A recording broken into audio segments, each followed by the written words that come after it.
Transformed into a frail prince who is destined to live for less than 20 years, I am unexpectedly betrothed to a formidable female, sword immortal from an enemy nation, whose powers have been completely extinguished and whose aura is steeped in death. Everyone is anticipating my demise on the wedding night, eager to witness me become the greatest laughingstock of the royal family. In the depths of despair, the Hongnian Jiban system is activated. Ding! Ultimate target with a fateful value of 999 detected. Ling Shuangyue. Affinity. 50. Swift execution after killing. Newbie task issued. Engage in combat with the female sword immortal for 3 seconds on the wedding night.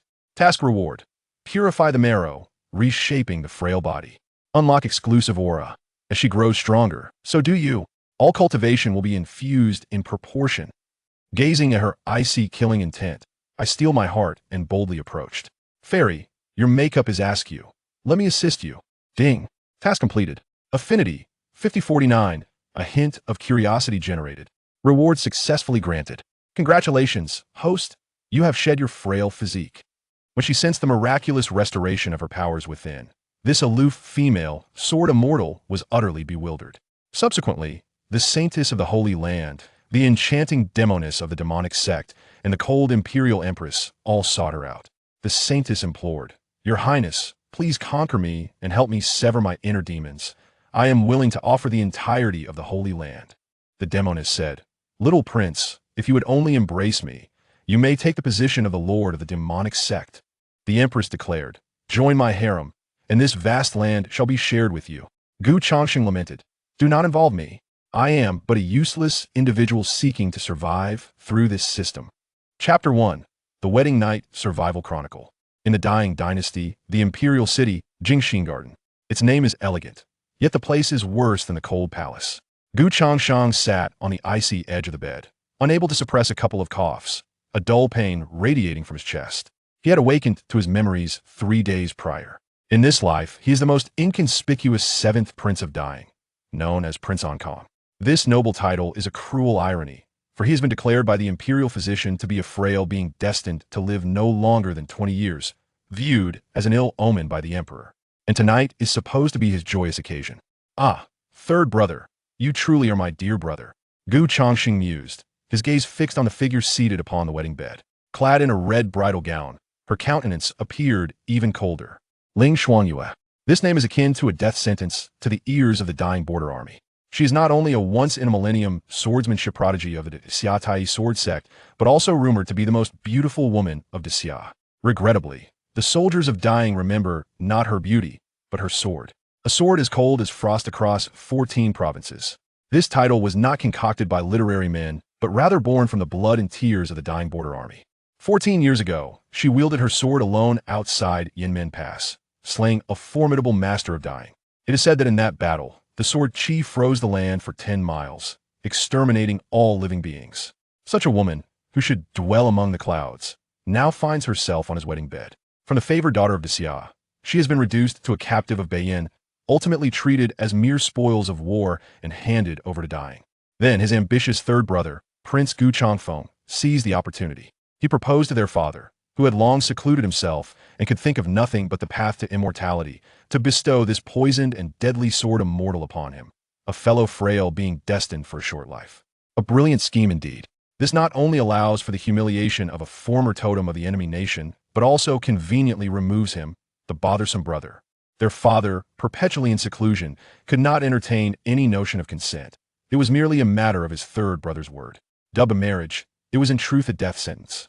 For although Ling Shuangyue had lost her cultivation, she was still tainted with lethal poison, and any ordinary person lingering near her would suffer excruciating pain. Thus, those who coveted her beauty and status dared not take her into their households, preventing her from becoming a mere plaything. Now, the entire imperial city awaits the spectacle, eager to see how this frail prince meets his end at the hands of the stunning female sword immortal on their wedding night. Ling Shuangyue made no move, yet her killing intent had already plunged the temperature of the dilapidated room to freezing point. Ding! A cerulean panel appeared in his mind, visible only to him. The daughter of destiny detected. The red-face bond system activated. Character: Ling Shuangyue. Identity: chief true disciple of the Tai sword sect. Strength: cultivation abandoned. Originally Jindan realm, sword heart covered in dust status, afflicted by the peculiar poison burning heart, with counteracting malice destiny value. 999 favorability. -50, a swift death after killing. Gu Changsheng's eyelids twitched. The golden finger had finally arrived. Upon careful examination, he exclaimed, "Goodness, a destiny value of 999, is this the maximum?" However, this favorability of -50 indicates a desire to turn me into dust. But what use is this system? Just a panel? As he pondered, the system continued to prompt. Newbie bond task released. Survive the wedding night and achieve first physical contact with Ling Xuanyue, area, hand for 3 seconds. Task reward. 1 opportunity to cleanse the marrow and reshape the ailing body. Simultaneously activates Ling Xuanyue's exclusive bond aura, sword heart in the dust. Phase 1 effect. Any intimate contact between the host and Ling Xuanyue will heal her wounds, dispel toxins, and restore her cultivation. Once the malevolent poison dissipates, Phase 2 will commence. Phase 2 effect. The deeper the bond, the faster Ling Xuanyue's cultivation speed, and the higher her talent limit. All enhancements to Ling Xuanyue's cultivation will proportionally infuse the host. As she grows stronger, so shall you. Task failure. No system punishment. However, the host may perish from the female sword fairy's malice. Gu Changsheng gazed at the task panel, his eyes twitching violently. System, is this what you call a newbie task? 3 seconds? He stole a glance at Ling Xuanyue's hands resting on her knees. They were indeed fair and beautiful, yet one could easily imagine that squeezing him would be akin to crushing an ant. In a mere 0.1 seconds, he would likely already be preparing to reincarnate. Yet, as his gaze swept over the rewards for cleansing the marrow and bond aura, he swallowed hard, feeling a surge of ambition. If he completed the task, he could ascend. To ascend. And the price of the ticket? Merely to touch the hand of that female calamity. So be it. I shall stand and face death. To be slain by the female sword fairy is far better than dying like a coward from illness or being overwhelmed by malice.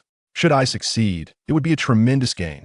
Though his heart raced with excitement, Gu Changsheng understood the necessity of calm contemplation.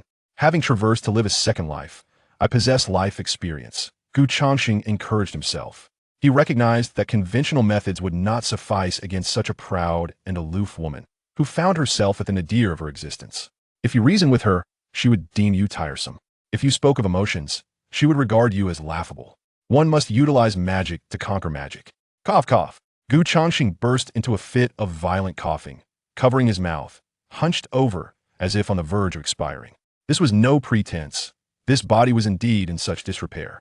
Ling Xuanyue's murderous intent flickered momentarily, then transformed into deeper disdain. Useless. If you wish to live, then get out. A cold voice rang out. Ling Xuanyue finally spoke, her gaze still fixed on the void, as if he were merely air. Instead of retreating, he steadied himself against the table, slowly rising and taking a step towards the bridal bed. Do you wish to die? Ling Xuanyue's eyes finally shifted, her icy blue pupils brimming with murderous intent as the surrounding air grew frigid. I did not wish to die. Gu Changsheng coughed twice more, his face paling. I merely wished to convey one thing. He met her lethal gaze, earnestly scrutinizing her face.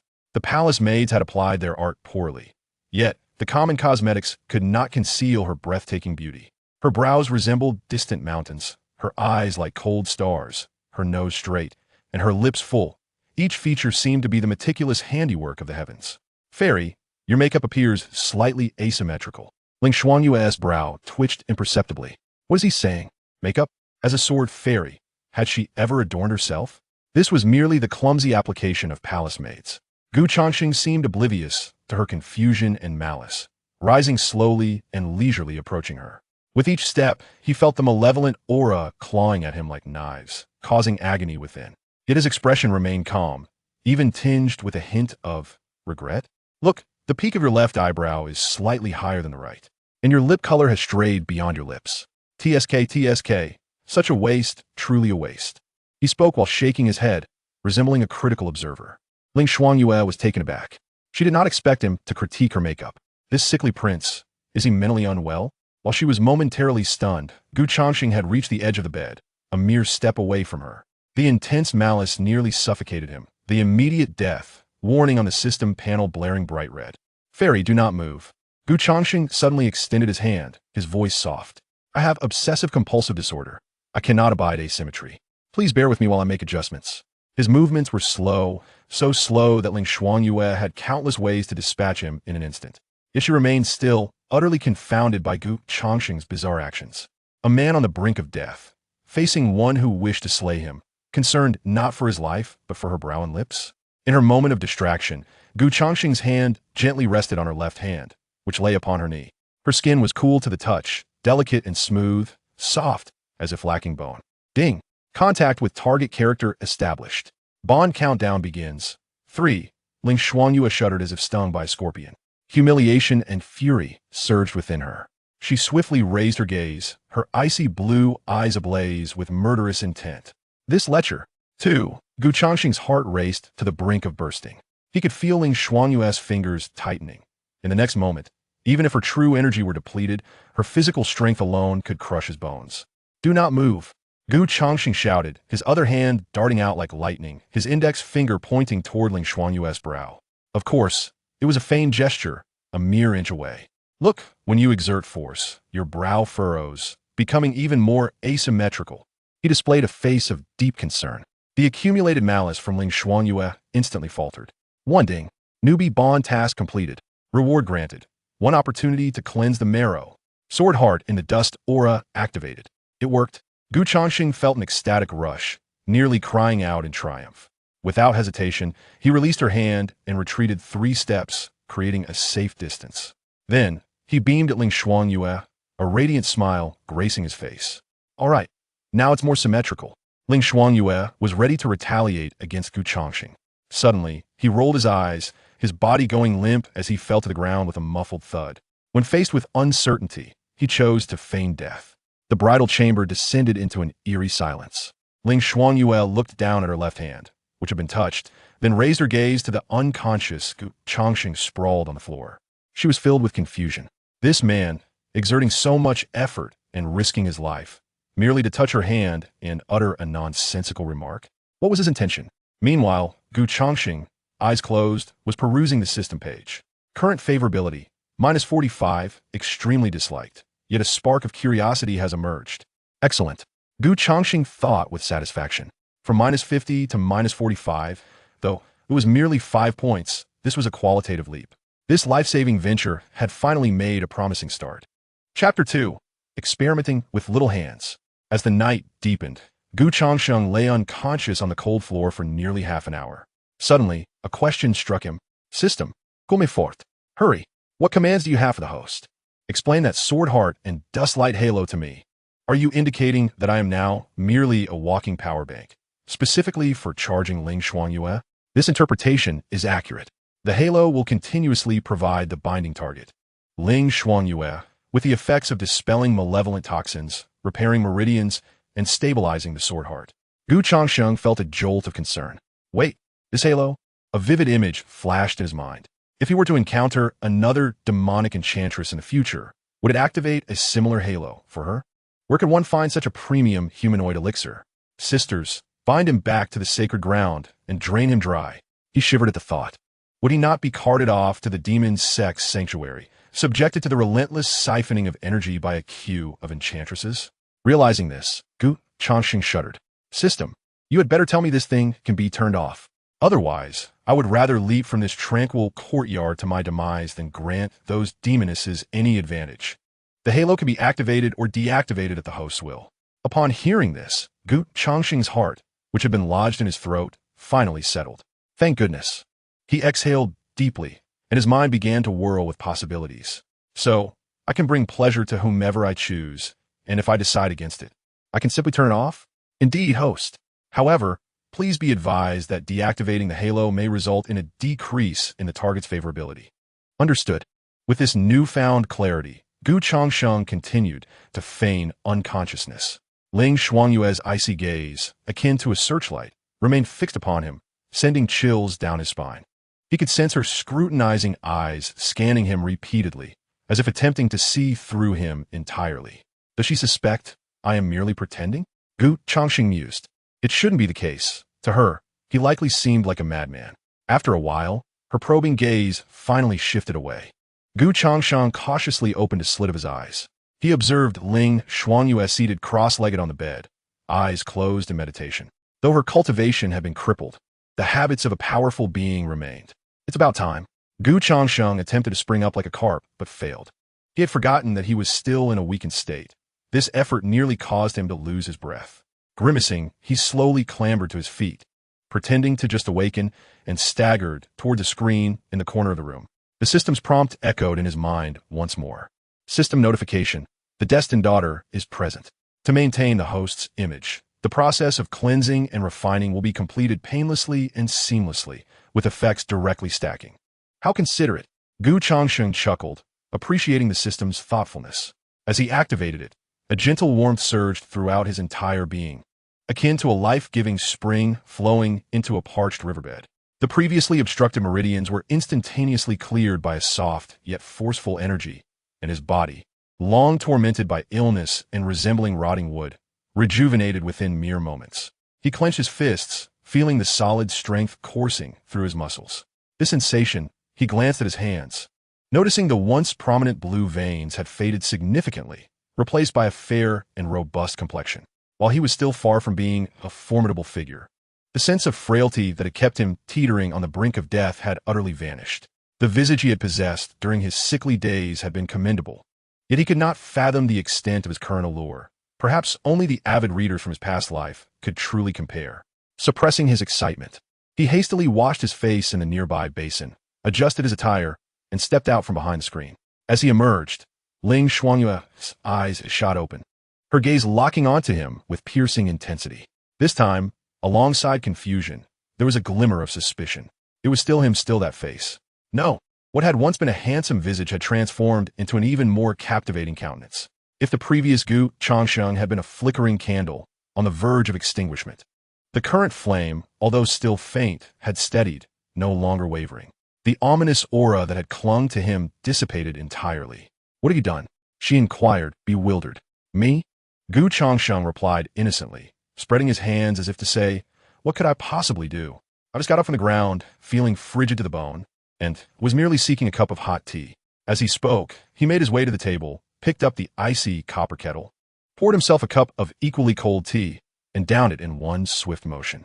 His actions were fluid, his breathing steady, something he could not have achieved just half an hour prior. Ling Shuangyue's brow furrowed deeper. This man surely harbored secrets.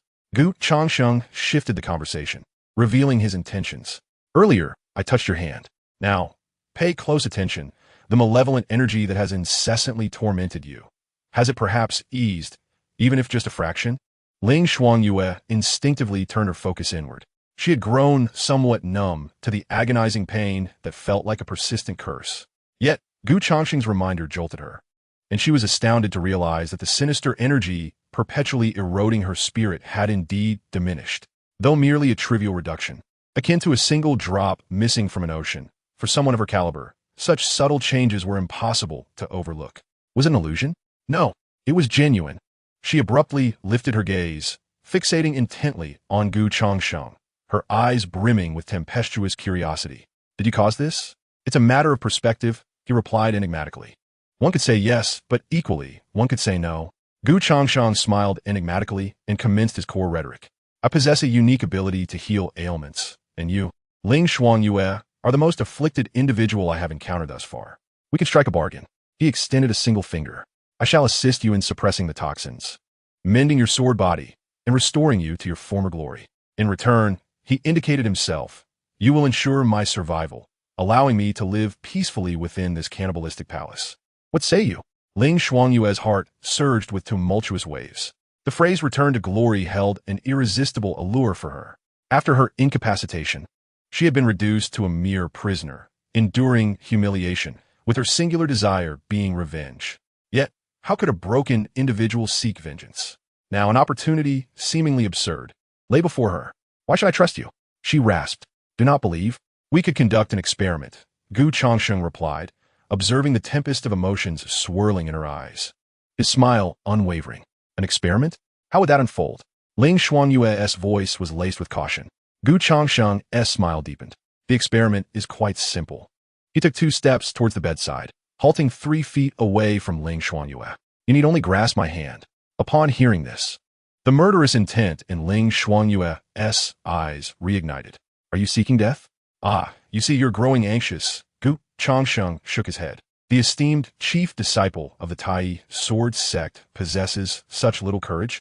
Are you fearful that a frail, ailing wretch like me could pose a threat to you?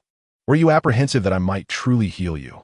He paused, lowering his voice slightly, infusing it with a beguiling charm. Or perhaps, you fear that should you touch me again, you would be unable to part from me? Ling Xuanyue's heart constricted sharply. This man was shameless.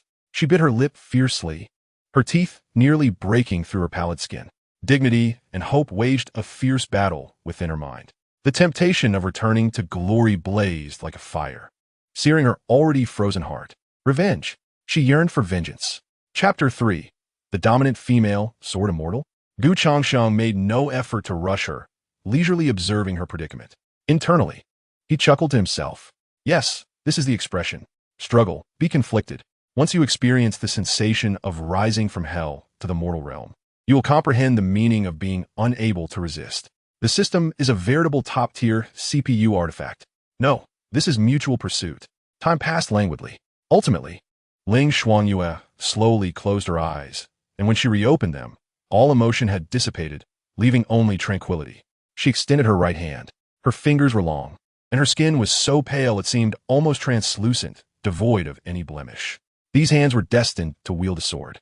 Gu Changsheng did not hesitate, smiling as he reached out his own hand. Ding, the daughter of destiny, Ling Xuanyue, took the initiative to engage in intimate contact, elevating her affinity to 10. Current affinity, 35, from disdain to curiosity. As soon as he touched her, Ling Xuanyue's body trembled violently. The sensation of continued contact was now several times more vivid than before. A gentle and pure force emanated from Gu Changsheng's palm, coursing through her arm and flooding her limbs. The chilling poison that had tormented her day and night, leaving her in a state of despair, seemed to dissolve and disintegrate in the presence of this power, as if it had encountered its nemesis. It was not merely a relief from pain. She could distinctly perceive her once withered and severed meridians being tenderly mended and nourished by this force. A faint warmth quietly rose from the depths of her desolate dantian. This was true healing. Ling Xuanyue suddenly raised her head, her face awash with astonishment. Who exactly was he? What kind of technique was this? Gu Changsheng, satisfied by her expression, discreetly withdrew his hand. The warm sensation abruptly ceased, leaving Ling Xuanyue with a profound sense of loss. Instinctively, she clenched her fists, as if to hold onto that last vestige of warmth. So how was it? Gu Changsheng's voice floated lightly. Are you satisfied with my experiment, Ling, sword immortal? Ling Xuanyue's lips moved, yet no words emerged. Satisfied? This was beyond mere satisfaction. This was her only chance for survival. She gazed at Gu Changsheng, her eyes reflecting a tumult of emotions. After a long pause, she hoarsely posed a question that elicited a chuckle from Gu Changsheng. What do you desire? Firstly, refrain from calling me you. Address me as Wang, your husband. I have no objections. Ling Xuanyue's cheeks flushed with an unusual hue, a blend of anger and embarrassment. Husband? How dare he? Secondly, Gu Changsheng continued, disregarding her almost murderous glare, one must exhibit the demeanor of supplicant when seeking assistance. Although our transaction is mutually beneficial, the initiative currently rests with me. I hope you understand this. Ling Xuanyue fixed her gaze upon Gu Changsheng, her ice-blue eyes swirling with thoughts. Exhibit the demeanor of a supplicant? The initiative in his hands? Absurd. Suddenly, clarity struck her. As long as there was physical contact, she could dispel the poison within her. And he was merely a frail individual without any means of defense. Thoughts raced through her mind, and in the next instant, Ling Xuanyue made her move. Even with her cultivation obliterated, the instinctual reflexes of a sword immortal remained. She flickered, leaving a trail of fragrant air, so swift that her actions were barely discernible. Gu Changsheng felt a sudden tightness around his wrist, realizing she had firmly grasped him. You!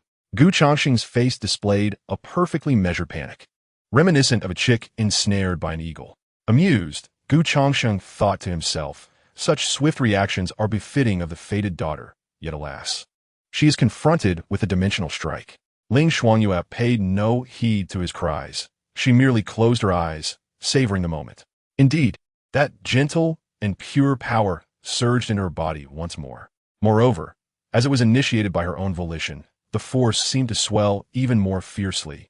The speed at which it dispelled the malevolent poison accelerating by more than double compared to before. Her wither meridians were being rapidly restored. Ling Xuanyue opened her eyes. A hint of a curve gracing her lips for the first time, but it bore the chill of derision. Your Highness, who holds the reins now? You. How could you resort to such coercion? Shameless. Gu Changsheng strained to extricate his hand, yet he found himself ensnared, his handsome visage flushed with indignation. Is this how you, the female sword fairy of the righteous Taiji sword sect, conduct yourself? The more he struggled, the tighter Ling Xuanyue's grip became, the fiercer his resistance. The more she felt she wielded control over all. Gu Changsheng pondered deeply. It was time to employ some potent measures.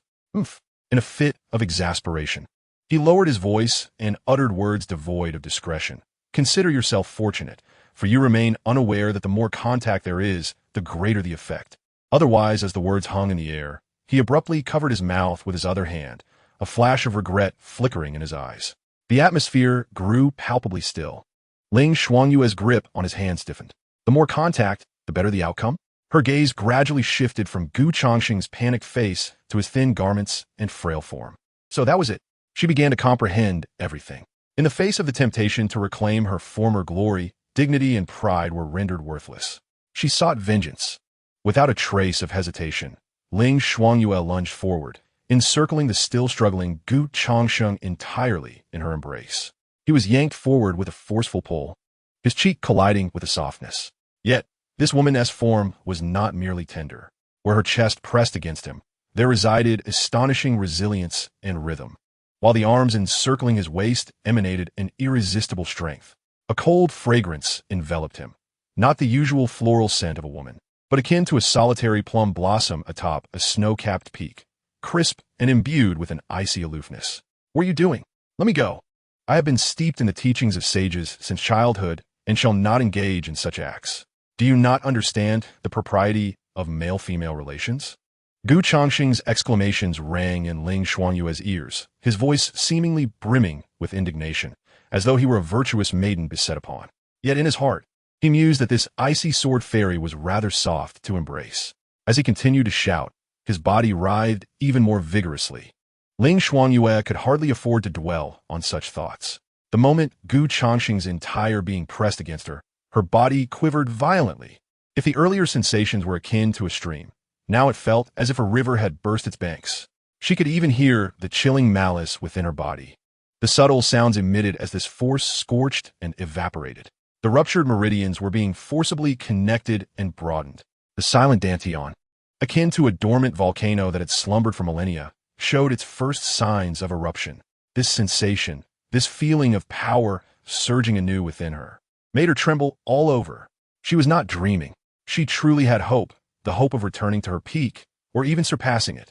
For this hope, let alone a mere embrace, even if it meant letting go, you enchantress. Gu Changsheng squirmed in her arms, his fists weakly pounding against her back. Instinctively, she tightened her embrace, wishing to meld him into her very being. Ugh! Gu Changsheng was nearly suffocated, his face turning crimson, and this time it was partly genuine. This woman has lost her mind. He quickly spoke to shatter her reverie. Hey, Ling Jianxian, if you hold on any longer, I might just be choked to death. Ling Xuanyue abruptly came to her senses, realizing her impropriety. She slightly relaxed, lowering her gaze to meet the flushed face nestled in her arms. Her voice cold and devoid of emotion. Don't move. As long as you assist me in restoring my cultivation, I promise you a position beneath no one, above all others in this realm. Gu Changsheng's mind nearly short-circuited. What on earth was this audacious woman playing at? Chapter 4. The initiative is not in your hands. Beneath no one, above all others? Gu Changsheng stifled a laugh, while gasping for breath in Ling Xuanyue's embrace. He ceased his feeble struggles, surrendering to the seemingly delicate arms that bound him. Through the thin fabric, he could distinctly feel the astonishing warmth and elasticity of the female sword immortal's body. A refreshing fragrance lingering at his nostrils. Ling Jianxian, have you spent too long in the Tai sword sect, rendering your mind foolish? Ling Xuanyue's ice-blue eyes narrowed. What do you mean? It means you're currently a Feiren, and so am I. Two Feiren coming together, what talk is there of being beneath one and above all others? What do you promise me? Gu Changsheng bluntly shattered her illusions. Ling Xuanyue was at a loss for words. That statement was merely a habitual grandiosity from her time as a formidable being. However, there was still hope. Gu Changsheng shifted his tone, lowering his voice. You have me, and my abilities are your sole hope of reclaiming your former glory. He sensed Ling Xuanyue's grip on his arm tighten further. The sensation on his back grew more vivid, that astonishing softness nearly engulfing him entirely. He could even feel her slightly hurried breath brushing against his neck. Clearly, his words had struck a nerve. Yet the yearning for power compelled her not to release her hold. That warm, pure energy continued to flow into her, mending the severely damaged meridians. With each breath, she drew closer to the version of herself she once was. This sensation entranced her, ensnaring her in its grasp. Yes, just like that. Hold on tighter, even more so. Allow yourself to savor the sweetness first. He remained silent for a moment, permitting Ling Xuanyue to cling to him like a drowning person grasping for driftwood, greedily absorbing the vitality emanating from him. Ding! The destined daughter. Ling Xuanyue deepens her reliance on the host. Affection level 26. Current affection level 9, from aversion to extreme curiosity, resulting in an initial sense of possessiveness. Gu Changsheng observed the notifications on the panel. His mind is clear as a mirror. Possessiveness? This was not friendship or love. Was she treating him like a power bank? Time flowed in silence. Initially, Ling Xuanyue was overwhelmed with ecstatic joy over the restoration of her cultivation. However, as moments passed, an unusual feeling began to surface. She, the foremost disciple of the Tai Sword sect, was now embracing a man as if she were an ordinary woman. His breath brushed against her neck, warm and tingling. The faint scent of medicine on him mingled with an indescribable masculinity, continuously infiltrating her senses. She could even distinctly feel the rhythmic thumping of his heart through their thin layers of clothing. Thump, thump, thump. Steady. He was nothing like a frail patient. Unbeknownst to her, a subtle blush crept onto Ling Xuanyue's cheeks. Had she ever shared such intimate contact with a man? Within the sect, she was a lofty and aloof sword immortal, her fellow disciples only able to gaze upon her from afar. Now, did her embrace seem somewhat inappropriate? Would he think her shameless? The moment this thought surfaced, Ling Xuanyue startled herself. As a distinguished sword immortal, why should she concern herself with the opinions of mere mortals? Yet, the awkward sensation lingered stubbornly. She clutched Gu Changsheng's arm, instinctively attempting to loosen her grip, yet she was reluctant to release the warmth he provided. Just as an internal battle raged within her, the warm torrent flowing into her suddenly ceased. Abruptly, without a hint of forewarning, a profound sense of loss enveloped Ling Xuanyue's being. The malevolent chill that had just been subdued surged back, the familiar pain spreading through her meridians anew. It felt as though she had plummeted from paradise back to hell in an instant. What is happening? Ling Xuanyue abruptly released Gu Changsheng, exclaiming sharply. She grasped his collar, lifting him from the bed, her ice blue eyes filled with urgency and inquiry. What have you done? Gu Changsheng, disoriented by her sudden movements, wore an expression of bewilderment that surpassed her own. What have I done? I've been held by you, unable to move an inch. He broke free from Ling Xuanyue's grasp, stepping back 2 paces to adjust his disheveled attire, a hint of justifiable anger and grievance adorning his countenance. Ling Jianshan, how dare you question me after forcing my hand? Ling Xuang gazed at him, the skepticism in her eyes unwavering. She could not believe this was mere coincidence. This man was undoubtedly the orchestrator behind it all. You, what about me? Gu Changsheng interrupted, a glimmer of pity in his gaze, as if he were observing a petulant child. I once thought we were of the same ilk. His voice, soft yet resonant, struck Ling Xuanyue's heart like a heavy hammer. You have been stripped of your powers, reduced to a target for scorn. I, by nature frail, am but a fragile being destined to barely see 20. We are both castaways of this world, and upon seeing you, I felt a kinship, a desire to lend a hand. Observing the gradual alteration in Ling Xuanyue's expression, he continued to press on. Yet I did not foresee that in your quest to reclaim your strength, you would resort to coercion. You wish to treat me as a mere tool, a panacea for your ailments. Ask yourself, how do your actions differ from those of your foes who have belittled and humiliated you? Boom! She froze, the weight of his words paralyzing her. What distinction lay between her and her enemies? She recalled the sect members who had plotted against her with a heart of venom, the powerful aristocrats of Beijing who, upon being unable to attain her beauty, cast her aside as mere spoils of war. How had her gaze towards Changsheng not mirrored this? For her own ambitions, she had not hesitated to impose her will upon him, striving to exert complete control. In that moment, the noble resolve she once held dear became clouded in dust. She had perceived herself as the victim, yet in the face of desire, she had transformed into the very type of person she despised the most. A wave of shame surged from the depths of her being. Ling Xuanyue stumbled back a step, her complexion ashen. My constitution is unique. Changsheng, sensing the moment was ripe, unveiled his final trump card. It originates from the heart, not mere force. Both parties must share the same intent and trust one another for it to take effect. Just now, my compassion for you ignited a response. But your coercive grip, your treating me as a mere possession, has left me with nothing but disdain and wariness. Thus, the efficacy has waned. He raised his hands, feigning helplessness. So, Ling Jianshan, do you now comprehend? The initiative has never resided in your hands. The phrase initiative echoed in Ling Xuanyue's mind, yet she found herself at a loss for words. Chapter 5. To seek assistance, one must demonstrate sincerity. Silence. An oppressive stillness enveloped the dilapidated room of the Changsheng courtyard, as if the very air had solidified. Changsheng regarded the despondent female swordsman before him, his heart brimming with delight. Ah, so you still wish to play the game of coercion with me? Back in the day, while I was skillfully navigating conversations with superiors over drinks, you were still on the mountain, naively honing your swordsmanship. Pua? No, no, no. I consider myself a spiritual mentor, assisting naive young women in reshaping their values. A noble endeavor indeed. He maintained a facade of inscrutability, his expression tinged with a hint of disappointment. Meanwhile, Ling Xuanyue found herself ensnared in a vortex of self-doubt. Her once proud spirit of the sword began to show its first cracks. She had always believed her pursuit was the way of the sword, strength, and the thrill of vengeance. Yet, Changsheng's words unveiled the dark corners of her soul she was reluctant to acknowledge. For the sake of power, she too could act without scruples. This wavered her path. Unwilling to concede, she murmured, "You are unsettling my state of mind with your words."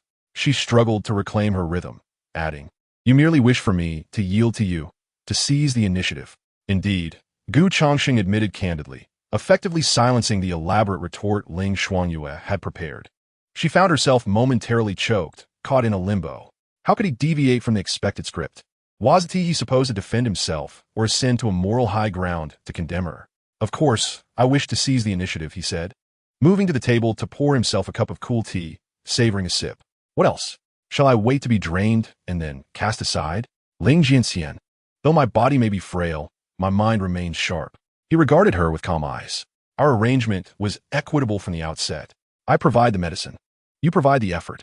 I assist you in regaining your abilities, and you ensure my stability within the imperial palace. It is fair. However, your recent actions have disrupted this fairness. Therefore, I must re-establish the rules. Ling Xuanyue fixed her gaze upon him, realizing that she could not fathom this man. At times, he appeared as a frail invalid, at others a silver-tongued rogue, and now he resembled a strategic mastermind. Which of these was the true him? Perhaps all were facets of his being. What rules?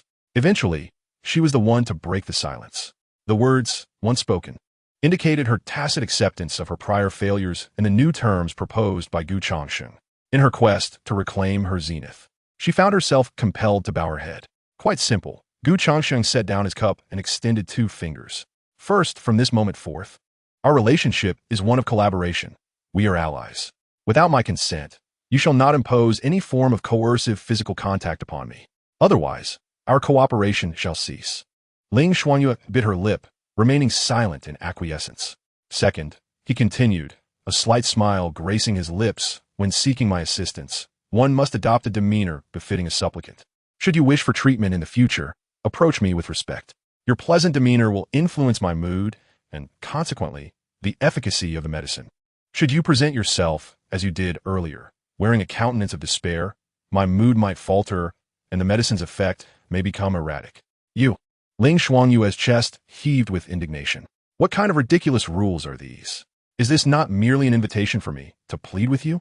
Shall the illustrious Tai Chi sword Immortal seek assistance from frail prince? Unwilling?" Changsheng raised an eyebrow, dismissing the notion. "After all, my days are numbered. It matters little where I meet my end. As for you, cling to your malevolence and await your decay. Let us part ways, or rather, we can keep each other company on the road to the underworld. He exuded an air of indifference, as if unperturbed by his fate. Ling Xuanyue trembled with fury at his brazen words, yet found herself powerless against him. His words rang with truth. He was a wretched soul, but she was not. She bore deep-seated enmity to avenge and the weight of her sex honor to uphold. She could not afford to lose. After a prolonged silence, lengthy enough that Gu Changsheng nearly believed she would erupt in violence, Ling Xuanyue finally managed to squeeze out a few words through gritted teeth. I agree. A smile flickered in Gu Changsheng's heart, though his exterior remained composed. He approached Ling Xuanyue and extended his right hand. Well then, to celebrate our newfound consensus, let us engage in our inaugural collaboration. His tone resembled that of a merchant negotiating a trifling transaction. Ling Xuanyue's gaze fell upon his outstretched hand. It was pale and elegant, the fingers long and graceful, indeed a fine hand. Yet now, to her, it bore an air of provocation. Drawing a deep breath, as if steeling herself for a momentous decision, she slowly raised her own hand. The two hands gradually converged in the air. Just as they were on the verge of contact, Gu Changsheng abruptly withdrew his hand. Wait. Ling Xuanyue was taken aback, her eyes lifting to meet his. Gu Changsheng regarded her with utmost seriousness. Ling Sword Immortal, your expression is not fitting. What is inappropriate? Your expression resembles that of one headed to the gallows. I mentioned that my mood is poor. Thus, the efficacy of the remedy is compromised. You must exhibit some sincerity. What do you truly desire? Ling Xuanyue was on the brink of madness. Smile. A smile is optional. Gu Changsheng stepped back, then plead with me. Utter the words. Gu Changsheng, I beseech you for assistance. Only then will I aid you. The air thickened once more. She glared fiercely at Gu Changsheng, who met her gaze without flinching, a grin still gracing his features as he awaited her response. Embarrassment and humiliation burned like fire upon Ling Xuanyue's cheeks. Finally, she looked at Gu Changsheng, her lips moving as she spoke in a voice barely above a whisper. Gu Changsheng, please, help me. Upon uttering those words, it seemed she had expended all her strength, her cheeks flushing crimson. Ding! The destined woman, Ling Xuanyue, has issued a request to the host. Affection level 20. Current affection level 19. A mixture of curiosity and aversion. Yet acknowledging the host's value. You see, that is more like it. Gu Changsheng smiled with satisfaction, standing still in place, awaiting her. Ling Xuanyue understood. She had uttered the plea, yet the posture of supplication was still insufficient. Gu Changsheng remained there, a gentle smile upon his face, watching her, patiently waiting. The shame and indignity seared into Ling Xuanyue's cheeks like flames.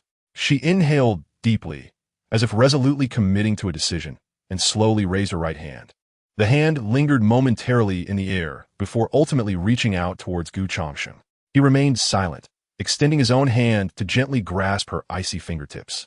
At the moment of contact, a gentle warmth surged within him. Although it was far less overwhelming than their previous embrace, the effect surpassed her expectations, significantly alleviating the piercing pain of the malevolent poison within her. The longing to reclaim her power surged like a molten tide, swiftly consuming the last remnants of her pride.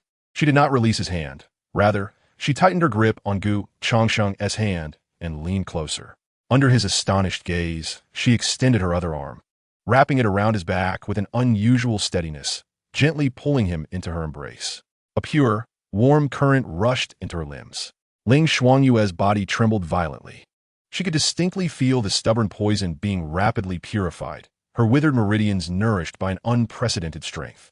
She embraced the man who determined her fate, her eyes filled with a complex array of emotions. Chapter 6. Standing is exhausting. Let us go to bed.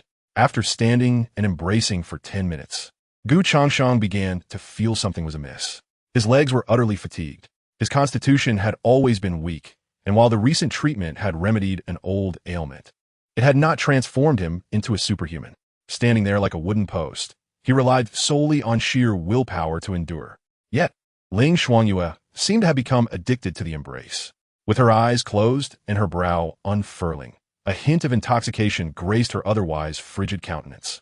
The warm power within her was repairing her damaged meridians at an alluring pace. She was reluctant to let go. Gu Changsheng subtly swayed, suppressing a muffled groan. The warmth in his arms felt as though it might shatter. Ling Xuanyue immediately sensed the shift, abruptly opening her eyes, a flicker of displeasure flashing in her ice-blue irises. "Do not move," she commanded softly, instinctively tightening her embrace, wishing to secure the restless catalyst. "I would prefer not to move." Gu Changsheng nearly gasped, his face reddening further. "Ling Jiansheng, do you take me for a statue? If I stand any longer, I might just perform a dramatic demise right here. And then you'll be left holding a corpse, wondering if you can still extract warmth from it." Ling Xuanyue's expression froze. It dawned on her that the figure in her arms was a living person, a frail one at that. If he truly succumbed to exhaustion, the treatment would cease. She glanced at the nearby bed and then back at Gu Changsheng, who was teetering in her embrace, a flicker of conflict crossing her gaze. Dignity and cultivation waged war within her once more. Finally, she coldly uttered 2 words, her tone devoid of any room for negotiation. She released her grip, not waiting for Gu Changsheng to react, and directly seized his arm, half dragging him to the edge of the bed before giving him a gentle push. Gu Changsheng stumbled, landing upon the soft bedding, releasing a sigh of relief. "Thanks, it's much more comfortable to sit." Before he could finish his sentence, a fragrant breeze enveloped him. Ling Xuanyue had already joined him on the bed, providing him no opportunity to catch his breath. With a swift motion, she skillfully drew him into her embrace once more. This time, they were not facing each other. Gu Changsheng leaned back while Ling Xuanyue encircled him from behind, her chin resting delicately on his shoulder. This position allowed her to absorb energy more steadily while circumventing the disconcerting awkwardness that arose when they faced one another. She believed she had discovered a solution that was mutually beneficial. Gu Changsheng could only feel the astonishing warmth against his back, a refreshing fragrance enveloping him entirely. Did this woman truly regard him as a mere pillow? Silence. Ling Xuanyue's voice whispered in his ear, imbued with an unmistakable command. "Sit still. It's easier for both of us." Gu Changsheng fell silent. Easier? Indeed, it was rather convenient. He chuckled inwardly, reclining further back, conceding to the fact that the female sword Immortal possessed considerable strength, and he might as well serve as a couch. Meanwhile, Ling Xuanyue could finally indulge in the invigorating power that rejuvenated her. She even began to think that this man was not as intolerable as she had initially presumed. He was quiet, his breathing steady, and he unconsciously leaned back, as if lulled into slumber. This subtle movement caused Ling Xuanyue's body to stiffen. Was he not afraid of her? Did he not fear that, once he had drifted into sleep, she might simply snap his neck and unravel the secrets of his body? What warranted his trust in her? Ling Xuanyue's mind involuntarily recalled his earlier words. "We are all discarded pieces in this world." Yes, discarded pieces. Once, she had been an extraordinary talent of the Tai sword sect, a paragon of the heavens.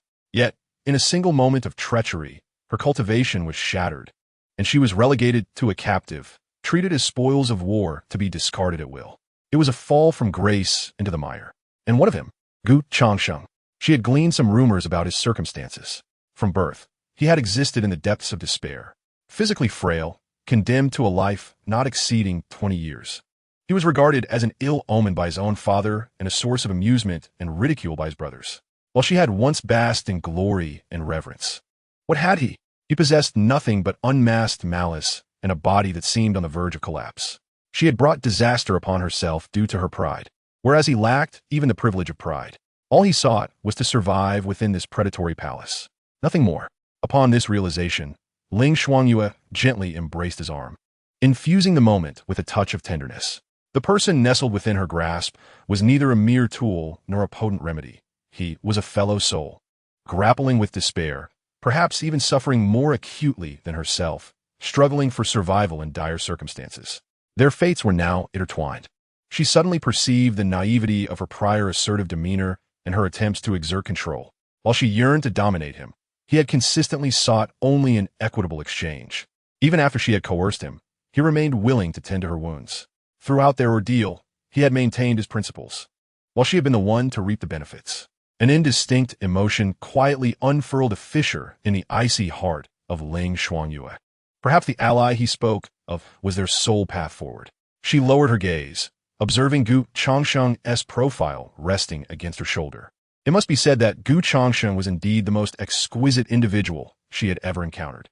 Perhaps she had not fared poorly in this arrangement. Ling Xuanyue scrutinized him further. His expression was serene, revealing a vulnerability born from relaxation. He was her only hope, a thought that crystallized clearly in her mind. 2/4 of an hour later, a system notification resonated within Gu Changsheng's mind. System notification. Current bond action, embrace, has reached the restoration limit. Meridian restoration progress, 25. Poison purification progress, 20. To continue enhancing effects, higher level bond actions or increased affinity must be unlocked. It had arrived. Gu Changsheng thought to himself, reaching out to pat Ling Xuanyue's head playfully, feigning a slight sway as if on the verge of collapse. Cough, cough. I can't go on. I've reached my limit. His voice was weak, tinged with fatigue. The warm surge that had flooded his body abruptly ceased. Ling Xuanyue opened her eyes wide, releasing her embrace and gazing down at Gu Changsheng, her ice-blue eyes brimming with urgency and confusion. What limit? She sensed that while her meridians had significantly healed, they were still far from complete recovery. In the literal sense, Gu Changsheng stepped back to create some distance, rubbing his sore lower back. My physique is unique. Each treatment depletes my vitality. Today's session must conclude here. Vitality? Ling Xuanyue furrowed her brow, scrutinizing his features. How could he lack energy after merely resting? He may have the energy, but he cannot expend it all on you. Ling Jianxian. Gu Changsheng flashed a grin, revealing a set of pearly white teeth. Do you think this is a grand feast where one can indulge in endless servings? We are allies, collaborators. Gu Changsheng's smile faded, and his tone shifted to seriousness. However, the foundation of our bond, or rather our emotional connection, remains too superficial. He extended a finger, gesturing between them. Holding hands and embracing are merely the most rudimentary gestures. Thus, their effects are naturally limited. To enhance the efficacy of the medicine and expedite recovery, one must deepen the bond between us. Deepen bond? Ling Xuanyue echoed these words, her gaze rife with suspicion. What do you intend to do? Is not what I wish to do, but rather what extent you desire to recover. Gu Changsheng shrugged, feigning innocence. I ask you, in the journey from acquaintanceship to intimacy, what must one endure? Ling Xuanyue was utterly taken aback. As a sword immortal devoted solely to her craft, she was oblivious to matters of the heart. Yet, she was not foolish. From Gu Changsheng's playful gaze, she discerned the unspoken words lingering between them. Hand-holding leads to embraces. And what follows after that? Her cheeks began to flush uncontrollably. You, shameless. Just moments ago, she had felt sympathy for him. And now he was scheming regarding her very being. Is this truly shameless? Gu Changsheng chuckled, merely stating a fact. If one desires the horse to run, one must provide it with fodder, correct? My medicine, you see, is nourished by emotions. Consider this. Once your meridians are further restored, will you not be able to wield a fraction of true essence? At that moment, will you not be a step closer to vengeance? Vengeance. This word was the sole obsession that sustained her existence. Thus, Ling Jianshan. Gu Changsheng observed her internal struggle, delight blooming within him, while he maintained the guise of a patient mentor. Do not regard me as your tool. Instead, see me as your friend, or even attempt to understand, trust, and rely on me. Our bond must continue to deepen.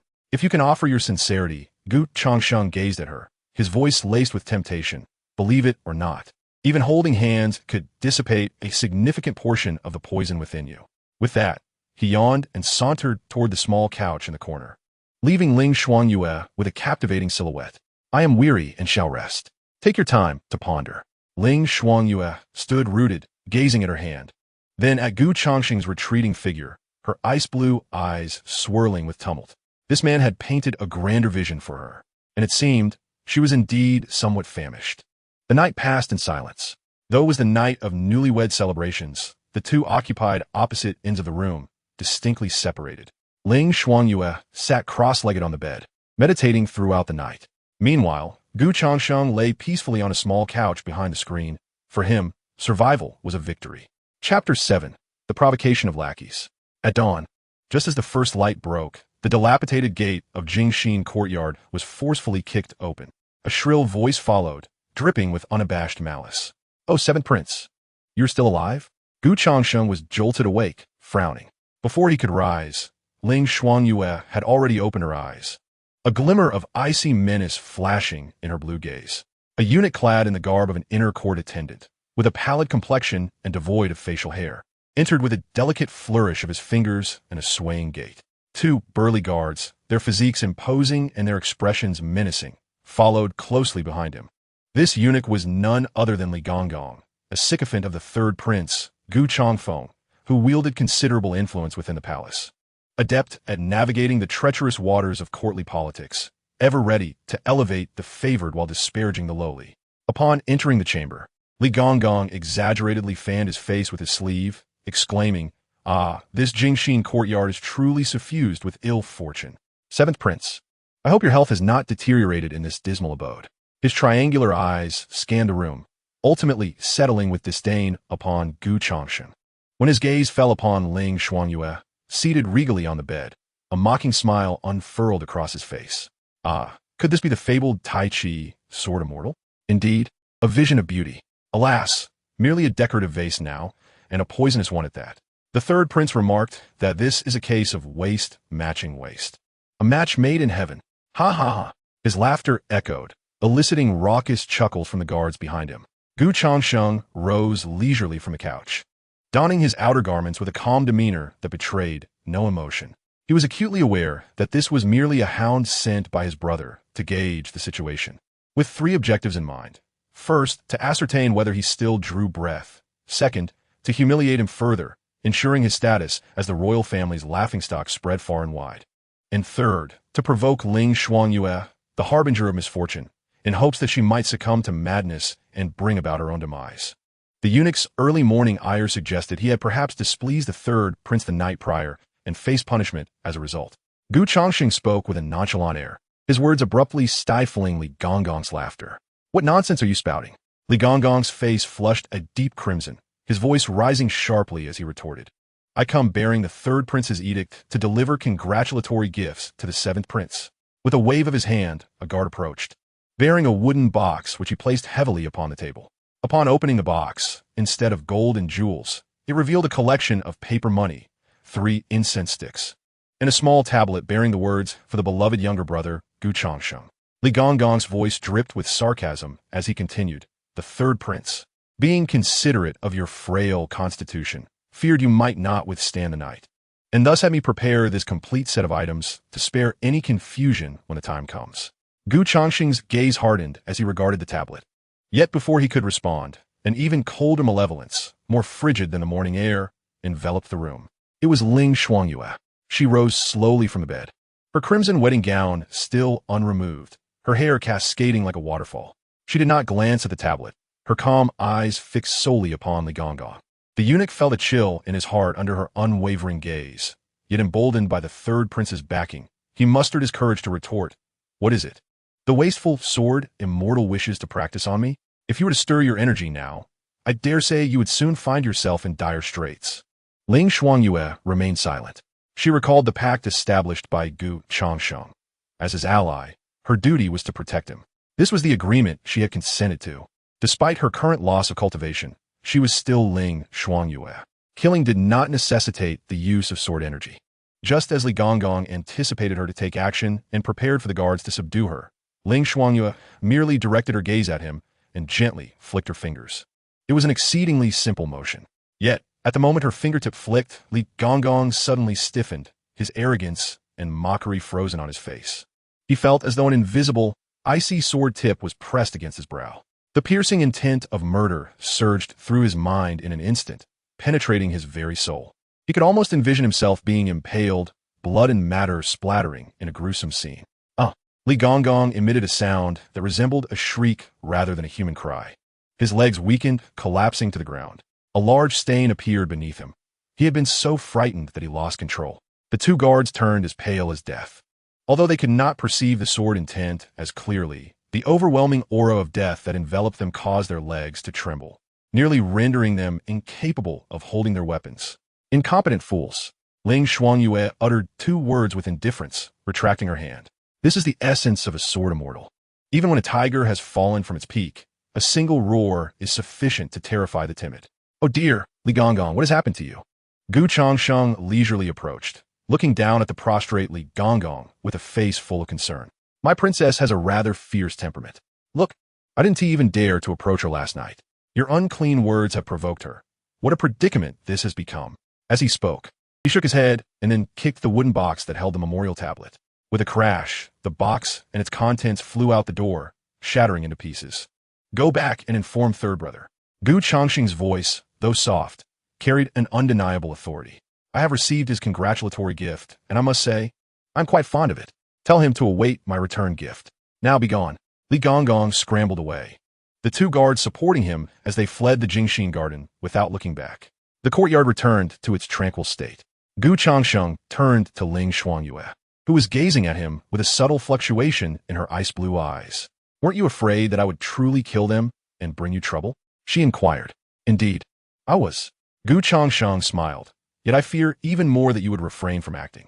That would imply our alliance is nothing but empty words. He approached her, locking his gaze onto hers. However, that move you just executed was rather impressive. Ding! Ling Shuangyue has fulfilled her duty of protecting the host, solidifying their bond. Reward granted. Host's innate constitution slightly enhanced. Cultivation increased by 1 day. Ding! As Ling Shuangyue actively tended to the host, the effect of the sword heart and dust aura experienced a slight enhancement, accelerating the host's progress in healing and detoxification by 5-fold. A faint surge of energy began to manifest within Gu Changsheng's body, and he sensed a newfound vigor coursing through him. Chapter 8. Taking matters into one's own hands. Ensuring abundance. The Jingxin courtyard, though named as such, was merely a dilapidated yard accompanied by 3 main rooms. Aside from the bedroom they occupied last night, the other 2 consisted of a study and a cluttered storeroom thick with dust. In a corner of the yard, there was also a small, separate kitchen. Gu Changsheng pushed open the creaking wooden door of the kitchen, and a musty odor assaulted his senses. Covering his nose, he stepped inside, surveying the surroundings. The stove was cold, the pots rusty, and to his dismay, the rice jar was completely empty. Third brother has truly outdone himself. This is no way to treat a kin. Gu Changsheng couldn't help but scoff. Is this his plan to starve me to death here? Ling Shuangyue followed closely behind him, observing the scene with furrowed brows. She found it unimaginable that a prince could find himself in such dire straits, unable to procure even a morsel of food. What do you intend to do? She cannot resist asking. What to do? Improvise, Gu Changsheng replied, rolling up his sleeves and beginning to rummage through the kitchen. Can a living person really be driven to despair by hunger? I refuse to believe that there isn't a single edible morsel to be found in this place. His determined demeanor surprised Ling Shuangyue.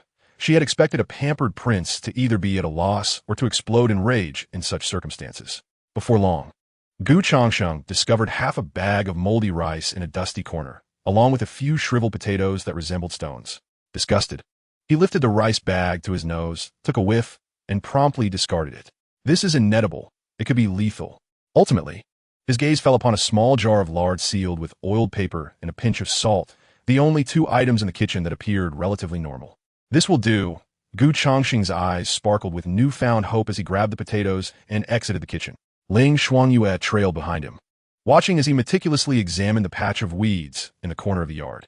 Moments later, he triumphantly uprooted a few green plants with serrated leaves. Fortune favors me. It's shepherd's purse. Gu Changsheng weighed the wild vegetables in his hands and, beneath a nearly withered old locust tree at the other end of the yard, discovered a few dusty mushrooms. Cautiously, he plucked them and inhaled their scent. Locust mushrooms, edible. Ling Shuangyue stood nearby, her gaze filled with perplexity as she witnessed his adeptness in identifying wild vegetables and fungi. How could a prince, sequestered within the palace walls, possess such knowledge? These items, she mused, were not even recognized by the typical children of common families. Little did she know, in his past life, Gu Changsheng was a genuine child of the countryside. He had no time to ponder her confusion. He returned to the kitchen, burdened with a collection of ingredients. With considerable effort, he ignited the stove using a fire starter, then proceeded to wash the potatoes and wild vegetables. His movements were deliberate, even somewhat clumsy, yet each step was executed with meticulous care. He peeled the potatoes, cutting them into chunks, washed the wild greens, and prepared the locust beans. Ling Shuangyue observed silently as he melted lard in a rusty iron pot, the sizzling sound filling the air. She watched as he added the potato chunks, stirring them until they turned a faint golden brown, before incorporating the wild vegetables and locust beans, adding water, and covering the pot. The aroma of the dish began to waft through the small kitchen. Soon, A steaming pot of unassuming potato and wild vegetable soup was ready. Gu Changsheng found 2 chip bowls, serving a portion for each of them. The soup was murky, dotted with a few glimmers of oil and green leaves. "Try it," he urged, handing her one bowl while tasting the other himself. He blew gently on the spoonful before savoring it. Perhaps a bit too much salt, but still edible," he remarked. Ling Xuanyue hesitated, unable to recall the last time she had eaten something so rustic. However, seeing Gu Changsheng relish the soup, she finally lifted her spoon. A spoonful of the soup was scorching, carrying the soft and glutinous texture of the potatoes alongside a hint of bitterness from the wild greens. The flavor was not particularly remarkable, yet on this chilly morning, the warmth of the hot soup spread through her, easing her tense body. It was an unexpectedly refreshing experience. "What? Not to your liking?" Gu Changsheng inquired after noticing her prolonged silence. Ling Xuanyue shook her head, remaining silent as she lowered her gaze and finished the soup in her bowl. Their simple meal concluded in silence. Gu Changsheng began to clear the dishes while Ling Xuanyue stood beside him, observing his profile. Morning light filtered through the dilapidated window, casting a delicate golden hue upon him. Suddenly, she felt that this seemingly useless prince was perhaps not so useless after all. At the very least, he was capable of taking care of himself. As night fell, the Changsheng garden was short on lamp oil, prompting Gu Changsheng and Ling Xuanyue to retire to their respective rooms early. Once again, one slept on a bed while the other on a couch. Yet, the previously palpable tension in the air had quietly lessened. Perhaps it was due to the warm soup or the alliance formed during the day, but the fragile bond between them had grown slightly stronger. In the dead of night, with silence enveloping the surroundings, Gu Changsheng, resting on the small couch, suddenly opened his eyes. He had heard the faintest sound of footsteps, nearly imperceptible, approaching the courtyard door. He instantly held his breath. Were the third brother's men still harboring ill intentions, sending someone again? Or was it a spy from another faction within the palace? He remained still, quietly awaiting the unfolding events. Soon, the footsteps ceased at the entrance of the courtyard, neither kicking the door nor scaling the wall, but rather methodically. They rapped 3 times on the door panel, 2 long knocks followed by 1 short. Gu Changsheng's gaze flickered. This was the secret signal he and his mother had established in her lifetime. His mother, born a palace maid and long neglected, had passed away early. Before her death, her greatest concern was Gu Changsheng. She had entrusted a trusted old friend to reach out in case of dire circumstances, using this very signal. And the friend would do her utmost to assist him. Over the years, Gu Changsheng had never once utilized it. He never anticipated that today the other party would seek him out. He quietly rose, casting a glance at Ling Xuanyue, who sat cross-legged on the bed, seemingly asleep. After a moment's contemplation, he donned his clothing and tiptoed to the courtyard, unbolting the door. Outside stood an elderly maid carrying a food box. Her hair was gray, her face lined with wrinkles. Dressed in the most ordinary garb of a palace servant. "Is it His Highness the 7th Prince?" The old maid's voice trembled with excitement. "Son, ma'am?" Gu Changsheng recognized her. She was his mother's old confidant, now working in the laundry department. "Your Highness, you still remember this old servant." Sun Ma'am's eyes glistened with moisture as she hastily thrust the food box into his hands. "I have heard that you were, betrothed, and my heart is anxious. This is a little snack and some dried meat I secretly saved for you. Please take it, do not starve." As she spoke, she nervously glanced around, fearful of being seen. Be exceedingly cautious regarding the 3rd prince. He wields great power in the court now, and is favored by the imperial concubine, intent on eliminating you, who is like a thorn in his side. I have heard he has already contacted the imperial kitchen to cut off your rations. And as for His Majesty, alas, your Highness, take care of yourself. There is no one in this palace you can rely on. Sun Ma'am babbled on, her words laden with concern. Gu Changsheng listened silently, a warm current surging within him. In this frigid palace, she might be the only one who genuinely cared for him. "Ma'am, I appreciate your kindness, but please do not come again. It is too perilous." Gu Changsheng pushed the food box back toward her. "The 3rd prince's spies are everywhere in the palace. If you were discovered, your life would be forfeit. I am but a frail old woman. What is there to fear?" Sun Ma'am insisted, trying to press the food box into his hands. "Your Highness, please take it. Consider it a means for the late madam to care for you." The two were engaged in a fierce tug-of-war at the door. Suddenly, a chilling voice resonated from behind Gu Changsheng. "Who?" Sun Ma'am trembled in fright, causing the food box to clatter to the ground, its contents scattering. She stared in terror at the figure of a woman in red, who had appeared silently behind Gu Changsheng. Under the moonlight, the woman's beauty was unparalleled, yet her gaze was as frigid as ice. It was Ling Shuangyue. Unbeknownst to him, she had awakened and stood behind him like a specter. Who is she? Sun Ma stammered, unable to complete her sentence. Fear not. She is one of us. Gu Changsheng gently patted Granny Sun's arm, signaling her to be at ease, before turning his gaze towards Ling Shuangyue. Why are you awake at such an hour? Are you sleepwalking? Chapter 9. A heartfelt exchange. Ling Shuangyue disregarded his playful jibe, her eyes flitting between Granny Sun and the food box on the ground, ultimately resting upon his face. In her gaze lingered a hint of curiosity. She had overheard their conversation. It turned out that his plight within the palace was far more dire than she had imagined. Ignored by his own father, tormented by his brothers, and deprived of basic sustenance. The only warmth he found came from an elderly palace maid who herself was struggling to survive. At that moment, she suddenly grasped why he had uttered those words about them being of the same kind. Indeed, they were both castaways abandoned by this world. Gu Changsheng helped Granny Sun to her feet and carefully picked up the scattered food, returning it to the box. Granny, you must return now. Please, do not come again. Your Highness, Granny Sun hesitated, wishing to say more. Listen to me. Gu Changsheng's tone was not harsh, yet it bore an unyielding resolve. Your survival is the best tribute you can offer my mother. I am resilient. I shall not perish. He pressed the food box back into Granny Sun's embrace, and, in a casual motion, retrieved the untainted bun and a piece of jerky from within. She will surely worry if I do not accept something and will come back again. I shall keep this. I appreciate your goodwill. Granny Sun observed him, then glanced at the icy-eyed princess behind him. Ultimately, she relented, wiping her tears away as she took her leave, glancing back 3 times before disappearing into the night. As the courtyard door closed, silence enveloped the world once more. Gu Changsheng, holding the bun and jerky, turned to face Ling Shuangyue. Are you satisfied? You scared off my only source of nourishment. His voice betrayed no emotion. Ling Shuangyue regarded the items in his hand, pausing in contemplation before speaking. She is very dangerous. The third prince's spies are scattered throughout the palace. Her actions could lead to her demise. I am aware. Gu Changsheng walked to the stone table in the courtyard and seated himself, placing the jerky upon its surface as he leisurely began to nibble on the white bun. Then why accept it? Should I refuse? She would only worry more and return again. Chewing the bun, Gu Changsheng mumbled, by accepting it, she can find peace of mind. Sometimes, offering reassurance is far more significant than a cold rejection. Ling Shuangyue was taken aback. She had never contemplated matters from this perspective. In her world, danger should be eradicated at its root, and troubles should be cleaved apart with a single stroke.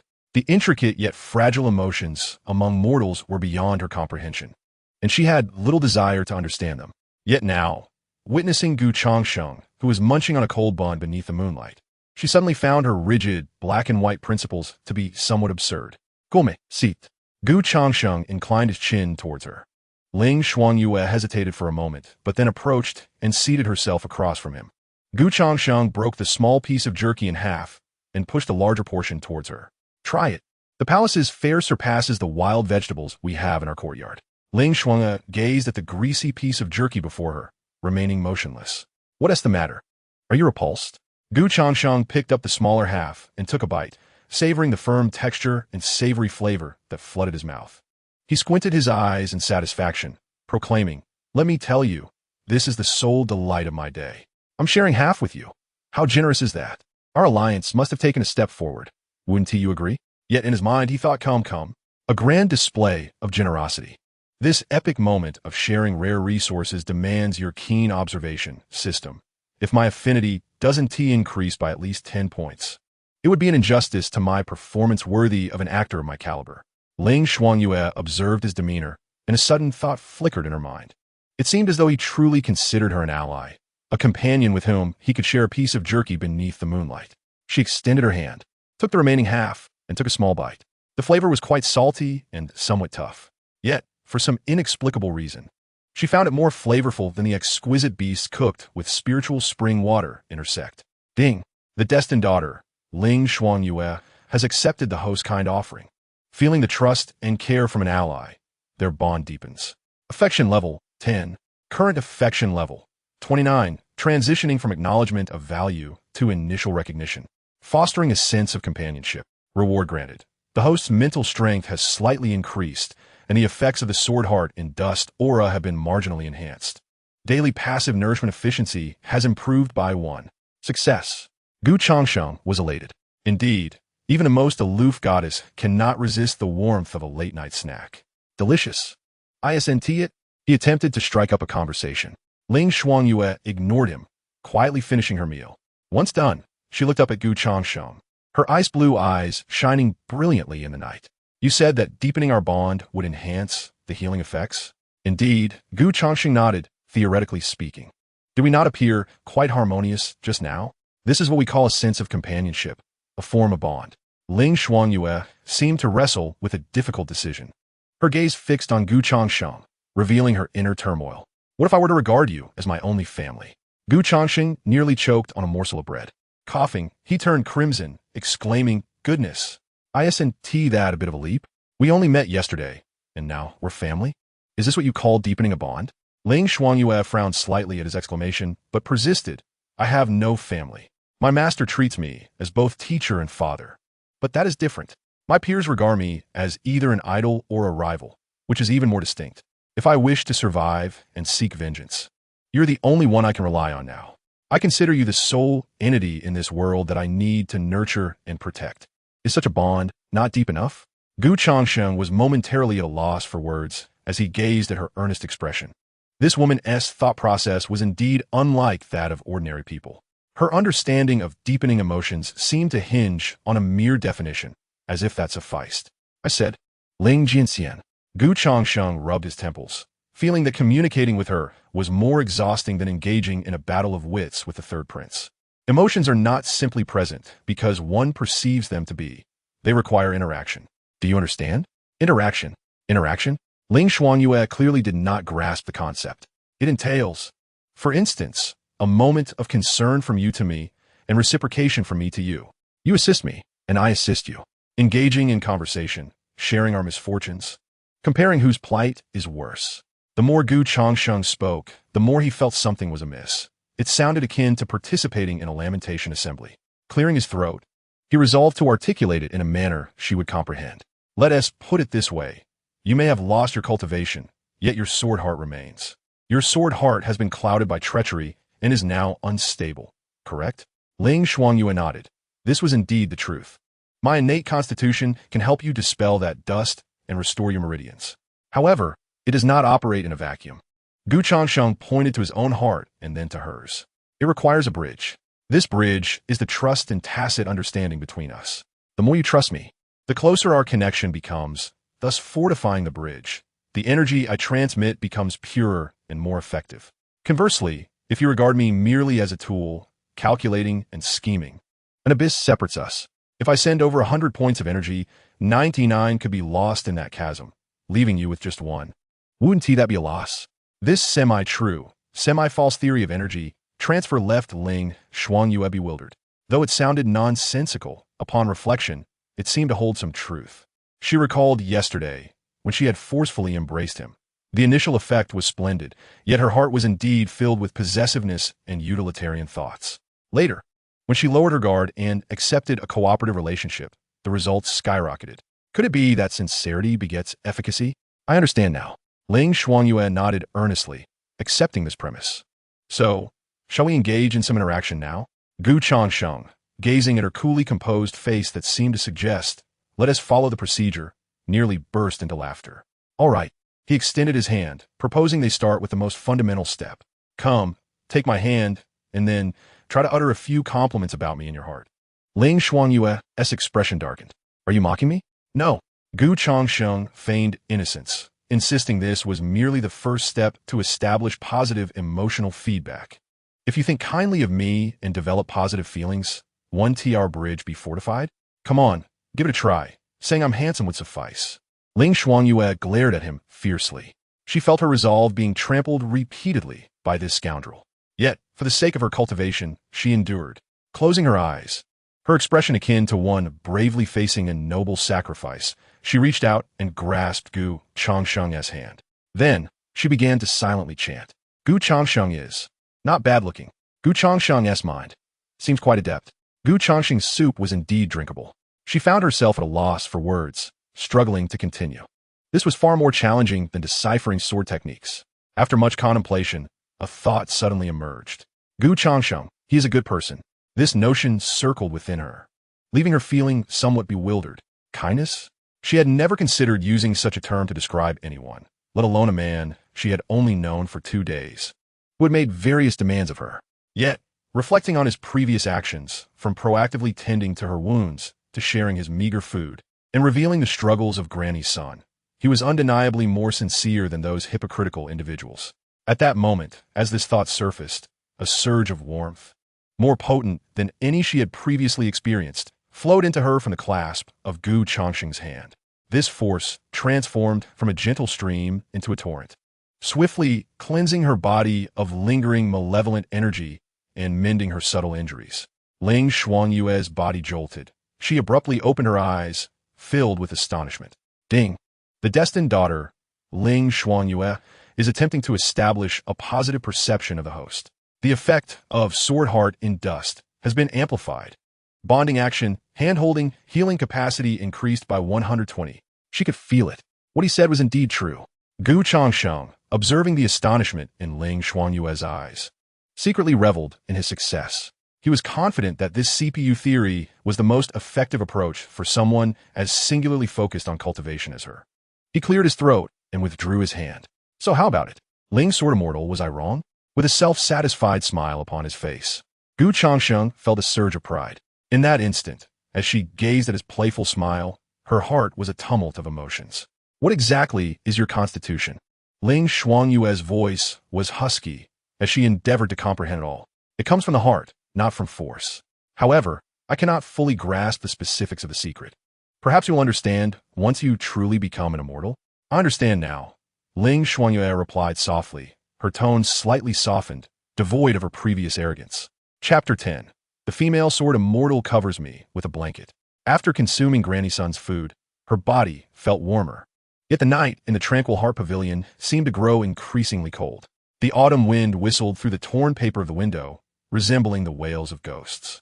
Ling Xuanyue had recovered significantly, no longer needing to meditate to resist the malevolent energy. Though she was covered by a relatively thick blanket, she still felt a chill encroaching from all directions. Her mind was restless, repeatedly conjuring the image of Gu Changsheng fanning the flames in the kitchen. Instinctively, she glanced towards the screen. Gu Changsheng lay on his rickety little bed, covered with a thin blanket, curled up and appearing rather pitiable. She felt a twinge of irritation. Cough, cough. The coughing worsened, accompanied by slight wheezing. This fellow, hadn't he already recovered considerably? Why was he still coughing incessantly? She fixed her gaze upon the trembling shadow in the biting wind, her brow furrowed in concern. What does it matter to me? She chided herself. Yet another voice persisted within her. If he falls ill, who will aid her in dispelling the toxins? Who will assist her in reclaiming her former glory? Indeed, it was for her own sake. Ling Xuanyue could no longer contain herself. She opened her eyes.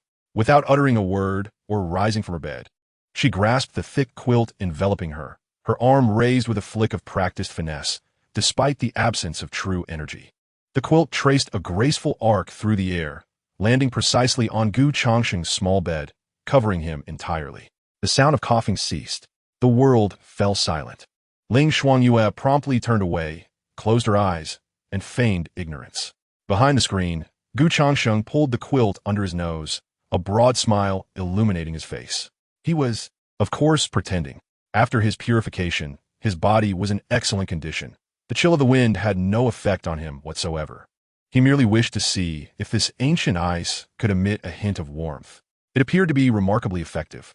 Wrapping himself snugly in the quilt, a faint, refreshing fragrance wafted into his nostrils, reminiscent of the cold plum blossoms atop a snow-capped mountain, akin to the scent of the first snowfall in winter. It was the essence of Ling Xuanyue. The sensation was delightful. He closed his eyes and peacefully drifted into slumber amidst the cool, fragrant air. Meanwhile, on the bed, Ling Xuanyue, bereft of the thick quilt, felt the chill acutely. She curled up, hugging her arms tightly. She could not comprehend why she had engaged in such an unnecessary act. Clearly, all she needed was for him to remain alive. Whether he thrived or suffered was of no consequence to her. Yet, she had chosen to act otherwise. The following day, Ling Xuanyue rose with 2 faint dark circles under her eyes. After a night of cold, the poison within her began to throb painfully once more. She glanced towards the screen, where Changsheng was neatly folding the quilt and emerging from behind it. His complexion was rosy, his spirit vibrant. Upon seeing Ling Xuangyue, he beamed at her with a radiant smile. "Good morning. Thank you, Ling Sword Immortal, for the quilt last night. I slept splendidly." He carried the quilt to the foot of the bed, his actions natural, as if this were the most ordinary occurrence. "I contemplated our cooperative model last night. It requires optimization," Changsheng stated earnestly. "The health of allies is the foundation of collaboration. Your actions last night were wise. It was a successful investment." He began again with his peculiar terminology. However, upon hearing the word investment, Ling Xuangyue found her previous discomfort dissipating considerably. Yes, it was indeed an investment. She was safeguarding her own interests. Yet, Changsheng shifted his tone, scrutinizing her. Relying solely on hand-holding and embraces as a primary form of interaction is far too inefficient. The energy transmission loss exceeds 50%. Moreover, each instance necessitates an application process, wasting time. Ling Xuangyue felt a tightening in her heart as she warily regarded him. "What do you intend?" "We could establish a more efficient and stable treatment mechanism." Changsheng spoke with utmost seriousness, as if deliberating over a matter of national importance. Ling Xuanyue's apprehension intensified. She had an innate sense that the term efficient when uttered by this man was typically accompanied by conditions she could scarcely accept. "What exactly do you wish?" "Quite simply." Changsheng extended a finger, suggesting, for instance, once in the morning and once in the evening, at fixed times and in fixed ways. This would eliminate the need for us to repetitively request and test the waters each time, significantly enhancing our efficiency. It sounded somewhat reasonable. Ling Xuangyue remained silent, awaiting his elaboration. However, as you have observed, the simple acts of hand-holding and embracing have reached a bottleneck. Changsheng shifted his tone, emphasizing that the transmission of energy relies on a clear conduit. The deeper our bond, the smoother the pathway, resulting in diminished loss. Get to the point. The crux of the matter is that we need to engage in deeper physical contact. Changsheng asserted with conviction. Ling Xuanyue's ice-blue eyes instantly turned frigid. She had anticipated this. "You must be dreaming." She spat out the words through clenched teeth. "What do you mean?" Changsheng feigned injury, expressing, "Ling Jinyan, am I the sort of person who would suggest such a thing? I am meticulously discussing a treatment plan with you." He continued with exaggerated distress. "We are allies. My body is your remedy. To ensure maximum efficacy, we must find the most suitable method of application. Consider this. The extremities of the human body are where meridians converge and where toxins are most prone to accumulate. For instance," he paused, his gaze sweeping across her flawless visage and lingering momentarily between her feet concealed beneath her skirt. "For instance, your face and your feet." The air became utterly still. Ling Xuanyue doubted her ears. Here she was, the esteemed chief disciple of the Tai sword sect, the future master of swordsmanship. And someone dared to propose healing through the mere act of touching her face and feet? How absurd! How humiliating! Changsheng, are you seeking death? An invisible aura of menace emanated from her very core. This aura was forged from the countless demons she had vanquished and the myriad prodigies she had bested, all fed by blood.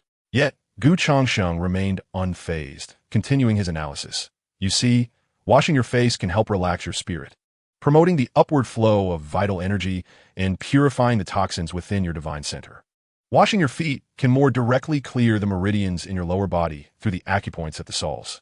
This is all grounded in the principles of cultivation." He observed Ling Xuanyue's face, which was on the verge of freezing over, and inwardly chuckled. Naturally, Changsheng spread his hands, revealing his ultimate gambit. "If you believe that allowing your husband to attend to you undermines your dignity as a sword immortal, then you may attend to me instead. You think you can compete with me?"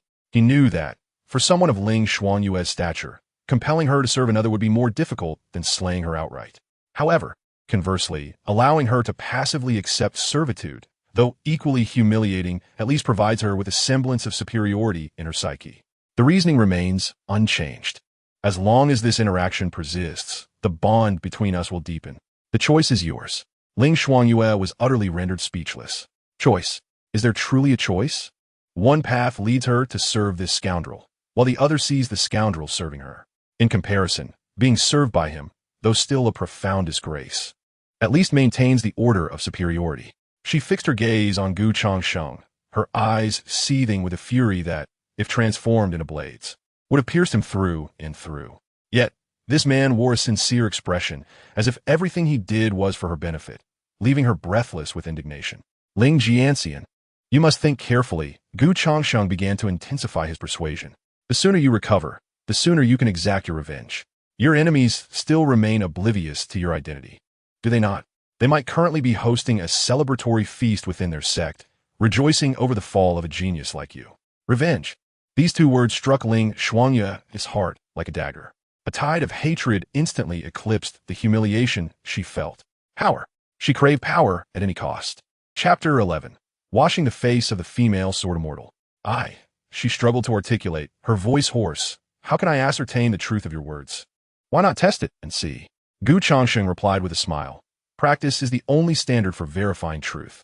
We can begin with something simple, such as washing your face. He gestured towards Ling Shuangyue's exquisite visage.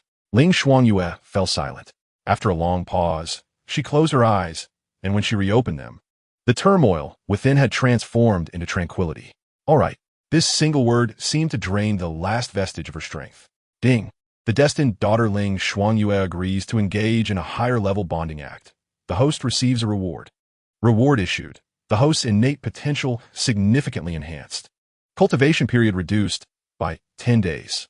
A wave of warmth, stronger than ever before, surged into Gu Changsheng's body. He felt his bones crackling, each limb and sinew brimming with an unprecedented sense of strength. Elation surged within him. Indeed, the greater the risk, the greater the reward. This was merely consent. What would happen if actions were truly taken? He forcefully suppressed his excitement and turned to fetch a basin of warm water. When he returned, holding a wooden basin and a pristine towel, he found Ling Shuangyue poised at the edge of the bed, her stature regal, like a jade sculpture on the verge of desecration. Her expression was inscrutable, yet the slight tremor of her eyelashes revealed the turmoil raging within her. Gu Changsheng knelt before her, dipping the towel into the warm water and wringing it out. He lifted his gaze to meet her, mere inches away. Her skin was as flawless as snow, her brows akin to distant mountains, her eyes cold stars, and her delicate nose and cherry lips each a testament to divine craftsmanship. Forgive me. Gu Changsheng softly uttered a few words, then gently pressed a warm towel against her face.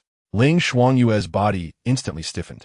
A wave of warmth radiated from her cheeks, accompanied by the moist atmosphere and the unique warmth of this man's hands. Throughout her life, she had never experienced such a human touch. Not even her own face had been washed by a man, as she typically employed cleansing spells to sweep away impurities. This peculiar sensation rendered her utterly uncomfortable. She could feel the towel gliding slowly across her face, from her forehead to her nose, then to her cheeks. The movement was gentle and meticulous, devoid of any frivolity, resembling an artisan carefully polishing a priceless treasure. At that moment, an even purer and more profound healing energy surged through her body, following the contact of the towel with her skin. A hum resonated within her, as if her very soul were vibrating. Deep within her spiritual sea, a stubborn strand of malevolent poison began to visibly dissolve under the onslaught of this powerful force. The meridians, previously darkened and corrupted by the poison, rejuvenated like parched earth receiving a much-needed rain. Was the effect truly this remarkable? A tempest of emotions surged within her. Gu Changsheng, too, felt a tumult within his heart. Meridian repair progress, 45. Poison purification progress, 30. Ding. First completion of the bond action, brushing away her dust, resulting in a qualitative leap in their bond. Affinity level 10. Current affinity level, 59. Transitioning from wariness to initial trust, fostering a subtle sense of dependency. Reward granted. The host receives partial talent feedback as the Daughter of Destiny. Transparent Sword Heart. Beginner. Transparent Sword Heart. The host's comprehension of swordsmanship is slightly enhanced, and the soul undergoes tempering, becoming less susceptible to external demonic influences. Holy moly! Gu Changsheng nearly dropped the basin. Transparent Sword Heart. This was crucial for Ling Shuangyue's livelihood. Although merely at the beginner level, it was still extraordinarily powerful. He felt his mind suddenly clear, and concepts he had previously struggled to comprehend in martial arts now appeared vividly illuminated. This investment was indeed a tremendous success. Suppressing his overwhelming joy, he continued with his actions. After completing the entire facial cleansing process, Gu Changsheng withdrew the towel and gazed at Ling Xuanyue. At that moment, her cheeks glowed with a hint of steam-induced blush, and her ice-blue eyes no longer bore the same frigid purity. Instead, they were filled with a complex array of emotions: shock, doubt, and a tinge of confusion. How did it feel? Gu Changsheng asked, fully aware of the answer. Ling Xuanyue did not respond. She merely extended her hand. A faint and almost imperceptible white essence gathering at her fingertips, flickering with life. Though it was as fine as a hair, it marked her first conscious manifestation of true essence since her powers had been stripped away. This signified that her dantian had revived. She gazed at the slender thread of true essence at her fingertips, her eyes inexplicably moist.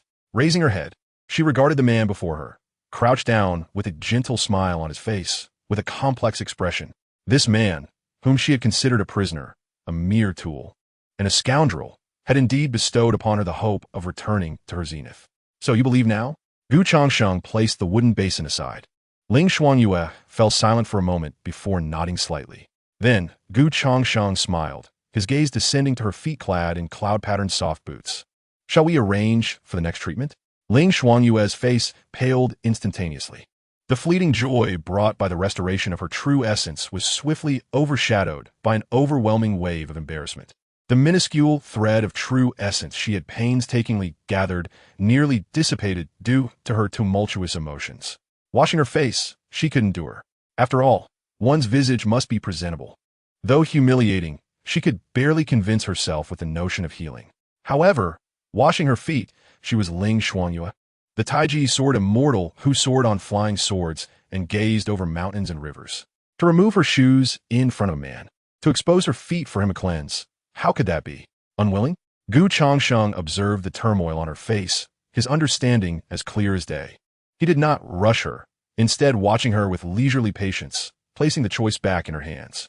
He was aware that this woman preferred gentleness over force, but was more swayed by tangible benefits. The effect of washing her face was his most enticing bait. Ling Xuanyue bit her lower lip tightly, her pearly teeth almost breaking the skin. Her mind was a chaotic whirlwind. One voice screamed furiously, "This rogue dares to humiliate you so." Yet another voice calmly analyzed, "Endure. Compared to the hope he offers, what is this slight humiliation? Your enemies still roam free, and your sect awaits your return to seek justice." The two voices clashed violently within her mind, causing her a splitting headache. Gu Changsheng sensed the moment was ripe and sighed, speaking softly. "Perhaps my demands were too unreasonable. After all, you are a lofty sword immortal, and I, a mere mortal, have no right to touch your precious jade." As he spoke, he rubbed his knee, pretending to stand up. "My knee is quite sore from squatting. Perhaps we shall end here for today, though maybe slow. Washing your face is better than not washing at all. We shall take our time. One day, you will recover. 10 years, 8 years should be sufficient." The words 10 years, 8 years fell upon Ling Xuanyue's heart like a series of heavy blows. She could not wait 10 years or 8. The flames of hatred reignited in her eyes. Just as Gu Changsheng was about to rise fully, she finally spoke, her voice faint and laced with a barely perceptible tremor. Chapter 12. The Immortal's Precious Jade. Gu Changsheng paused, turning his head with just the right touch of curiosity. Does the sword immortal have something to say? Ling Xuanyue did not meet his gaze. Her eyes fixated on the ground, as if it held an exquisite landscape. "Is what you say true? Will the effects be even more pronounced than before?" "Absolutely," Gu Changsheng replied with unwavering certainty. "The numerous acupoints in the soles are the roots of the meridians. By unblocking these roots, the entire body will find harmony. Conservatively speaking, the results will exceed double those of the previous attempt. More than double." Ling Xuanyue's heart raced violently. She took a deep breath, as though making a momentous decision. Then, under Gu Changsheng's watchful, smiling gaze, she slowly raised her hand and untied the laces of her cloud-patterned soft boots. Her movements were deliberate yet awkward, as if she were unfastening not merely shoelaces, but her very last shred of dignity. She removed the boots, revealing delicate white stockings beneath. Hesitation gripped her. Beneath the stockings lay her feet, which she had never revealed to others. Gu Changsheng remained silent, watching intently. He understood that any words at this moment would be superfluous and counterproductive. What he desired was her willing investment. Finally, Ling Xuanyue shut her eyes, took a deep breath, and resolutely peeled off her stockings. A pair of flawless, jade-like feet emerged into the air, seemingly sculpted from the finest mutton-fat jade, translucent and devoid of any blemish. Her toes were round and charming, resembling plump pearls, and her toenails gleamed with a healthy pink luster. The arch of her feet was exquisitely graceful, perfectly balanced. Too much would appear excessive, too little would seem inadequate. Changsheng silently admired her beauty. Truly, as a sword immortal, even her feet defied reason. He steadied himself, replenished the basin with clean warm water, and crouched once more before Ling Xuanyue. She was completely rigid, her toes instinctively curling, paralyzed with trepidation. Relax. Changsheng's voice was gentle. The more tense you are, the more your qi stagnates, which will diminish the effect. Consider this as a form of cultivation. Upon hearing the word cultivation, Ling Xuanyue felt an inexplicable sense of calm wash over her. Yes, this was indeed cultivation, a honing of her sword heart. Slowly, she dipped her feet into the warm water. As the warm water enveloped her feet, she couldn't help but gasp. It wasn't the heat of the water that startled her, but rather the sensation of a warm hand grasping her ankle. A jolt of electricity coursed through her body, causing her to tremble violently. She opened her eyes wide to see Changsheng, head bowed. His expression focused as he scooped warm water with his palm and gently poured it over the tops of her feet. His hand was large and warm, the fingertips adorned with a thin layer of callus. The slightly coarse texture contrasted sharply with her delicate skin. An unprecedented and strange sensation spread from the soles of her feet to the crown of her head. Shame, anxiety, humiliation, and a hint of an undeniable tingling sensation coursed through her, one she was reluctant to acknowledge. Her cheeks flushed crimson, as if they might bleed. As Changsheng fervently absorbed the system's notifications within his mind, he was overwhelmed by the revelations. Ding! The shame of the destined daughter, Ling Xuanyue, has reached its zenith, transforming into a unique dependency on the host. Significant progress in their bond has been achieved. Affection level 10. Current affection level 69. Trust deepens, resulting in possessiveness. Reward granted. The host has acquired the core talent feedback of the destined daughter, Sword Heart Clarity. Sword Heart Clarity, a substantial enhancement in sensitivity to the spiritual energy of a universe, allowing initial perception and mastery of sword intent. Requires spiritual root. Ding. Higher level bond behaviors unlocked. System marketplace functionality activated. A surge of excitement coursed through Changsheng's veins. Sword Heart Clarity. Marketplace. He forcefully stifled his urge to explore the marketplace, his hands remaining in motion. He could sense an energy, immensely purer than what he had felt during the earlier cleansing, flowing through his palms, continuously surging into Ling Xuanyue's body. Ling Xuanyue, in turn, was astounded by the tumultuous changes occurring within her. If the earlier cleansing had merely opened a small stream, this moment felt akin to carving out a mighty river. The overwhelming healing force surged through her limbs and bones like a flood breaching its dam. The blocked meridians were forcibly cleared one after another. The stubborn toxins entrenched deep within her dantian melted away before this force like snow under a blazing sun. She could even feel her desolate dantian's qi becoming rejuvenated and abundant once more. The sensation of regaining lost power intoxicated her, sending shivers through her being. Compared to the hope of returning to her former pinnacle, what was that fleeting sense of shame?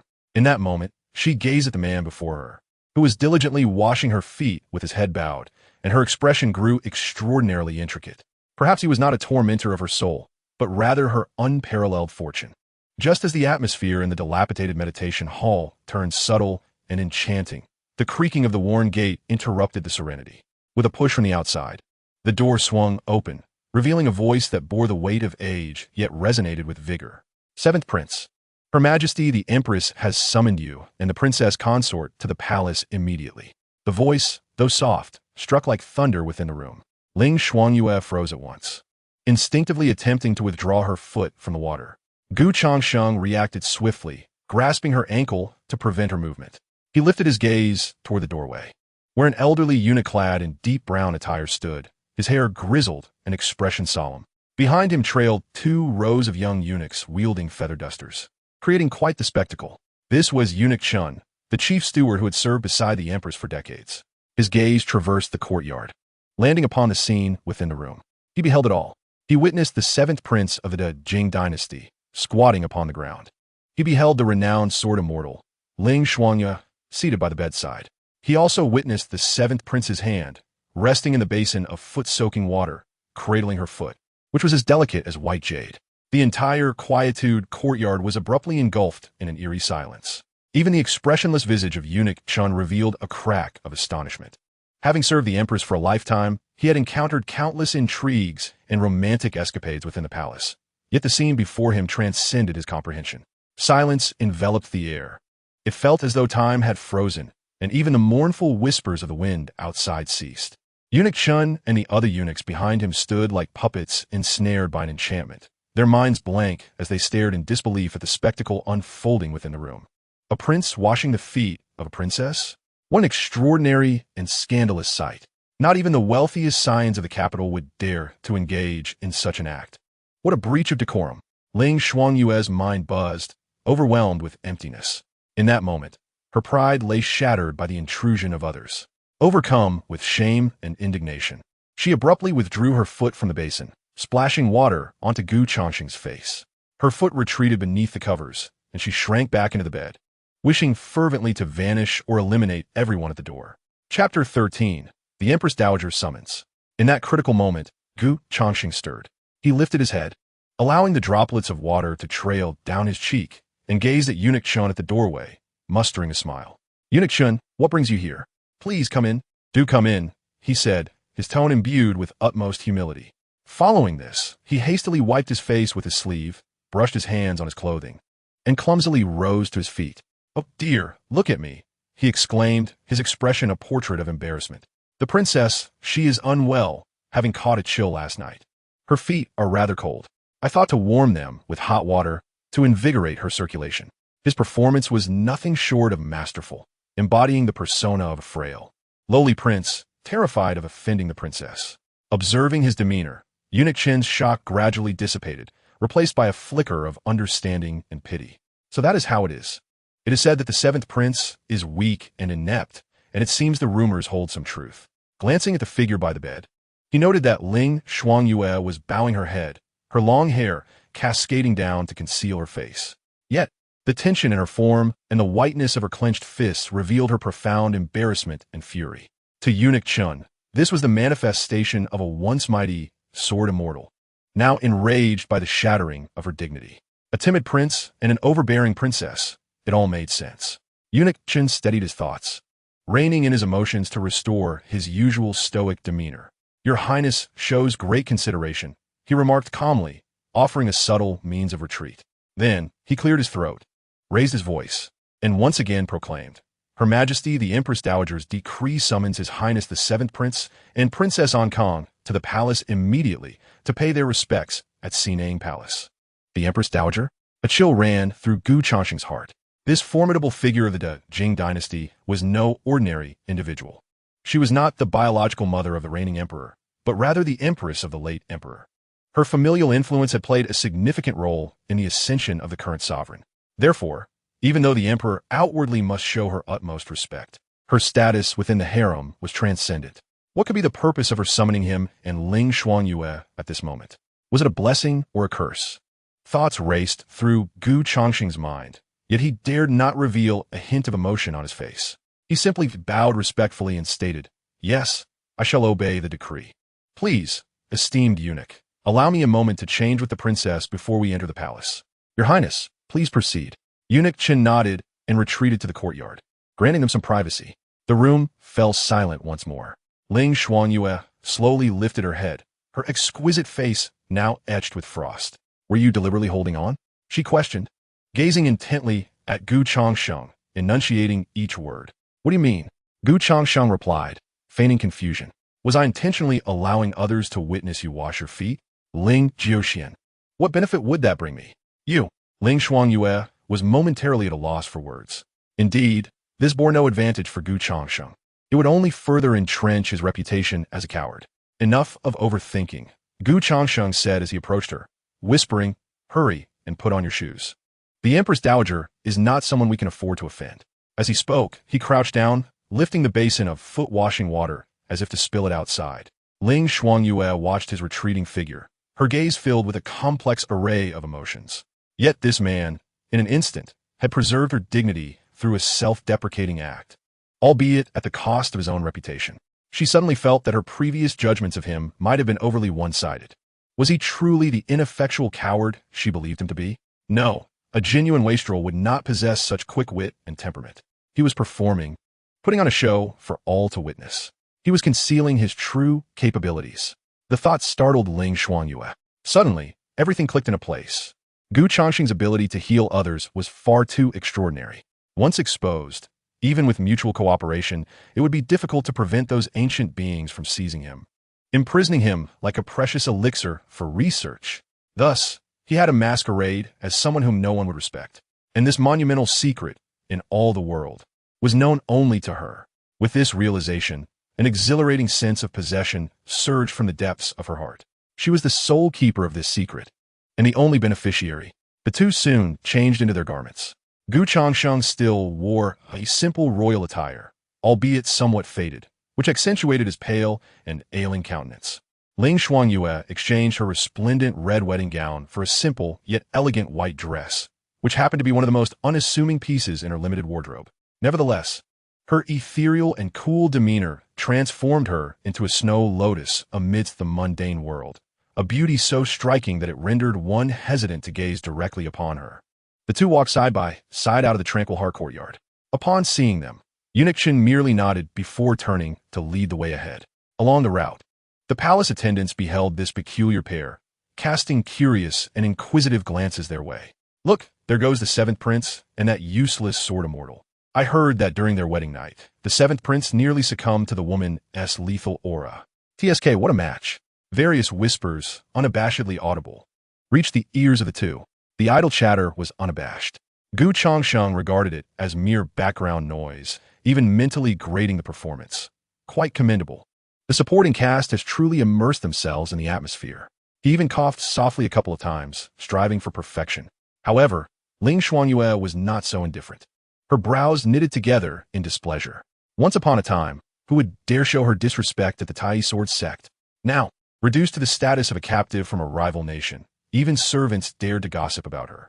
An uncontrollable chill threatened to spread through her, only to be gently nudged back by Gu Changsheng's elbow beneath his sleeve. Turning her head, she caught a glimpse of his subtle signal, his lips moving soundlessly. Ling Xuanyue understood. He was advising her to endure. Taking a deep breath, she suppressed the discomfort rising within her and restored her icy, indifferent expression. Suddenly, she found the prospect of learning this so-called acting intriguing. It appeared to be a novel experience. They arrived at Sinang Palace, a structure even more splendid than the emperor's Changsheng Palace. With its intricately carved beams and resplendent gold decor, it exuded an undeniable aura of wealth and power. Eunuch Chen guided them to the entrance of the hall before bowing and stepping aside. The Empress Dowager awaits within. Your Highness and the Wang Fei, please. The heavy palace doors slowly opened before them. A mingling fragrance of precious sandalwood and medicinal herbs wafted out from within. Gu Changsheng and Ling Xuanyue exchanged a glance, each perceiving a weightiness in the other's eyes. They stepped forward, entering the heart of the imperial harem, the very epicenter of power. Chapter 14. The fated daughter, Xiao Hongya. Inside the grand hall, the lighting was somewhat dim. At the center, upon the main seat, sat a woman clad in a phoenix robe. She appeared to be merely in her 30s, her skin as fair as snow, impeccably maintained.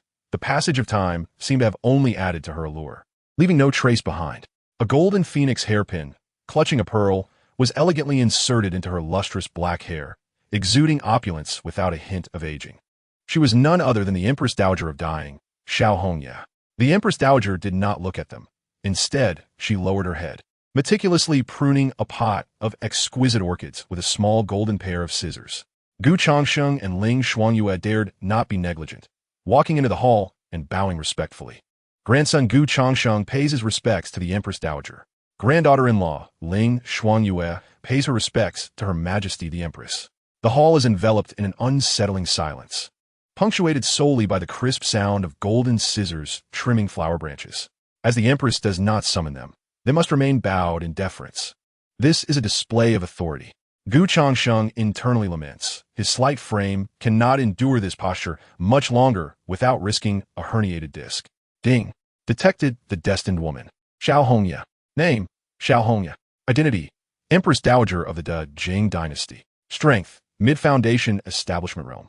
Favorability, 25, a hopeless descendant. Destiny value, 347. Difficulty of strategy, extremely high. System, come forth. Gu Changsheng roars inwardly. Surely you jest? The Empress Dowager? That is my nominal grandmother. What ailment afflicts your flawed system? I fear my ancestor might rise from her tomb to break my legs. System prompt. Women endowed with great fortune, who occupy pivotal roles in the future of the realm, may be classified as destined women. Such a broad criterion. Gu Changsheng rants in frustration. By your reckoning, does that mean the palace is teeming with potential investment targets?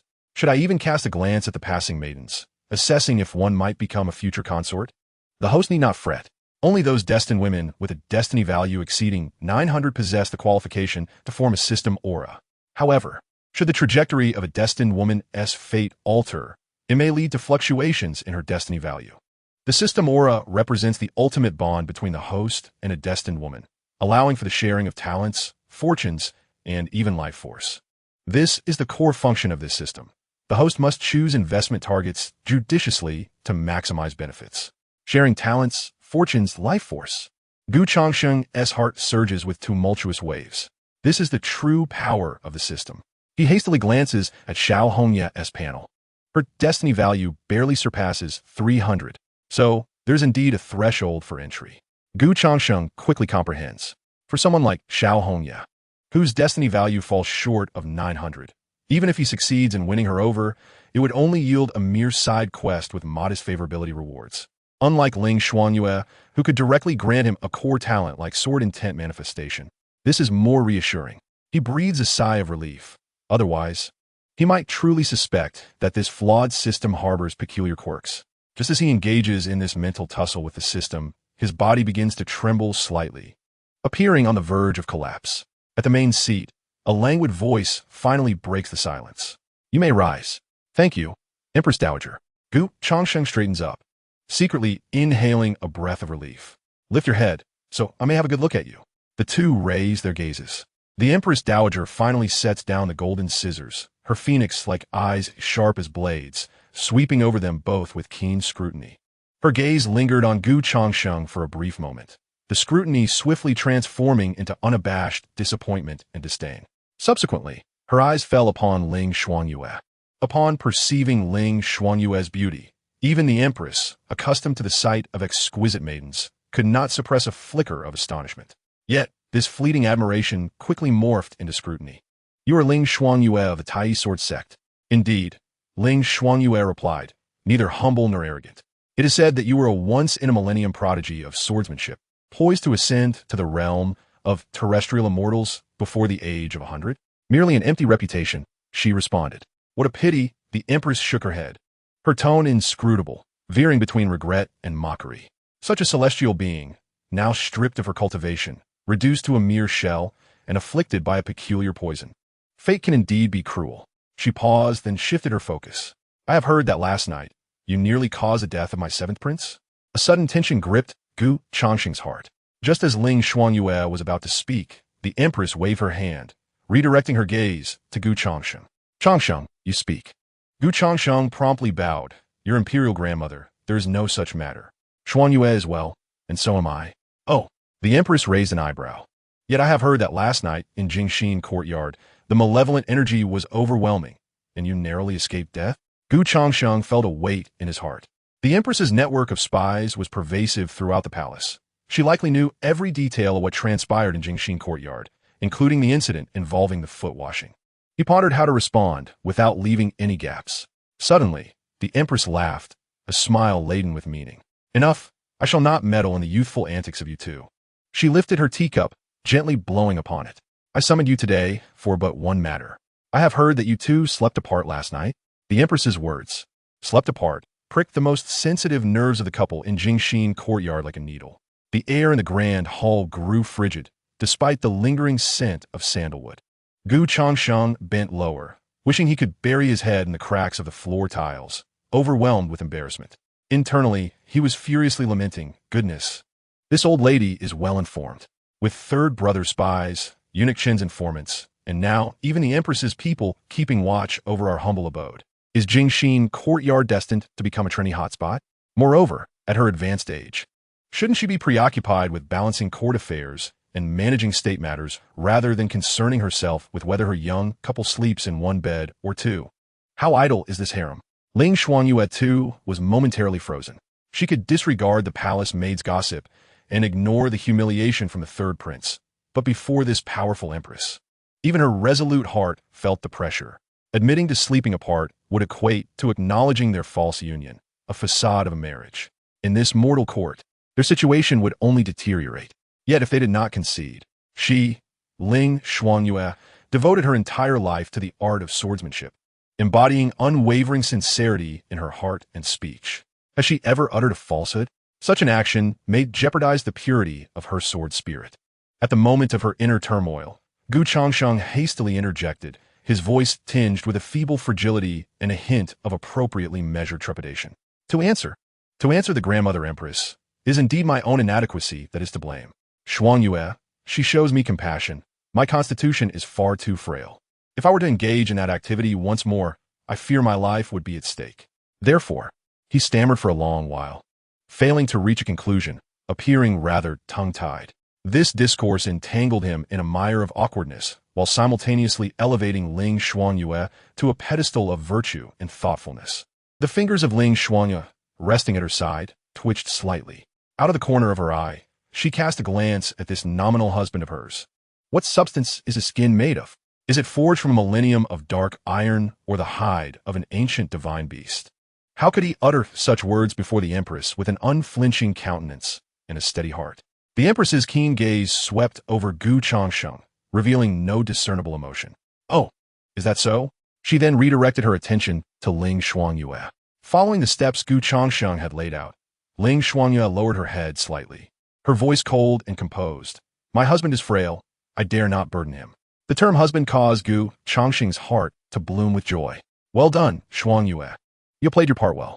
When we return, I must reward you with a chicken leg for your efforts. The empress, upon hearing this, offered a non-committal smile.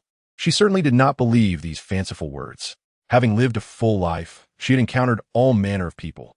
The palpable distance between the two was so apparent that even from 10 paces away, she could sense it. Yet, she was disinclined to expose their charade. The reason for summoning them today was not merely to discuss matters of the bedroom. The third prince had recently garnered too much attention at court, subtly overshadowing the crown prince, which displeased her greatly. She required a few pawns, even if they were discarded pieces, to unsettle Changfeng, and she was more than willing to employ them. The frail seventh prince before her and this discarded sword Immortal represented two potential trial pieces. Chapter 15. The Master of Listening Rain Tower, Yin Shu. Since that is the case, I must have been overly concerned. The empress shifted her tone, softening her demeanor. However, you are newlyweds, and it is rather inappropriate for you to continue sleeping separately. The dignity of the royal family must be upheld, and the continuation of your lineage is of utmost importance. She cast a glance at Eunuch Chen beside her. Eunuch Chen immediately understood and stepped forward, proclaiming loudly, "The benevolent empress bestows a warm jade bed from the southern sea upon His Highness the seventh prince and the princess, along with 10 boxes of Millennium turtle jelly. Rewards?" Changsheng scoffed internally. The warm jade bed was a clear indication that they should cease their separate sleeping arrangements and hasten to share a bed. The turtle jelly was intended to bolster his health, ensuring he did not perish upon a woman's belly, thereby bringing disgrace to the royal family. Your humble servant expresses profound gratitude for the empress's generous grace. Changsheng's face displayed an astonished joy as he grasped the still-dazed Ling Xuanyue, preparing to kneel in gratitude. Ling Xuanyue was suddenly yanked, causing her to stumble and kneel alongside him. Her heart was in turmoil. The Nanhai warm jade bed? She was well aware of its preciousness and its remarkable efficacy in suppressing poison. Yet, the mere thought of lying upon it with Changsheng. Enough, rise, the Empress Dowager commanded, regarding them with an impassive expression. She had delivered her admonitions and strategically placed her pawns. Alas, the seventh prince before her was truly lacking in potential. The emperor's sons could not all resemble the third, wearing their cunning and ruthlessness on their sleeves. The dowager's voice took on a somewhat ethereal quality. However, he must not be akin to useless clay that cannot be propped up. She cast a final scrutinizing and cautionary glance at Changsheng. Changsheng, This is the extent of my counsel. Act wisely. A chill ran through Gu Changsheng's heart. He understood that this was the dowager's ultimatum. Either he must demonstrate his worth, or he would resign himself to being a mere waste. The question of life and death becoming solely his own concern. Your son shall heed the teachings of our esteemed grandmother, he replied, lowering his head with an appropriately conveyed trepidation. The dowager waved her hand. You may leave. Gu Changsheng and Ling Xuanyue felt as if a great weight had been lifted. After bowing respectfully, they stepped backward, exiting the Sinang Palace. It was not until the heavy palace doors closed behind them, severing the oppressive aura, that they both exhaled softly in unison. The afternoon sun bathed them, yet offered no warmth. Gu Changsheng glanced at Ling Xuanyue beside him. Her complexion was pale, her gaze still tinged with lingering shock and bewilderment. Clearly, the machinations of the court were somewhat beyond her comprehension. Being a woman who had devoted herself solely to the sword. How do you feel, Ling Sword Fairy? Facing the ultimate adversary for the first time? Is it not exhilarating? Gu Changsheng teased softly.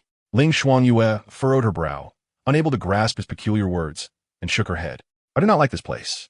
Neither do I. Gu Changsheng replied with a smile. Yet, there was no choice. To survive, one must engage with these old foxes. The two walked in silence along the stone path of the palace. The palace attendants who had earlier pointed and whispered now regarded them, with eyes transformed from disdain to awe and curiosity. Being summoned by the Empress Dowager and emerging unscathed was a signal in itself. Just as they approached the palace gates, a hurried jingling of bells approached from afar. Seventh Prince. A voice, laced with seductive charm, wafted from behind them. It was soft yet seemed to possess an alluring hook capable of ensnaring souls. Gu Changsheng and Ling Xuanyue turned in unison. They beheld a luxurious carriage crafted from ebony, adorned with silver bells at each corner, coming to a graceful halt. Surrounding the carriage were dozens of composed and formidable guards. The curtain of the carriage was lifted by a hand adorned with a jade-colored cigarette holder, revealing a woman clad in a form-fitting purple qipao, her voluptuous figure exuding maturity, leaning gracefully against the door. She appeared to be in her late 20s, her peach blossom eyes both languid and piercing, seemingly capable of unraveling every secret. She did not alight from the carriage. Instead, she held a long smoking pipe, gently exhaling a ring of smoke towards Gu Changsheng. Her beauty was in stark contrast to Ling Xuanyue, representing two extremes, one a frosty snow lotus, the other a perfectly ripe peach. In the capital, such poise and charm belonged solely to one individual. Ding! Detected the daughter of destiny, Yin Shu. Name, Yin Shu. Identity, master of the listening rain tower.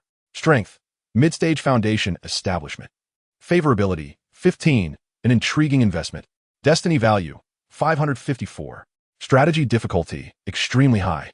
The illustrious leader of the world's foremost intelligence organization, the listening rain tower, was indeed Yin Shu. The world believed that a woman at the helm of such an organization was merely a puppet meant to distract the masses.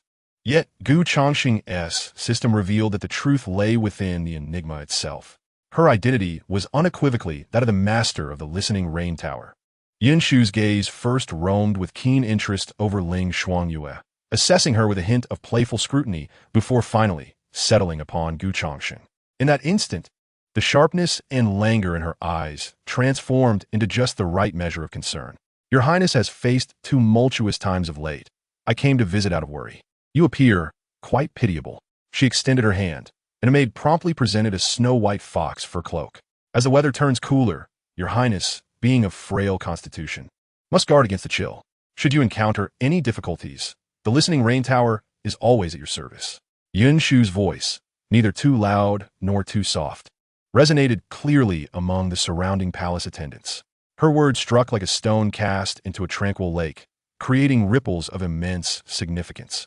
The master of the listening rain tower was openly extending her favor to the seventh prince.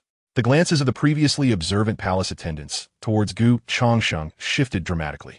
If his emergence from the Sinang Palace suggested he had garnered the Empress Dowager's attention, then Yin Shu's demeanor now signified to all that this forgotten, discarded prince was entangled with the most formidable intelligence chief of the Jing dynasty.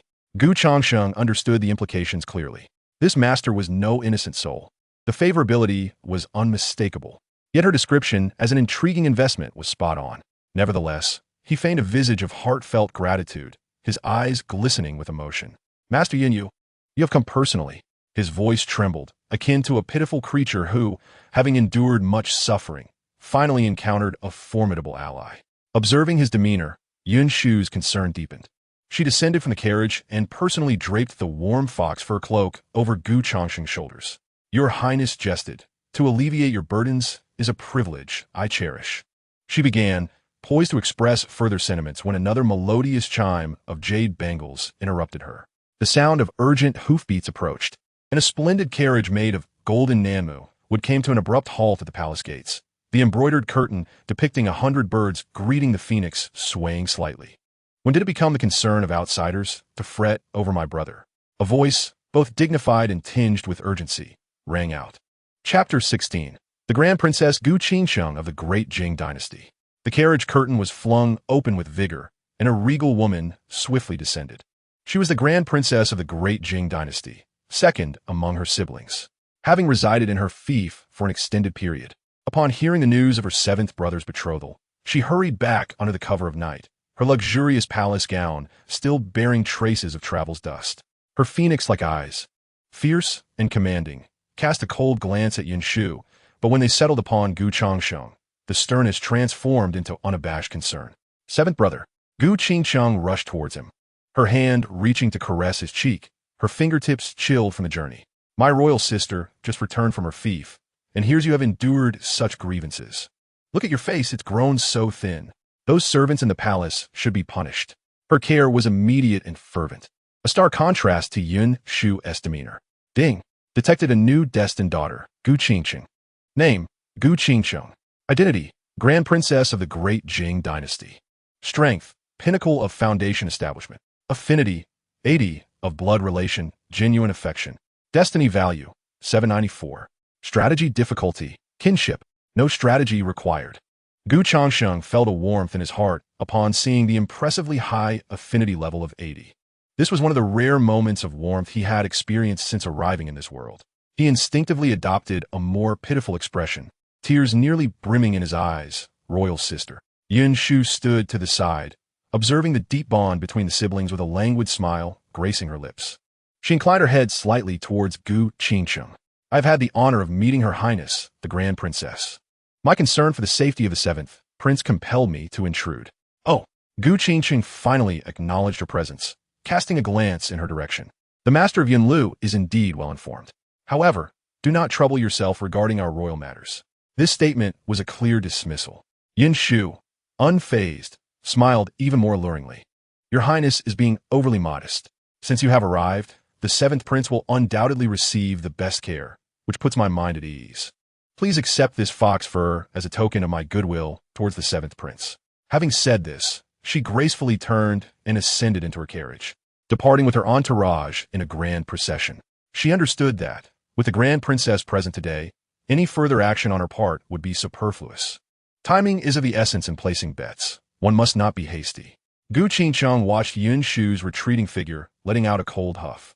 A wanderer of the martial world wishes to meddle in the affairs of my royal family. How absurd.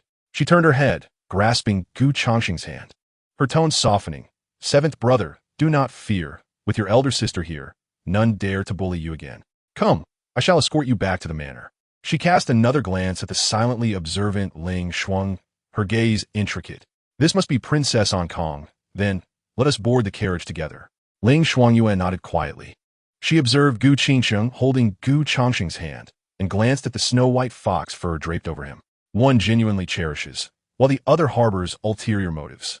Suddenly, she felt as though her own remedy had become a coveted treasure. The stirrings of irritation and possessiveness within her intensified. Upon entering the princess's carriage, the air was infused with calming sandalwood incense, elegantly and comfortably appointed. Gu Changsheng dismissed all attendants and personally poured a cup of hot tea for Gu Changsheng. Seventh brother, speak honestly to your elder sister. What has transpired during these days? And what of that Yin Shu? How did you become entangled with her? She is no virtuous person. Keep her distance from her. Such individuals devour others without remorse. Gu Changsheng cradled the warm tea, lowering his head, appearing timid. Elder sister, I do not know. She approached me first. Observing his demeanor, Gu Changsheng felt a mix of pity and anger. You are simply too soft-hearted. In the future, should any issues arise, come directly to me. Do you hear? She produced a token from her sleeve and placed it in Gu Changsheng's hand. This is my princess token. To present it is to present me.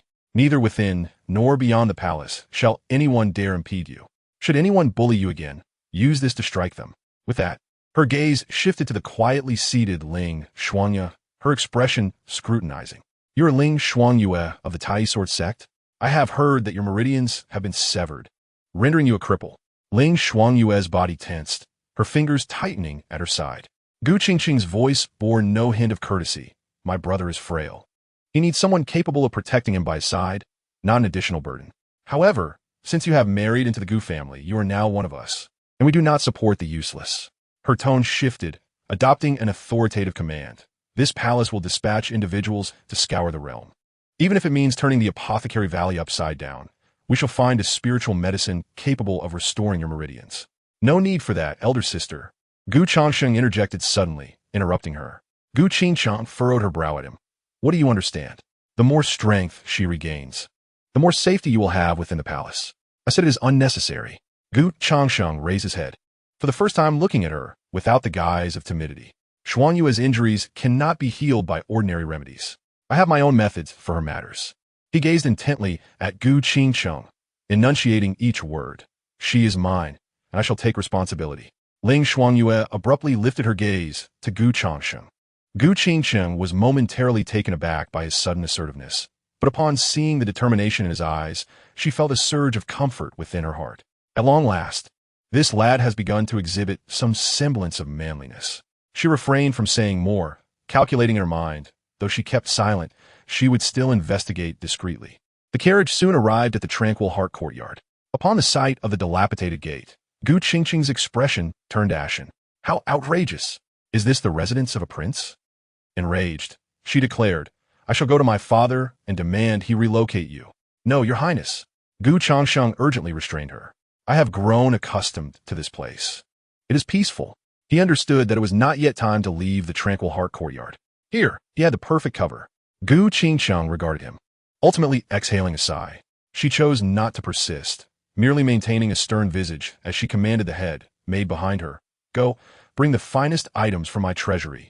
Additionally, send over 50 capable guards and attendants to ensure this courtyard is thoroughly secured. From this day forth, not even a fly shall be allowed to enter freely. Furthermore, inform the Ministry of Internal Affairs that all expenses for the 7th prince shall adhere to the highest standards befitting a prince. Whoever dares to withhold even a fraction, I shall demand their head. Once she had decisively arranged everything, she took Gu Changsheng's hand, soothingly stating, 7th brother, you should rest well. I will handle the rest. The tranquil Heart courtyard underwent a complete transformation. Before nightfall, the people from the princess's residence and the Empress Dowager's palace scurried about like racing ants, transporting items into the courtyard. The head maid directed the staff to discard the broken tables and chairs, replacing them with brand new rosewood furniture. The once overgrown courtyard was transformed into a pristine space in less than an hour. Most striking was the Nanhai warm jade bed, exuding a gentle warmth that occupied half the modest room. Soon after, the head maid returned, accompanied by 2 graceful maidens. She bowed to Gu Changsheng, saying, Your Highness, the princess is concerned about the palace attendants and has specifically chosen Chuanhe and Qiushi to assist you. They will attend to you and the princess's needs. The 2 maidens immediately knelt and greeted. We pay our respects to your highness and to the princess. Ling Xuanyue stood nearby, observing the scene with a furrowed brow. She disliked such commotion and particularly detested being the center of attention. Displeased, Gu Changsheng leaned closer to her ear, whispering, Bear with it. He replied in an even lower tone. This is also the good intention of the princess. Her people are far preferable to those of the Empress Dowager. Chapter 17. The maid's desire to serve the bedchamber. Ling Xuanyue's fury. Late at night, the newly replaced palace lanterns flickered in the corridor, casting a soft glow through the papered windows, enveloping the room in a gentle luminescence. The day's clamor had entirely dissipated.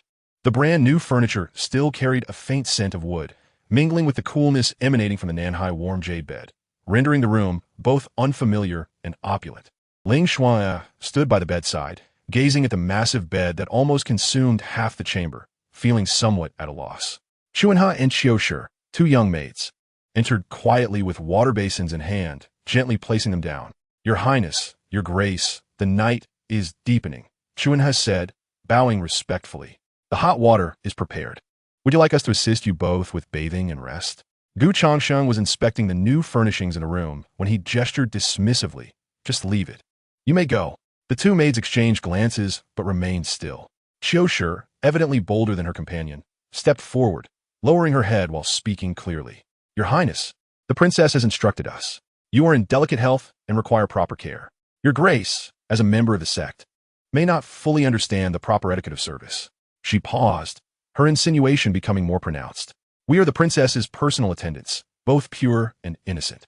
Should the princess find herself in any discomfort, we can assist in her stead." She lifted her gaze, quickly glancing at the expressionless Ling Xuanyue. "Or perhaps we could demonstrate for the princess to avoid any offense to your Highness." Chunha had already lowered her head to the point of nearly burying it in her chest. Her ears flushed with embarrassment. A sudden shock coursed through Ling Xuanyue as if struck by a celestial bolt, leaving her mind blank. Who was she? The foremost disciple of the Tai sword sect, a once-in-a-millennium prodigy of swordsmanship, the one capable of calming mountains and seas with a single stroke. And now, a mere young maid dared to instruct her on the art of intimacy with a man, to perform a demonstration? An unprecedented wave of humiliation and fury surged through her. Her hands clenched tightly in her sleeves, the air around her growing noticeably colder. Had she possessed a sword, she would have longed to cleave the roof of this room asunder. Changsheng inwardly lamented the impending disaster. If Ling Xuanyue were not poisoned, her sword aura would have surely reduced these two maids to ashes. He slammed his palm against the table in frustration, but the force was insufficient, resulting in only a soft clap, his palm tingling with a slight numbness. The atmosphere became undeniably awkward. He quickly shifted tactics, clutching his chest and coughing violently, his face turning a deep shade of crimson. "Cough, cough. What do you take me for? And what do you think of the princess?" He spluttered, gesturing at the two stunned maids, his breath ragged with indignation. "Do you wish to bring about my demise?" Startled, Chunha and Xiushi dropped to their knees, their foreheads striking the ground, scarcely daring to breathe. Changsheng regained his composure, his face still bearing a sickly hue, his eyes filled with a mixture of grievance and fear. "The princess is considerate of my frail condition, wishing to spare me from exertion, yet you insist on forcing me.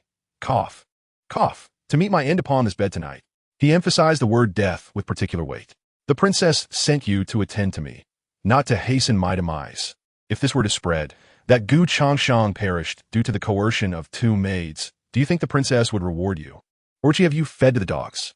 A torrent of words, interspersed with exclamations and violent coughing, escaped Changsheng's lips as he gasped for breath, exuding an air of both exasperation and frailty. This prince and the princess share a profound bond, harmonizing like the strings of a zither. "What gives you the audacity to demonstrate?" His ire intensified with each word, culminating in a thunderous command directed at the doorway. "Begone! Retreat to your quarters at once. Without my express command, dare not set foot in this chamber again, or I shall have your legs broken and cast out." The two maids, thoroughly intimidated by his righteous fury, scurried away, forgetting even to carry the basin of water. The heavy door slammed shut, leaving only Changsheng and Ling Xuanyue in the room. The world fell into a profound silence, yet the atmosphere grew increasingly awkward. Changsheng rubbed his throat, which ached from his outburst, and cast a furtive glance at Ling Xuanyue. She stood there, her gaze complex as it fell upon him. Clearing his throat, he broke the suffocating silence. "Well, I have been frail and ailing since childhood, and I remain untainted. Who cares if you're untainted or not?" Ling Xuanyue nearly exploded with indignation. "Then, Ling Jianxian, how shall we sleep tonight?" She surveyed the large bed and then glanced at the small couch crammed into the corner, her cheeks flushing. "Sleep in the bed," she declared, "and I shall take the small couch." "That's out of the question." Changsheng immediately objected, his demeanor resolute. "You are a lady. How can you sleep in such a place? Moreover, this bed is crafted from warm jade and would be beneficial for your injuries. You must take it. And you?" "I shall occupy the small couch," Changsheng replied, intentionally shivering at the end of his statement and accompanying it with a few coughs. Ling Xuanyue regarded his clumsy performance and suddenly found it somewhat amusing. This man, so evidently mischievous, persistently feigned concern for her well-being. "Cease your act," she said coolly. "We shall sleep together." Upon uttering those 3 words, her ears flushed with embarrassment. Changsheng was momentarily taken aback, but then his face lit up with delight. "You said it." He bounded onto the spacious warm jade bed with alacrity, settling in comfortably and patting the space beside him. "Come, Ling Jiangxian." "The bed is ample enough for the 2 of us, with room for another between us." Ling Shuangyue shot him a glare, approached the bed, and lay down fully clothed, striving to keep as much distance as possible while turning her back to him. As she reclined on the warm jade bed, a soothing warmth emanated from beneath her, permeating her limbs and pacifying the malevolent energy within her. Indeed, it was a remarkable comfort. Yet, despite this, slumber eluded her, as the sound of the man's breathing was distinctly audible. His presence was overwhelmingly palpable. "Hey," Changsheng suddenly spoke up. "What is it?" Ling Shuangyue replied irritably. "Allow me to share my investment philosophy with you, though I sense your disinterest."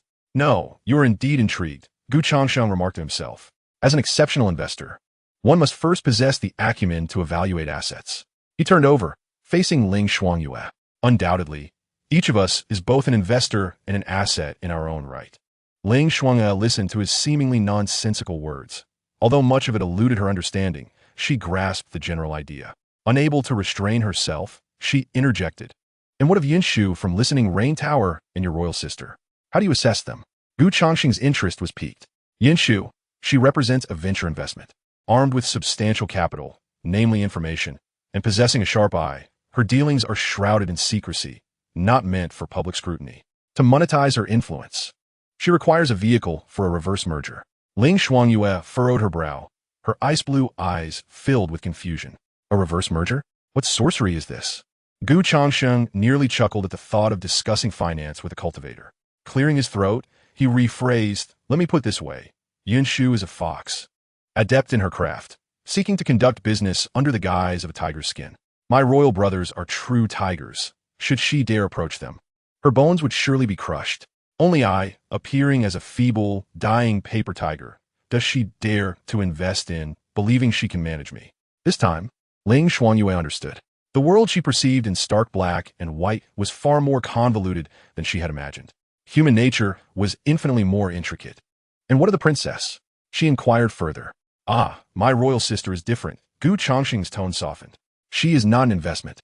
She is my angel round, a gift from the heavens, a seed capital offered out of pity. What she provides seeks no return, making it all the more precious." Ling Shuangyue fell silent. The terms fox, tiger, paper tiger, angel, when uttered by him, illuminated the once invisible web of the imperial court for her. Chapter 18. The simpleton Ling Shuangyue? "And what am I?" Her voice was faint, laced with a tension she herself was unaware of. "In your eyes, what do I represent?" Changsheng paused, then broke into a grin, reminiscent of a cat that has pilfered a fish. "You?" He suddenly leaned in closer, the distance between them shrinking, their breaths seemingly intertwining. "You're not a commodity. You," he said, locking eyes with her, his words deliberate, "are my partner, my chief protector, the very foundation of my existence in this venture. Whether it be Yunshu or my royal sister, all their investments ultimately aim to empower you. Without you, I am nothing in this deep palace. I would surely perish in time. Do you comprehend?" A warmth surged to Ling Shuangyue's cheeks, her ears aflame. She abruptly turned away from him, presenting the back of her head as a silent expression of her emotions. Yet within her heart, turmoil reigned supreme. Many words eluded her comprehension. Yet she grasped the profound statement, "Without you, I am nothing." "Then what do you seek?" she inquired, posing the pivotal question. "My aspirations are rather simple," he responded, his voice calm and unassuming. Yet it resonated like a stone cast into the tranquil waters of Ling Shuangyue's heart. Merely to survive, and to do so joyfully and freely. At this juncture, he paused, and the tranquility in his tone gradually transformed into a fervent intensity. "One day, I shall ensure that neither heaven nor earth will allow anyone to deceive me." His voice, though not loud, bore an unsettling strength. Ling Shuangyue's heart inexplicably skipped a beat. She had encountered countless formidable beings, whose might was often wielded to dominate others. Yet, the man beside her sought only to evade control by anyone. "Well then, our investment theory lesson has concluded. Now, we shall engage in our daily practice," Changsheng declared, rising from his position. "Tonight is exceptional. The two palace maids are next door, thus we cannot use the basin. We shall adopt a quieter, more efficient method. Ling Shuangyue's heart tightened as she regarded him warily. What method? Gu Changsheng remained silent, merely extending his hand towards her. His intention was unmistakable, to hold hands. The simplest and most direct gesture. After a moment of hesitation, Ling Shuangyue placed her hand into his palm. As their hands intertwined, a familiar warmth surged within her, yet this time it felt distinctly different. Perhaps it was the comfort of lying on the warm jade bed, or perhaps the earlier conversation had deepened her understanding of this man. She sensed that the warmth was purer and more profound than any previous experience. Ding! The destined daughter, Ling Shuangyue, acknowledges the host. The bond deepens significantly. Affection level 10. Current affection level 79. Deep trust, shared honor and shame. Reward granted. The host receives a talent feedback, sword intent prototype. By the heavens! The sword intent prototype. Gu Changsheng nearly exclaimed. Ling Jianxian is truly easy to deceive. Seemingly aloof, yet with a heart of innocence. He felt as if a seed, sharp and potent, had been planted within his spiritual realm. Whenever he wished, he could summon it to unleash a true sword intent. This was an extraordinary gain. Meridian recovery progress, 55. Poison purification progress, 40. Unable to contain herself, she tightened her grip on Gu Changsheng's hand. The two remained silent, savoring the secret that belonged solely to them. After a short while, a delicate voice pierced the stillness, as if wary of disturbing the night. Thank you. The words, though softly spoken, clearly reached Gu Changsheng's ears. Gu Changsheng smiled, tightening his grip on her hand, enveloping it entirely within his palm. What do I have to thank you for? It is I who should express gratitude. His voice laced with mirth, the warmth of his breath caressing Ling Shuangyue's ear. We are partners now. My life is tethered to yours. The stronger you become, the longer I can endure. Thus, let us dispense with thanks and instead celebrate our fruitful collaboration. This peculiar reasoning dispelled the subtle atmosphere between them, yet fostered an inexplicable intimacy. Ling Shuangyue's heart skipped a beat. She contemplated retorting, but found that he was not entirely wrong. Indeed, they were like grasshoppers bound to the same string. She remained silent, allowing him to hold her hand, the warmth of the heated jade bed and his palm merging into a curious current of warmth that rendered her limbs somewhat languid. Hey! Gu Changsheng leaned closer, his voice lowered as if sharing a monumental secret. Ling Jianshan, you wouldn't happen to be blushing, would you?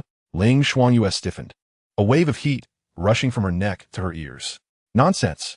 Her voice tightened, tinged with an unrecognized embarrassment. I merely find this bed a bit warm. Oh. Gu Changsheng elongated the sound, laughter muffled in his throat, provoking a delightful flutter in Ling Shuangyue's heart. So it's the bed that's warm.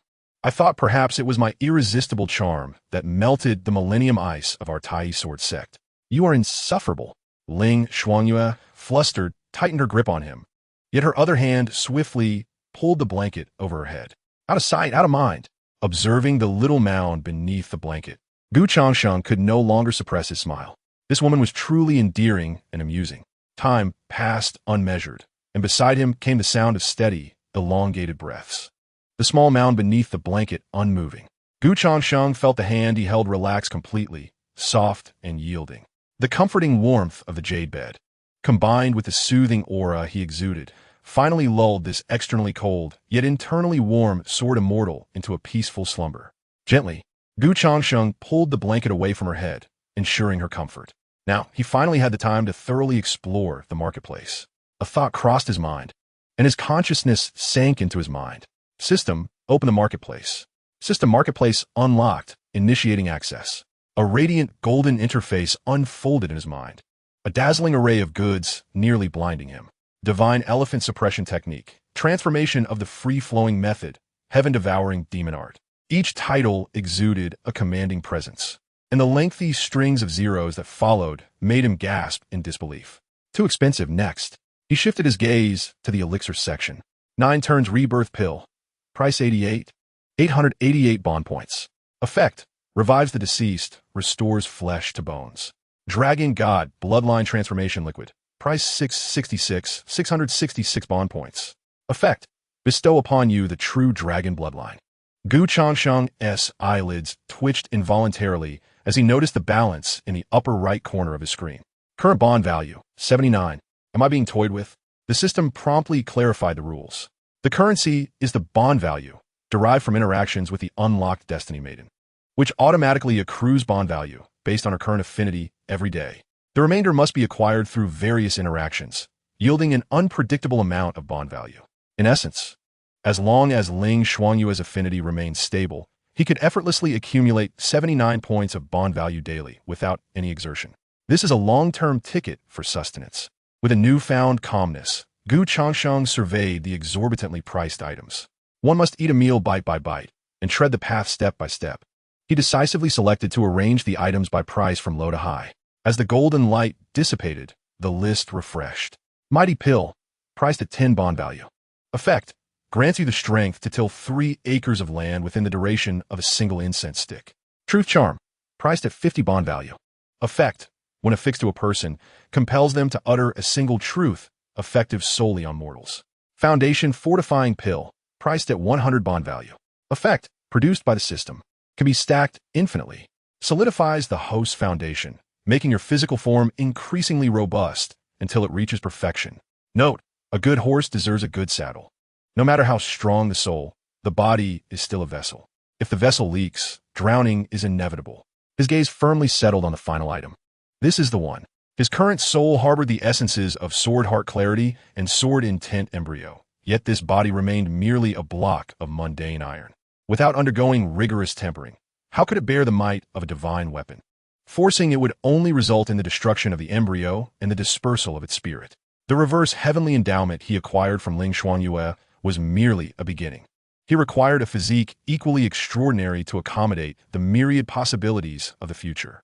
This pill was not merely a remedy for injuries, but the first strike to forge his mundane iron into divine gold. It must be obtained. Furthermore, the system indicated it could be stacked infinitely. Thus he would consume it continuously.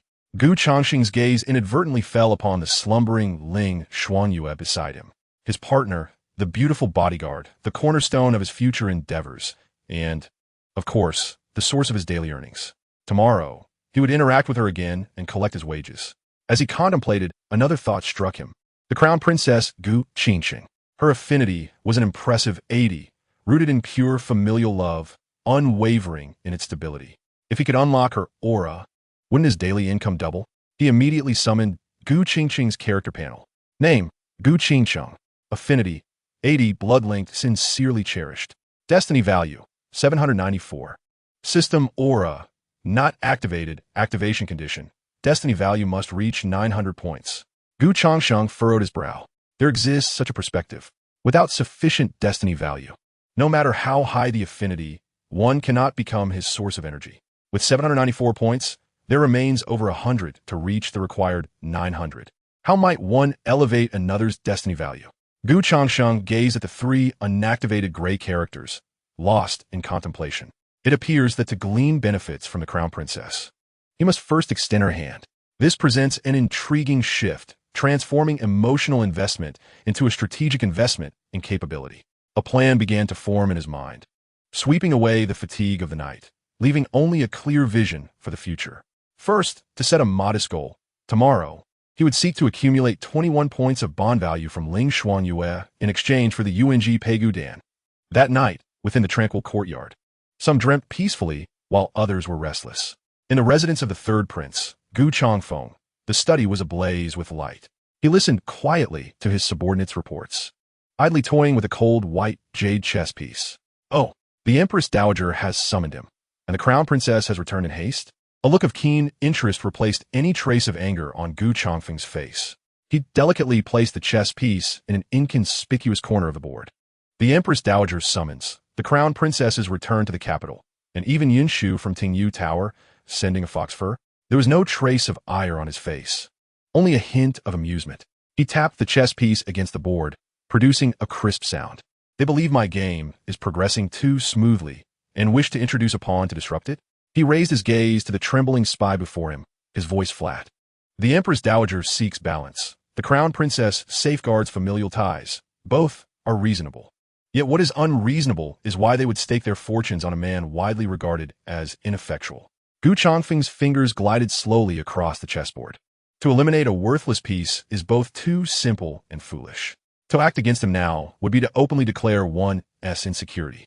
He rose and approached the spy, lowering his voice slightly. However, one cannot merely stand by. Relay the order. The shadows shall remain still for now. Seek out a few discreet hands to stir up trouble outside the tranquil courtyard, not directed at the seventh, but rather at those newly assigned servants or guards. His gaze sharpened like the edge of a blade. I wish to observe whether my frail seventh brother will continue to hide away, like a turtle, or reveal something of substance. A stone cast into the water must elicit a response. Let us first ascertain the depth of this water. Chapter 19. The dominant female, sword Immortal. As dawn broke, Ling Xuangyue stirred from her slumber. As a swordswoman, she had long been accustomed to replacing sleep with meditation, finding the deepest rest in a state of tranquility. Last night marked the first time in nearly a decade that she had truly lain down to sleep. The warmth of the jade bed, combined with the strange warmth emanating from Changsheng's palm, had allowed her to sleep exceptionally soundly. Yet at this moment, she sensed something amiss. Her body was ensnared by some unseen force, rendering her utterly immobile. She slowly opened her eyes, her gaze sharpening to focus on a face mere inches away. It was Changsheng. Her posture was such that one leg draped over his waist while one arm encircled his neck, her entire being entwined around him like a vine. Suddenly, a rush of warmth flooded her cheeks as a jarring realization struck her. How had she fallen asleep in such a manner? A tumult of embarrassment, indignation, and panic surged within her. She held her breath, cautiously attempting to extricate her limbs from his grasp, her movements as delicate as if she were disassembling an intricate array. Yet, as she withdrew her legs slightly, the man beneath her murmured in a blissful daze, rolling onto his side and pulling her even closer. "Don't stir," he mumbled, his warm breath tickling her neck, sending shivers down her spine. In an instant, Ling Xuanyue's body stiffened. He was awake. As she grappled with her confusion, her eyes met a pair sparkling with mischief. "Ling Jianxian, good morning," Changsheng drawled lazily, his voice still thick with sleep. "Your embrace seems to suggest that last night's lecture on investment theories has led you to a newfound understanding of martial arts." Ling Xuanyue felt a rush of humiliation and anger, attempting to push him away, yet he held her firmly. "Let go," she demanded. "Not a chance," he grinned. "You initiated this." Observing his audacious demeanor, the suppressed ire within her surged forth. Partners? Two peas in a pod? Why was it always she who found herself discomposed by him? Resolutely, she steeled her gaze, her expression chilling. If evasion was futile, then she would not shy away. In the next moment, Changsheng felt the world tilt. Ling Xuanyue, employing some cunning strength, deftly flipped him beneath her. Her ice-blue eyes bore down upon him, her garments unfurling, dark tresses cascading down to brush against his cheek. Changsheng was momentarily stunned. This was not the script he had anticipated. "You, my partner." Ling Xuanyue mimicked his tone from the previous evening, her voice cool, yet quavering slightly. "Since this is a collaboration, should not the rhythm of our cultivation be dictated by both of us?" She leaned in, her hands framing his face, effectively trapping him. The faint scent of soap wafted from him, and she could sense his breath quickening. Her heart raced with anxiety, her ears burning crimson, yet her countenance remained frosty. She could not afford to lose her poise. Changsheng gazed at her face, so near, the reflection of his astonishment mirrored in her ice-blue eyes. One thought consumed him. Oh no, this had gone awry. The ice mountain sword Immortal possessed a domineering side as well. Just then a knock echoed from outside, accompanied by the respectful voices of Chuinhe and Xiushi.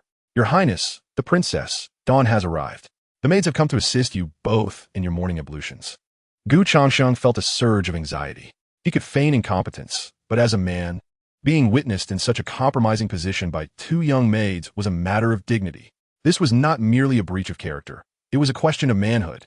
"No, stop this nonsense. Quickly get up," he urged in a hushed voice, panic creeping into his tone. "Oh," a glint of mischief sparkled in Ling Xuanyue's eyes. "Are you afraid?" She refused to budge, instead pressing down even more firmly.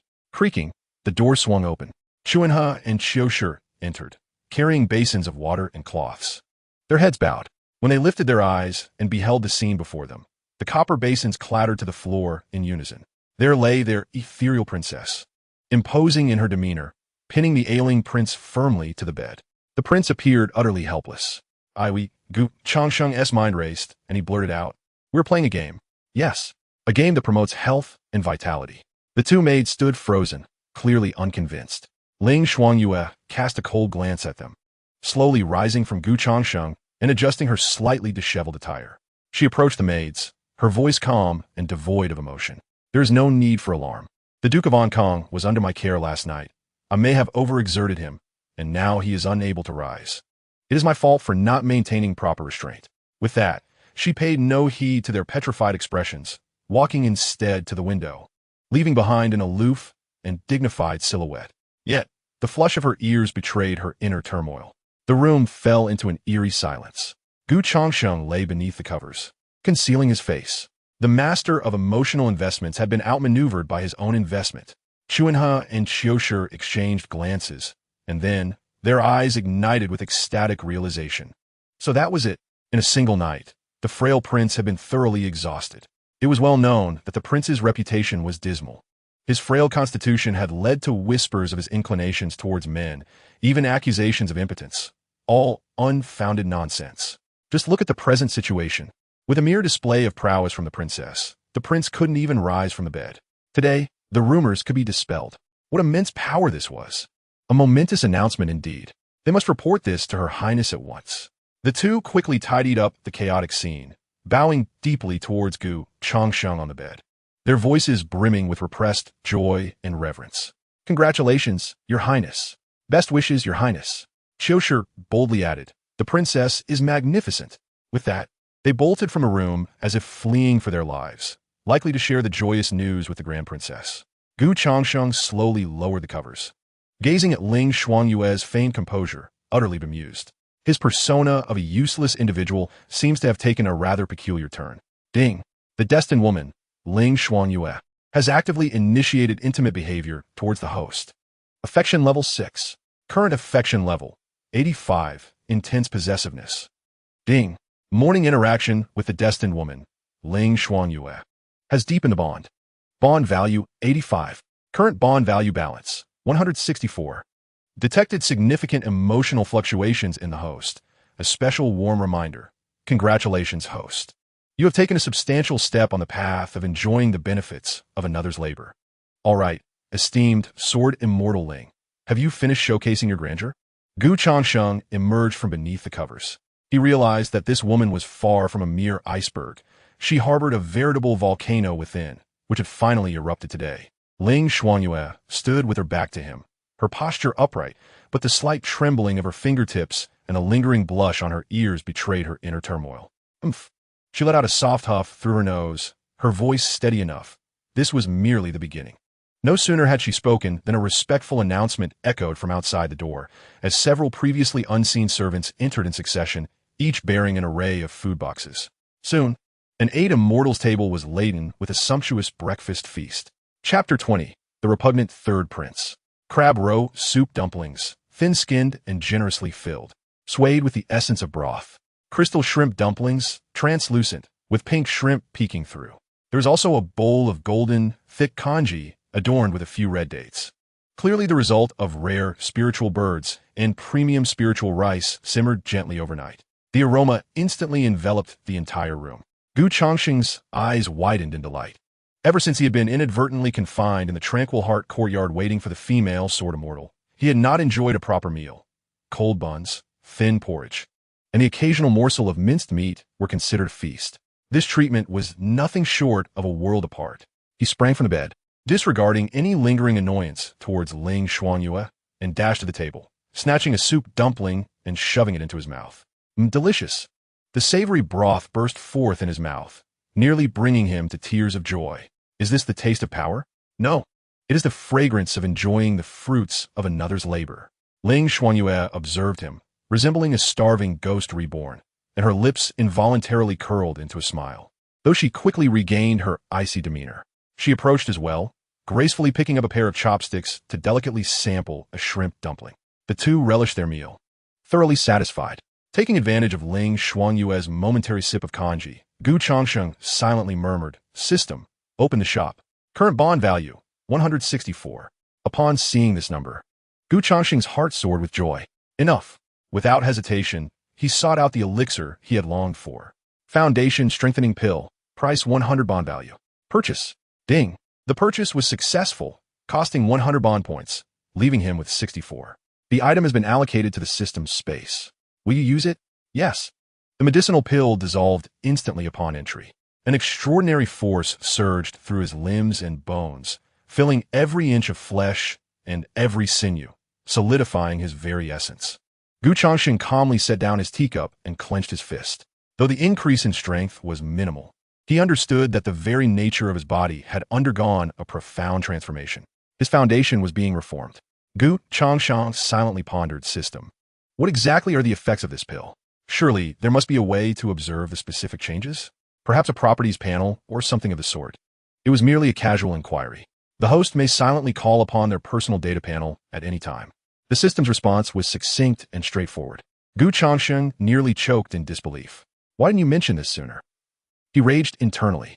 Were you planning to keep this from me if I hadn't asked? This system is as uncommunicative as a brick, utterly lacking in customer service. This system is designed to assist, not to lead. The host must explore independently to discover greater enjoyment. To hell with your enjoyment. Changsheng cursed inwardly, yet he could hardly contain his impatience as he silently commanded. Open the data panel. A translucent azure screen, visible only to him, unfurled instantaneously in his mind. Host personal data panel name, Changsheng identity, 7th Prince of the Dajing Dynasty. Prince of Onkong Realm. Mortal Realm, Foundation Restructuring, Vitality. 15, increased, root bone. 12, increased, divine soul. 30 talents. Transparent sword heart, beginner. Clear sword heart, beginner. Sword intent prototype, activated aura. Sword heart in harmony. Bound object. Ling Shuangyue, bond points. 64. Changsheng gazed at his data, momentarily lost in thought. The realm still being mortal realm was somewhat disheartening. However, the suffix indicating foundation restructuring, along with the flashing upward arrows beside the vitality and root bone values, ignited a fervor within him. The expenditure of these 100 bond points was undeniably worthwhile. The foundation of this body was being gradually transformed from a state of decay to that of divine iron, thanks to the system's medicinal pill. Further down, he noted the talents section. Clear sword heart, sword intent prototype. These were top-tier talents harvested from Ling Shuangyue. Changsheng's understanding crystallized. He was akin to a scholar possessing a trove of unparalleled martial arts manuals while being utterly powerless, surrounded by treasures, yet unable to lift a single gold ingot. This foundation reinforcement pill represented his initial step toward cultivating his physique and enhancing his strength. He needed more. Changsheng's gaze involuntarily returned to the column displaying the bond value, 64 points. He was still 36 points away from the next elixir. His sight gradually shifted from the panel to the cool and aloof figure beside him. It appeared that the depth of our collaboration still had much to be explored. Have you finished? Ling Shuangyue's cool voice broke the silence. Yes, I have, Changsheng replied, setting down his chopsticks and looking at her. Ling, the great sword immortal. It has been a pleasant cooperation. His spirits were notably lifted, and even the woman who had once pressed him onto the bed now seemed considerably more agreeable. Ling Shuangyue ignored his jest, standing up and walking to the window to observe the busy servants in the courtyard. Your imperial sister has sent 50 guards to surround this place, making it impenetrable. If your third imperial brother intends to act, it will not be so easy. Changsheng joined her at the window, standing shoulder to shoulder. Clearly, he dared not act openly. The unspoken implication was that he was prepared to resort to cunning tactics. Ling Shuangyue's gaze slightly lowered, examining the upright guards in the courtyard, and spoke coldly, a bunch of mere rabble. If he dares to come, I will ensure he returns with nothing. In her view, no amount of scheming could rival absolute strength. All were mere jokes in the face of such power. Changsheng shook his head inwardly. My dear lady, this is a quintessential sword cultivator's mindset, striking without a word. However, this is the imperial palace, not your sex-back mountain. Moreover, your strength has yet to be restored. How can you feign such bravado? You wouldn't dare come? Changsheng chuckled, stepping closer to her. My third imperial brother is quite astute. Ling Shuangyue turned her head, her ice-blue eyes filled with confusion. Changsheng extended a finger and lightly tapped the dust on the windowsill. He wouldn't send assassins to kill us. Only a fool would do such a thing. The eyes of the entire palace are upon this matter. If he sends someone to instigate a mutual downfall, it would be his loss. He will employ more insidious methods.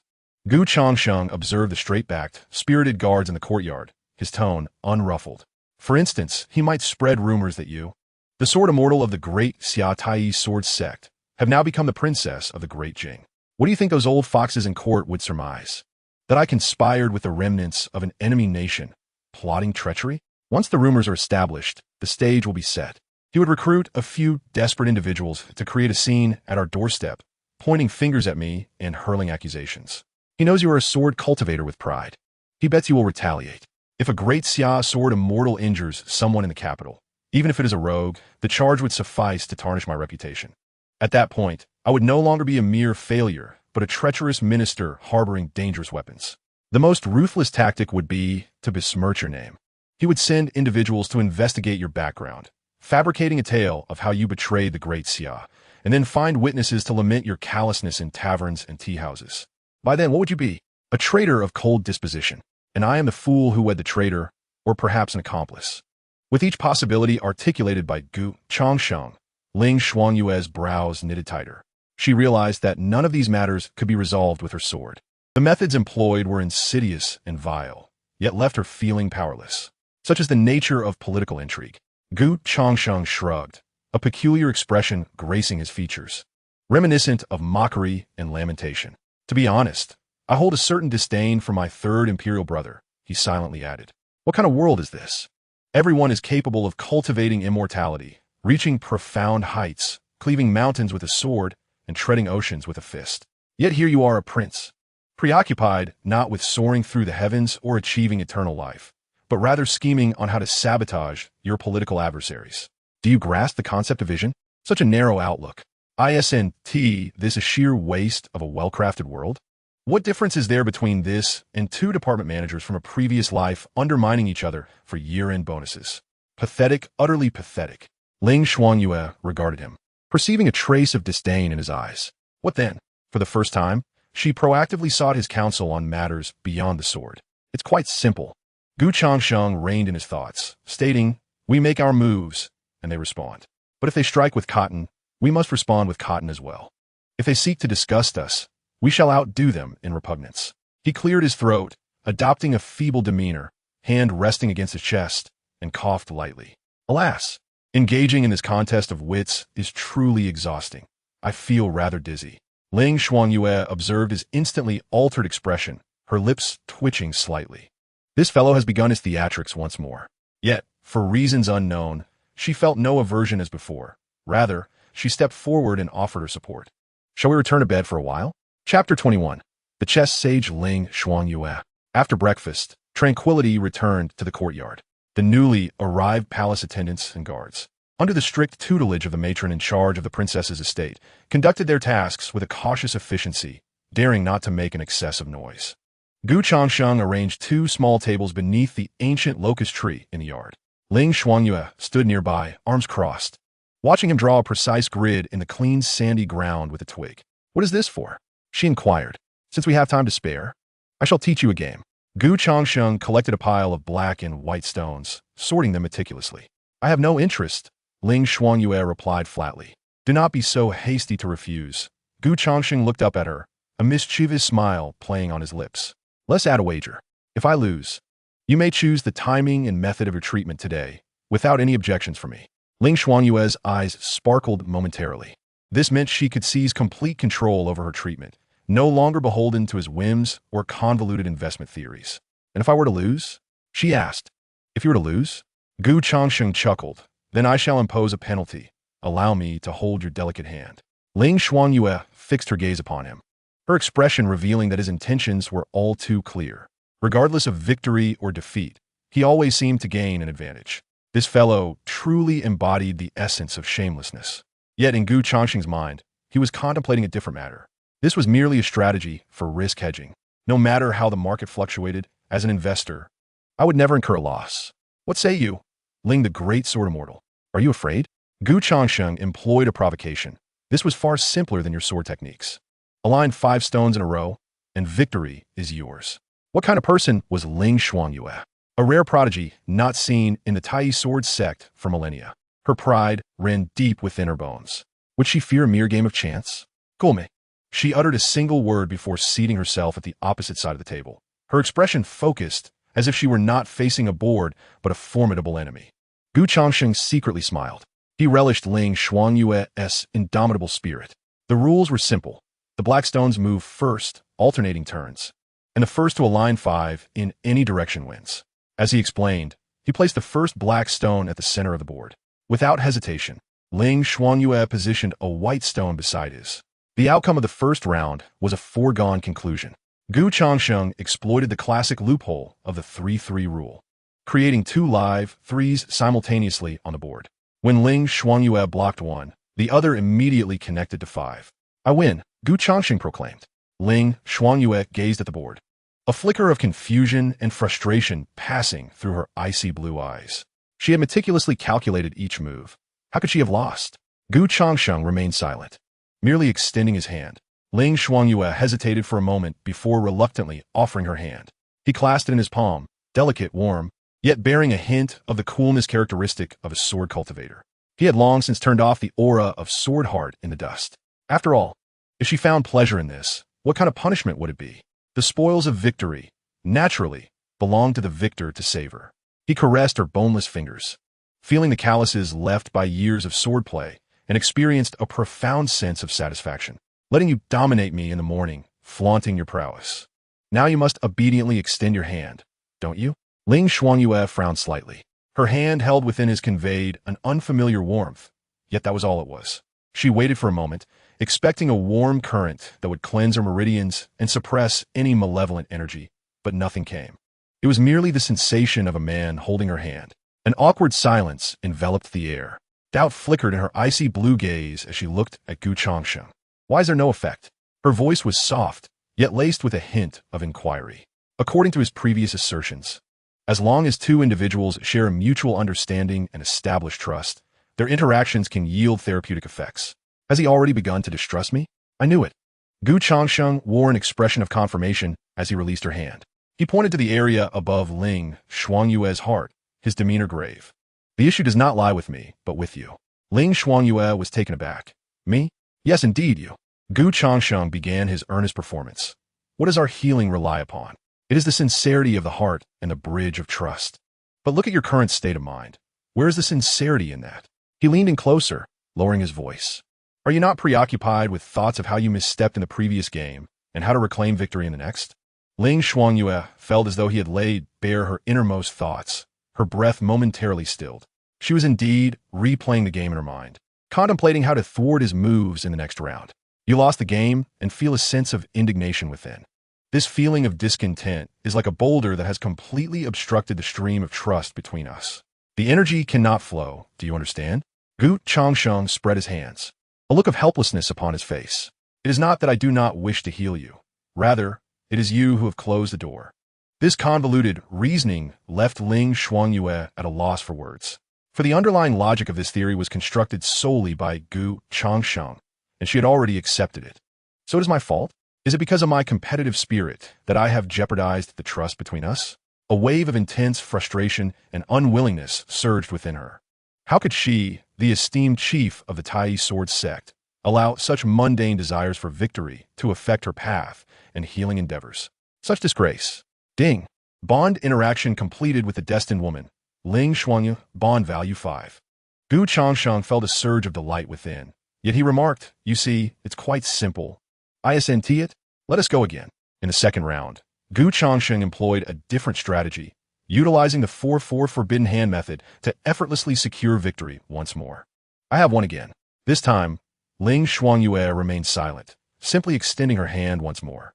Gu Changsheng displayed a mischievous grin. Ding. Bond value 5. Losing 2 consecutive rounds thoroughly ignited Ling Xuanyue's competitive spirit. Who is she? She is the sword immortal. Mastery of the sword transcends the mundane. One principle understood unlocks myriad paths. Her spiritual power far exceeds that of mortals. What difficulty lies in deciphering a game board? The third round commenced. Ling Xuanyue's gaze transformed. If previously she had merely observed with her eyes and contemplated with her mind, now she seemed to merge entirely with the small chessboard before her. Her consciousness enveloped the entire game like an invisible net. Each piece's placement in her mind would generate countless subsequent possibilities. The intent of each black piece and the responses of each white piece were vividly reasoned within her heart. Gu Changsheng's forehead began to glisten with perspiration. He realized that the modest tricks he had learned online were as fragile as a sheet of paper when faced with Ling Xuanyue's computational prowess, akin to a supercomputer. Just as he set a trap, Ling Xuanyue's next move landed directly on the trap's critical point, rendering all his subsequent strategies futile. When he thought east, she blocked east. When he contemplated west, she sealed west. The entire board lay under her dominion. He was not playing chess against a woman. He was engaged in a match with an emotionless chess algorithm. With a decisive thud, Ling Xuanyue placed her final piece. 5 white stones aligning on the board in an elegant yet lethal straight line. She lifted her gaze to meet the astonished Gu Changsheng, and for the first time, a faint yet undeniably genuine smile graced her lips. That smile was akin to a snow lotus quietly blossoming atop a glacier, cold yet breathtaking. "I have won," she declared. Gu Changsheng was still entranced by that smile when a cool hand boldly grasped his. The grip was firm, imbued with an undeniable authority. "You have lost." Ling Xuanyue's voice carried a hint of unrecognized exhilaration and pride, fulfilling their wager. With no other choice, Gu Changsheng activated his aura. A surge of warmth instantly flowed from his palm into her being. Ding! The destined girl, Ling Xuanyue, is in a joyful mood. Healing effect increased by 10. Ding! Bond value 10. Bond value. Win. Win fiercely for me. Extract every ounce. Do not hold back. Yet, his visage bore an expression of chagrin as he sighed. Alas. I miscalculated. I did not anticipate your rapid learning. Again, Ling Xuanyue replied succinctly. The next hour transformed into Ling Xuanyue's personal showcase.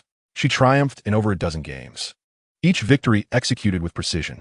In the first 2 matches, after each win, she would immediately grasp Gu Changsheng's hand, closing her eyes to revel in the intoxicating power coursing through her.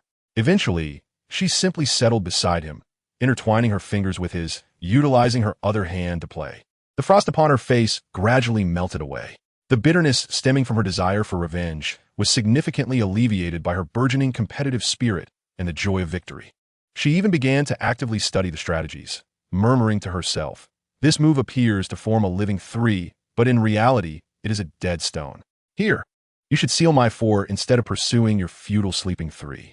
As she savored the healing, she simultaneously delivered a technical onslaught upon Gu Changsheng. He felt as though he had suffered a dual humiliation. However, observing the steadily rising bond value on his system panel, he found that he could endure a bit more of this humiliation. Ding! Bond value 10. Ding! Bond value 10. Current bond value balance, 104. Enough. Another, UNG Pegu Dan, in hand. Chapter 22, The Dynamics of the Court. When Gu Changsheng arrived, she was met with a rather striking scene. Her beloved younger brother sat in a chair, his expression one of utter disillusionment. Behind him, the serene sword master from the rival nation leaned down, her arm affectionately draped around his neck, her chin comfortably resting on his shoulder. Her eyes were half closed, revealing an unmasked sense of satisfaction and pride. Ahem. Gu Changsheng cleared her throat loudly. Ling Xuanyue abruptly opened her eyes, and upon seeing Gu Changsheng, quickly stepped aside, her earlier smugness vanishing, replaced by a demeanor of aloofness. Yet the faint blush on her ears betrayed her. "Your Highness." Gu Changsheng stood, his face adorned with an appropriately surprised expression. Gu Changsheng ignored him, striding directly before him, scrutinizing him from head to toe. Then, with the knowing gaze of someone who had experienced much, she patted his shoulder. "Seventh brother, I have just received wonderful news and rushed over to share my congratulations." "What good news?" Gu Changsheng inquired, his face a picture of confusion. "Are you still feigning ignorance with me?" Gu Changsheng playfully tapped his forehead, lowering her voice, her tone laced with implications that sent shivers down Gu Changsheng's spine. "Early this morning, that girl Qiushi came to me with jubilant tidings. She mentioned that you were quite vigorous last night, to the point of being unable to rise from bed this morning." With that, she winked at Gu Changsheng. "Congratulations. You have finally shed the title of a novice, bringing forth a new branch to our Gu family, taking a solid first step." Gu Changsheng nearly choked, feeling as if he might spew blood. If it were truly the case, he could perhaps accept it. It was clearly a misunderstanding. He abruptly turned to the side, glaring at the blushing Ling Xuanyue, who stood there feigning composure. "This is all your fault. You have a frail constitution. You must learn to exercise restraint." Yue is a practitioner, her physique far superior to yours. Do not indulge recklessly, or you will pay dearly for it. Gu Changsheng. Ling Yue. Well done. If he ever disobeys, you are free to act. I shall support you. Ling Yue's cheeks burned from Gu Qingqing's fierce words, and she could only muster a few words through clenched teeth. Your Highness, you exaggerate. The conversation had reached a dead end. After the jesting, Gu Qingqing's expression turned increasingly grave. She waved her hand, dismissing all the servants in the courtyard. There remained only the siblings and Ling Yue, who pretended to admire the scenery. Now, let us address serious matters. Gu Qingqing's countenance shifted, becoming solemn. Seventh brother, tell me honestly, how well do you comprehend the current situation in the capital? Gu Changsheng's heart stirred. He realized this was his sister preparing to instruct him. He shook his head, a look of confusion and timidity crossing his face. I do not know. I only know that my third brother does not like me.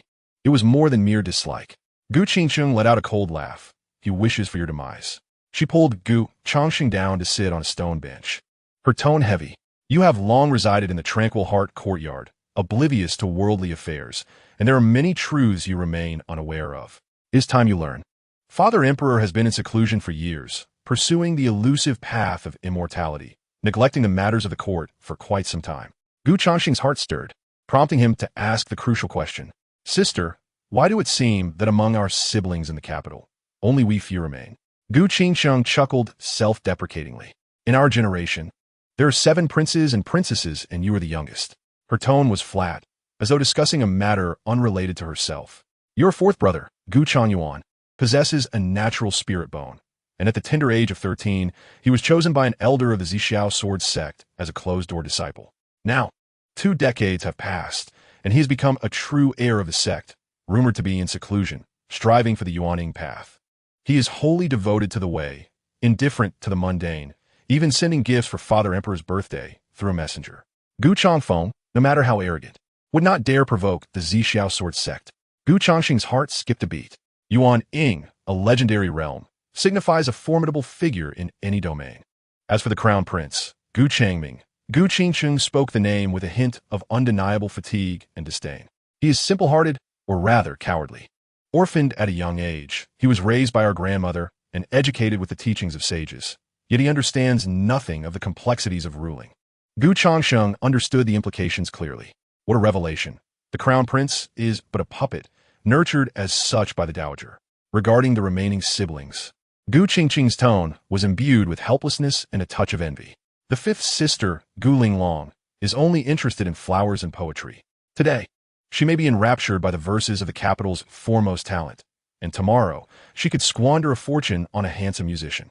The sixth sister, Gu Yueshi, is even more hedonistic, with more entertainers in the palace than guards, spending her days either listening to melodies or watching dances, living in utter indulgence. Gu Qingsheng spread her hands, her expression one of complete exasperation. Look, each of them lives more freely than the last, completely detached from worldly matters. Gu Changsheng listened, dumbfounded. What are we even discussing? A Dubai princess? Gu Qingsheng gazed at Gu Changsheng, her eyes reflecting a complex mix of emotions. Currently, the court is embroiled in a struggle among 3 factions. She extended a finger. The first faction is your third brother, Gu Changfeng. Over the years, he has employed ruthless tactics, gathering a large number of civil officials led by the chancellor and securing military support from the northern general, rendering him the most powerful force in the court with ambitions to match. She looked at Gu Changsheng, articulating each word. He views the position of crown prince as his own, and anyone he perceives as a threat will be ruthlessly eliminated. Though you present yourself as indifferent to worldly affairs, should someone manipulate the court in your name, given their nature, they would not hesitate to eliminate any threats. Gu Changsheng feigned a look of terror in response. Gu Qingsheng raised a second finger. The second faction comprises the Shao family, led by the Empress Dowager. While she supports the crown prince, his timid disposition renders him unfit for greatness. Her true intention is to emulate the previous dynasty, once the crown prince ascends. She aims to rule from behind the curtains, transforming the realm of dying into the domain of the Shao family. Her summons and bestowals are not genuine expressions of regard. You are merely a pawn in her game, utilized to counterbalance the third prince. A pawn that could be sacrificed at any moment for the crown prince or for her family's ambition. Upon hearing this, Ling Shuangyue's brow furrowed slightly. The brutality of the royal struggle was far more stark than she had envisioned. And the third faction? Gu Changsheng inquired softly. The third faction is the royal clan. With me at its helm, Gu Changsheng replied, a hint of weariness and resignation evident on her face. During the establishment of dying, for noble families were bestowed lands to guard the borders. Now, a century later, their influence has waned, yet the remnants of the royal siblings, though reluctant to return to the capital, are unwilling to see their ancestral legacy fall into foreign hands or be upended by a tyrant. Thus, they have chosen to support me. She gazed at Gu Changsheng, her eyes filled with compassion and concern. The foundation of the Empress was far from her fief. Although she possesses some connections in the capital, they cannot quench her immediate thirst. Faced with the dual threats of the third prince and the Empress Dowager, all she can do is strive for self-preservation and offer you some protection. Do you understand, seventh brother? The capital is now a vast whirlpool, and you are at its center. Every action of yours will be scrutinized by countless eyes. Gu Changsheng remained silent. Her words unveiled the fog shrouding the palace, allowing him to discern the players in this game and their respective pieces. He realized he was the most conspicuous yet vulnerable piece on the board. What am I to do? He raised his head, his eyes brimming with helplessness. Hide, Gu Changsheng replied with unwavering resolve. Continue to be the useless prince. Even more timid and ineffectual than before, utterly inconsequential. If they perceive you as worthless, even too tedious to regard, you shall be the safest. The Empress has arranged matters in my fief. After some time, when the storm subsides, I shall petition Father, claiming your old ailment has recurred, necessitating your retreat to my domain for recuperation. Once you leave the capital, a land rife with strife, the vastness of the world shall afford you protection from all. She grasped Gu Changsheng's hand tightly, her tone gentle yet resolute. Seventh brother, trust in your elder sister. I will ensure your safety. A warm current coursed through Gu Changsheng, enveloping his entire being. This was one of the few instances of warmth he had felt since entering this world. He understood that every word spoken by his elder sister was heartfelt and genuinely concerned for him. However, he could not leave, nor could he reveal the truth to her. Do not worry, dear sister. I possess an ancestral system that will empower me to conquer the divine, ensuring my future invincibility. If he were to voice such thoughts, she would likely deem him mad and hastily have him bound and removed from the capital. Lowering his head, his voice trembled with uncertainty and pleading. Sister, I shall heed your words. Yet, I have one more request. Upon hearing his compliance, Gu Changsheng's demeanor softened considerably. Speak, Grandma's son, who secretly supported me during my time in the Tranquil Garden, has now been brought to light due to your intervention. If my third royal brother investigates, they may unjustly target her. She is elderly and cannot endure such turmoil.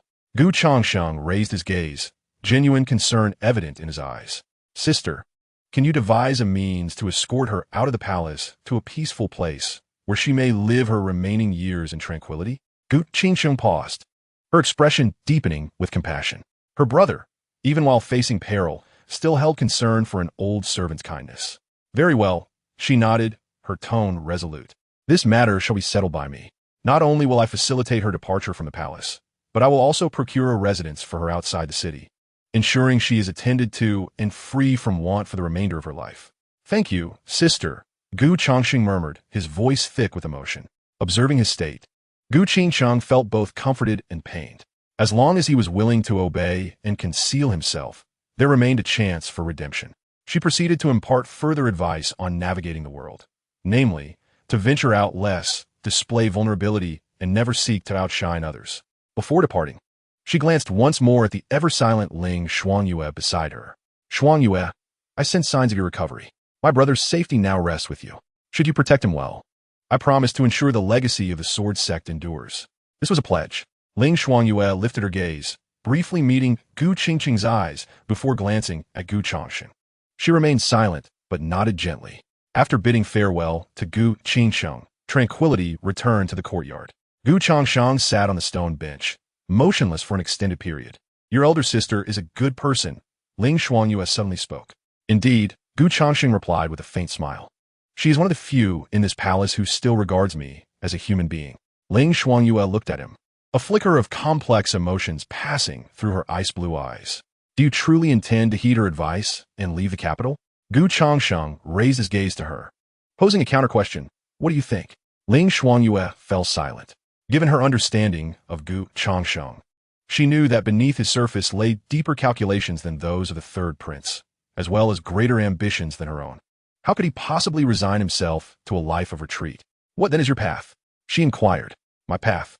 Gu Changsheng stood, stretching languidly as sunlight filtered through the leaves, casting mottled patterns upon him.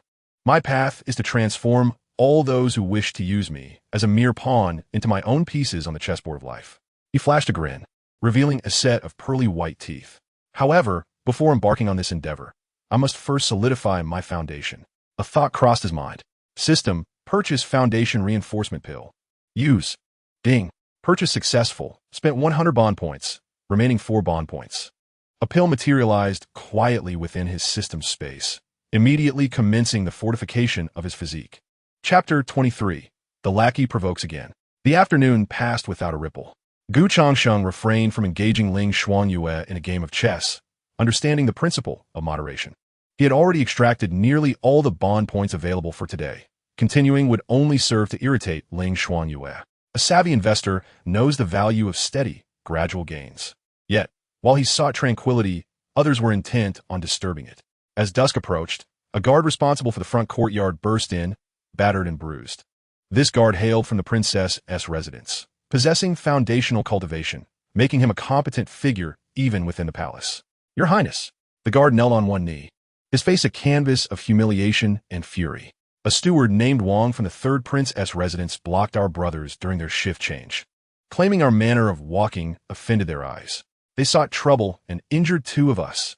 As his words fell, a head stewardess entered swiftly, her expression darkened with indignation. She was sent by Gu Changsheng, composed in demeanor. Your Highness, the evening meal, just delivered from the Internal Affairs Office, was intercepted by that steward Wang's entourage. They sent a collection of leftovers, proclaiming that the worthless should consume such fare. In an instant, the atmosphere within the Changsheng courtyard became tense. In the courtyard, both the guards from the princess's residence and the palace attendants wore expressions of fury. To strike a dog, one must first consider its master. The audacity of the third prince's lackeys was not merely an affront to Gu Changsheng, but to both the princess and the empress dowager. Each of them seethed with righteous indignation, casting expectant glances at Gu Changsheng, awaiting his command. Ling Xuanyue stood in the corridor, her gaze icy, an almost palpable aura of menace emanating from her. I will slay them, she declared, her meridians having recovered significantly, and utilizing her chi, refining strength, posed no challenge. Eldest sister, slaying a few lackeys, 1 T resolved the issue. Gu Changsheng mentally berated while outwardly restraining her. He surveyed the angered and disheartened servants, his mind racing. Something was amiss. This act was too crude, too foolish. My third royal brother is a strategist, one who prefers to maneuver discreetly. Such brazenly road tactics are not his style. This seemed more like the foolish actions of a sycophant, emboldened by his master's influence, attempting to curry favor. Realizing this, a light suddenly ignited in Gu Changsheng's eyes. A plan was forming. He hurriedly approached the writing desk, instructing the 2 maidens to prepare paper and ink. Everyone watched him with curiosity, wondering what clever scheme this seemingly inept prince would devise.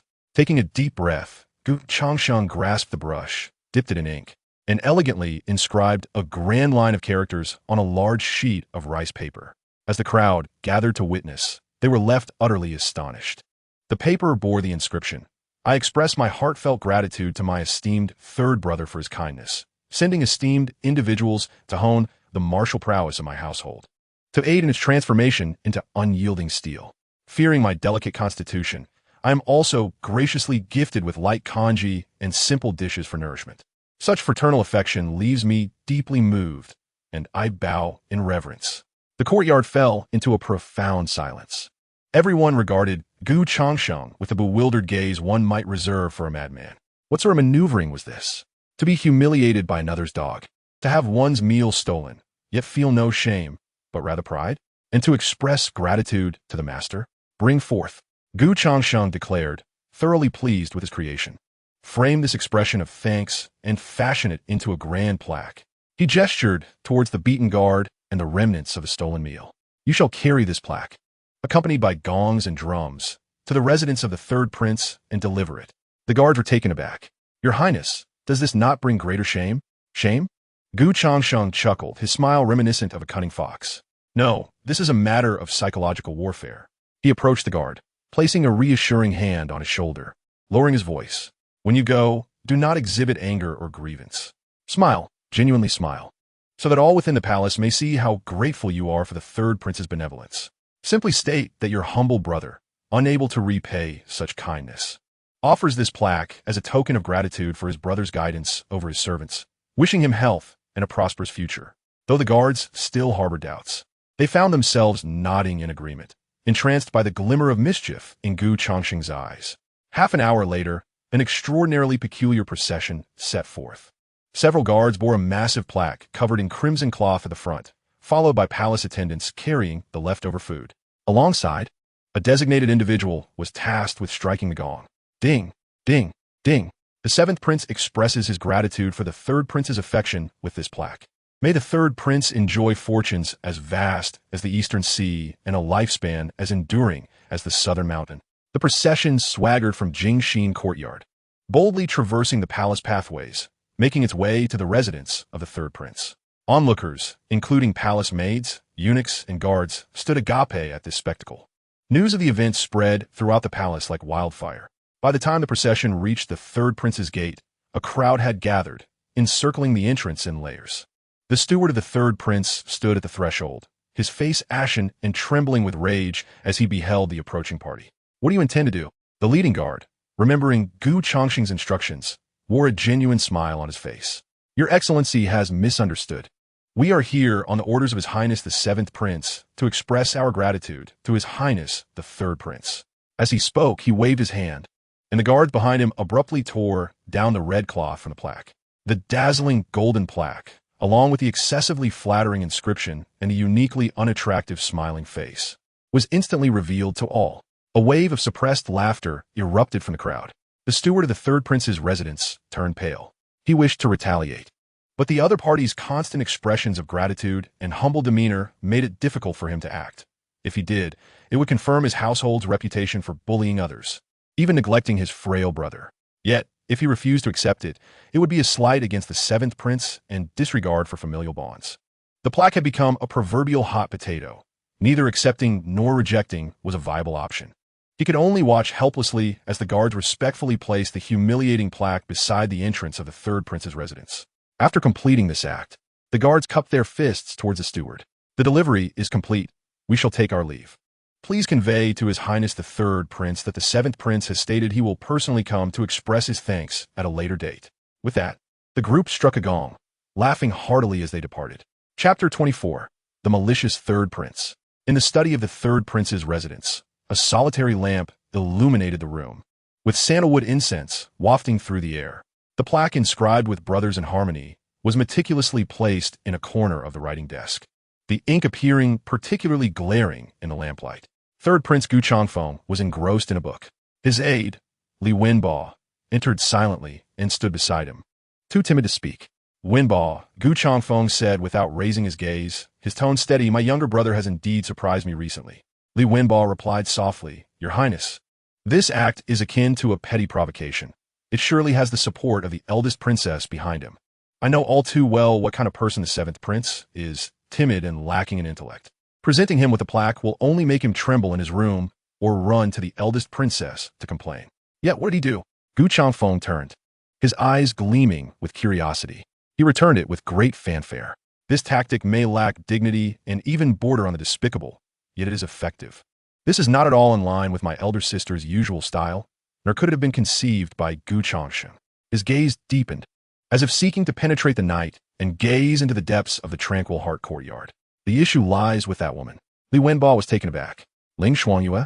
A hint of inquisitiveness tinged Gu Changfeng's voice. Bestowing Ling Xuanyue upon the seventh prince was indeed a masterstroke. He paced to the window, gazing into the thick night, as if admiring his own handiwork. A discarded sword immortal from an enemy nation given to my ailing brother. This way, it can ensure that he unwittingly meets his demise, cleanly and thoroughly. Furthermore, the foremost genius of the Tai sword sect has been reduced to a mere plaything of our Dejing's worthless prince. This slap resonates profoundly. striking directly at the face of the emperor of the Great Xia and the Tai sword sect. He paused for a moment, a cold smile curling at the corners of his lips. A masterstroke indeed, executed without the shedding of blood. To any onlooker, this appeared to be a flawlessly strategic move, alleviating my personal woes while simultaneously elevating the prestige of Dejing. Li Wenbo bowed in agreement. Your Highness, your foresight is commendable. I am in awe. Awe. Gu Changfeng turned, his gaze devoid of any trace of mirth, replaced instead by a chilling scrutiny. Yet what was the outcome? Not only did the seventh prince survive, but he thrived, even daring to cast my dignity to the ground for all within the palace to trample upon. Li Wenbo immediately grasped the implication. Does your Highness suggest that Ling Xuanyue's deadly poison holds deeper mysteries? Deeper mysteries indeed. Gu Changfeng chuckled coldly. My informants within the palace reported that when they first found her, she was barely clinging to life, a mere specter awaiting death. However, recently, she had begun to move freely about the courtyard, her health improving day by day. This was simply illogical. Li Wenbo's mind raced, quickly formulating a possibility. Your Highness, could it be that she had a hidden agenda from the outset? That the deadly poison was merely a facade? No, the poison is genuine, and her cultivation being crippled is equally true. Gu Changfeng's analysis delved deeper. The people of Beiyin are not fools. This much cannot be faked. The only plausible explanation is that the poison is indeed curable, if she chooses not to seek a remedy. Li Wenbo, not lacking in intelligence, instantly comprehended the underlying truth, a cold sweat breaking out on his back. I understand now. A once crippled female, sword immortal, and a stunning beauty at that. If she were to fall into the hands of others, her fate would be dire. She cloaks herself with this deadly poison, making her untouchable. This is her most ruthless means of self-preservation. The more he pondered, the more convinced he became, his tone growing animated. Now that she has been betrothed to the seventh prince, a mere soft target, her circumstances have stabilized, allowing her to contemplate healing her wounds. Given her former expertise, it would be child's play to guide a worthless prince in matters beneath the surface. The smile on Gu Changfeng's face deepened. Li Wenbo respectfully stated, Your Highness, in that case, this woman must not be allowed to remain. She harbors animosity towards Dejing, and once her strength is restored, she will undoubtedly become a grave threat. Should we not? No need. She's still somewhat inexperienced. Gu Changfeng, far from being angered, found the situation increasingly intriguing. He approached the desk and unfurled a sheet of fine rice paper. A docile rabbit, if crushed, is simply crushed, devoid of any thrill. Yet, should this rabbit unexpectedly bare its teeth and attempt to bite, the scenario transforms entirely. He picked up his brush, saturating it with dark ink, relishing the thought. The more you resist, the more delightful my satisfaction. Li Wenbo dared not interject. Silently, he lit a candle for the seventh prince, reflecting on his unfortunate fate. You should have enjoyed the night of your wedding, yet now that his highness has taken an interest, your demise is surely imminent. Go prepare a generous gift. Gu Changfeng deftly shifted his brush and inscribed 2 characters upon the paper, wedding invitation. He dispatched a messenger, urging him to hasten to the Tai sword sect of the Great Xia dynasty. The message conveyed was that the seventh prince of Dejing, Gu Changsheng, would wed the esteemed disciple Ling Xuanyue, and the entire nation was to celebrate this union. Li Wenbo felt a sudden jolt in his heart. This maneuver was utterly ruthless. The foremost disciple of the Tai sword sect, revered as a heroic figure, had been captured and was now to be wed to a seemingly worthless prince in a foreign land. Delivering this wedding invitation would be akin to a resounding slap across the face of both the Tai sword sect and the entire Great Xia dynasty. Would they acknowledge it, or would they turn a blind eye? Gu Changfeng gazed at the wedding invitation, envisioning the exquisite expression that would grace Ling Xuanyue's cold visage upon receiving the news. He sought to make them aware that the security they believed they possessed was merely an illusion granted by him. Their struggles were nothing more than attempts to please him. Chapter 25. Ling Xuanyue's Past. Gu Changsheng remained blissfully unaware of the schemes his third brother was concocting. However, following the plaque incident, the atmosphere in the Changsheng courtyard had shifted. The palace attendants walked with a newfound straightness, as if the farcical events of the previous day, which had echoed throughout the palace, were a grand victory of their own making. Especially the guards dispatched from the princess's residence, who, upon encountering Gu Changsheng, wished to emblazon the words, "We have found our match," upon their faces. Gu Changsheng was thoroughly pleased. This was what one might call the cultivation of corporate culture. The boss may not strike, but he must know how to play, rallying his brethren to exact a measure of revenge, thus naturally fostering a sense of unity. Ling Xuanyue, however, was perplexed by this. She sat in the courtyard, observing the bustling figures around her, all imbued with a frenzied excitement, her brow furrowed. To her, Gu Changsheng's tactics seemed almost unscrupulous, devoid of the dignity characteristic of a true strongman. Yet, paradoxically, the outcome was rather effective. Cannot comprehend? Gu Changsheng approached her, holding a cup of steaming tea, mimicking her posture from the previous day, resting his chin upon her shoulder and savoring her cool, fragrant aura. Ling Xuanyue stiffened, wishing to withdraw, yet feeling that such an action would undermine her own authority. She could only suppress her discomfort and manage a reluctant hum precisely. Gu Changsheng chuckled softly. Your inability to understand signifies that you are still viewing matters through the lens of a sword cultivator. Here in the palace, everyone values their face. I cast aside mine, thus rendering myself invincible. Just as Ling Xuanyue prepared to retort, she was interrupted by the sound of hurried footsteps. Gu Changsheng burst into the courtyard with great fervor, followed by two eunuchs carrying large chests. Upon entering the courtyard, she spotted her brother and Ling Xuanyue in their intimate posture, momentarily taken aback before a knowing smile spread across her face. Ahem, it's broad daylight. Let's be mindful of appearances, she remarked, though her eyes betrayed her approval of the scene. Gu Changsheng immediately lifted his head from Ling Xuanyue's shoulder, adopting an innocent stance. Ling Xuanyue quickly stepped back, her ears flushing with warmth. Sister, why have you come again? I brought you something, Gu Changsheng declared, gesturing for the eunuchs to open the chests. A box brimming with various vials and jars exudes a potent fragrance of medicinal herbs and an ethereal aura. Within it lies a millennium-old ginseng, sacred rasher from the snowy realms, and this, tiger bones and deer tendons. Gu Changsheng retrieves each item with a flourish, proclaiming, You have toiled diligently. Even the Empress has heard of your efforts. These are all potent tonics. Have Xuanyue prepare them for you daily, so you may restore your vitality. Do not deplete your strength at such a tender age. Gu Changsheng's expression shifts from surprise to dismay. Ling Xuanyue's face flushes, her embarrassment creeping down to her neck as she lowers her gaze, wishing to vanish into the ground. Toiled diligently? I merely tossed in my sleep and accidentally pinned him down this morning. How has it escalated to this? Your Highness, this seems inappropriate, Gu Changsheng mutters, his lips twitching. Inappropriate? What nonsense? Gu Changsheng glares at him before grasping Ling Xuanyue's hand. Speaking earnestly, Xuanyue, my dear, you are a good child. However, do consider seventh brother. His constitution is frail and cannot withstand such turmoil. Be gentle henceforth. Ling Xuanyue feels her resolve crumbling under the weight of their scrutiny. Gu Changsheng hands Gu Changsheng a silk pouch. Inside are several calming talismans I specially requested from the Guardian Temple. Affix them to your bedside at night, and they shall prevent you from exhausting your spirit. After the lively exchange, Gu Changsheng departs contentedly, leaving the courtyard enveloped in tranquility once more. Gu Changsheng gazes at the box filled with tiger bones and deer tendons, his lips twitching in annoyance. It seems the entire palace must now be aware that his facade of vitality is merely a guise, necessitating daily replenishment. He turns to the mortified Ling Xuanyue, pondering when they might put these items to use.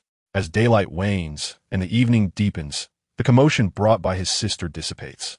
The open box remains, its contents glimmering eerily under the moonlight, as if mocking some unspoken truth. The newly arrived palace maidens have long been ushered away by the matron, leaving only the whisper of the wind rustling through the ancient locust trees' leaves in the tranquil courtyard. Ling Xuanyue stands alone in the corridor, gazing up at the waning moon, seeking solace in its cool luminescence to calm her tumultuous thoughts. Gu Changsheng leans against the doorframe, observing her with keen interest. The moonlight outlines her serene silhouette, clad in simple garments. She appears as pure as snow, exuding an air of aloof grace, as if she might take flight on the winds at any moment. Yet he knows, beneath this icy exterior lies a volcano poised to erupt, a heart of fragile glass, marred by countless wounds. He contemplates his next move. The affinity has reached a plateau at 85. To advance further, he must delve deeper into her being. He saunters over and stands behind her. Your hair is disheveled. Ling Xuanyue pauses, instinctively raising her hand to touch her tousled locks. Sit down. Gu Changsheng approaches her, holding a smooth, warm boxwood comb, its presence a mystery until this moment. Ling Shuangyue's body stiffened as she abruptly turned to face him, her eyes filled with wariness and resistance. What do you intend to do? Help you comb your hair? Gu Changsheng replied with an air of inevitability. Not necessary. Ling Shuangyue promptly rejected the idea without a moment's thought. For a woman, the act of hair combing is profoundly intimate, reserved for those closest to her. Do not be so hasty in your refusal, Gu Changsheng said leisurely. I am merely seeking to solidify our investment outcomes. He began his usual line of reasoning. Holding up a wooden comb with a serious expression, he declared, the head is the meeting point of the yang energies, the root of myriad veins. Combing the silken strands is not merely a matter of grooming. It is a ritual for calming the spirit and settling the soul. It allows your mind to return to tranquility, thus enabling our energy transmission to be smoother and more efficient. Ling Shuangyue was momentarily taken aback. Just as she hesitated, Gu Changsheng revealed his trump card. Or perhaps you believe that engaging with me is a great indignity. He sighed, a hint of wounded expression crossing his face. After all, I am deemed a worthless individual by the world, while you stand as a lofty sword immortal. Not at all, Ling Shuangyue retorted instinctively. For reasons unknown. She could not bear his self-deprecating remarks, especially now that she was aware of his true capabilities. Then please take your seat. Gu Changsheng did not grant her the opportunity for a change of heart. Ling Shuangyue bit her lip and, after a moment's deliberation, slowly turned her back to him. Sitting up straight, he picked up the wooden comb and gently ran it down from the crown of her smooth hair. Her long tresses flowed like a waterfall, imbued with a serene, cold fragrance. His movements were delicate and unhurried, devoid of any distraction, as if he were handling a rare treasure. The comb glided through her hair, creating a soft, rustling sound. Ling Shuangyue's tense body began to unconsciously relax, little by little, in response to the rhythmic and gentle motions. This sensation was entirely foreign to her. Since her disciple's betrayal, no one had treated her with such cherished regard. Even she herself had nearly forgotten what it felt like to be cared for. Ling Shuangyue, let us discuss your matters. Gu Changsheng's voice broke the tranquility, resonating behind her. Upon hearing him address her by her full name for the first time, Ling Shuangyue paused momentarily. My matters? Indeed, Gu Changsheng nodded. As a competent partner, I must have a comprehensive understanding of my core asset, including her history, her risks, and her potential adversaries. This reasoning was quintessentially Gu Changsheng. Ling Shuangyue remained silent for a moment before nodding. What do you wish to know? Everything, he replied calmly. You are the foremost disciple of the Tai Sword sect, a significant concern for the Dying dynasty. To my knowledge, there are no more than 5 individuals in all of Dying who could rival you. I do not believe they could easily capture you. He approached her with a cup of freshly brewed hot tea, extending it toward her. Have a sip. It will warm you. Ling Shuangyue neither accepted the cup nor looked at him. Gu Changsheng remained unperturbed, placing the teacup on the windowsill beside her. If she chose not to speak, then so be it. He softly articulated, regardless of what you have endured in the past, we are now companions on the same vessel. Ling Shuangyue continued to gaze out of the window, yet she began to speak. You are aware that I am the chief of the Tai Sword sect in the Great Xia dynasty. That particular mission was to eradicate a group of demonic cultivators entrenched at the Black Wind Cliff along the border of our 2 nations. Her voice was steady, akin to recounting a tale that bore no personal connection. As the leader, I led 20 inner disciples into the fray. The operation proceeded smoothly, and those demonic cultivators were no match for us. Just as we were preparing to return to the sect, I was ambushed. Gu Changsheng listened quietly, refraining from interjecting. Her name was Lu Qingyan. Ling Shuangyue's tone remained even, devoid of emotion, as if she spoke of an unrelated individual. I had regarded her as a younger sister. Gu Changsheng's motion of combing his hair did not cease, though it became lighter. He understood that the more tranquil she appeared, the more fiercely the volcano of emotions simmered beneath. We were collectively ambushed by the cultivators of Beiyan. I instructed her to take the others and flee while I held the rear. I trusted her. Ling Shuangyue's voice remained calm. Thus, she perished due to that very trust. Gu Changsheng silently acknowledged this thought. In that battle, I managed to retreat with my life. However, just as I was leaving, the protective amulet she had gifted me suddenly detonated. The amulet contained no protective talismans, only a peculiar poison that could ignite all her spiritual energy. It was no ordinary poison, it was heartburn. She finally lifted her gaze, peering through the window at the inky night outside. It scorched my meridians and seared my soul. unrelenting day and night. My spiritual energy rebelled, instantly crippling my dantian and sword veins. Gu Changsheng halted his actions. He could envision the despair of a golden core sword immortal, betrayed by the one she trusted most, her cultivation obliterated. The people of Beiyin captured me. Ling Xuanyue's lips twisted into a mocking smile. They were elated, yet they dared not lay a hand on me. For this heartburn poison transformed me into a furnace of malevolence. Any who dared to touch me would be met with a backlash of poison, suffering a fate worse than death. This poison not only destroyed her, but also, in a more humiliating manner, safeguarded her. They feared to touch her, yet were reluctant to kill her.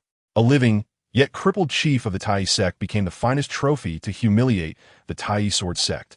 Ling Xuanyue's nails dug deeply into her palm, leaving streaks of blood. I expended my last ounce of strength to slay several Beiyin masters, ultimately collapsing from exhaustion.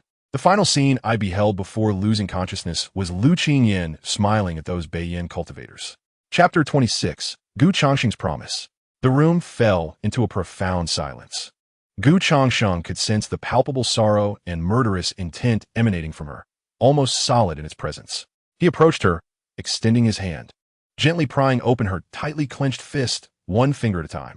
Her palm was already pierced by her own nails, blood streaming forth. Gu Changsheng retrieved a clean handkerchief from his bosom, silently tending to her wounds with delicate care. As he focused on her injuries, Ling Xuanyue gazed at him, observing the earnestness in his lowered head. Why does the sect not come to your aid? Gu Changsheng softly inquired, voicing the most critical question as he bandaged her. Aid?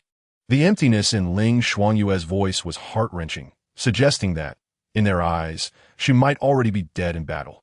She did not look at Gu Changsheng, her gaze fixed on the darkness in the distance.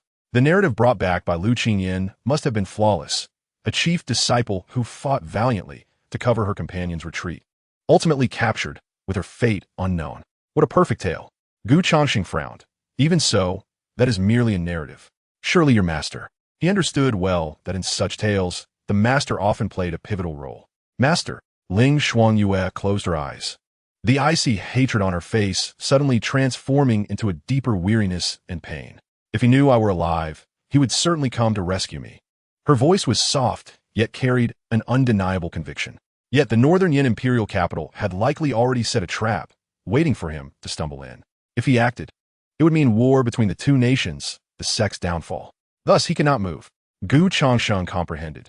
This was not a matter of neglecting to save her, but rather an inability to do so. For the sake of the sect, for the greater good, the most beloved disciple had become a sacrifice that must be made. Damn, what a classic storyline. Gu Changsheng silently lamented, his hands continuing to gently wipe the blood from her palm with a handkerchief. Then how did you find yourself in the Jing Imperial Palace? He asked. The Northern Yin cultivators did not kill me. Ling Xuanyue opened her eyes once more, her ice-blue gaze now devoid of warmth. The heart-burning poison not only sears my meridians, but has also rendered my body a furnace of malevolence.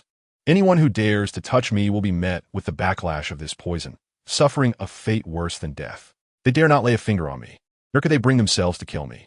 As if recalling something, a sardonic smile crept across her lips. A living, yet incapacitated chief disciple of Tai is the ultimate humiliation, the finest trophy for the Tai sword sect. Later, when the Jing and Northern Yin negotiated peace, I was sent over as a gift.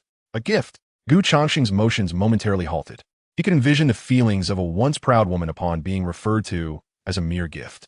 Now that the three nations are at peace and you are in Jing, has he not sent anyone to seek you? Gu Changsheng pressed on. This question struck the deepest chord. Ling Xuanyue shook her head, the sardonic curve of her lips turning into a more desolate expression. Seek? How could one seek? Upon being sent to Jing, I felt as though I had plunged into an abyss. The third prince, Gu Changfeng, has meticulously concealed any news of me, leaving my sect only aware of my capture, yet oblivious to my whereabouts and the impending marriage. She paused, her voice as frigid as ice shards. He regards me as a prized possession, a means to inflict profound humiliation upon the Tai sword sect at a pivotal moment. He has yet to determine the precise application of this gift, hence the marriage remains shrouded in secrecy. He is likely biding his time, waiting for an occasion that would evoke the utmost agony and disgrace for the Tai sword sect. Gu Changsheng silently tended to her wounds, securing the bandage with a knot. He finally comprehended why this woman's initial likability was so low. Yet once it shifted, the bond became exceedingly profound. She has been forsaken by the entire world. Her sect, for the sake of greater matters, has abandoned her. The nation, for its own interests, has reduced her to an object. Now, she exists as a symbol, a living pillar of shame meant to humiliate the Tai Sword sect. Any connections from her past would only deepen this disgrace. Thus, she severed ties with her history.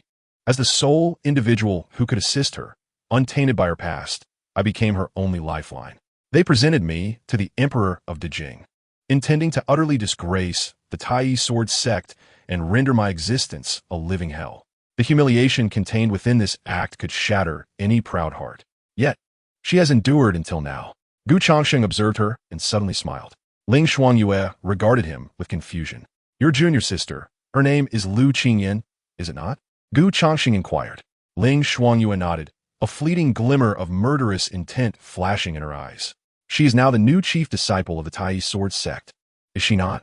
Indeed, she is the center of countless affections, basking in unparalleled glory. Yes. Gu Changsheng rose and approached her, locking his gaze with hers. His expression had transformed from sympathy and gentleness to a calm imbued with fervent intensity. Ling Xuanyue, do you wish to witness a splendid performance? What kind of performance? One entitled The Fall of a Genius. Gu Changsheng's voice was low, yet it carried an unusual allure. Have you ever contemplated a day when you might reclaim your zenith and confront her once more? Not to kill her, for that would be too merciful. Rather, to watch as she loses everything she holds dear, her status, her glory, and even that man she cherishes most. To let her plummet from the heights in a mire. To taste the very humiliations you have endured. To see her kneel before you, begging for a swift end, while you merely smile and respond. Gu Changsheng leaned closer, whispering softly into her ear, in a tone only they could hear, I shall not grant it. Ling Xuanyue's body trembled violently. His words, delivered with both bluntness and audacity, pierced through the darkness of her heart like a beam of light. She gazed at him, her eyes inexplicably reddening. A single crystalline tear cascaded down her smooth cheek. A series of system notifications erupted in Gu Changsheng's mind. The destined daughter, Ling Xuanyue, opens her heart to the host, resulting in a transformative bond. Favorability increased to 92. Rewards issued, bond value 50. Talent transparent sword heart upgraded to intermediate. Aura sword heart in harmony effect permanently enhanced by 20. Rather than feeling joy at this unexpected opportunity, Gu Changsheng was filled with compassion as he beheld the silently weeping woman before him. He extended his hand, gently wiping away the traces of her tears with his fingertip. Do not cry, he consoled. Remember, I have obsessive-compulsive disorder. Ling Xuanyue was momentarily taken aback by his nonsensical remark. Her makeup had smudged, creating an asymmetry. The sorrowful atmosphere was instantly interrupted. She let out a soft laugh amidst her tears. I'm not wearing makeup. The heaviness in the room dissipated. She took the initiative to grasp the cup of tea on the table, sipping it slowly. The warm liquid slid down her throat, warming both her stomach and her heart. Thank you, she murmured. Another thank you? Gu Changsheng seated himself across from her. After a brief pause, a mischievous smile graced his face. If you truly wish to thank me, why not allow me to comb your hair every morning? Ling Xuanyue lifted her gaze and shot him a glare. Yet, in her eyes, the previous resistance and embarrassment had vanished, replaced instead by a hint of indulgence, one she herself was unaware of. I was jesting. If you were to comb my hair, I would find it too exhausting. Chapter 27. The Female Sword Immortal S VIP Private Tutor. As night deepened, the warm jade bed exuded a constant warmth. Just as Gu Changsheng lay down, Ling Xuanyue suddenly turned over beside him. An elongated arm draped across his chest. Its slender appearance belied a weight that momentarily stole his breath away. Soon after, a long, proportionate leg followed suit, pinning him down with astonishing elasticity and strength, rendering half of his body immobile. Gu Changsheng froze in place. Does she truly see me as a pillow? He turned his head, illuminated by the cool moonlight streaming through the window, to observe her face. The moonlight, like water, accentuated her stunning features, rendering her appearance ethereal and unearthly. Her long eyelashes cast delicate shadows beneath her eyes. Her nose was straight, her lips were pale, and her skin glowed with a lustrous sheen in the warm light. Her scattered dark hair resembled ink, sprawling across the pillow. No matter how one looked at her, she was a celestial being, untouched by the mundane world. Yet, her actions were decidedly domineering. Ling, sword immortal? Gu Changsheng tentatively called out, his voice barely above a whisper. The person beside him breathed steadily, showing no sign of response. He pondered silently, cautiously attempting to lift his hand to dislodge the arm resting heavily upon his chest. However, the moment he stirred, that arm tightened its grip, constricting him like a steel cable, the pressure on his legs intensifying concurrently. A cold voice, laced with a hint of command, whispered against his back, sending shivers across his skin. Do not move. Gu Changsheng ceased his movements, realizing the nature of the woman beside him. By day, she had bared her heart, shedding a few tears, only to regain her composure by night through such means. Once aloof, she had now transformed into a blend of cool detachment and domineering presence. Did you have a nightmare? Gu Changsheng ventured, seeking to pierce through her clumsy facade. The arm pinning him down tightened further, its grip not one of softness, but a stunningly powerful restraint, firm yet elastic, akin to a silk-wrapped steel whip. Ling Xuanyue remained with her eyes closed, her long eyelashes resembling delicate fans, gently resting. From her nasal passages, she emitted a cool, succinct sound. Gu Changsheng nearly choked on that single syllable. Was she admitting it? So brazenly acknowledging it? What did you dream of then? He sought conversation, his gaze inadvertently drawn to her profile, so close at hand. The ethereal moonlight sculpted her flawless features, a straight nose, defined lips, and skin that glowed like an unblemished piece of jade against the warm light. I dreamed of holding a sword. Her voice was soft, tinged with a vague sleepiness, her warm breath brushing against his ear. My sword must not be disturbed. Gu Changsheng felt as if he were that very sword, securely embraced by her, the cold scabbard pressed against her warm body, a sensation both peculiar and perilous. I cannot sleep like this. Gu Changsheng felt the need to advocate for his own rights. Be quiet. Ling Xuanyue's voice bore a trace of impatience. Your body is too frail. Sleeping this way allows the spirit of the warm jade to nourish you better. Such reasoning was compelling. He almost found himself convinced. Gu Changsheng silently scoffed, though he dared not voice his thoughts. Ding! The destined woman, Ling Xuanyue, actively seeks a deeper bond, sword heart in dust, or a healing efficiency temporarily increased by 30. Bond value 20. The system's notification chimed at an opportune moment. Gu Changsheng promptly ceased his resistance. What were his rights compared to bond value? After a long while, just as Gu Changsheng assumed she had drifted off to sleep, Ling Xuanyue's voice emerged once more, soft and uncertain. Thank you for today, for combing my hair, for listening to my tales. You're welcome, Gu Changsheng replied lazily, eyes still closed. As a professional investor, understanding the background of core assets is part of my professional ethics. There was a brief silence behind him. The pressure on his arm suddenly intensified, as if punishing him for his indiscretion. Oh, what a betrayal.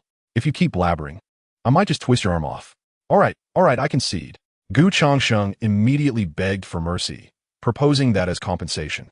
She must act as a sparring partner the following morning. Indeed, cultivation is essential. How could one possibly face challenges if they cannot even contend with their spouse? Very well. Ling Xuanyue agreed without hesitation. After a moment's pause, she added with an undeniable authority, henceforth, I shall dictate your training regimen. At dawn the next day, Gu Changsheng awoke feeling invigorated, only to find Ling Xuanyue absent from his side. He glanced at his data panel. Bond value, 174. Without hesitation, he exchanged it for another foundation solidification pill. The warm current that solidified his foundation coursed through his body once more. Vitality, 18, increasing. Bone strength, 15, increasing. His body was undergoing a remarkable transformation. He felt capable of running 10 laps around the courtyard without a hint of breathlessness. His comprehension of the transparent sword heart had advanced to an intermediate level. Transparent sword heart. Intermediate, your understanding of the sword path has significantly improved. Learning any sword technique will yield exceptional results. Coupled with sword intent, the clarity of the sword heart makes becoming a sword immortal a mere formality. Ling Xuanyue was already awake, observing the guards practicing their punches in the courtyard. Today, the clouds of lingering frustration that had once shrouded her expression had dissipated considerably. Upon noticing Gu Changsheng's arrival, she nodded in acknowledgement. Clad in a sharp, fitted outfit with her long hair tied up, she exuded less of the ethereal grace of a sword immortal and more of the brisk confidence of a swordsman. After breakfast, Gu Changsheng dismissed everyone with a wave of his hand, leaving the courtyard in serene silence. He approached Ling Shuangyue, stretching his limbs as a series of crisp cracks echoed from his joints. "Teacher Ling, are we ready to begin?" he inquired with a smile, diving straight into the matter at hand. His body could hardly wait. He could not remain a mere ineffectual being forever. What if one day she was absent, and he found himself unable to overpower even a servant? That would be quite the embarrassment. Ling Shuangyue regarded him, her gaze deepening. Was this fellow finally ready to reveal his true potential? She had never believed him to be an ordinary individual.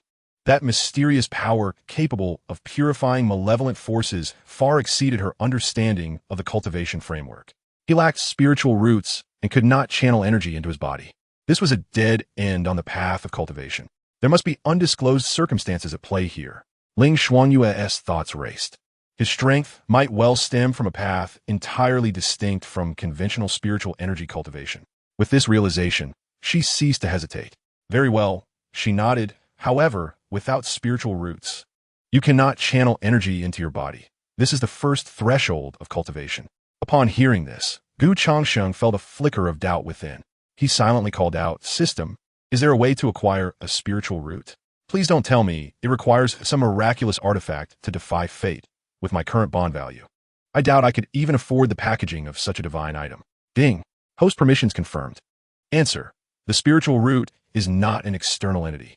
It serves as a bridge connecting the essence of one's being with the resonance of heaven and earth. When the host's bone quality attribute rises to 70 points, the physical foundation will be sufficiently robust to naturally generate an initial spiritual root. Supplementary explanation. The higher the bone quality attribute, the greater the grade of the spiritual root, resulting in a stronger affinity with the celestial spirit energy. Note, changes in bone quality are a result of seizing the creation of heaven and earth. The host must exercise caution in concealing this. Understood. He glanced at his status panel, noting bone quality 16. The gap was staggering. How many foundation-strengthening pills would it take to increase his bone quality? He had just consumed 2, and had only risen from single digits to 16 points. How many more would he need?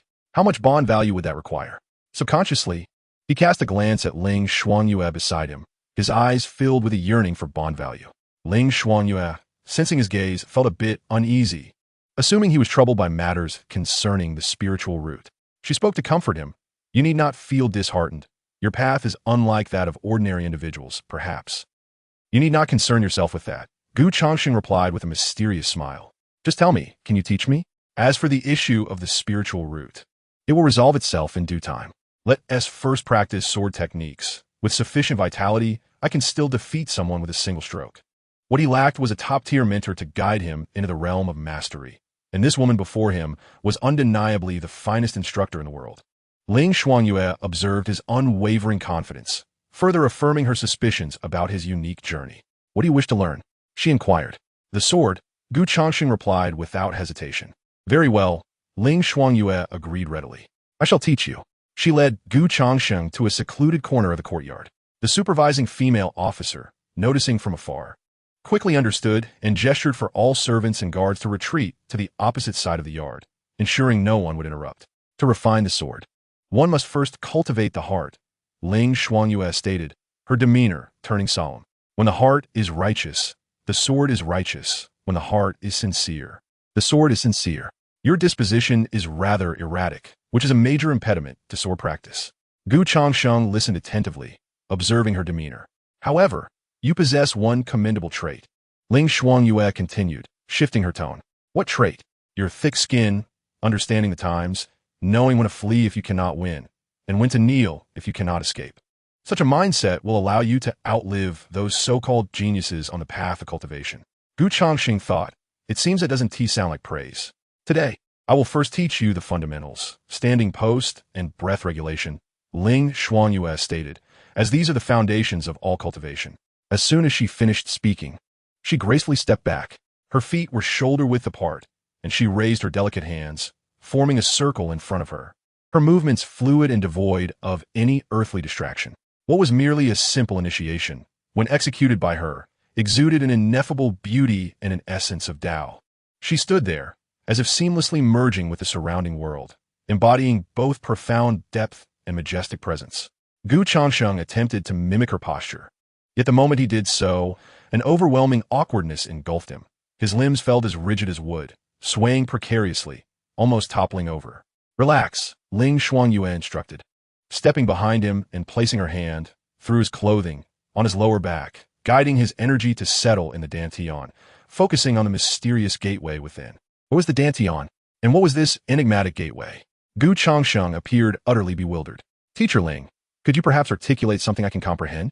For instance, a diagram illustrating the meridian pathways and the names of the acupoints?" Ling Xuanyue took a deep breath, suppressing the urge to reprimand him, reminding herself that he was an unpolished gem, deserving of patience. With a gentle demeanor, she extended her finger, lightly pressing on his abdomen.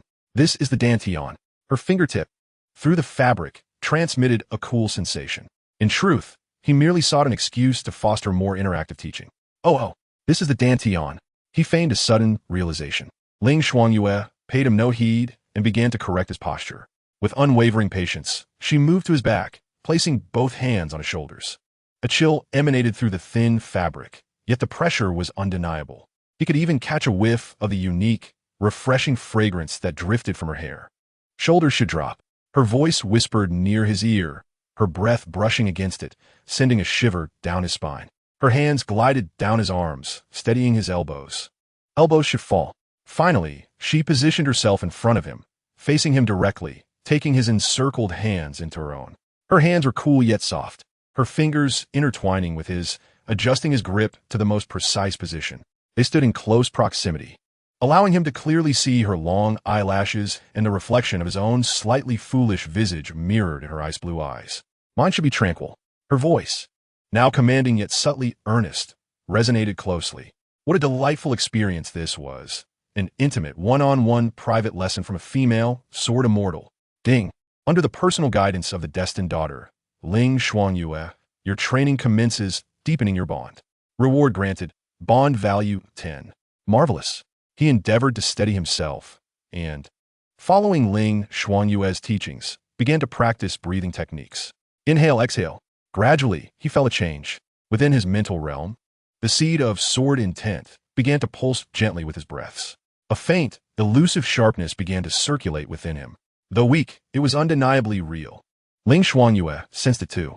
Her hand, resting on Changsheng's back, could distinctly perceive an unusual energy within him, awakening.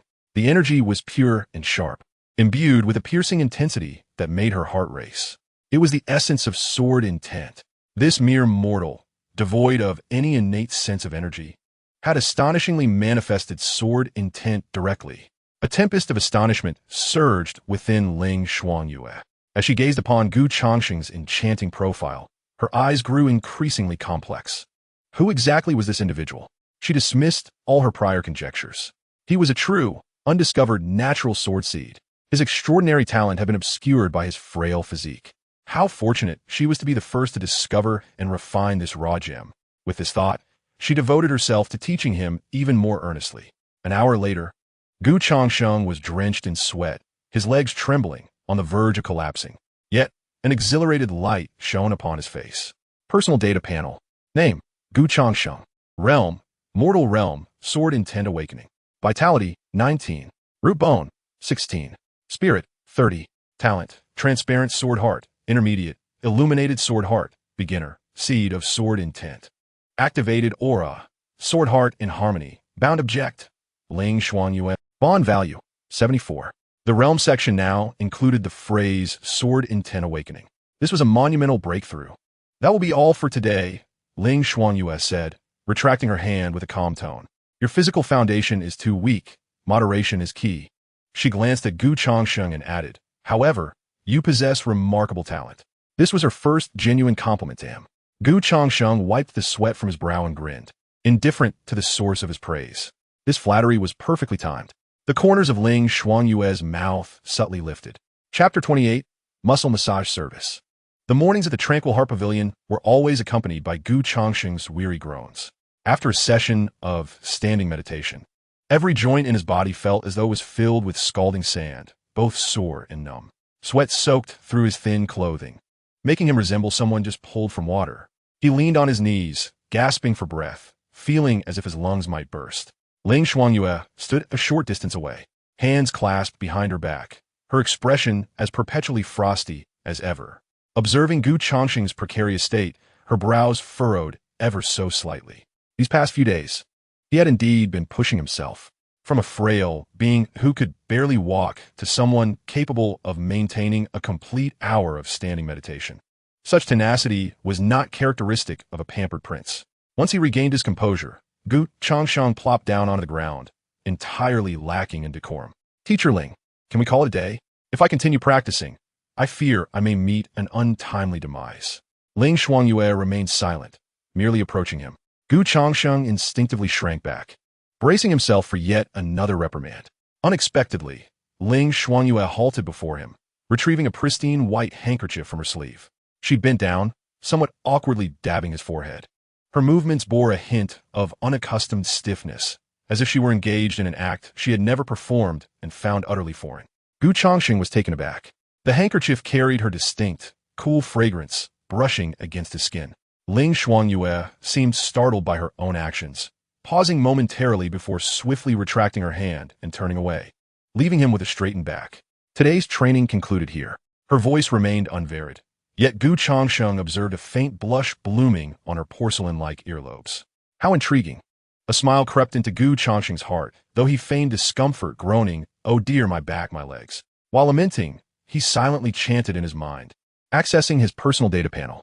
Host personal data panel name, Gu Changsheng Realm. Mortal Realm, Sword Intent Awakening, Vitality, 23 Root Bone, 19 Spirit, 30 Talents. Translucent Sword Heart, Intermediate. Illuminated Sword Heart, Beginner. Sword Intent Embryo, Activated Aura. Sword Heart in Harmony. Bound to Ling Shuangyue, Bond Value 94. In recent days, the hands-on instruction, coupled with nightly bond therapy, had allowed him to consistently accrue over 100 bond points daily. After consuming a foundation fortifying pill, both his vitality and root bone steadily increased. The sensation of witnessing his own enhancement each day was profoundly reassuring. Nightfall. In the chamber, candlelight flickered. Having bathed, Ling Shuangyue, enveloped in a refreshing mist, approached the bedside. Without a glance at Gu Changsheng, she skillfully lifted the covers and lay down. Gu Changsheng sighed. It was the nightly ritual they had come to expect. He obediently reclined. In the next moment, a slender arm and a long, powerful leg intertwined with him, securing him firmly. This had become an unspoken ceremony between them. With a sharp intake of breath, Gu Changsheng winced. Today's practice had been exceedingly rigorous, leaving him in pain. It was no pretense. He truly ached. The soreness in his muscles felt as if countless ants were crawling within the crevices of his bones. The person behind him fell silent for a moment. Suddenly, the force restraining him relaxed. Gu Changsheng's heart leapt with joy, thinking he might be spared tonight. However, before he could turn, an irresistible force flipped him over entirely, positioning him face down. Startled, he barely had time to react before he felt a soft, remarkably resilient body settle onto his back. Ling Shuangyue perched atop him, her hands pressing into his aching shoulder blades. "Do not move." Her voice remained as cold as ever, yet her movements were imbued with earnestness. Her fingertips were icy, while the warmth emanating from the jade bed infused her palms. Those hands had once wielded the sharpest swords in the realm. At this moment, however, they applied a precise pressure to his sore muscles, neither too light nor too heavy, kneading them with meticulous care. Each application of force targeted the most tender points of his aching tendons, sending a peculiar sense of soreness and an indescribable comfort coursing through his entire body. Gu Changsheng felt so at ease that he nearly let out a sound of pleasure. He turned his head, catching only a glimpse of a few strands of her dark hair cascading down, and beneath her plain white nightgown, the elegant curve of her calves, reminiscent of sculpted white jade. What else does this woman comprehend? Have you ever given massages to others? Gu Changsheng asked, seeking conversation. No, she replied succinctly. Then how do you know how to do this? As a swordsman, understanding the human anatomy and meridians is fundamental. Her voice descended from above, carrying an air of inevitability. Your body can endure more than I anticipated. I thought you would be bettered by the next day. That's because, Gu Changsheng declared proudly, I am destined to become a sword immortal. Ling Shuanyue's hands paused momentarily, then her grip intensified. It hurts. Silence, focus, she commanded. Gu Changsheng complied. He lay on the warm jade bed, feeling the pressure from her hands, while her unique, cool fragrance lingered in the air. If offered to an emperor, he would not trade this moment. He finally understood why ancient monarchs sought the comforts of gentle company. It was truly exquisite bliss. After a considerable time, Ling Shuangyue ceased her ministrations. Gu Changsheng felt as though his entire skeleton had been disassembled and reconfigured, the soreness dissipating, leaving only a languid sense of comfort. Ling Shuangyue remained in her position, not descending from him. How is her injury healing? Gu Changsheng inquired. 80% of the meridians have restored, and the poison has nearly dissipated, she responded with a calm demeanor, betraying no emotion. And your cultivation? It is gone. She spoke those two words with an untroubled air. The cultivation destroyed by the heartburning poison had vanished. Now, I barely maintain my presence in the qi refinement stage, relying solely on the remnants of my physical foundation. A complete reconstruction is necessary. Gu Changsheng fell silent. He could imagine the immense pain and reluctance that the prospect of starting anew entailed for someone who had once stood at the pinnacle as a sword immortal. How long will it take? I do not know. A hint of turbulence finally surfaced in Ling Shuangyue's voice. The path of cultivation is slow, painstakingly slow.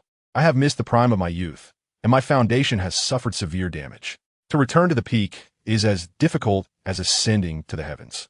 She paused, her tone suddenly sharpening, like the edge of a drawn sword. Yet if I can ascend once, I can certainly ascend a second time. This poses no challenge for me. Gu Changsheng, reclining, suddenly let out a light chuckle, shattering her resolute demeanor. Difficult as it may seem, his voice dripped with a languid mockery, a sentiment applicable to others. Ling Shuangyue was momentarily taken aback, her delicate brows knitting together, suspecting he was indulging in nonsensical chatter again. Do you think my abilities merely serve to tend to your wounds and expel toxins? Gu Changsheng scoffed. Your perspective is quite limited, my esteemed sword immortal. The essence of my power emanates from the bond we share. The deeper the connection, the greater its potential. He paused, preparing to unveil his monumental revelation. It not only has the capacity to mend your past, specifically your damaged meridians, but can also reshape your future. Your foundational essence, your innate talent, your sword heart, will all be meticulously refined and recreated under my nurturing. At that time, your achievements shall far surpass those of the past. Ling Shuangyue was utterly stunned. The prospect of reconstituting talent, altering one's foundational essence, though she had previously been hailed as a sword immortal, it was merely a title. Her true realm was but that of the Golden Core. The ancient Yuan-ing beings, who presided over nations and boasted lifespans nearing a millennium, could move mountains and fill seas. Yet she had never heard of anyone defying destiny to reconstruct another's foundational essence. She was unaware whether the fabled overseas sanctum, beyond the Yuan-ing realm, housed practitioners capable of such feats. Yet he spoke of it as if it were as simple as eating or drinking. Observing the man beneath her, she suddenly realized he was far more enigmatic and unfathomable than all the schemes within this palace combined. You, she stammered, regaining her voice only after a lengthy pause, uttering a single word with a dry throat. Gu Changsheng felt the rigidity of her body and inwardly rejoiced. This was precisely the effect he desired. He leisurely added, therefore, to facilitate your emergence as the world's foremost, we must engage in more profound, candid exchanges that will enhance our bond. Ling Shuangyue comprehended the confidence in his words, as well as the hint of mischief he could not conceal. She refrained from further speech, yet her hand, resting upon his back, suddenly descended to pinch his waist. Ouch, what are you doing? Too much talk. Chapter 29. The third prince dispenses invitations. The rare tranquility of Changsheng courtyard was abruptly shattered by a flurry of hurried footsteps. Gu Changsheng nearly kicked open the courtyard door, slamming a gilded invitation onto the stone table with a sharp crack. Her chest heaved violently, her usually regal visage now marred by an undeniable fury. How dare he? Gu Changsheng was engaged in practice with Ling Shuangyue when he felt a sharp sting on his backside from her sword sheath, causing him to wince, only to be confronted by his infuriated elder sister. He picked up the invitation, its vivid red background adorned with luxurious gold dragon and phoenix patterns. As he opened it, the wording within made his eyelids twitch uncontrollably. In a post, the third prince, Gu Changfeng, proclaimed to the world, declaring that his seventh brother, Gu Changsheng, was blessed with profound fortune, which had attracted the admiration of Ling Shuangyue. the foremost disciple of the Tai sword sect of the Great Xia dynasty. She, undeterred by her past, willingly pledged her allegiance to the Great Jing, and a grand wedding ceremony was to be held soon, to which the Tai sword sect was cordially invited to witness. But that was not the end of it.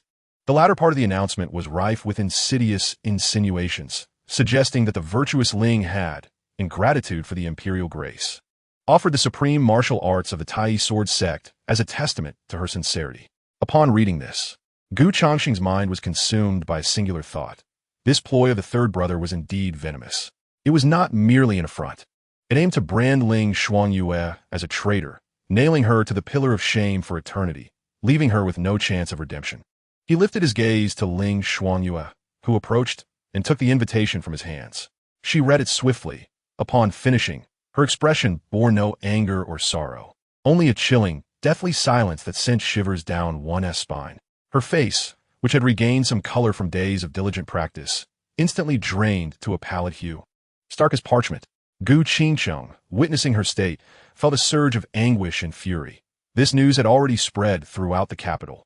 The entire court, along with the streets and alleys, buzzed with discussions about it. Some praised the third brother for avenging the Great Jing, while others. She refrained from continuing, but the implication was clear. Others were denouncing Ling Xuanyue as a traitor, labeling her as a fickle woman. Ling Xuanyue's hands trembled slightly. She was not consumed by thoughts of humiliation or curses. Instead, her mind wandered to the distant Tai sword sect, to the master who had nurtured her. How would the sect perceive her?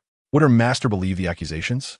Would he think she had truly betrayed her sect for the sake of survival and sacrificed the very foundation of their legacy? If the sect deemed her a traitor, she would become like a drifting weed without roots, severing her last vestige of hope. This anguish pierced deeper than death itself. A profound panic and despair engulfed her, like frigid ocean waters suffocating her senses. She felt her resolve shattering under this silent indictment. I will confront him, Gu Changsheng declared, her fury palpable. Today, I shall tear apart Gu Changfeng's deceitful facade. Sister, do not go, Gu Changsheng interjected calmly, his voice a stark contrast to the tempestuous emotions swirling between the two women. He retrieved the invitation from Ling Xuanyue's grasp and methodically folded it. If you go, you will be playing right into his hands. Gu Changsheng observed Gu Changsheng, aware that he deeply desired for her to escalate the situation, for the more tumultuous the uproar, the more dirt would be flung.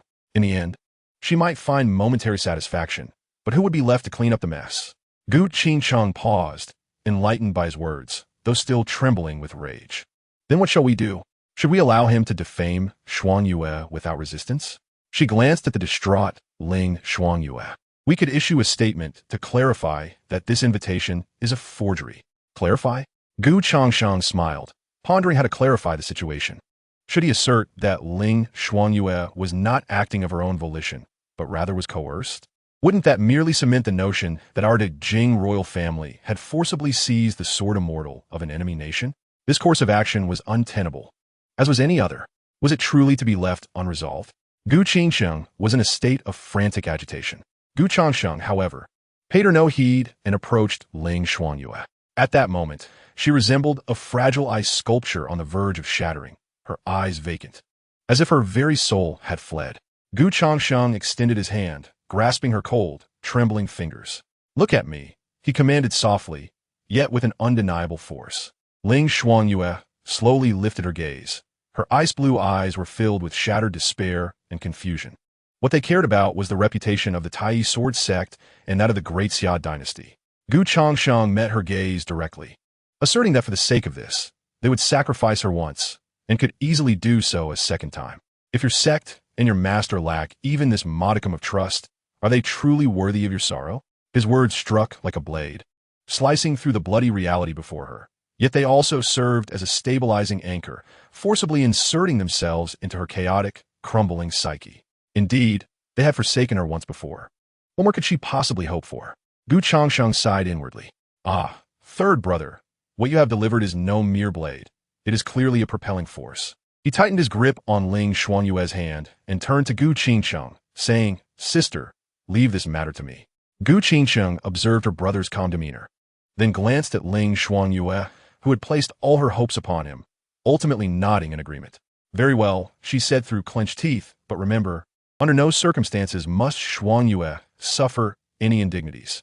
Gu Changsheng remained silent, merely smiling. Change your attire, he instructed gently yet with undeniable authority. We shall step out. In the capital, on Juke Street, at the Listening Wind Pavilion, this locale served as the nexus for all news within the imperial city. The clandestine affairs of nobility and the grievances of the martial world fermented and spread amongst the tea and sunflower seed shells. As Gu Changsheng took Ling Shuangyue's hand and ascended to the bustling second-floor hall, a hum of conversation abruptly ceased. The entire hall fell into silence, with every gaze drawn to them like iron filings to a magnet. Particularly, all eyes were fixated on Ling Shuangyue. Ultimately, they landed upon her countenance, which was stunning beyond that of mere mortals. Awe gave way to unabashed disdain and amusement. Is that truly the sword immortal of the Xia? TSK indeed. Her beauty brings calamity to the nation. What sort of mortal? Now she is the princess consort of Ardijing. I hear she has confessed everything to survive. To be with that frail Ankang Wang, she must be blind. A mere waste? A traitor. They are indeed a fitting pair. The whispers were not loud. Yet each word pierced Ling Shuangyue's soul like a searing iron needle. Her body tensed instantly, her complexion even paler than when she had stepped outside. It was a humiliation that penetrated to the very marrow of her bones. She was a sword, resolute and unyielding. She could be defeated, she could be confined, but she could never be so defiled. She instinctively sought to break free from Gu Changsheng's grasp, yearning to turn away from this suffocating place. Gu Changsheng sensed her resistance. He did not turn around. He merely held her hand, applying a slight but firm pressure, as if silently assuring her, I am here. Ling Shuangyue's struggle weakened. She lifted her gaze to the silhouette of the man before her. He moved at a leisurely pace, as if a mere gust of wind could topple him. Yet, his back stood straight and unwavering. Gu Changsheng completely disregarded the stares of those around them. Striding directly to the finest spot by the window on the second floor and taking a seat, he even courteously brushed away the dust from the stool for Ling Shuangyue. His movements so natural they suggested he had performed this gesture countless times. Chapter 30. The infatuated Gu Changsheng. He was calculating within, quite pleased with the atmosphere he had cultivated. Ah, third brother, your scheme aims to roast Ling Shuangyue over an open fire, leading her to social death. The key to breaking the deadlock lies not in defense, but in redirecting attention. If I can transform a political attack against her into a royal farce about myself, then we will have succeeded. Waiter, bring forth the most expensive tea and pastries you have. Gu Changsheng called out, exuding an air of extravagant nonchalance. The waiter promptly obeyed, and soon, exquisite plates of pastries adorned the table. Gu Changsheng picked up a pair of clean chopsticks, selected a piece of osmanthus cake, and offered it to Ling Shuangyue's lips. Her pupils constricted sharply. A chill enveloped her, nearly solidifying, as her ice-blue eyes locked onto him, filled with warnings. Accepting food from a man in front of all these onlookers? If you wish to watch a performance, it must be genuine. Gu Changsheng's voice dropped to a low murmur, audible only to the two of them. Cooperate with me, or all our previous efforts will be in vain. His gaze remained calm, devoid of any turmoil, resembling a bottomless lake, which forcibly steadied Ling Shuangyue's heart on the verge of chaos. She regarded him, then glanced at the malevolent gazes surrounding them. Ultimately, she closed her eyes and slightly parted her lips. Gu Changsheng smiled. He placed the osmanthus cake in her mouth, and then, before the eyes of everyone present, he brought his fingers, now smeared with cake crumbs, to his lips and suckled them. A resounding clap echoed. A nearby diner dropped their chopsticks onto the floor. The entire tea house once again fell into an eerie silence. Everyone stared in stunned disbelief. The once proud and unyielding female, sword immortal, had indeed been subdued by that so-called useless prince. After a brief silence, a cacophony of discussions erupted, all directed towards Gu Changsheng. Goodness, has the Prince Ankang never encountered a woman? This is utterly disgraceful. He has brought shame upon himself, sacrificing royal dignity for the sake of a woman. However, one must ponder, to tame a female sword immortal in such a manner. Does this imbecile possess some extraordinary quality? A foppish young man, gazing at Ling Shuangyue's ethereal beauty, glanced back at Gu Changsheng, whose adoration was painfully evident, his eyes brimming with envy. Were I to have such a beauty, I too would willingly toil for her every day. The tide of public opinion had irrevocably shifted. Mockery, derision, and scorn filled the air. No one cared to question whether Ling Xuanyue was a traitor. All eyes were fixed on ridiculing Gu Changsheng's infatuation while secretly envying his fortune. This was precisely the outcome Gu Changsheng desired. Not only did he not retreat, but he also intensified his affections. He personally poured tea for Ling Xuanyue, blowing gently to test the temperature before offering it to her. When a crumb from a pastry lingered at the corner of her mouth, he instinctively reached for his handkerchief, intending to wipe it away. Ling Xuanyue abruptly turned her head, evading his gesture. Unfazed, Gu Changsheng retracted his handkerchief, his expression morphing into one of wounded affection as he softly sighed. "I shall heed your wishes. If you prefer, I shall refrain."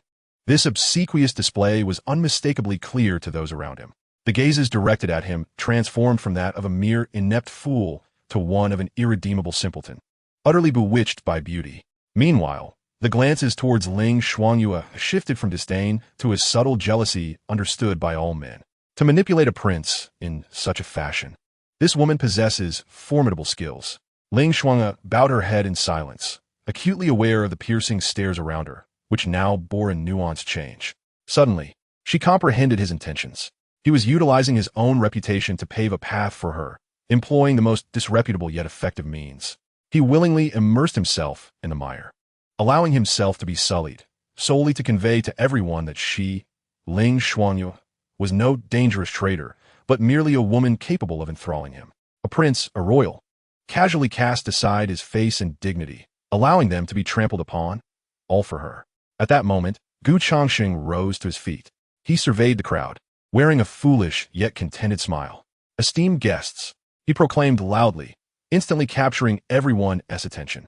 "I trust you have all heard that my third royal brother has graciously delivered the marriage invitation to the Princess of Daxia." His words momentarily stunned the crowd. This matter was originally intended by the third prince to humiliate him, yet he boldly brought it up himself. Gu Changsheng continued in a tone tinged with pride. "I am a man of modesty. In my heart, I am deeply enamored with my home as princess, yet I find myself too bashful to express it. My third brother, who dotes on me the most, discerned my feelings and took it upon himself to proclaim this matter to the world. His intent was to let all know that I, Gu Changsheng, have wed the finest princess in existence. He wished for everyone to envy me." His words were heartfelt, and the expression of sheer happiness on his face was unfeigned. In the tea house, silence initially prevailed. Soon after, someone could no longer contain themselves and chuckled softly, followed by a chorus of laughter. So this was the story. It turned out to be a lovesick younger brother, amusingly showcased by an elder sibling who relished the commotion. What could have been a political humiliation capable of stirring turmoil between two nations was instantly transformed into a comical royal gossip by his antics. If Gu Changfeng were to hear such declarations, he would likely be enraged to the point of spitting blood. He intended to publicly disgrace Gu Changsheng and Ling Xuanyue. Yet Gu Changsheng nonchalantly reclined upon the disgraced pillar, cheerfully declaring to all that this pillar was a love nest specially crafted by his third brother for him. How could one respond to that? In gratitude to my third brother and to express appreciation for everyone's joy on my behalf. Gu Changsheng retrieved a silver note from his pocket and thumped it heavily upon the table. "Today, all the patrons at the Listening Wind Pavilion shall have their tea expenses charged to my account as the Prince of Hong Kong. Consider it an early toast to my wedding." Upon hearing this, the hall erupted in cheers. The Prince of Hong Kong is indeed generous. Congratulations to the prince. The prince and princess are truly a match made in heaven. Gu Changsheng observed the lively scene with satisfaction as he settled into his seat. He turned a glance at Ling Xuanyue. She still kept her head bowed, yet her previously tense form had begun to relax. The layer of frost in her icy blue eyes was gradually melting away. Ding! The crisis of the destined woman, Ling Xuanyue, has been initially resolved. The host has alleviated her inner turmoil through unconventional means, and the bond has been elevated. Affection level 2. Current affection level 94, life and death together. Reward granted. Bond value 200. Reward granted. Host talent Swordheart Clarity upgraded to intermediate. A series of system notifications filled Gu Changsheng with elation. At last, my embarrassment was not in vain. He reached out and grasped Ling Xuanyue's hand, which she had placed beneath the table. This time, she did not resist. Her hand remained cold, yet it no longer trembled. "The performance has concluded," Gu Changsheng whispered softly, his voice audible only to the two of them. "Let us return home." Chapter 37, Tai Sword Sect. A beam of crimson gold sword light tore through the sea of clouds, originating from the direction of the great Jing imperial capital, traversing the borders of two nations within a single day. Such a flying sword message incurs immense expenditure, a feat unattainable by lesser nations or sections. The sword light ultimately hovered before the mist-enshrouded gates of the Tai Sword Sect, its blade humming with energy. The disciples of Shoshan were struck with astonishment upon seeing the dragon-patterned wooden box hanging from the sword, and they promptly escalated the matter through the ranks. Half an hour later, the box, which had been freed from its spiritual seal, was delivered to the council hall of the Tai Sword Sect. Within the box lay a resplendent red invitation, embossed in gold. The sect leader and several influential elders sat solemnly at the head of the hall, their expressions grave. The newly appointed chief disciple, Lu Qingyan, and the foremost true disciple, Lin Yifeng, stood on either side of the hall. The glaring invitation was prominently displayed on the ebony table in the center. The atmosphere within the hall was colder than the eternal ice atop the mountain. Preposterous. The law elder slammed his armrest, his voice echoing throughout the hall. What is the Jing royal family attempting to accomplish? Insult. This is a blatant affront to our Tai Sword Sect. Indeed, they have first abducted our disciples, and now they send such an absurd invitation. Do they truly believe our sect is without defenders? Another elder concurred, his tone laced with indignation. Lin Yifeng stepped forward, bowing respectfully to the leaders. Esteemed sect leader. Respected elders, I believe there is more to this than meets the eye. Sister Ling possesses a proud spirit and is not one to be swayed by vanity or betray her sect. His voice was steady and resonant, each word carrying weight. The actions of the Jing royal family appear to be a provocation. They have imprisoned Sister Ling and now use this invitation to sow confusion, intending to incite unrest within our sect or even cause us to falter. Lin Yifeng's gaze swept across the assembly as he continued his analysis. We should leverage this opportunity to exert pressure onto Jing, demanding the return of Sister Ling. This should be our immediate priority. His words prompted several elders to nod in agreement, recognizing the merit in his reasoning. The sect leader, who had remained silent until now, finally spoke, his voice tinged with an imperceptible weariness. Yifeng has a point. That child, Shuang Yue, has grown under my watch. I trust her character. Standing on the opposite side, Lu Qingyan clenched her hands subtly, her nails digging into her palms at the sect leader's evident favoritism. She lifted her head, a touch of well-placed concern and confusion gracing her features. Brother Lin, her voice was clear yet carried a hint of chill, successfully drawing the attention of all present. I too believe in Sister Ling's integrity. However, this invitation explicitly states that it was arranged by the third prince of Dejing for his inept seventh brother, Gu Changsheng, to wed Sister Ling. If she is truly imprisoned, why go to such lengths and make it public? Does this not provide us with an excuse to retaliate? Her words struck a chord, plunging the hall into silence once more. Indeed, if it were a covert imprisonment to extract secrets, it would be conducted discreetly. Yet, this grand display, coupled with a personal invitation, is perplexing. Lin Yifeng's brow furrowed. Perhaps this is their insidious scheme to tarnish Sister Ling's reputation in such a manner, leaving her with no standing within our sect or throughout the entire Great Xia. Lu Qingyan suddenly let out a light laugh, which resonated sharply in the quiet hall. Brother Lin, are you perhaps underestimating Sister Ling and overcomplicating the situation? She met Lin Yifeng's displeased gaze without flinching. Sister Ling possesses extraordinary talent, a fact acknowledged by us all. Yet, she is equally proud and competitive. In the past, she would stop at nothing for the position of chief. Now, having been stripped of her cultivation and reduced to a prisoner, her altered state of mind could lead her to make unpredictable choices. Lin Yifeng's expression darkened. Junior Sister Lu, what do you mean by that? Are you questioning Sister Ling's character? I'm not questioning, Lu Qingyan replied, shaking her head, a hint of compassion gracing her features. I am merely stating a possibility. She paused, letting out a soft sigh, her voice low yet clear enough for everyone present to hear. Let's not forget, before being captured by Dejing, Sister Ling had spent a considerable time in the dark prison of Beiyan. In such a place, where all manner of individuals converge, anything could transpire. A stunning woman stripped of her powers, falling into the hands of such predators, would likely find it perilous to maintain her virtue. She left her words hanging, the unspoken implications more venomous than any overt statement. Lin Yifeng's aura surged violently, a sharp sword intent directed at Lu Qingyan. Lu Qingyan, silence yourself. His eyes burned red with genuine anger. Impudence. The sect leader, seated high above, slammed his hand on the armrest. His voice devoid of sound, yet imbued with an icy pressure that instantly shattered Lin Yifeng's sword intent. His gaze was as sharp as a blade, fixed intensely on Lu Qingyan. Sister Shuangyue remains an esteemed disciple of our Tai sword sect. Her reputation must not be subject to your reckless conjectures. Forced back a step by the overwhelming pressure, Lu Qingyan's complexion paled slightly as she quickly lowered her head. Disciple has spoken out of turn. I beg the sect leader's forgiveness. Yet inwardly she scoffed. The more you protect her, sect leader, the more painful your own face will be when the truth emerges.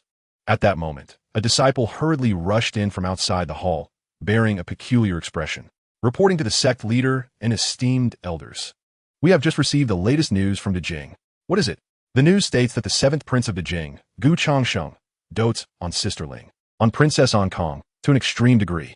Just days ago, he personally took the princess to the largest tavern in the capital, publicly feeding her and even fanning her while serving her tea. As the disciple spoke, his voice grew quieter, for he noticed the expressions of everyone in the hall transforming dramatically, particularly Lin Yifeng, whose handsome face shifted from crimson to an ashen hue.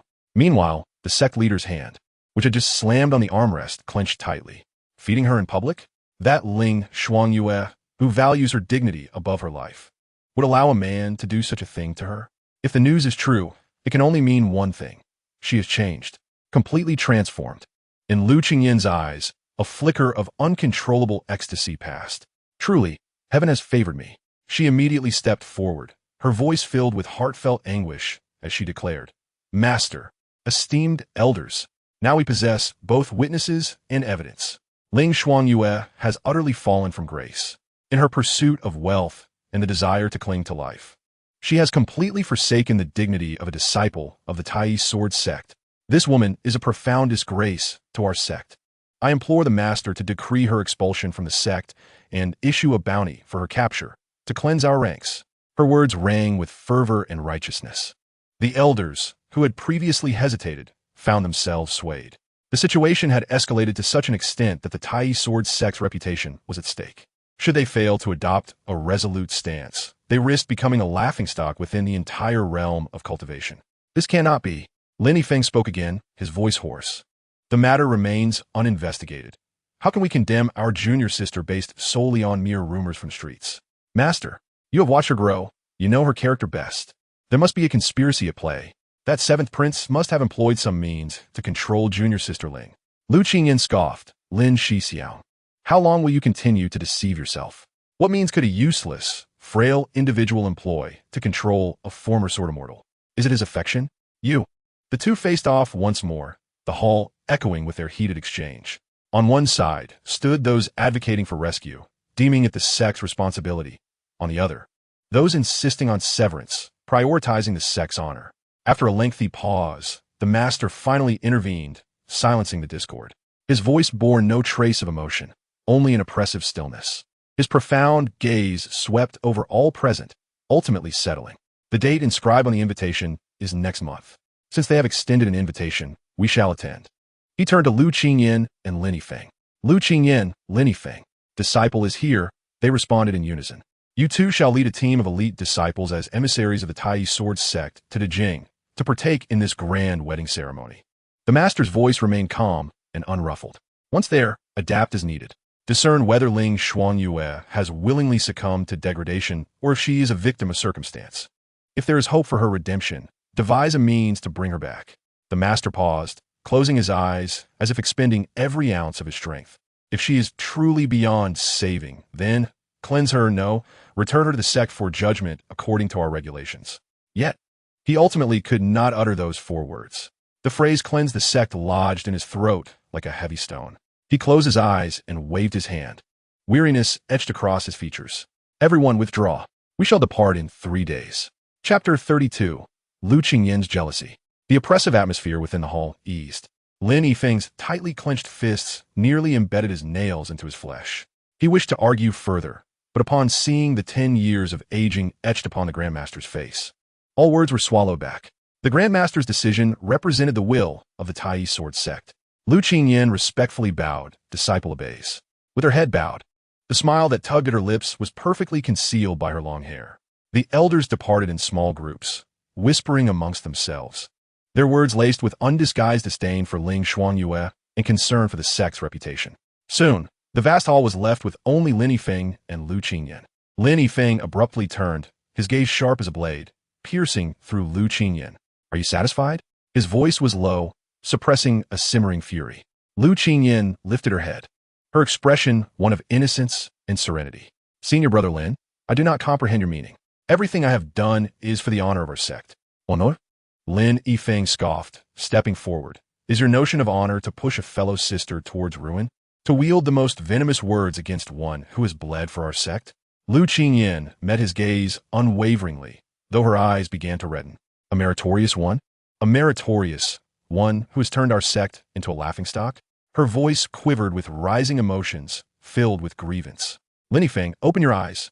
The person standing before you is me, Lu Qingyan, your partner, the current chief of the Tai Sword sect." She took a step forward, tears welling in her eyes, yet stubbornly refusing to fall.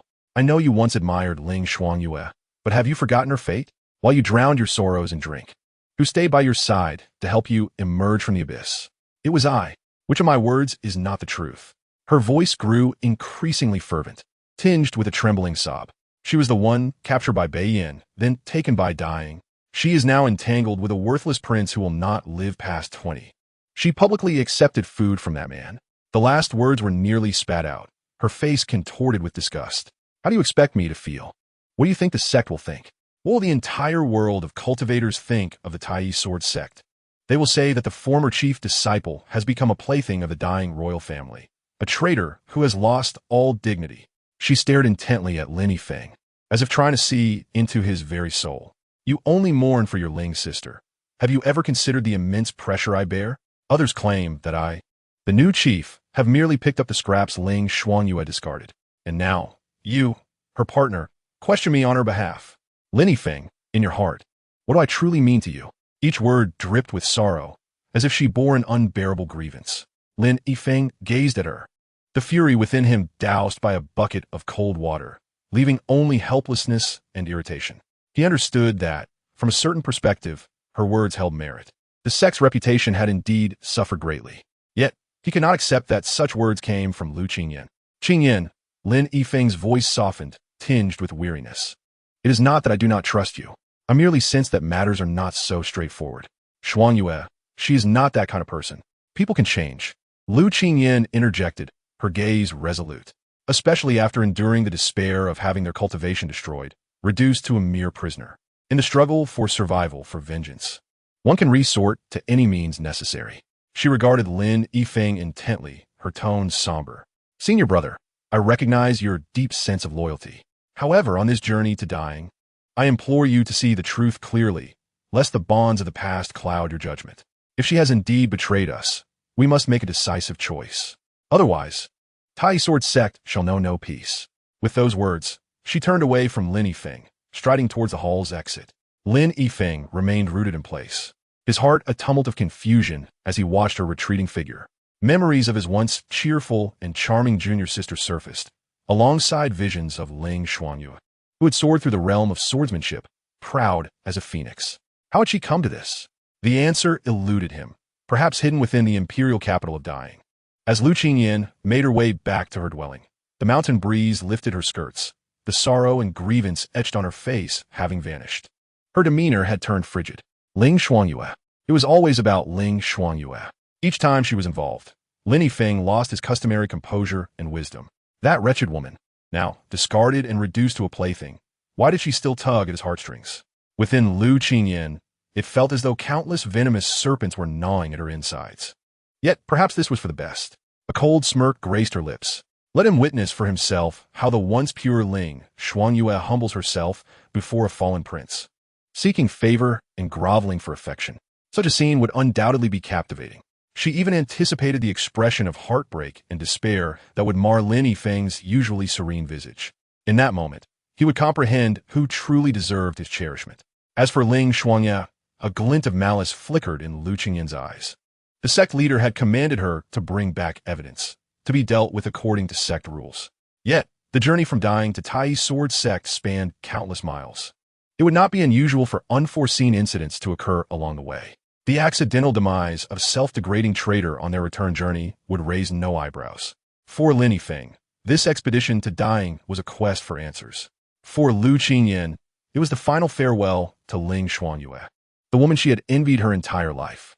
Upon returning to her chambers, she closed the doors, isolating herself from the outside world. The opulent furnishings within had once belonged to Ling Xuanyue. She approached the vanity, gazing at the enchanting visage reflected in the mirror. This time, she intends to reclaim everything that belongs to Ling Xuanyue, including her life and, moreover, Lin Yifeng's heart. Chapter 33. A month's agreement since returning from Tingfeng Tower. The atmosphere in Changsheng courtyard has grown eerily silent. The farce was deftly resolved by Gu Changsheng, transforming the capital's gossip from slandering Ling Xuanyue's reputation into mere jest. Mocking the seventh prince, Gu Changsheng, as an incurable romantic. This, for Ling Xuanyue, was the most favorable outcome. Yet, the burden in her heart remained unresolved, weighing heavier than before. As dawn approached, the warm jade bed of Nanhai exuded a gentle aura, nourishing her meridians. Yet she had not found a moment's rest throughout the night. When Gu Changsheng opened his eyes, he found her gazing at the bright yellow canopy above.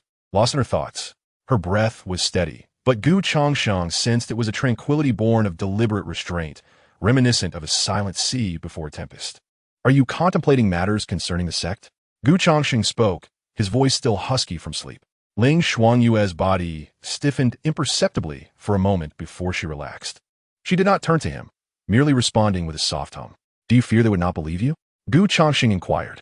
"It is not fear," Ling Xuanyue replied, her voice light yet frigid. "It is certainty that they will not believe." She knew the people of the sect all too well, particularly her dear junior sister, Lu Qingyan, and those elders who valued the sect's reputation above all else. A wedding invitation from an enemy nation and the dismissal of a former top disciple would be sufficient for them to concoct countless narratives of betrayal and moral decay. As for the truth, it would hold no significance. Who would heed the words of a traitor? Let them disbelieve, Gu Changsheng remarked nonchalantly. Rising from the bed, the silk quilt slipped from his form, revealing a chest that, while not overly robust, bore no trace of illness. Finally, Ling Xuanyue turned to face him, her cold eyes reflecting a hint of confusion. Gu Changsheng regarded her and asked, "Does the opinion of others truly matter? Is the perspective of Tai sword sect of any importance? If they trust you, will you regain your cultivation? If they do not, will your enemies spare you?" His series of rhetorical questions left Ling Xuanyue at a loss for words. She understood the logic, yet this was the place where she had grown up, the sect for which she had fought valiantly, viewing it as a sanctuary of honor. The sting of betrayal from those closest to her and the misunderstanding from those she revered was a torment more agonizing than poison. Gu Changsheng was keenly aware of her plight. The young lady was ensnared in her own thoughts, a classic case of being crippled by her upbringing. Without this sex validation, a piece of her resolve was missing. However, this also presented an opportunity. The lower her expectations of the sect, the deeper her reliance on him would become. The bond between them would greatly strengthen. At that moment, a respectful voice from outside the door interrupted their conversation. "The prince's envoy from the third royal residence has arrived, bearing urgent news." Gu Changsheng exchanged a glance with Ling Xuanyue. The chill in Ling Xuanyue's eyes intensified. Gu Changsheng, however, wore a nonchalant smile. "Let him in." Moments latte. A small eunuch with a pointed face and a high-pitched voice entered, flanked by two imposing guards from the royal residence. With a forced smile, he announced, "This humble servant greets Prince Ankong and the princess." While his words conveyed a greeting, his posture remained rigidly upright. "The third prince has sent me to deliver a message to the esteemed lord." The eunuch cleared his throat and deliberately raised his voice. "The Tai sword sect has received the wedding invitation and will soon dispatch its chief disciple, Lu Qingyan, along with the true disciple, Lin Yifeng, to attend the ceremony." He continued, "The third prince emphasized that this is a tremendous honor. The lord and the princess must prepare diligently, lest they bring shame upon the Dejing royal family." Lu Qingyan, Lin Yifeng. As these names escaped the eunuch's lips, Gu Changsheng distinctly felt Ling Xuanyue's body tense beside him, an uncontainable, chilling sword intent lowering the room's temperature. The eunuch shuddered at this oppressive aura, yet, bolstered by the backing of the third prince, he managed to maintain his composure. Gu Changsheng found amusement in this turn of events. What a splendid assist from the third prince, striking right at the core. The art of psychological warfare is indeed your forte.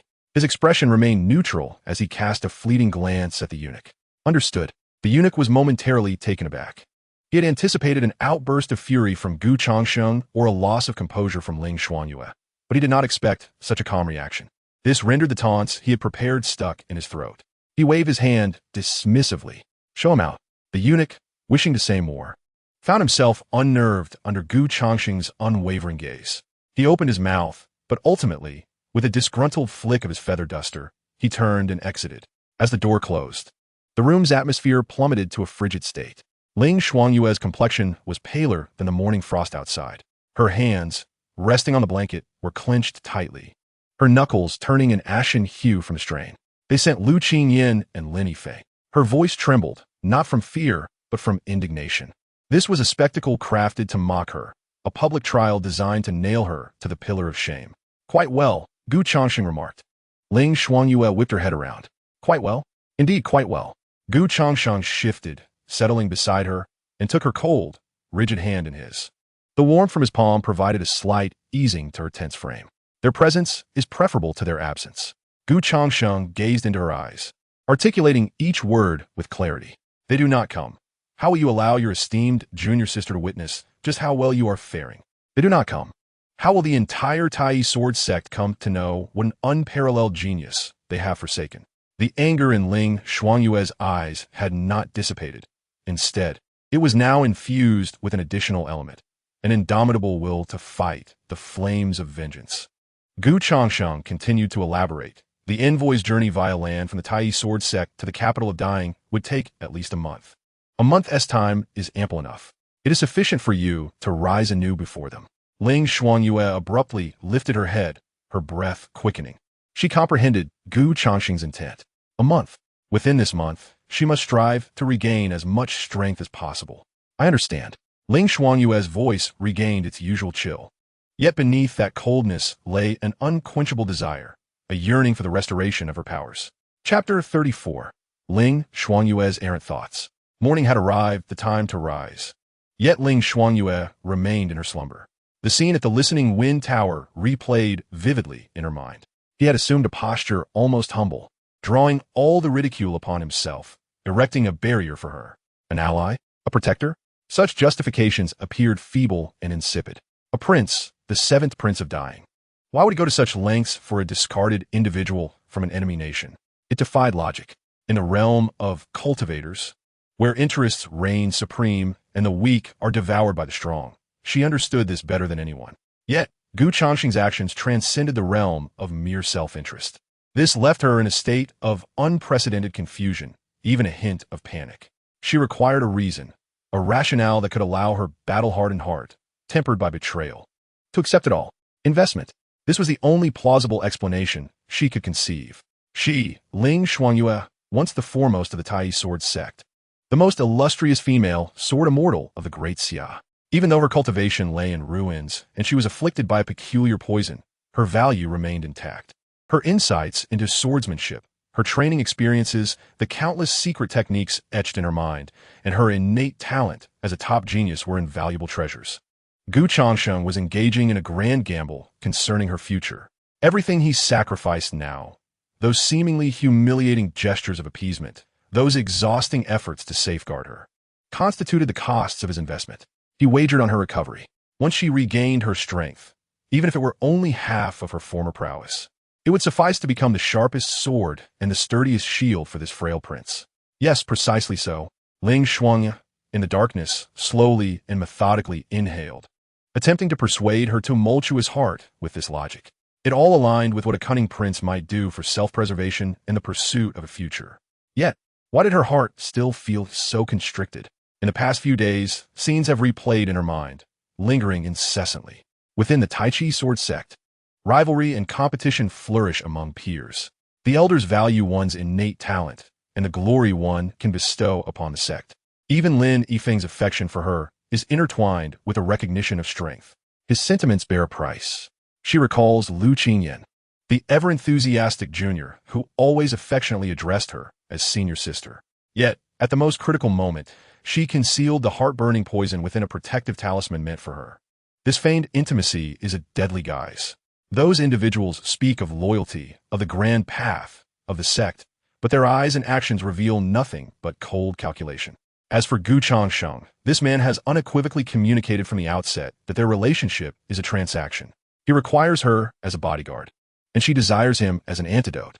He has never adorned their connection with flowery words, yet his deeds resonate with a truth far more profound than any hypocritical vows. This contradiction pricks at Ling Xuanyue's heart like a thorn. By what right does he so easily invade her world and disrupt her sword heart? By what right does he dismantle her defenses in a manner she cannot comprehend or resist? She can feel Changsheng's warmth emanating from their closely pressed skins. The chill of the Nanhai warm jade bed being tempered by this heat, transforming into pure energy that nourishes her fractured meridians. The malevolent poison within her seems to confront its nemesis, slowly and surely dissolving. This sensation is intoxicating, yet it is a poison, one even more terrifying than the heart-burning poison. While the latter destroys her flesh and cultivation, Changsheng is eroding her Tao heart. What is paramount for a sword cultivator? A heart that is transparent, pure, and unshaken by external influences. Yet now, her heart is in turmoil, all because of a man she ought to regard as a mere tool, a stepping stone. Ling Xuanyue abruptly opens her eyes, her gaze piercing through the darkness with a chilling brilliance. This is a demonic thought, indeed a new tribulation on her path of cultivation. She must sever it. She scrutinizes Changsheng's slumbering visage. His breath is light and steady, long eyelashes casting a small shadow on his pale cheek. His countenance is undeniably exquisite, surpassing that of mere mortals, exuding an enchanting allure in the dim morning light. This nominal husband has secured a significant place in her heart, one she cannot articulate, yet one she will not permit anyone to covet. Her understanding of him is woefully inadequate. What is the nature of their bond? In name, they are husband and wife. In reality, mere allies. This connection is far too fragile. Like a pavilion built upon the sands, it could be swept away by a mighty wave at any moment. If one day, that Yin Shu, or someone else entirely, were to present a more alluring investment proposition, would he be swayed? The mere thought slithered into her mind like a vine, wrapping around her heart with a ferocity that left her breathless. She recalled her junior sister, Lu Qingyan, and the piercing sting of betrayal. No, there could not be another instance like that. She abruptly turned to face Changsheng, her gaze flickering with a resolute determination. This bond must be solidified without fail. But how? Ling Xuanyue's mind was a blank slate. She was a legendary swordsman, adept at vanquishing demons and mastering the sword path, yet utterly bewildered when it came to navigating such intricate emotional entanglements. All their intimacy was cloaked in the guise of healing. She could not discern whether her embrace of him stemmed from a need for solace or something else entirely. This nebulous sensation left her in disarray. In an instant, countless thoughts surged through her mind, unsettling her resolve and disrupting her true essence.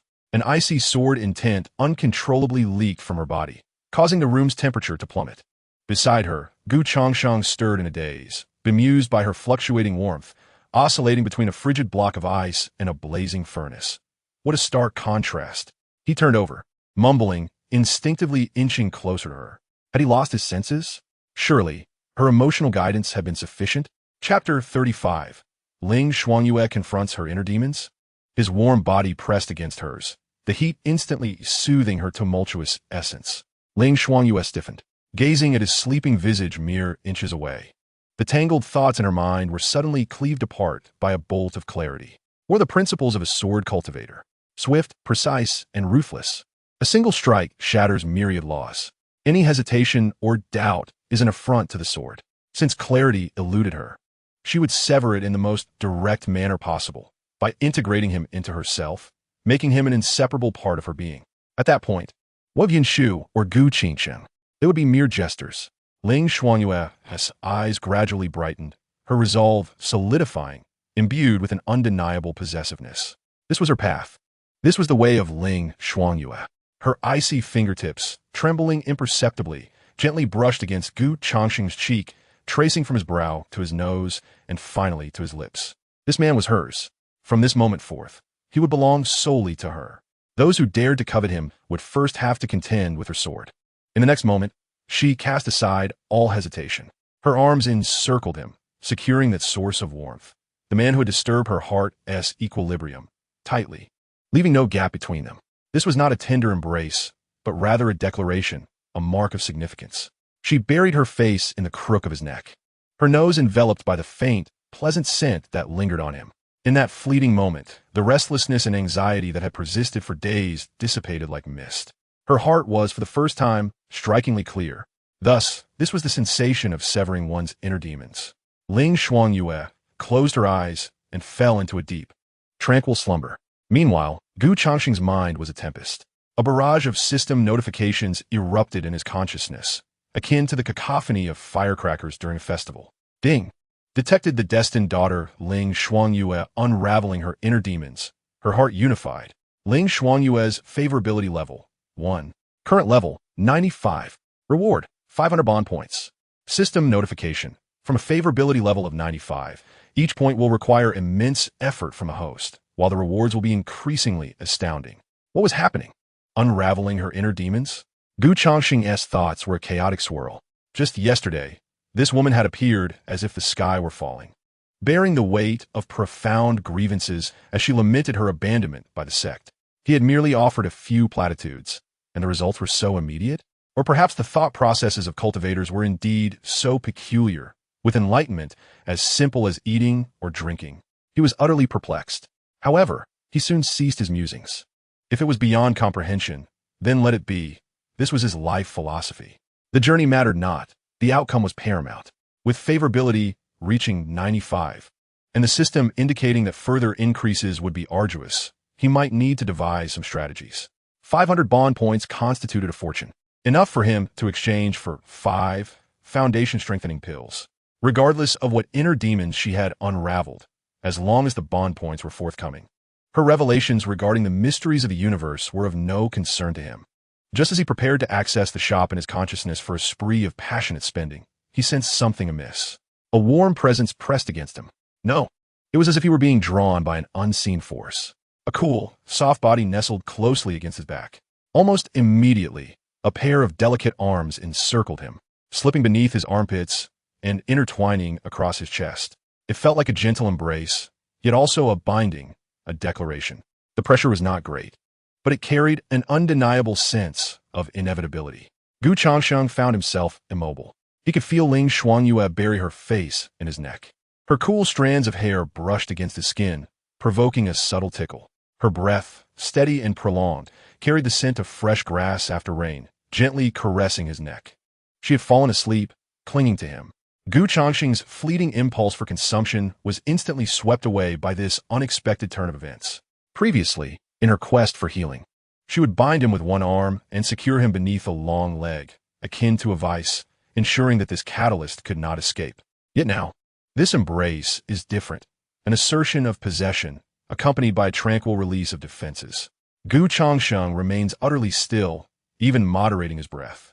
The celebrated daughter of heaven, the foremost of her sect, has been betrayed by her closest junior sister, her formidable cultivation rendered futile, reduced to a prisoner of an enemy nation. Her pride lies in ruins, and her heart, once as sharp as a sword, is now shrouded in dust. She resembles a phoenix with broken wings, dragging her battered body through the mire, her sole thought being revenge. She is cold, her entire being bristling with thorns. These serves are camouflage. Yet, through a series of transactions and investments, he has pried open her exterior. He has become her only antidote, her sole refuge. This once mighty sword immortal, who once looked down upon the world with lofty aspirations, now resembles a lost child, clinging desperately to the only piece of driftwood, allowing herself to finally sleep soundly. This investment has turned rather precarious. Initially believed to be a mere game of mutual benefit, with him providing efficacy and her offering a bond, it is now evident that what she has provided transcends simple emotional ties. She has entrusted him with the fragile trust she painstakingly reconstructed after it lay shattered. This weight cannot be quantified by any system.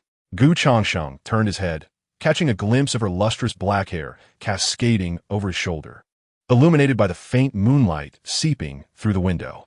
So be it. If it is indeed precarious, let it be so. Moreover, the returns are tangible. He closed his eyes once more, allowing his consciousness to sink into the system. Systemal, a pale blue light screen unfurled within his mind. At the pinnacle of the offerings lay the very item he had longed for. UNG Pegu Dan. Current bond value, 664 points. Purchase 5. Ding. Purchase successful. Consuming 500 bond points, remaining 164 points. Shall it be used immediately? Yes. 5 golden elixirs transformed into warm currents within the system space, surging into Gu Changsheng's limbs and bones in an instant, a refreshing sensation spreading throughout his being. He opened his personal panel. Name, Gu Changsheng. Identity, 7th Prince of Dying, King of Ankong. Realm, Mortal Realm, Sword in 10 Awakening. Vitality, 28. Constitution, 29. Spirit, 33. Bond value, 164. Talent, Transparent Sword Heart, Intermediate. Clear Sword Heart, Intermediate. Sword Intent Prototype. System Aura, Sword Heart in Harmony, activated. Systemal, open. Both Vitality and Constitution surged by 5 points. A visceral sensation of power firmly grasped within his hands. He suppressed the excitement within, feeling the steady breath of the person in his arms. A month from now, the disciples of the Tai Sword sect would arrive. At that moment, he would ensure that all would witness the precious treasure they had forsaken. He tightened his grip on her icy hand a little more. Today, let this battle-scarred phoenix enjoy a peaceful slumber. The storms and tribulations could wait for another day. Chapter 36. The advanced hunter often appears in the guise of its prey. In the afternoon, the two finally rose from their slumber. Their lingering in bed had created an odd atmosphere between them.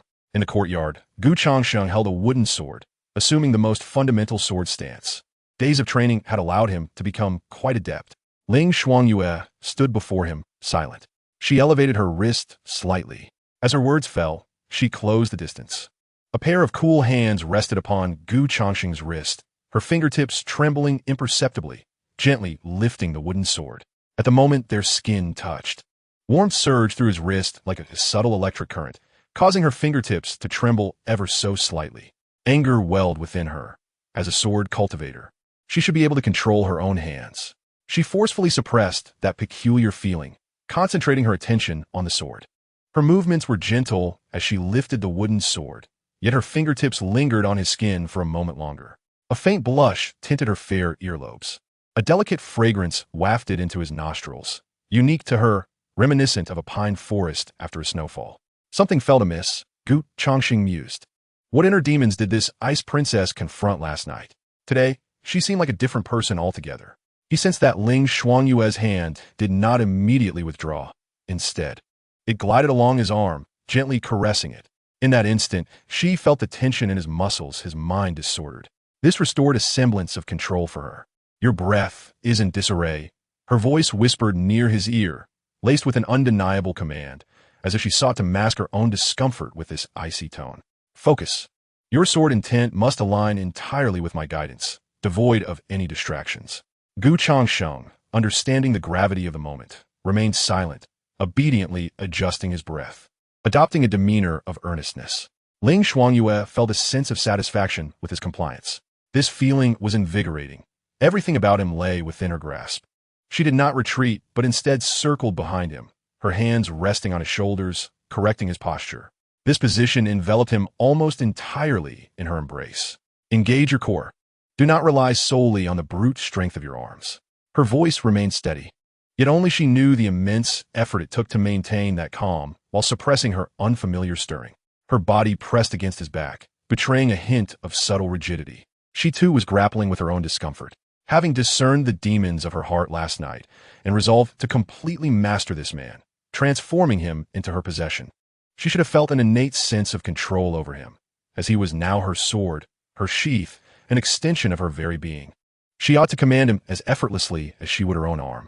Yet, when her palm rested upon his shoulder, when her body drew near to his back, and the warmth of his breath enveloped her, an unfamiliar sensation surged through her limbs like an electric current. Her heart raced momentarily. Despite the familiarity of the actions and the contact, a mere shift in mindset had wrought such profound effects on her thoughts. This sense of losing control provoked a surge of irritation within her. It was an indication of an unstable heart, a new inner demon. Focus. Ling Shuangyue's voice turned colder as she pressed her fingers firmly against his shoulder. The heart of a sword cultivator lies in purity. What nonsensical thoughts are you entertaining? Gu Changsheng mused. I wonder when you'll stop blushing. Of course, he dared not voice this. He answered honestly, claiming that it was merely the proximity of the esteemed sword fairy that made him a bit anxious. This candid admission caused Ling Xuanyue's body to stiffen further. Embarrassed and angered, she decided to intensify her instruction. Steady yourself. Spread your legs a bit wider. Lower your center of gravity. Do you wish to be toppled by a mere 3-year-old?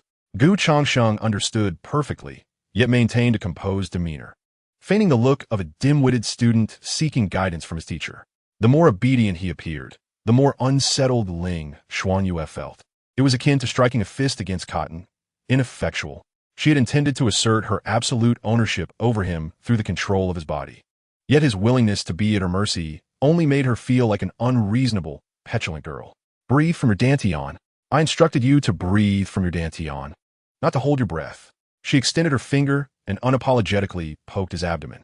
The firmness beneath her touch, radiating warmth, startled her, causing her fingertip to retract swiftly as if burned. Do you wish to suffocate yourself and leave me a widow? The words slipped from her lips.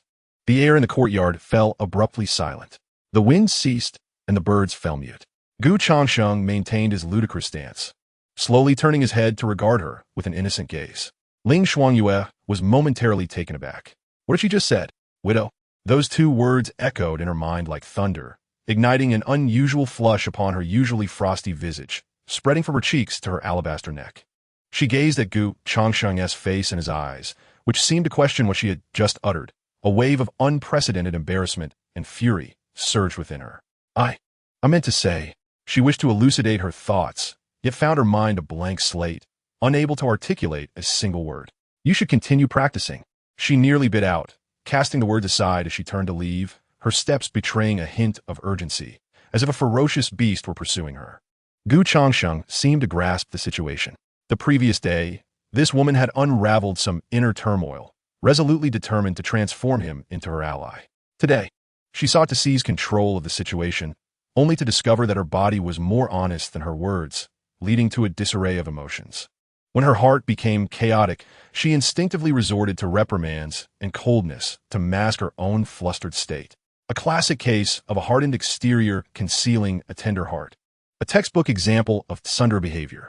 However, it was imperative for her to recognize that such a mindset was unhealthy and would adversely affect the efficacy of their training.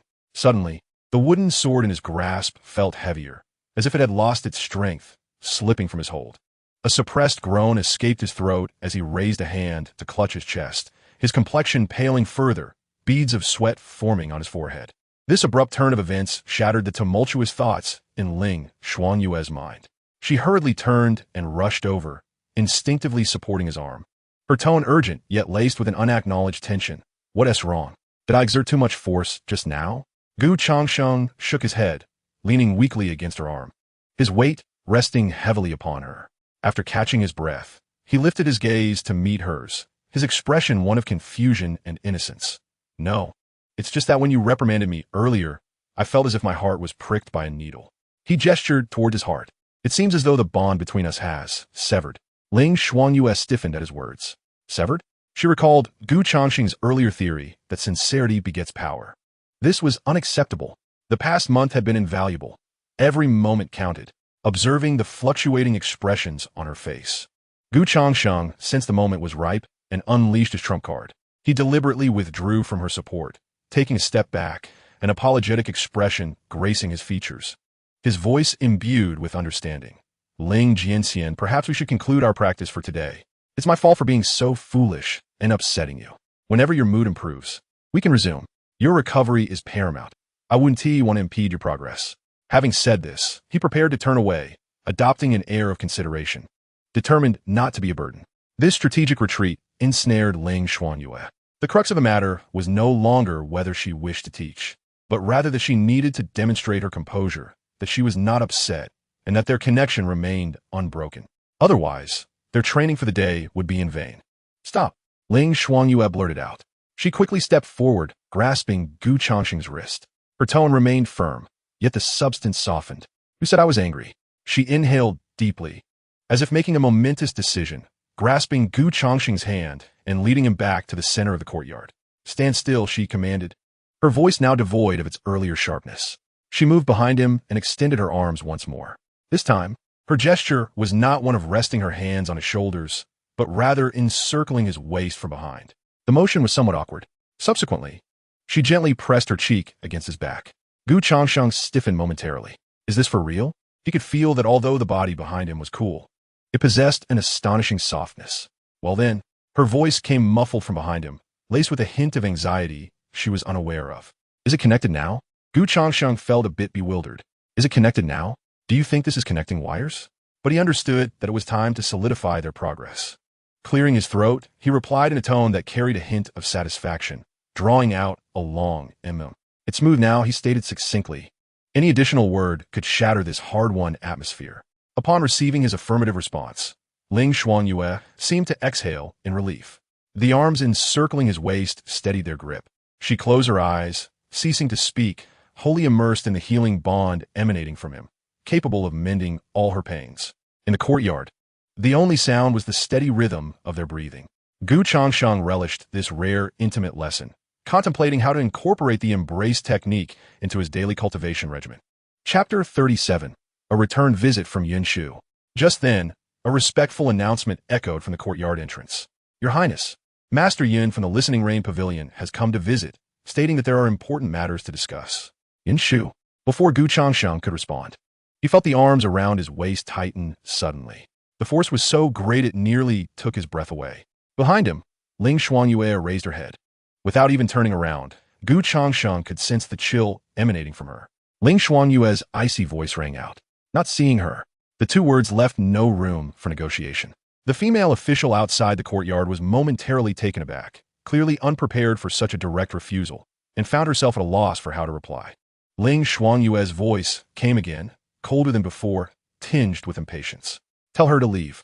After all, Master Yin was a guest and had gifted them with a fox for last time. However, Gu Changsheng wore a troubled expression. I said not seeing her. Ling Xuanyue interrupted him, her ice blue eyes fixed intently on him, filled with a warning that dared him to let her enter. Understood, understood. Gu Changsheng quickly raised his hands in surrender, wearing the expression of a dutiful husband who was entirely at her mercy.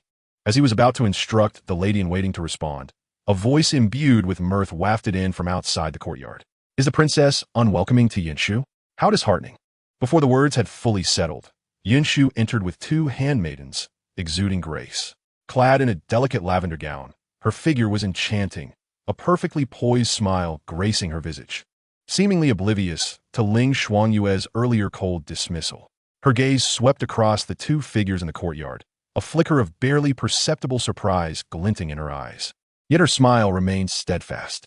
It appeared that Yinshu had arrived at an inopportune moment, interrupting the morning exercise of the prince and princess. She offered a graceful bow to Gu Changsheng. I pay my respects to the prince. Gu Changsheng extricated himself from Ling Xuanyue's hold, clearing his throat awkwardly. You are too kind, Yinshu. Please take a seat. He gestured toward the stone table in the courtyard. Ling Xuanyue remained unmoved, silent, her gaze fixed intently upon Yinshu.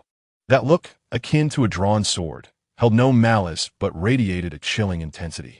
Yinshu appeared unperturbed as she settled onto the stone bench, whereupon her handmaidens promptly presented an exquisite food box. I have heard that the prince has been diligently practicing of late, and I thought it prudent to bring some freshly made delicacies to replenish your strength.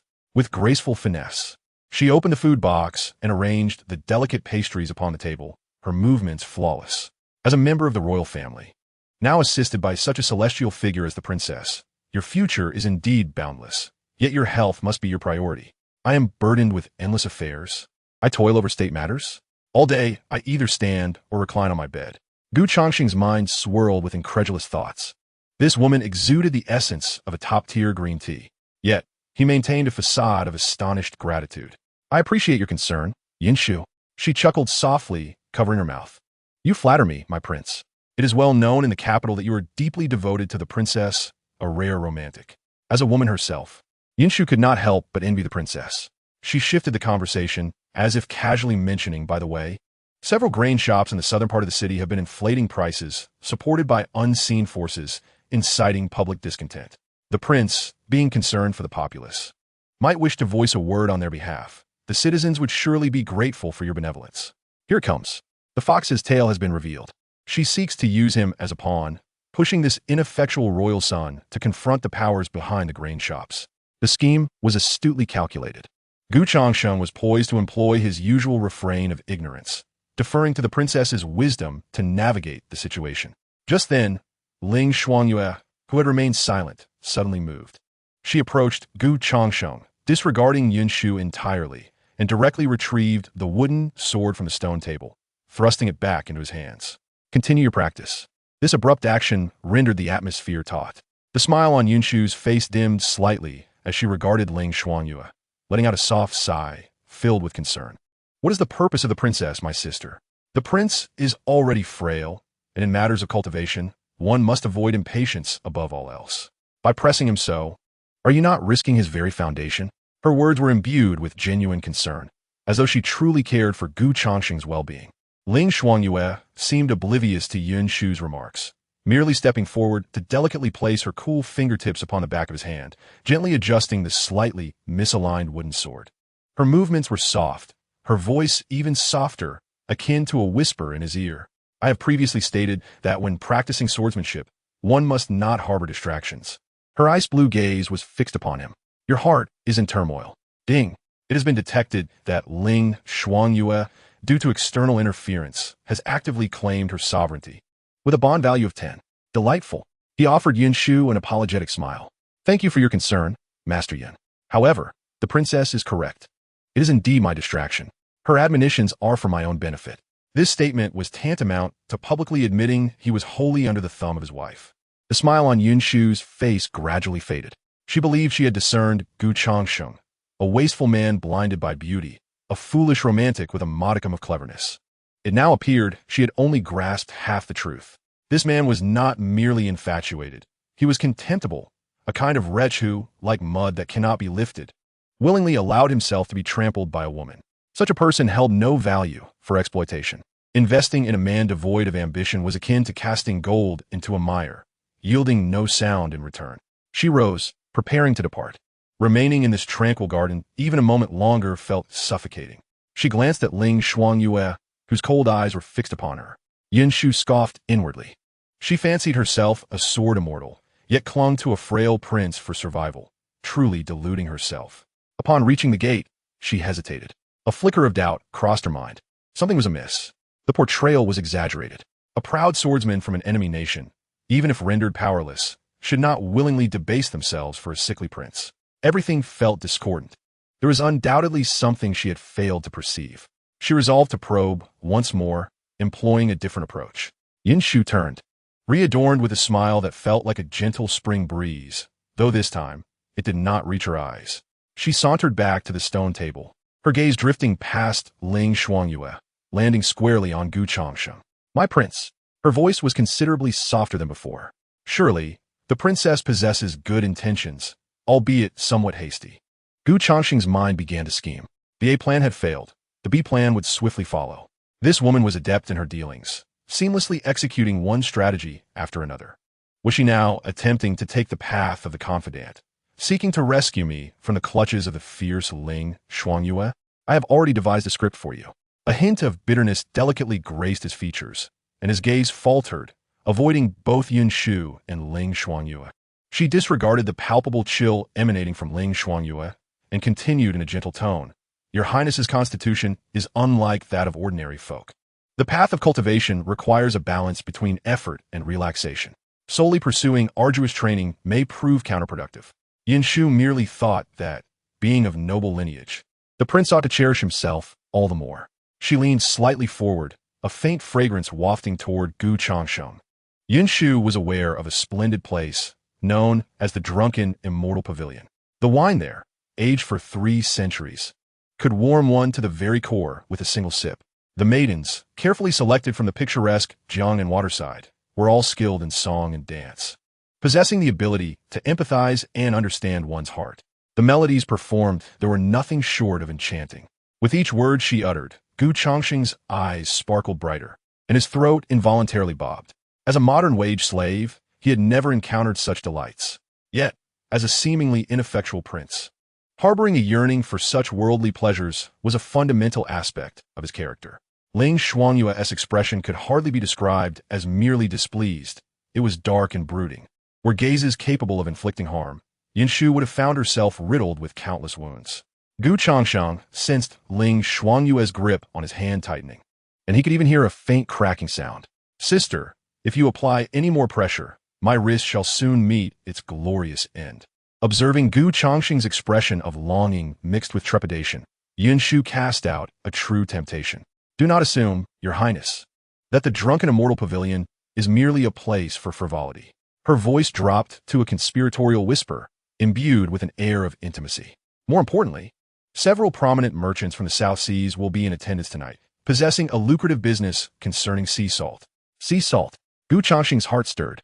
In the dying dynasty, salt and iron were state monopolies, serving as vital sources of revenue for the imperial family and court. However, sea salt was different. Its transportation was arduous and poorly regulated by the court, resulting in a staggering profit margin. The maternal clan of the third prince, Gu Changfeng, had risen to prominence through the smuggling of salt and iron. What was Yin Shu's intent? Was she attempting to recruit him to rival the third prince? This woman possessed a remarkable audacity. Noticing the flicker of understanding in Gu Changsheng's eyes, Yin Shu knew he comprehended her words. Should this venture succeed, the profits would allow Your Highness to. She paused, her red lips parting to utter 4 words: rival a nation in wealth. These words detonated like thunder in the small courtyard. Though Ling Xuanyue did not grasp the intricacies of the sea salt trade, she certainly understood the implication of rival a nation in wealth. The glance she cast at Gu Changsheng now held a hint of inquiry. Gu Changsheng's demeanor turned solemn, as if engaging in profound contemplation. "Impressive. Miss Yin, your opening gambit is indeed a royal trump card. Alas, you have chosen the wrong person. I harbor no interest in wealth. I'm only interested in beauties who can enhance my bond value.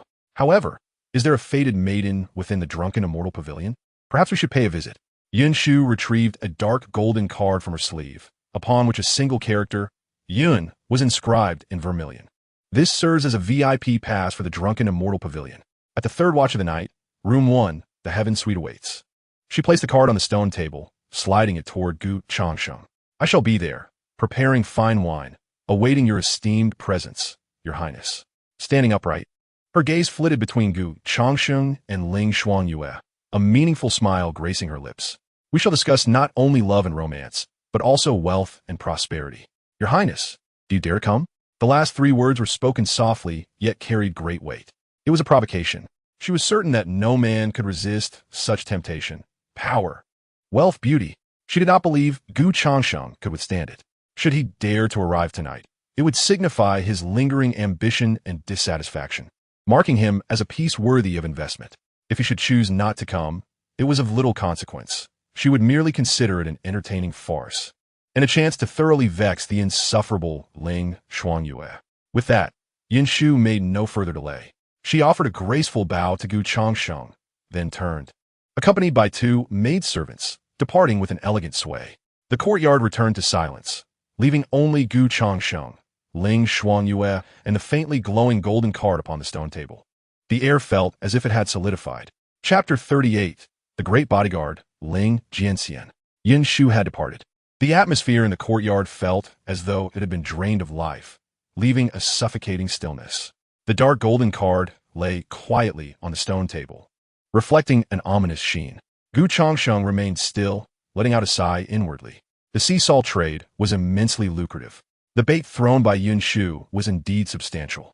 She seemed to believe this was an audition, testing the worthiness of her piece through wealth and romance, gauging whether I possess the audacity to engage and be deemed worthy of her investment. Intriguing. While she seeks to invest in me, I too wish to assess her. The intelligence network of Listening Rain Tower, with its animosity toward the third prince, could serve as a useful resource. The drunken immortal pavilion presents itself as a showcase of opportunities. I must personally witness it. Not only must I attend, but I must also ensure she perceives investing in me as the most profitable decision of her life. The question remains, how to persuade the ice-cold sword immortal beside me, who has already entered a state of heightened alert. Gu Changsheng cleared his throat, attempting to break the tense atmosphere. Ling Jianxian, the hour grows late. Shall we not first partake in dinner? Ling Shuangyue offered him no response. Her gaze shifted from the golden card to Gu Changsheng's face, and she released his wrist. Gu Changsheng instinctively moved his arm, which had nearly been crushed. Ling Shuangyue approached the stone table and delicately lifted a card with her slender, pale fingers. Her movements were so gentle that it seemed as if she were handling a leaf laced with venom. Do you wish to go? Her voice was calm, devoid of any discernible emotion. Yet, Gu Changsheng was acutely aware that beneath this placid surface lurked turbulent currents capable of engulfing everything. I do not wish to go. He promptly corrected his stance, his expression grave. I believe we should go. He gazed sincerely at Ling Shuangyue. Consider why Yin Shu sought me out. Ling Shuangyue remained silent, her eyes fixed on him, awaiting his continuation. It is not for my sake, Gu Changsheng indicated himself, but for the title of prince, for you, for my elder sister. No matter how inept I may be, this identity holds perpetual value for investment. He stepped closer, lowering his voice. Today's gathering serves as a litmus test. If I do not attend, it would signify that Gu Changsheng is but a worthless failure, a man too cowardly to stand on his own, forever hiding behind women. What would she think? She would perceive this investment as a failure and would withdraw without hesitation, possibly even selling us to the third prince to mitigate her losses. Ling Shuangyue's pupils contracted imperceptibly. Gu Changsheng recognized that he had struck a chord. But what if I do go? He smiled, a glint of calculation in his expression. That would alter everything. My attendance would demonstrate that I possess both courage and ambition. She would believe that this investment still holds promise, perhaps even consider increasing her investment. Ling, the great sword immortal, our situation is precarious. While my elder sister can protect us for a moment, she cannot shield us indefinitely. We need more allies, even those like Yin Shu, with whom we share mutual interests. The enemy of my enemy is my friend. What is the foundation of the third prince? Salt and iron. By abandoning the sea salt business, Yin Shu aims to undermine his power. We can observe the conflict from a distance, even seize the opportunity to intervene. Why not? After articulating his thoughts, Gu Changsheng felt parched. He cautiously studied Ling Shuangyue's expression. She remained impassive, though her fingers gripping the card turned slightly pale. She undoubtedly understood the rationale, yet reason and emotion are distinct entities. The mere thought of Gu Changsheng venturing into that world of revelry to encounter a woman exuding an alluring aura filled her heart with a cold, hard weight, suffocating her. She could not permit anyone to covet him, nor could she allow him to approach any other danger willingly. Do not go. Ling Shuangyue uttered 2 words. Her voice soft yet imbued with an undeniable resolve. With a flick of her wrist, she prepared to reduce the dark gold card to dust with her sword energy. Stop! Gu Changsheng reacted swiftly, grasping her hand. It felt icy to the touch. Ling, the great sword immortal, please allow me to finish.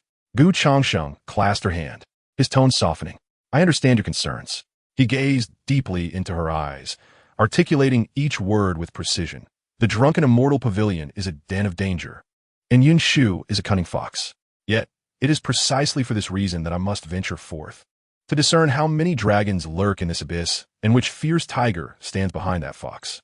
To know oneself and one's adversary is the key to invincibility in battle.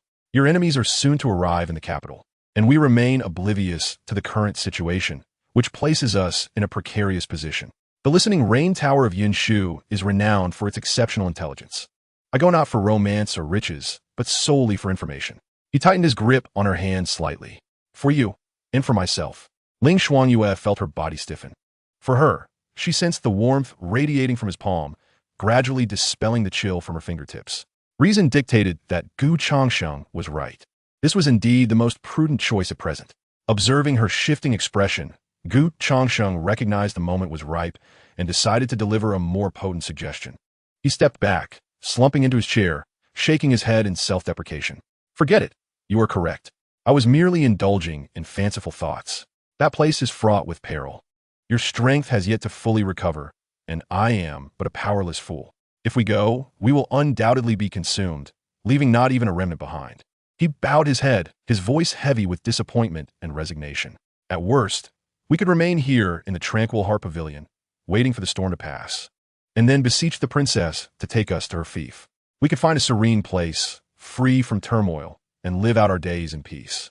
That, too, will be quite satisfactory. To retreat is to advance. To go is a risk, yet it carries a glimmer of hope for the future. To abstain is safe, but amounts to entrapping oneself, entirely surrendering one's fate to others. For someone as proud and ambitious as Ling Xuanyue, this was not a matter open for debate. To place her safety under the protection of the princess was a humiliation more profound than death itself. She abruptly lifted her head, her ice-blue eyes igniting with renewed fervor. Her voice was cool yet resolute. With me here, you may go wherever you please in the capital. Though her cultivation was presently at the qi refinement stage, her confidence in fighting beyond her realm as a sword immortal was unwavering. Gu Changsheng's face reflected astonishment and emotion. Ling, do you mean to go? Ling Xuanyue uttered a single word. Yes. She thrust the golden card back into Gu Changsheng's palm. However, she continued, her gaze icy as it scrutinized him, as if assessing a possession of her own. I have conditions. Speak, I am all ears, Gu Changsheng replied, adopting an attentive demeanor. Ling Xuanyue fixed him with a steady stare. No drinking, no touching any women, no smiling at her. Upon hearing this, Gu Changsheng was momentarily taken aback, then innocently inquired. Ling the great sword immortal, I am somewhat perplexed. He gazed at Ling Xuanyue with sincerity, saying, did you not just assert that with you by my side? I could traverse this capital freely? This indicates that my safety concerns have been addressed. He shrugged, his expression innocent. If safety is not the issue, then what is the purpose of the 3 stipulations you proposed? Chapter 39. The Controlling Ling Sword Immortal. He leaned in slightly, lowering his voice with an air of inquiry. We are allies, are we not? Among allies, the principle of mutual benefit prevails. Your demands seem to exceed the bounds of our alliance. Ling Xuanyue's breath caught in her throat. She found herself at a loss for words. Why must she articulate her discomfort with his interactions with other women, her aversion to his gaze lingering on them, and her disdain for his smiles directed towards them? How could she possibly voice such sentiments? As she observed his face, imbued with questions, a flicker of annoyance surfaced on her frosty cheeks. Unable to respond, she opted for silence. My protection comes with my own rules, she glared at him, her tone imperious. If you wish to go, you must adhere to them. There is no room for debate. Gu Changsheng regarded her in silence, and Ling Xuanyue felt a chill creep over her as his unwavering gaze rendered her previous declaration feeble. She could sense her cheeks flushing with warmth. She longed to retract her words, yet her pride rendered her mute. The atmosphere grew tense. Just as she felt the urge to unsheathe her sword, Gu Changsheng suddenly sighed, as if struck by a revelation. I understand now. Ling Xuanyue was taken aback. What have you come to understand? Gu Changsheng looked at her with utmost seriousness. Ling Sword Immortal, you are preserving our shared dignity.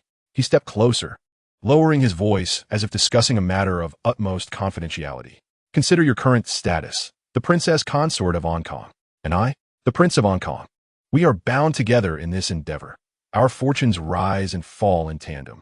If I were to visit the Zhuai Xianfang and engage with that Yanshu, what would the outside world say? He answered himself, his tone heavy with significance. They would not claim that Gu Changsheng lacks resolve. They would mock you, the esteemed female, sword immortal of Tai Sword Sect, for being unable to maintain your own man. If this were to spread, where would your dignity lie? Would your adversaries not find it utterly laughable? His words resonated with sincerity and a robust logic. Ling Xuanyue's previously taut demeanor visibly relaxed. Indeed, this was precisely the case. She was safeguarding her dignity as the princess consort of Hong Kong, prioritizing the greater good. This rationale was impeccable. It is good that you understand. Ling Xuanyue regained her aloofness, her voice returning to its icy timbre. Understood, and resolutely executed. Observing his demeanor, the weight in her heart began to dissipate. This sense of having him firmly in her grasp felt remarkably satisfying.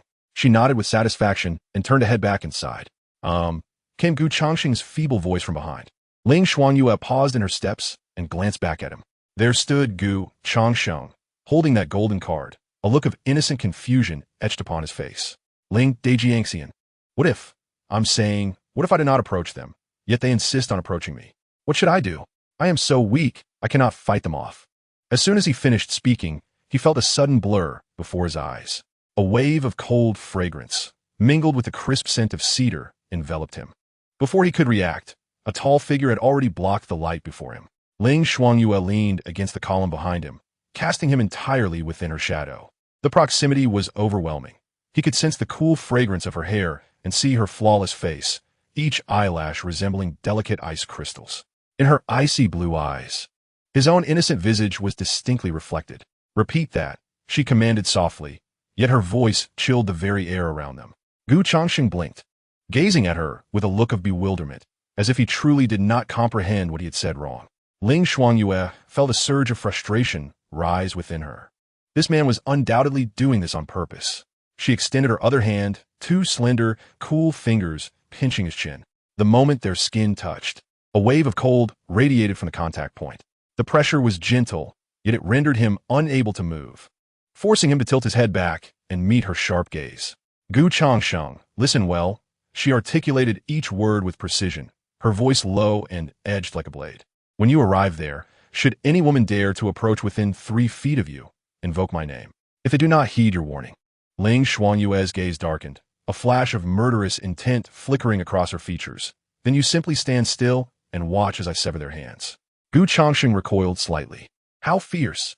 But Ling Dejiangxian, that Yun Shu from the Listening Rain Pavilion, is a master at the Foundation establishment stage. Can you contend with her now? He inquired cautiously, as if genuinely concerned for her well-being. Foundation establishment? Ling Xuanyue gave a dismissive snort, her icy blue eyes filled with disdain, a pride stemming from the pinnacle of swordsmanship. Merely ants. She released her grip, but did not withdraw her frosty fingertips, which traced slowly along his jawline, inch by inch, until finally resting on his cheek. That touch felt like a cold jade gliding against his skin, causing his body temperature to drop slightly. Mind your own business, and do not create trouble for me. With that, she withdrew her hand from the column, turned, and walked into her room without a backward glance. The door slammed shut with a resounding thud. Ling Xuanyue leaned against the cold door panel, her chest rising and falling erratically. The night breeze from the courtyard fails to penetrate this room, yet her cheeks burn with intensity. Moments ago, she had devoted all her mental faculties to maintaining the icy, aloof demeanor of a swordmaster. At this instant, with only herself remaining in the surroundings, that taut string within her suddenly relaxed. What had she done? She had cornered Changsheng beneath the porch columns, uttering those bold words. Any woman who dares to approach you within 3 feet, invoke my name. Stand still and watch me sever their hands. These words echoed in her mind, each syllable quickening her heartbeat and intensifying the warmth on her face. This should not be her. Yet just moments ago, Ling Xuanyue slowly lifted her right hand. It was this very hand that had gripped his chin and caressed his cheek. The tips of her fingers seemed to still carry the lingering warmth of that delicate touch. She attempted to analyze her actions through the lens of her rationality as a sword cultivator. He was a unique elixir. Since he was a medicine, he must not be tainted by others. Thus, her previous behavior was a declaration of ownership, a warning against any inappropriate thoughts he might entertain. A perfect, irrefutable rationale. Yet this justification could not elucidate her currently disordered breath, nor could it quell the tumultuous beating within her chest. Ling Xuanyue took a deep breath and approached the copper mirror within the room. Her brows and eyes remained cool, yet her cheeks bore a faint blush, and even her usually pallid lips appeared particularly rosy at this moment. She gazed at her reflection, pressing her lips together, striving to suppress the uncontrollable upward curve at the corners of her mouth. Ultimately, however, she failed. A hint of a smile, one she could not fully comprehend, escaped her lips, a smile tinged with an unexpected delight. Outside the door, Changsheng still stood in place. The night breeze swept by, causing the lanterns on the porch to sway gently, casting flickering shadows across his face. He raised his hand to touch his chin, then brushed against his cheek. The cool sensation seemed to linger, starkly contrasting with the warmth of his skin. Only when the heavy sound of the door closing faded entirely into the courtyard did the innocence and confusion on his face gradually dissipate, replaced by a hint of a smile. In his mind, the system's prompt had long since started ringing like firecrackers. Ding! Detected a significant emotional fluctuation in Ling Xuanyue. Possessiveness has greatly increased. Bond value 100. Ding! Triggered declaration. The sword master's intimidation. Bond value 200. Ding! The host has successfully unsettled Ling Xuanyue's Dao heart, inducing intense emotions, rewarding a special bond value of 300. A cascade of prompts led to a total of 600 bond points arriving instantaneously. Severing their hands, TSK. Changsheng muttered to himself, shaking his head. How delightfully domineering. Chapter 40. The Courtesan, Su Ruyan. Nightfall descends. In the tranquil side hall of the Serenity Pavilion, flickering candlelight danced softly. Gu Changsheng stood before the mirror, appraising the dark golden brocade robe adorning his form. This exquisite fabric had been bestowed upon him by the princess's residence, a fine yunjin woven with subtle patterns, understated yet undeniably noble. Just as he had finished changing, a chilling gaze descended upon his back. Ling Shuangyue had silently appeared at the doorway. She, too, had exchanged her sword practice attire. Her long hair was neatly tied back, secured with a single jade hairpin, revealing a neck as cold and smooth as jade. Her lips, typically devoid of color, were now pressed tightly together, forming a stark, unyielding line. Her scrutinizing gaze fell upon him, unabashedly assessing. "Change it," she commanded succinctly. "Pardon?" Gu Changsheng turned to face her, questioning the robe's appeal. "It's too ostentatious," Ling Shuangyue replied in a tone devoid of inflection. This woman deemed the already modest attire excessively flamboyant. However, he feigned a humble demeanor, acknowledging, "What the sword fairy says is true. It seems I have been remiss in my considerations. Shall I don something in black?" Ling Shuangyue finally nodded, signaling her consent. Gu Changsheng obediently turned, rummaging through the bottom of the chest for the most inconspicuous dark attire to change into. The outfit was so plain it resembled that of a wealthy steward, which softened Ling Shuangyue's gaze slightly. The carriage traversed the myriad gates of the imperial city, entering the bustling Zhuke street of the capital. The clamorous sounds from outside filtered in through the thick carriage walls, growing somewhat muted. Nevertheless, the vibrant essence of humanity stubbornly seeped through. "We have arrived," the coachman announced from outside. Gu Changsheng was the first to alight, greeted by a wave of warmth infused with the aromas of wine, cosmetics, and an array of culinary delights. He looked up to behold an imposing three-story pavilion, adorned with sweeping eaves and magnificent brackets, an architectural marvel. The upper and lower floors were festooned with hundreds of luminous lanterns, illuminating the structure as if it were day. Above the main entrance, a grand plaque carved from golden silk nanmu boasted three bold characters: "Drunken Immortal Pavilion." Gu Changsheng couldn't help but exclaim inwardly, "What a grand establishment. Even in my past life, this would be considered a premier den of indulgence." The entrance was abuzz with a constant stream of people, each one either affluent or noble. Men donned resplendent garments, while women jingled with intricate ornaments. Upon sighting their carriage, a sharp-eyed attendant approached promptly, exuding respect without obsequiousness. Gu Changsheng presented the dark golden card given by Yin Shu. The attendant's eyes brightened, and his demeanor instantly became even more deferential as he personally bowed to lead the way. "Your Highness, please." Gu Changsheng turned back, extending his hand toward the carriage. A cool, pale hand slipped into his grasp. Ling Shuangyue descended from the carriage, her ethereal elegance starkly contrasting with the surrounding opulence and clamor. The two followed the attendant into the grand entrance of the drunken Immortal Pavilion. Once inside, Gu Changsheng finally comprehended the meaning of being wide-eyed with wonder. Within lies a vast and magnificent courtyard, encircled by a three-tiered balcony, each level brimming with guests. At the heart of the courtyard stands a high platform crafted from white jade, adorned with delicate veils, where musicians serenade with enchanting melodies. The air is saturated with a rich fragrance. With vermilion beams and painted pillars and jade screens, countless beautiful maidens clad in sheer fabrics weave gracefully through the gathering, bearing trays of wine and fruit. Those so-called dashing scholars wield folding fans, engaging in grandiloquent discourse. Gu Changsheng even spots several officials in official garb, unabashedly reveling in wine and merriment. This place is a veritable microcosm of the elite of the Dejing dynasty. Upon their arrival, the previously boisterous laughter and chatter in the hall mysteriously subdued. Countless gazes, astonished, curious, and probing, converged from all directions, fixated on Ling Shuangyue, who stood beside Gu Changsheng. Her ethereal and extraordinary demeanor, coupled with a formidable aura, stood in stark contrast to the extravagant revelry surrounding her. After a brief silence, a wave of suppressed murmurs surged forth like a tide from every corner. "Look, it's the seventh prince, Gu Changsheng, along with his royal consort from Xia." Seeing is indeed believing. This female, sword immortal, just by her appearance and stature, is no ordinary being. What a pity to be paired with such a waste. A well-dressed young man fanned himself, lowering his voice, yet his disdain was unmistakable. "A pity? I dare say you misunderstand." His companion scoffed. "Haven't you heard? Just days ago at the Listening Wind Tower, this seventh prince, in front of the entire capital, was feeding his consort pastries with such servility. It was as if he had brought shame upon the royal family. I have heard of it. It's truly a disgrace for Dejing. This woman possesses remarkable skills. To have a prince under her thumb, she must have learned some beguiling arts in the northern Yan's black prison. These words floated unimpeded into Ling Xuanyue's ears. Gripping Gu Changsheng's hand, she tightened her hold fiercely. A chilling aura began to emanate from her, centered around her being.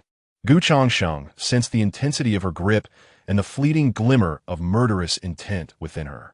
He reciprocated her grip with slightly more firmness, tenderly rubbing her icy hand with his fingertip, as if soothing an agitated cat. He leaned closer, his lips brushing against her ear. His voice a mere whisper, meant only for her. Do not be upset. Ling Xuanyue's voice was laced with ice shards. I have endured worse than this vile language. Such insignificant insects cannot disturb my resolve. Gu Changsheng's heart momentarily stilled. He nearly forgot how much this sword immortal had endured during her days as a captive. He decided to tease her a little. Oh, if you're not angry for yourself, then it must be out of concern for me. Ling Xuanyue stiffened. A rush of heat surged from her neck to her ears, scorching her. Who is concerned for you? Do not speak nonsense. She retorted swiftly and firmly. Yet the chilling aura that nearly froze the surrounding air subtly receded. The attendants guided them to a splendid private room on the second floor, boasting an exquisite view. It faced the alabaster platform below and provided a panoramic view of the entire first floor. As soon as they settled in, Ling Xuanyue released his hand, her gaze sharp as a blade, scanning the surroundings with an air of vigilance. Gu Changsheng, however, remained unfazed, entirely captivated by the spectacle within the establishment. Though he appeared calm, his mind was rife with scathing commentary. Corruption, rampant corruption. Yet, I find it rather appealing. Before long, a well-dressed steward approached, a broad smile adorning his face. Your Highness, the esteemed Master of Clouds has prepared the Tianzi private chamber. Please follow me. As they walked, Gu Changsheng took delight in observing his surroundings. This place was far more intriguing than he had anticipated. Just as they were about to ascend the stairs to the third floor, the music in the hall abruptly ceased. All the lights converged upon the central jade platform, and the crowd fell into an instant hush. A woman graced the stage. It was Miss Ru Yen. To his astonishment, Miss Ru Yen herself was performing tonight. After 100 visits, he finally beheld her in the flesh. The audience erupted into fervor. Gu Changsheng also paused, his gaze fixated on the woman named Ru Yen. She donned a pale moon-white gauze dress, the fabric so sheer that the contours of her figure were distinctly outlined in the light, yet obscured by the veil of gauze, leaving little to the imagination. Clasped in her arms was a jade pipa, and she moved slowly, each step seeming to tread upon the very hearts of the onlookers. As she ascended the stage, the previously clamor-filled discussions vanished into silence. Every pair of eyes was glued to her. Her eyes, slightly upturned at the corners, exuded no allure, yet they imbued a sense of lightness to those who met her gaze. Her raven hair was loosely held up by a single white jade pin, with a few strands cascading down her snow-white neck, gently swaying with her movements. Suddenly, a system notification echoed in his mind without warning. Ding! Destiny daughter detected. Name, Su Ruyin. Identity, Wanderer of the Heavenly Mechanism Pavilion. Courtesan of the Drunken Immortal Pavilion. Strength, Mid-Foundation Establishment. Destiny value, 912. Affinity, Duro. Acquaintance, System Aura. 1,000 faces, not activated. Requires binding with the host to unlock. Gu Changsheng's heart skipped a beat. Another one? Chapter 41. The Drunken Immortal Pavilion. Gu Changsheng's eyes widened in astonishment. Su Ruyan's destiny value had soared past 900. This signified that upon successful binding, the system aura could be immediately formed. 1,000 faces? This aura sounded formidable. The identity of Wanderer of the Heavenly Mechanism Pavilion was no trifling matter. It was rumored that Yun Shu's Listening Rain Tower was an outer organization of the Heavenly Mechanism Pavilion. Ding! The novice task for Su Rian has been issued. Initial encounter.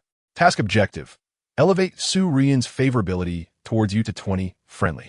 Task rewards. Aura activation. Bond value, 200. Root Bone 2, Divine Soul 2. Gu Changsheng gazed at the task rewards, nearly salivating at the prospect. Root Bone and Divine Soul. He instinctively leaned forward, eager to glean further details.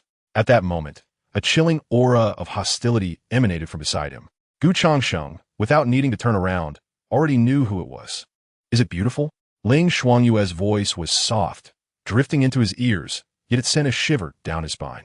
It's average. Gu Changsheng promptly averted his gaze, adopting a serious expression, nowhere near as stunning as our sword immortal.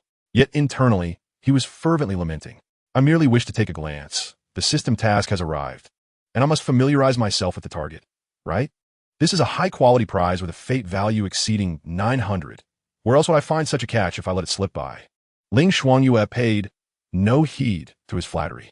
Her gaze transcended Gu Changsheng, landing upon Su Ruyan on the high platform. It seems Su Ruyan sensed something, her fingers cradling the pipa, hesitating momentarily, her deep-set eyes glancing towards the staircase. The two women's gazes clashed silently in the air. For a fleeting moment, her eyes lingered on Ling Xuanyue before shifting to Gu Changsheng, imbued with curiosity and scrutiny. Ding. Su Ruyan has developed curiosity towards you. Favorability 5. Gu Changsheng felt a surge of joy within. Has it increased just like that? This favorability is remarkably easy to enhance. However, before he could revel in his triumph, an irresistible force seized his wrist. Without a word, Ling Xuanyue grasped him and swiftly turned to ascend the stairs. Her pace was brisk and urgent. Hey, slow down. Gu Changsheng stumbled after her, struggling to keep up as they reached the third floor. The steward promptly followed, guiding them to a private room at the end of the corridor. Room number 1. Here we are. The steward pushed the door open, respectfully stepping aside. Ling Xuanyue dragged Gu Changsheng inside without looking back. Bang! She shut the door behind her, shutting out all external clamor. The room was spacious, decorated with an elegant opulence. The window directly opposite was wide open, offering a perfect view of the scene on the high platform below. Gu Changsheng rubbed his wrist, sighing inwardly. This woman is an absolute tempest of jealousy. If it weren't for the need to gain bond value from you, she would have already laid down the law. Yet, even if she did, he knew he couldn't contend with her at this moment. He approached the window, peering towards the high platform. Su Ruyan had taken her seat, her delicate hands gracefully lifting, and a clear, melodic sound from the pipa resonated, instantly captivating everyone's attention. This woman is truly extraordinary. In the private chamber, as Gu Changsheng settled into his seat, he sensed a palpable drop in the atmosphere pressure around him. Leaning closer to Ling Xuanyue, he whispered in a tone audible only to the two of them, "When that woman arrives, do your best to endure." Ling Xuanyue cast him a sideways glance, remaining taciturn. I must exude a sense of authority. Otherwise, I risk losing control over her, which would complicate matters. Gu Changsheng continued to elucidate. Ling Xuanyue responded with a faint hum from her nose, acknowledging his words. Anxiety fluttered in Gu Changsheng's chest. Convincing an iceberg to refrain from emanating its chill was no trivial task. At that moment, a gentle knock resonated at the door. "Come in," he called. The door swung open, and Yin Shu glided into the room with an ethereal grace, adorned in a striking crimson gown that billowed like flames with her every movement. She was not alone. Two women followed closely behind her, draped in gossamer scarlet garments that clung to their forms, accentuating their every curve. As they walked, a delicate fragrance wafted through the air, preceding them. Upon entering, Yin Shu's gaze flitted between Gu Changsheng and Ling Xuanyue, her smile widening. "My apologies for keeping your highness and the princess consort waiting. I was attending to several merchants, but upon hearing of your arrival, I rushed over," she said, waving her hand nonchalantly. The two women stepped forward gracefully. One placed a jade wine vessel delicately on the table before Gu Changsheng, her movements fluid and enchanting. The other slid smoothly to her knees, leaning forward with an almost boneless elegance, exhaling a scent as sweet as orchids. With her slender fingers, she picked a peeled purple grape, its juice glistening on her fingertips, and offered it to Gu Changsheng's lips. "Your Highness, please indulge," she purred, her voice sultry and enticing. Before Gu Changsheng could respond, he felt the temperature around him plummet to freezing. Out of the corner of his eye, he noticed Ling Xuanyue's impassive gaze fixed intently on the grape, and the hand poised just shy of his lips. The intensity of her stare seemed capable of freezing the very juice from the fruit. What was presented as a grape was, in reality, a harbinger of doom. Cursing inwardly, Gu Changsheng thought, "Does Yin Shu truly intend to escalate matters so swiftly?" "No need," he said, raising his hand to dispassionately brush aside the hand offering the grape. The dancer hesitated momentarily. Yin Shu, undeterred, approached him with a smile, lifting the jade jug. Leaning in closely, a wave of assertive warmth mingled with the aroma of wine enveloped Gu Changsheng. As she twisted her wrist, amber liquid streamed in a crystalline arc into the glass. "Fear not, Your Highness." Yin Shu's lips nearly brushed his ear, her voice low and seductive. "This wine is called Drunken Dreams, a unique specialty of our Drunken Immortal Tavern. It invigorates the blood and is particularly beneficial for those in frail health." She lingered on the words frail health, her tone slow and enticing, her gaze drifting lightly toward Ling Shuangyue. The provocation in her statement could not have been more explicit. As soon as the words left his lips, Gu Changsheng heard a soft crack. Unbeknownst to him, a layer of white frost had formed on the corner of the table beside him, and a fissure was rapidly widening. Gu Changsheng felt a chill run down his spine.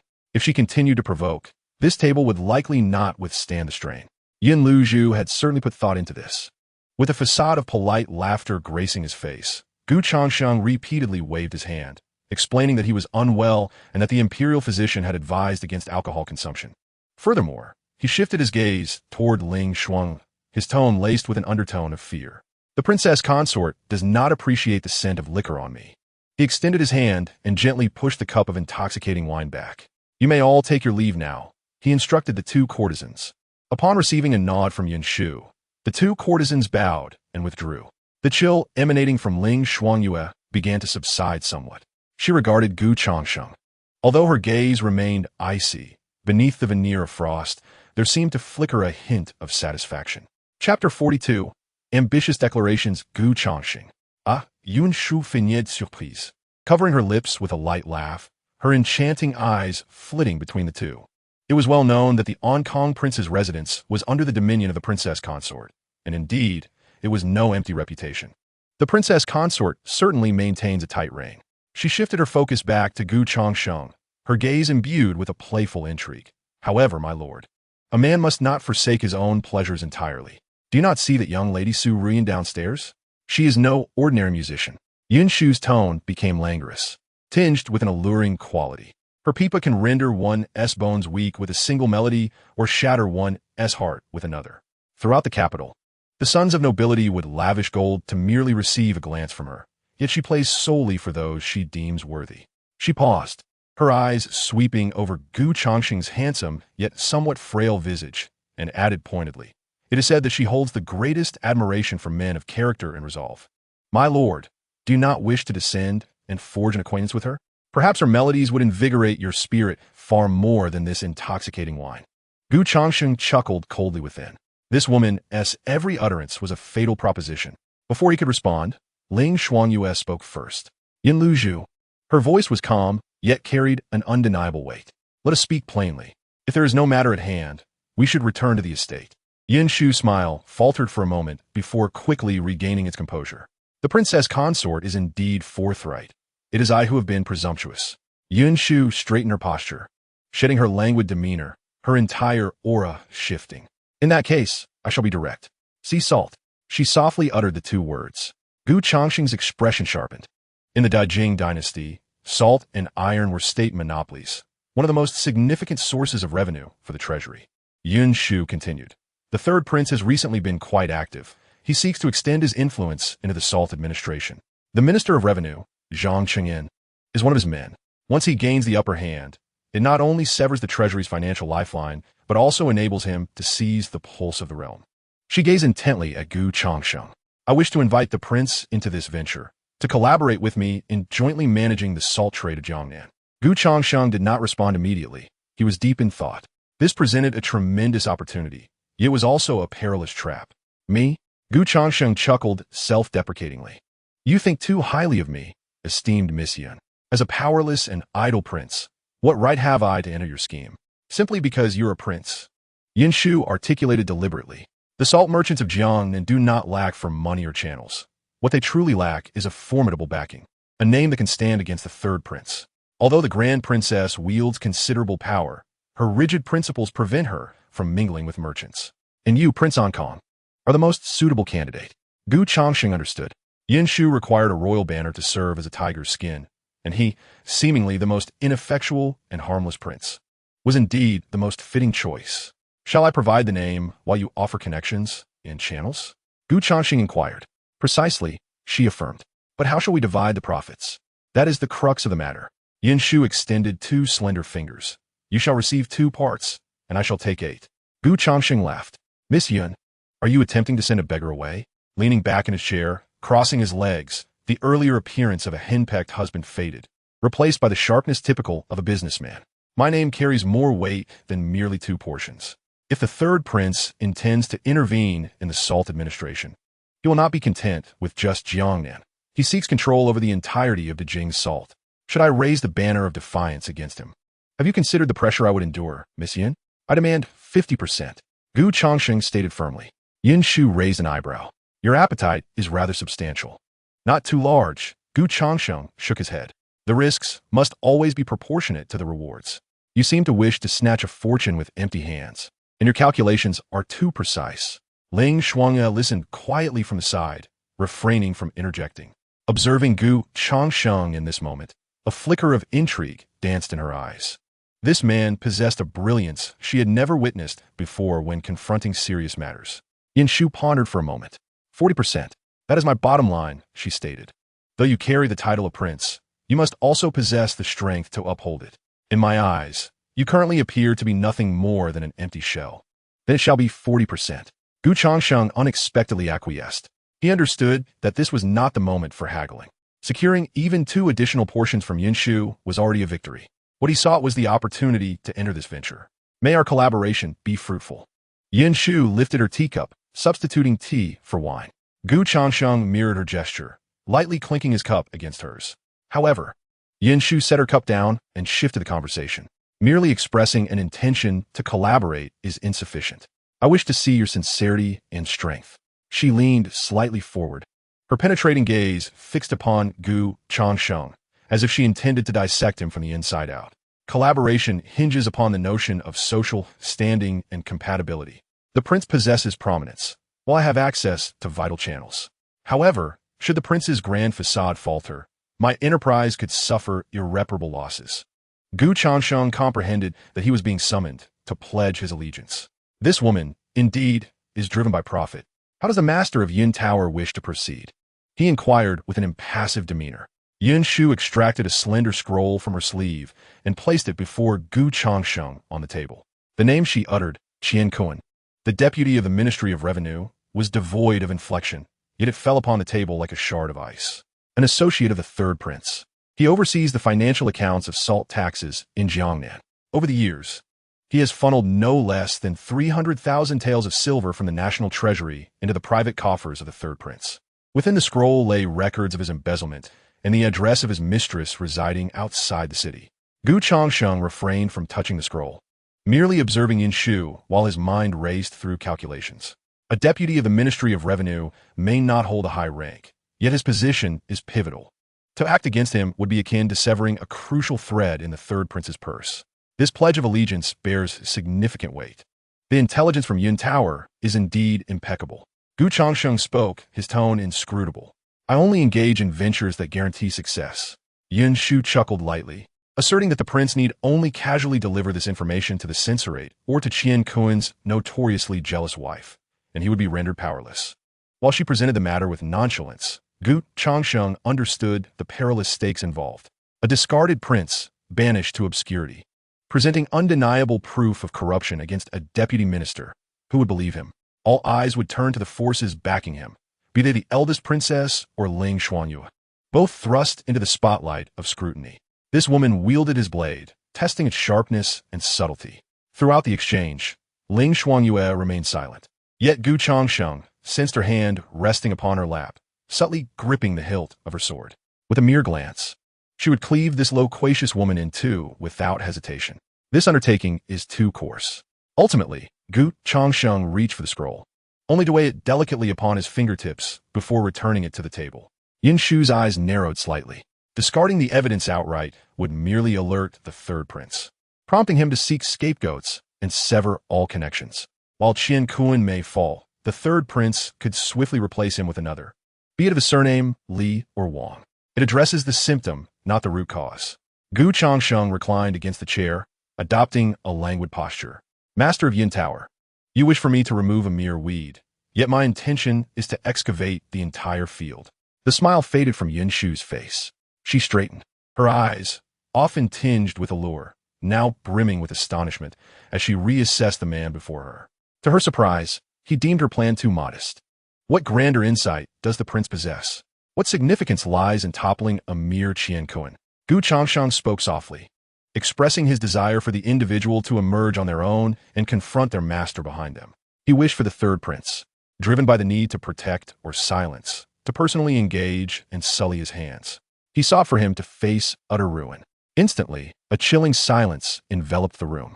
In Chapter 43, The Price of Admiring Beauty, Ling Shuangyue regarded Gu Changsheng's profile, her cold eyes revealing a glimmer of admiration. To be ruthless with oneself, and even more so with one's foes. This embodies the spirit a sword cultivator ought to possess. Gu Changsheng felt a sense of relief within. He had finally subdued this woman's formidable presence. Negotiating with such a shrewd individual required a display of fierce resolve. Otherwise, she could consume you whole. After a considerable pause, Yunshu regained her voice, moistening her parched lips. My lord, what would you have me do? For now, you simply need to fetch a stool and prepare some seeds. Just sit back and enjoy the spectacle, he replied, tapping his finger lightly on the table. You ought to witness whether this prince of Hong Kong is worthy of your wager. With that, Gu Changsheng picked up the scroll and left without looking back. Ling Hanyue followed closely behind, glancing back at Yunshu before exiting. The door to the private chamber closed behind them, shutting off Yunshu's inquisitive gaze. Gu Changsheng grasped the scroll in his hand. Though it was merely a thin stack of papers, it felt surprisingly weighty. Next, he needed to engage with a young woman named Ruyan. Just as he took a couple of steps, Ling Shuangyue's icy hand clasped around his wrist with considerable force, pulling him toward the staircase. Back to the manor, she stated flatly, as if declaring an established fact. Gu Changsheng stumbled slightly but quickly regained his balance, sighing inwardly. What a system task that promised rewards of bones and spirit, alongside the formidable thousand faces halo. Missing this opportunity might mean a long wait for another target with a destiny score exceeding 900. Downstairs, the clear notes of a pipa floated intermittently upwards, each note like a tiny hook tugging at his heartstrings. No, he could not leave. One must seek fortune and risk. Rewards must also be pursued in peril. Suddenly, Gu Changsheng halted, turning to grasp Ling Shuangyue's wrist. She turned back, her ice-blue eyes quietly regarding him, brimming with inquiry. Her gaze seemed to ask, what else is there? Gu Changsheng gathered his thoughts, donning a serious expression. Ling Jiansheng, do you not find this peculiar? Ling Shuangyue remained silent, awaiting his elaboration. This drunken immortal pavilion is Yunshu's domain. She has just engaged in a transaction capable of shaking the foundation of a nation, and yet directly beneath us. An enchanting courtesan performs. As he spoke, he gestured toward the elevated platform below. Do you not think this is too coincidental? Ling Shuangyue followed his gaze, observing Su Ruyan, who remained engrossed in her pipa, seemingly oblivious to her surroundings. Her brows furrowed ever so slightly. She belonged to Yunshu, Lin Shuangyue affirmed with certainty. Indeed, Gu Changsheng, sensing her interest, immediately intensified his argument. Yunshu was a person who meticulously planned 3 steps ahead, never engaging in futile endeavors. This Su Ruyan, who had risen to become the star performer at the drunken immortal pavilion, could not merely be a singer. He lowered his voice, adopting an air of confidentiality. She was likely the most significant card in Yunshu's hand, a pivotal node within the intelligence network of the Listening Rain Tower. We have just forged a collaboration with Yunshu, yet we remain unaware of her true background. How could we anticipate her demise in the future? Gu Changsheng displayed a countenance of deep contemplation, knowing oneself and knowing the adversary ensures victory in countless battles. I wish to remain, to observe her further, to discern whom she associates with, and whether her demeanor possesses any peculiarities. This is crucial for our forthcoming plans. His reasoning was sound, his logic clear, as he artfully disguised his desire to linger and admire her beauty as a strategic reconnaissance for their shared enterprise. Lin Shuangyue fell silent. She was no fool. On the contrary, as a swordsman, her intuition was remarkably sharp. She sensed the validity in Gu Changsheng's words. Yet she also perceived that his gaze upon the woman was unsettling, tinged with curiosity and delight. This discomforted her. Observe? She scoffed. How do you intend to observe? By sitting here and listening to her play music all night, will you ascertain that she is a spy for the listening rain tower? She possesses cultivation, Lin Xuanyue added, her tone frigid at the foundation establishment stage, with a solid foundation. Yet, these attributes alone do not signify much. Gu Changsheng's heart sank.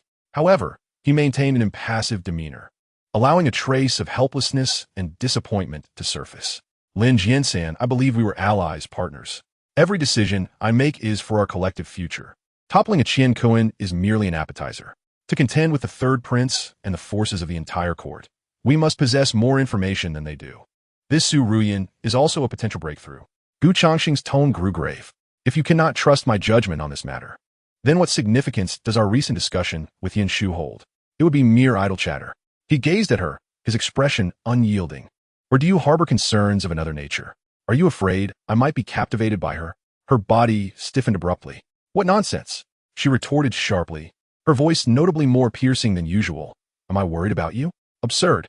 I merely believe it is unnecessary to squander time on someone so inconsequential. Her rebuttal was swift and urgent, yet lacked conviction. Gu Changsheng observed her demeanor, secretly amused. This woman possessed pride that soared higher than the heavens. As long as she did not concede, she could only follow the path he had laid out for her.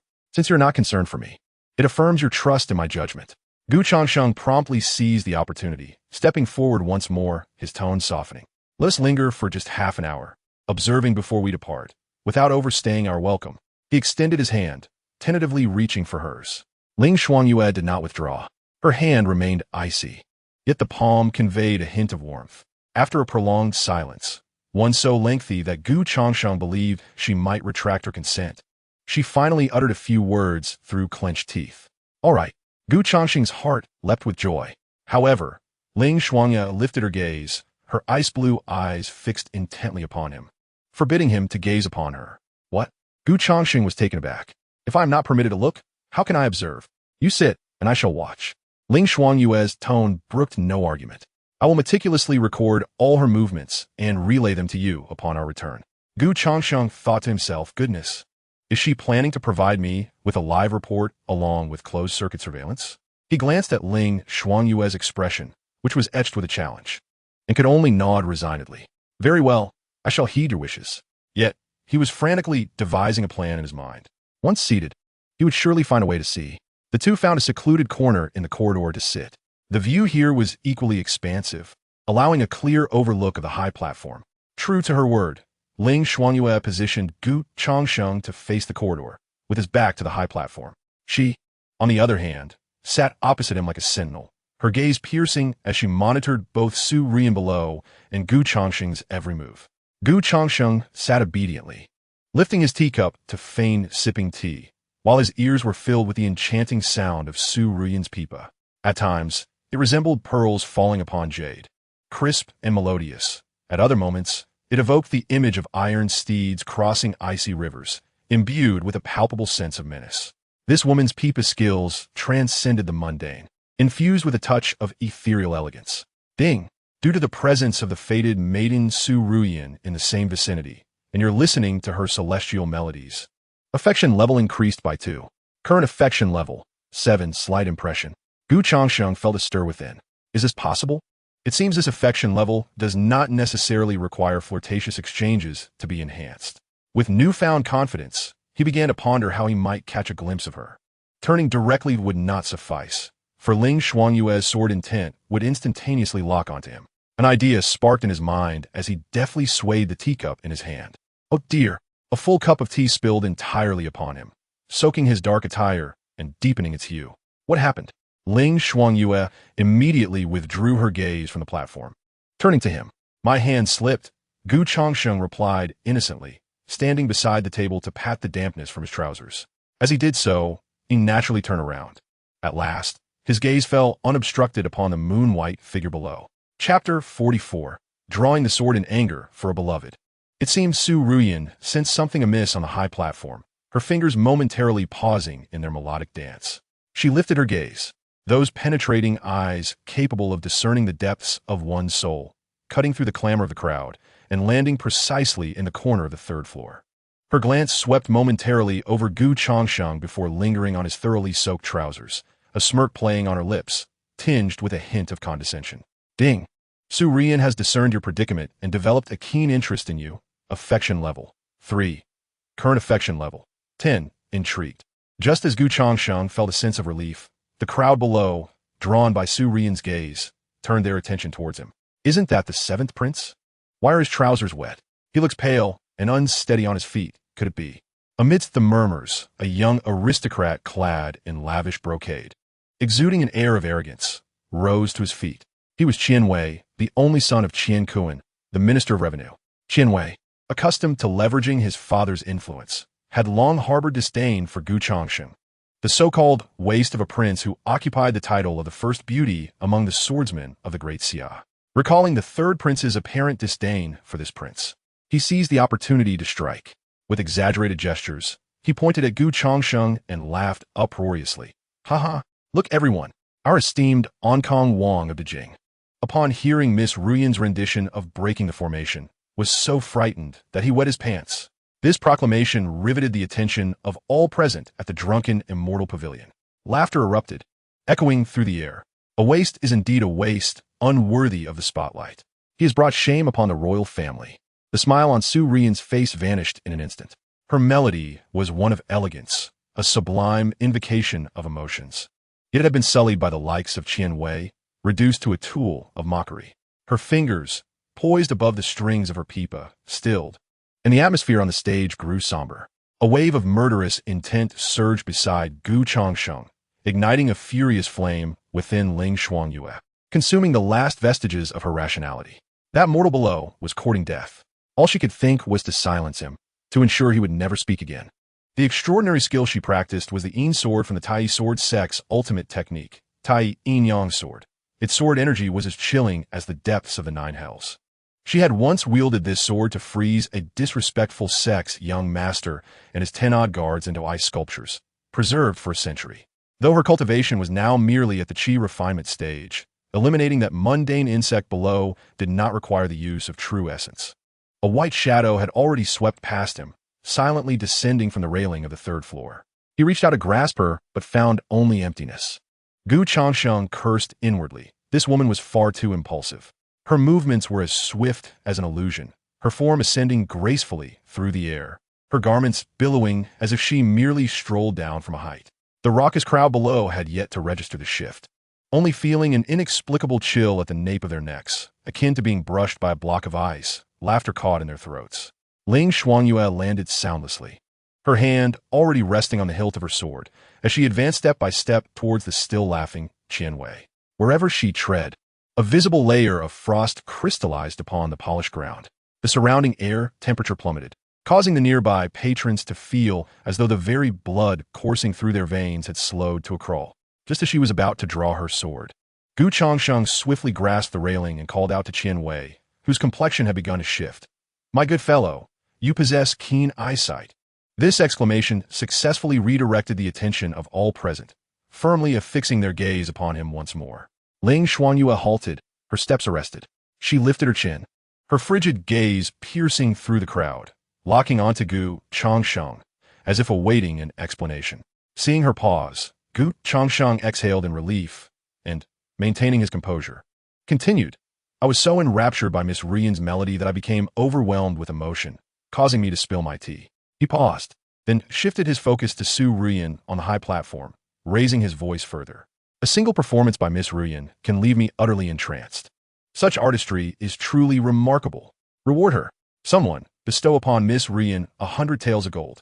As his words echoed, a momentary hush fell over the entire drunken Immortal Pavilion.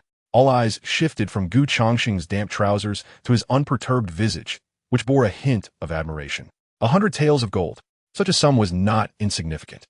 The mocking expression on Qian Wei's face froze. He had not anticipated that this seemingly inept prince would not only remain unfazed, but would transform a moment of humiliation into a grand gesture of generosity. After issuing his command, Gu Changsheng stood with his hands clasped behind his back, exuding an air of nonchalance, awaiting the attendants to fulfill his decree.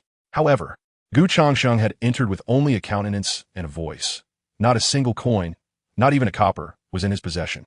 The atmosphere grew heavy with silence. Qian Wei was the first to regain his composure, as if he had stumbled upon a great jest. He pointed at Gu Changsheng, laughing uproariously. Your Highness, do bestow your reward. Why merely speak without action? Could it be that the Onkong prince's residence cannot even produce 100 taels of gold? Huh. I see he is merely puffing up his face to appear grand. The laughter that had been suppressed moments ago erupted anew, even more caustic than before. This time, before Gu Changsheng could respond, a clear, melodic sound of the sword unsheathing pierced the air. In an instant, Ling Xuanyue, who had remained motionless, vanished from sight.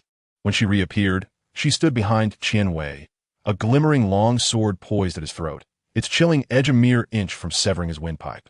Qian Wei's laughter ceased abruptly, as if a hand had gripped his throat.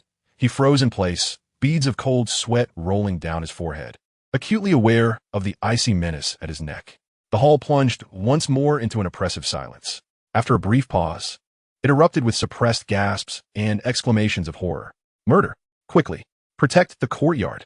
In the intoxicated realm of the Immortal Tavern, the well-trained guards swiftly encircled the scene, their unsheathed steel blades glinting ominously under the flickering lights.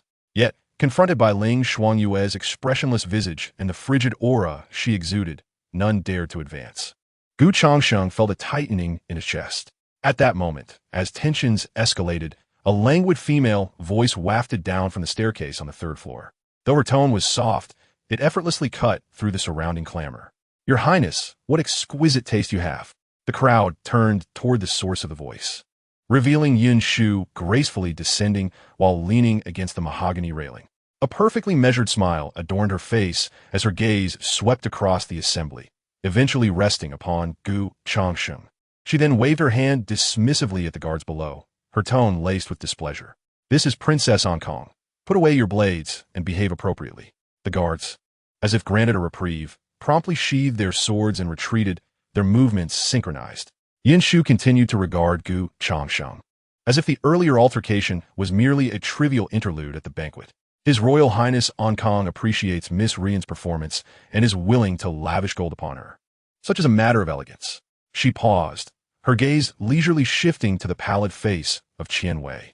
How is it that certain individuals can twist words into such unseemly forms? Her words, though not harsh, sent Qian Wei and his companions' faces oscillating between shades of green and white. They had dared to mock a rumored worthless prince, emboldened by the absence of consequence. Yet, no one had anticipated that Yun Shu of the Listening Rain Tower would personally intervene, lending support to this so-called worthless prince. Yun Shu then turned her attention to the steward of the Immortal Tavern, casually tossing a token. His Royal Highness has awarded Miss Rian 100 taels of gold. I shall cover it from my account. After speaking, she glanced back at Gu Changsheng, her eyes shimmering. Your Highness, while there are many refined individuals in this capital, a connoisseur who truly comprehends the essence of Miss Rian's melody, such as yourself, is indeed rare. Consider this 100 taels of gold as my humble tribute. If I may receive even a single commendation from your Highness, Miss Rian's efforts tonight will have been worth it. Gu Changsheng inwardly marveled at her astuteness. This woman was truly remarkable. With just a few words, she not only extricated him from his predicament, but also elevated his status, while simultaneously enhancing the perceived value of her own star performer and providing Ling Xuanyue with an opportunity to sheath her sword.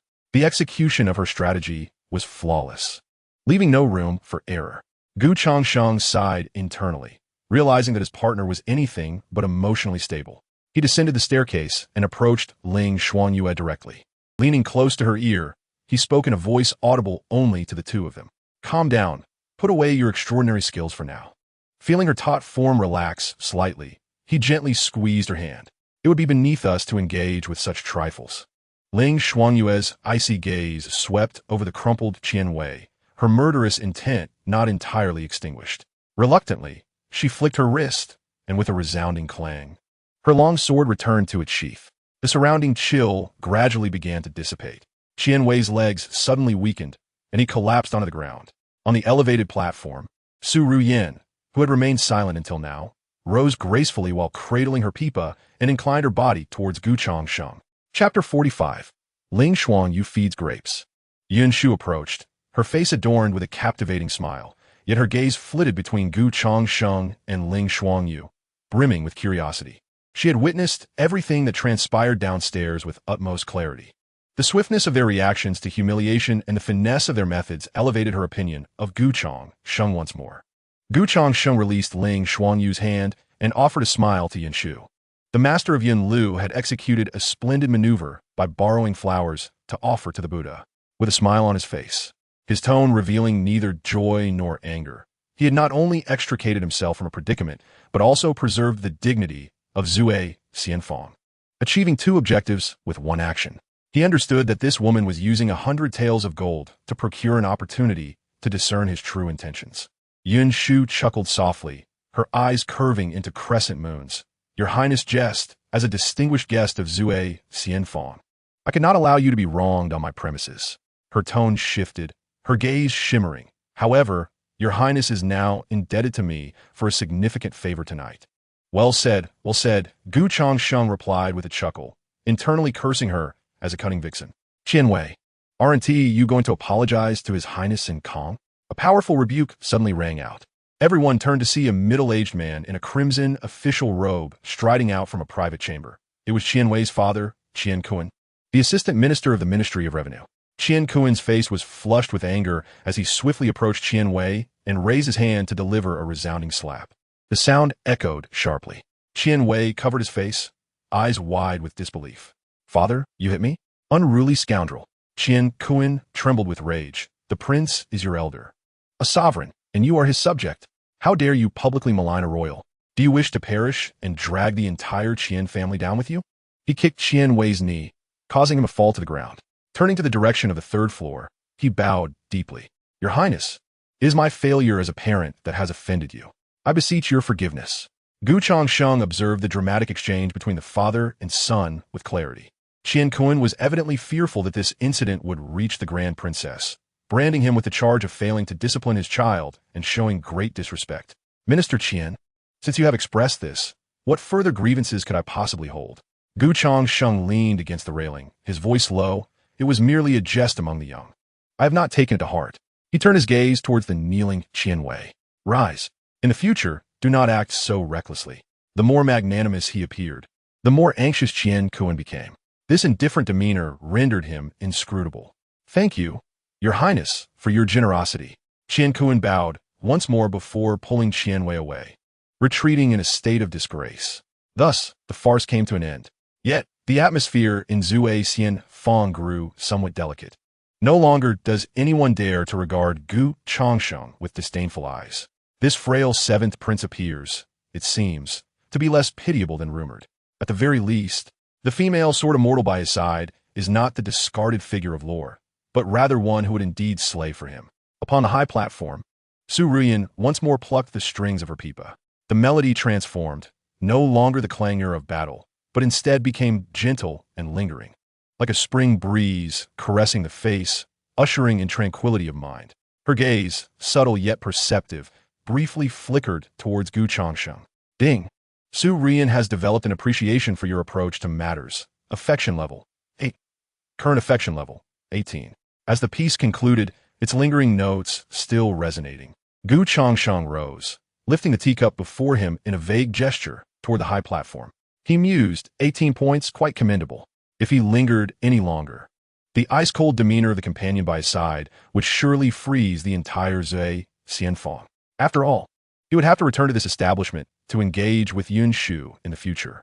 He cast no further glance at the high platform, rising to pull along the already impatient Ling Xuanyue. Time to go home. Ling Xuanyue remained silent, allowing him to guide her. Seated in the carriage, the two exchanged not a word. Upon descending from the carriage and reaching the entrance of Changsheng courtyard, the night breeze of the capital carried a chill. It could not disperse the cold aura surrounding Ling Xuanyue. She walked beside Gu Changsheng, her steps light as if treading on ice. I almost jeopardized your affairs. Gu Changsheng halted, turning to regard her. In the moonlight, her visage was colder than jade. No, he shook his head. You did not ruin anything. You established authority. He approached her, looking into her eyes. You made it clear to all that the people of the Ankang Wangfu are not to be trifled with. Sometimes, reason holds no sway. A sword proves more effective. He paused, then added, however, next time, before drawing your sword, do at least wait for me to give a signal. Ling Xuanyue remained silent, yet the chill surrounding her dissipated slightly. Upon returning to the chamber, Chunhe and Xiushi had already prepared hot tea and snacks. Gu Changsheng dismissed the two maidservants, personally pouring 2 cups of tea and pushing one towards Ling Xuanyue. Today's gains are substantial. He settled down, beginning to review his actions. Having established a connection with Yun Shu and acquired leverage over Qian Kuan, this game has come to life. I have devised a plan concerning Qian Kuan. Ling Xuanyue lifted her teacup but refrained from drinking, merely tracing the warm rim with her fingertips. Gu Changsheng continued. Yun Shu is no simple woman. She summoned those 2 dancers, firstly to test my limits, and secondly to provoke you, eager to observe your reaction. He spoke of the matter with the detachment of a strategist analyzing a game. Ling Xuanyue tightened her grip on the teacup. She raised her gaze, staring intently at Gu Changsheng. The dancer, served to you on a platter. Do you wish to continue? Gu Changsheng was momentarily taken aback, then let out a dry laugh. Cough, cough. Esteemed, sword immortal Ling. Do I appear to be someone who has never encountered the world? He thought to himself, sword immortal Ling, we are discussing serious matters. Could you possibly set aside your petty jealousy? I'm not a fool. Ling Xuanyue interrupted him. Her tone remained calm, yet carried an air of stubbornness. She had observed that at the moment the dancer's fingers were about to brush against his lips, although he had evaded her touch. There was no hint of distaste in his gaze. Sword immortal Ling, he sighed, a hint of helplessness in his voice, if I truly wish to eat grapes. Would I need a dancer to feed me? He glanced at her, his eyes laced with a teasing glint. Have you forgotten? Beside me stands a peerless and enchanting female, sword immortal. If grapes are to be fed, it ought to be you who does so. Ling Xuanyue abruptly froze, a faint blush visibly spreading across her cheeks. Nonsense, she chided softly, yet the chill in her voice had dissipated considerably. How is that nonsense? Gu Changsheng straightened his posture, leaning slightly closer. The room fell into silence, save for the occasional rustle of the wind outside. Suddenly, Ling Xuanyue set down her teacup. She extended her hand, delicately plucking a crystal-clear purple grape from the fruit platter on the table. Gu Changsheng watched her movements, perplexed. What was she up to? Was she about to crush it in a display of anger? To his surprise, Ling Xuanyue lowered her head, methodically peeling the grape skin with her long, elegant fingers. Juice stained her snow-white fingertips. Once she had finished, she lifted her gaze and presented the fruit to Gu Changsheng, holding it enticingly near his lips. Open your mouth, she said softly, her tone unexpectedly carrying a hint of assertiveness. Gu Changsheng was taken aback. Was she serious? He gazed at her juice-stained fingers and the fragrant grape, so close before a mischievous thought crossed his mind. Well then, you brought this upon yourself. Don't blame me for being impolite, sword immortal Ling. He did not immediately comply, but instead locked his eyes with hers. In her icy blue irises, he could see his own reflection, along with a trace of fluster and defiance she was unaware of. Ling Xuanyue felt her heart flutter under his gaze, her fingers instinctively wanting to retract, yet her inherent competitiveness compelled her to remain steadfast. She could not back down. Only then did Gu Changsheng leisurely lean forward and open his mouth. His movements were slow enough for Ling Xuanyue to distinctly feel his warm breath brushing against her fingertips. She stiffened, her entire being tensed. Rather than consuming the grape outright, he enveloped her finger with his lips. A surge of restorative energy coursed through her. This warmth surged wildly, dispelling the remnants of cold, sinister poison that lingered within her veins, and her mind blanked in an instant. Poison clearance progress, 100. You. She opened her mouth, intending to scold him for his rudeness, but her voice caught in her throat, unable to utter a single word. Observing her flustered yet helpless demeanor, Gu Changsheng felt a surge of delight within. This icy sword immortal was truly intriguing. A mere tease elicited such a pronounced reaction. He leisurely savored a grape, and after swallowing, deliberately licked his lips, softly remarking, quite sweet, particularly when chilled. Ling Xuanyue glared at him as if her tail had been stepped on, her silence punctuated by a swift retreat from the room, her back exuding a hint of panic. Ding! The destined woman, Ling Xuanyue, has proactively engaged, causing a tremor in the Dao heart, resulting in intimate contact. Bond value, 200. The system notification chimed an opportune moment. Gu Changsheng exchanged for 2 elixirs, chuckling to himself. The days ahead are long, and the pleasures are boundless. Chapter 46. The alluring arts of spring and autumn. At the other end of the tranquil heart courtyard, the chambers of Qiushi and Chun, he lay quiet. The two maidservants were deep in slumber when the door creaked open, a gust of cold air sweeping in. Changsheng jolted awake, startled. Who? A white figure stood at the threshold, tall and imposing, yet imbued with an indescribable melancholy. Your Highness, the princess? Chun He also awakened, her voice laced with sleep and fear. Ling Shuangyue stepped inside and shut the door behind her. She remained silent, her ice-blue eyes fixated on them. The temperature in the room seemed to drop several degrees. Changsheng and Chun He exchanged anxious glances, their hearts racing. Their mistress was typically as cold as ice. But today she appeared even more formidable. Your Highness, do you have any commands? Changsheng, bolder than the rest, took a deep breath to speak. Ling Shuangyue paused momentarily, as if gathering her thoughts. What I'm about to ask, you must forget as soon as you hear it. Her voice was flat, devoid of emotion. Should even a whisper escape your lips, your lives will be forfeit. Changsheng and Chun He turned pale with fear, promptly kneeling before her, their bodies trembling like aspen leaves. We dare not. We swear, it shall not be divulged. Ling Shuangyue regarded the kneeling pair before continuing. Her voice lowered slightly, tinged with an uncertainty she herself did not fully recognize. She wished to inquire about the sensation of liking someone. This question lingered on her tongue, yet she could not find the courage to voice it. Liking was a concept far more enigmatic to her than the most extraordinary sword techniques. In her world, there existed only strength and weakness, right and wrong, life and death. Love, to her, was the root of a destabilized Dao heart, an obstacle on the path of cultivation. Yet, Gu Changsheng's shadow loomed like an inescapable inner demon, haunting her thoughts. The warmth of his touch when he held her fingers, the teasing glimmer in his peach blossom eyes when he gazed at her, she needed to understand. Was this, perhaps, what it meant to like someone? Ultimately, however, she could not bring herself to articulate this question. Acknowledging the possibility of harboring feelings for a man is 1,000 times more daunting than admitting defeat in a swordsmanship duel. She shifted to a more pragmatic inquiry. Men, she uttered, pausing after just 2 words. Changsheng and Chun He held their breath, ears attuned for what would follow. After an interminable silence, Ling Shuangyue seemed to summon a resolution, asking, why do they all prefer places like drunken Immortal Pavilion? Upon uttering this question, she felt a warmth creeping up her cheeks. Changsheng and Chun He were momentarily taken aback, never expecting the princess to pose such a question. Stealing glances, they noticed a subtle blush gracing Ling Shuangyue's typically icy visage. A singular thought emerged simultaneously in the minds of the 2 handmaidens. They suddenly comprehended that the frosty princess sought to win the affections of the prince. They secretly delighted in this revelation, though their expressions remained impassive. Changsheng, her eyes twinkling with newfound understanding, cleared her throat and replied respectfully, Your Highness. Men visit such establishments seeking novelty, seeking pleasure. Pleasure? Ling Shuangyue furrowed her brow.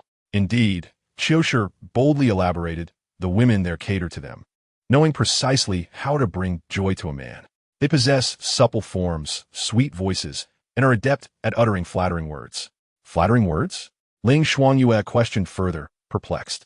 Changsheng cleared her throat again, mimicking the tone of a girl from drunken Immortal Pavilion, her voice soft and syrupy. Oh, Your Highness, you appear so majestic today. My heart nearly leaps from my chest. Upon finishing, she shuddered at the absurdity of her own mimicry. Ling Shuangyue frowned in disapproval. Is this truly what he enjoys? Such hollow and tedious flattery? Chun He, blushing at the conversation, timidly added, moreover, their attire is quite revealing. Changsheng gestured and continued her explanation. It's merely a layer of gauze covering their bodices. A gust of wind reveals all that a man desires to see. Some even inadvertently spill wine on a gentleman, then, while apologizing, they dab at it with their handkerchiefs. As they wipe, their little hands become rather audacious. Ling Shuangyue fell into silence, recalling the scantily clad dancers from drunken Immortal Pavilion, particularly the one named Su Ruyan. Had Su Ruyan also donned such revealing garments? Did she too offer embraces? Ling Hanyue voiced her doubts. Su Ruyan did not strike her as that sort of woman. Your Highness, consider this. Can homegrown flowers ever rival the fragrance of wild blooms?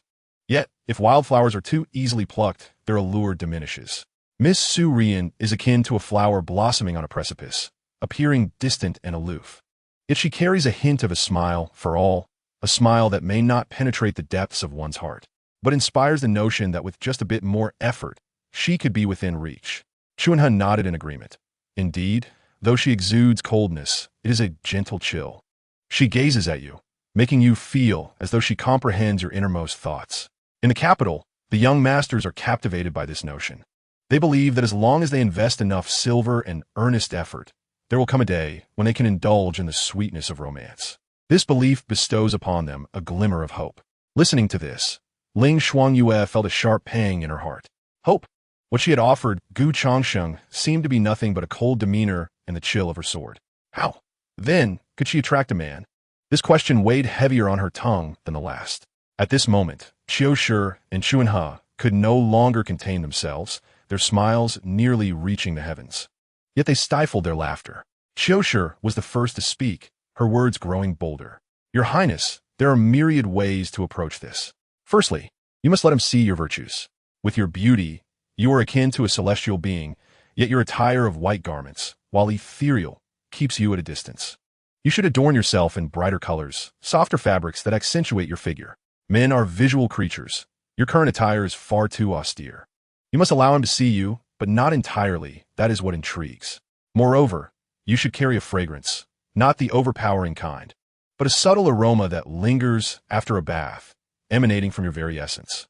And your gaze, Chunha interjected, summoning her courage, should not always be fixed upon him. A fleeting glance, followed by a quick retreat, will send ripples of desire through him. Showcasing one's figure? A captivating gaze? Ling Shuangyue instinctively lowered her head to examine herself. Her body was sculpted for sword practice. Never had she contemplated the art of pleasing another. Seeing her silence, Qiu Shi assumed she was absorbing the advice and continued. Secondly, one must take initiative. Men, though they may profess disinterest, secretly relish when a woman shows attachment. You cannot wait for the prince to seek you. You must approach him. For instance, when he is reading, you could offer him a gentle shoulder massage. When he dines, serve him his dishes. Even when he bathes, you could assist him. Nonsense. Ling Shuangyue could no longer hold back, her cheeks flushed with embarrassment. Assist Gu Changsheng during his bath? She might as well strike him down with her sword. Chunha, sensing the princess's ire, quickly tugged at Qiu Shi's sleeve and whispered, Sister Qiu Shi, do not speak so recklessly.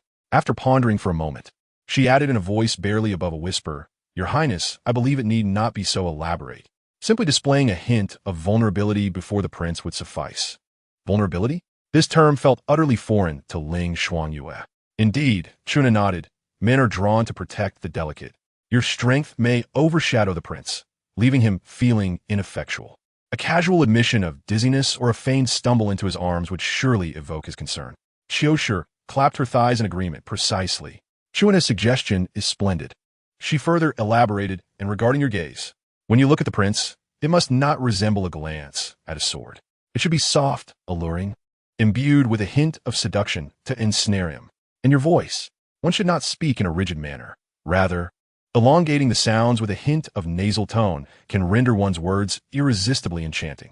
Furthermore, the two maidservants, one bold and the other timid, each proficient in their respective arts, one mastering the physical allure and the other the subtleties of strategy, engaged in a delightful exchange, imparting all their accumulated knowledge.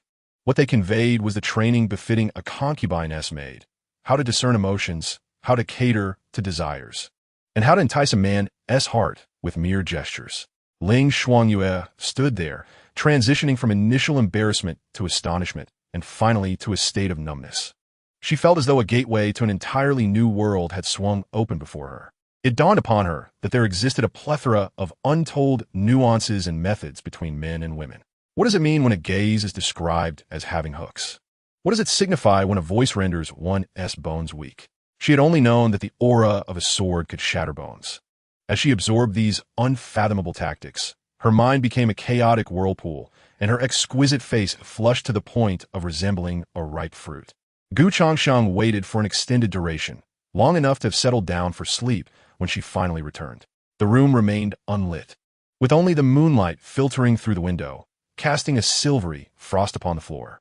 She entered soundlessly, akin to a specter.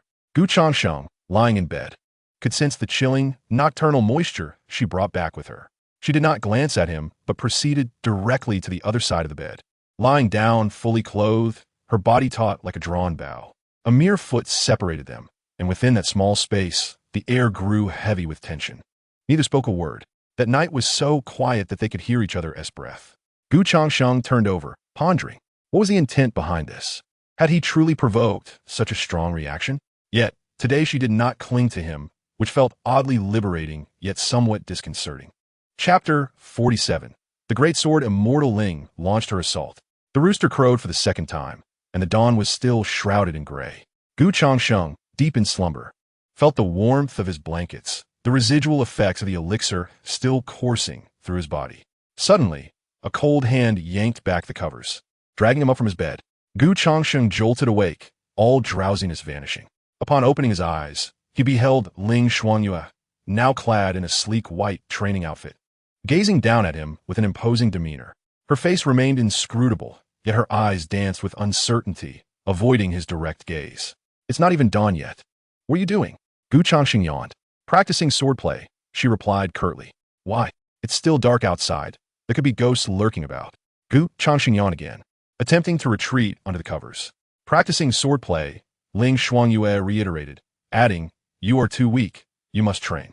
With that, she turned and strode out, her posture straight and exuding an undeniable resolve. Changsheng felt a stirring of uncertainty. This woman was not quite right. He sluggishly donned his clothes and followed her into the courtyard. The morning chill was palpable, and Ling Xuanyue had already begun her warm-up, each movement accompanied by a sharp whisper of the sword wind. Changsheng picked up a wooden sword, imitating her motions. His wrists were too stiff, his core lacked strength, and his gaze was unfocused. Ling Xuanyue's voice cut through the air, colder than a morning breeze. She paused her practice and approached him from behind. Changsheng sensed a subtle tension emanating from her. A chill ran through him. Surely, this woman wouldn't seek vengeance for a mere brush of her finger yesterday. Ling Xuanyue extended her hand, intending to correct his grip on the sword. However, the moment her fingertips brushed against the back of his hand, she recoiled as if burned. Changsheng turned to her. Ling Sword Immortal, why do your hands tremble? The wind is strong, and my hands are cold, she replied, maintaining her composure. Taking a deep breath, she reached out again, this time firmly grasping his hand to adjust his stance. Her hands were slightly cool, yet her palms were somewhat damp. They stood close together, and he could catch the refreshing scent of pine wafting from her hair. Watch closely, Ling Xuanyue said, forcing herself to remain calm as she began to demonstrate a basic sword technique known as the spirit snake emerges from its hole, which emphasized speed, precision, and cunning. With a flick of her wrist, the wooden sword darted forward, leaving a fleeting shadow in its wake. In the instant she retracted the sword, her foot twisted unexpectedly, her body leaning dangerously as she seemed poised to topple into Changsheng's embrace. The stumble appeared exaggerated, as rigid as a marionette. Changsheng, ever wary of her, felt alarm bells ringing in his mind. What new tactic was this? An attack by using her body as a weapon? Reacting instinctively, he shifted with the swiftness of the wind, sidestepping to the side with a graceful, fluid motion that even stirred the air. Consequently, Ling Xuanyue found herself grasping at nothingness. She surged forward due to the force of her movement, stumbling several steps before barely stabilizing herself against a tree. The courtyard fell into an eerie silence, broken only by the rustling leaves stirred by the morning breeze. Ling Xuanyue stood rigid, her back to him, frozen in place. It was all over. Two words echoed relentlessly in her mind. The admonitions of Qiushi and Chuanhe reverberated within her thoughts, fain to fall into his arms. The prince will surely feel pity for you. Pity? He dodged faster than a rabbit.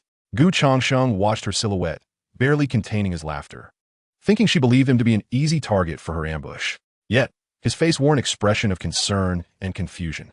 He stepped forward cautiously, halting at a safe distance, and tentatively inquired, Ling Sword Immortal, are you all right? Did you not sleep well last night? Your legs seem weak. Remember, cultivation should be gradual. Do not overexert yourself. Legs weak, legs weak. These words struck Ling Xuanyue like a searing blade, deeply embedding themselves in her heart. An indescribable surge of indignation surged through her, an impulse to kill unlike any she had experienced since she began her sword training.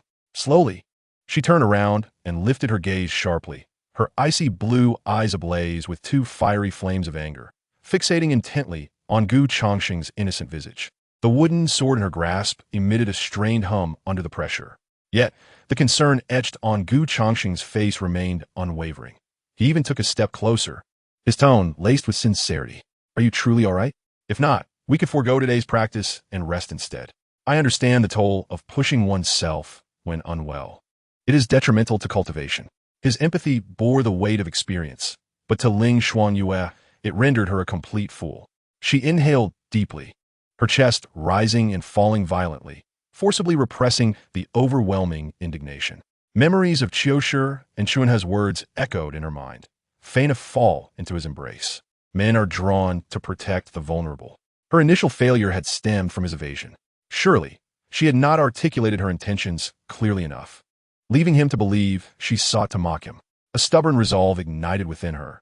Today, she must succeed. Failure was not an option, for she could not face the self that had sought advice from a little girl the previous night. Stop right there. Do not move, Ling Xuanyue commanded, her voice still frosty, yet betraying a barely perceptible tremor. She tightened her grip on the wooden sword, assuming a starting stance. Changsheng raised an eyebrow, complying with her command, eager to discern her true intentions. Ling Xuanyue rehearsed the basic sword technique once more.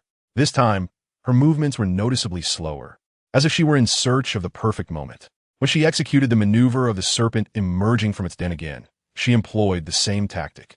Her foot stumbled once more, and her body toppled toward Changsheng. This time, he did not evade. He watched, wide-eyed, as she collided into his embrace.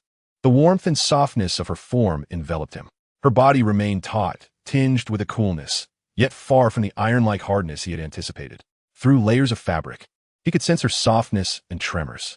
Confused, Changsheng pondered the nature of their interaction. Was this a form of staged vulnerability? Ling Xuanyue, nestled in his arms, felt herself igniting with success. One thought consumed her mind. What comes next? A smile. She must reveal an alluring smile. Gradually, she raised her head, her ethereal countenance mere inches from Changsheng's face, allowing him to discern the fine hairs adorning her skin. She gazed at him, her lips straining upwards in an effort to form a captivating smile. Yet she realized she had not smiled in such a manner for decades. Ultimately, an extraordinarily peculiar expression appeared on her exquisitely beautiful face. The corners of her mouth twitched upward, yet her gaze remained frigid, rendering her countenance even more unappealing than tears could convey. Changsheng lowered his head to behold her visage, nearly unable to contain himself. Ling Jianxian, has your face cramped? Ling Xuanyue's body stiffened. She recognized the teasing in his words. A rush of heated blood surged to her head. She recalled the final step, to utter enticing words. Yet, what could she possibly say? Her mind was a blank, unable to retrieve a single phrase from what the maidens had taught her. You, she began, her voice dry and tinged with an anxiety she herself had not yet realized. Your swordplay was quite impressive. Upon uttering those words, she wished for a crevice to swallow her whole. What sort of alluring words were these? It felt as though she had expended every ounce of her strength, nearly hanging on a Changsheng. The courtyard once again fell into a profound silence.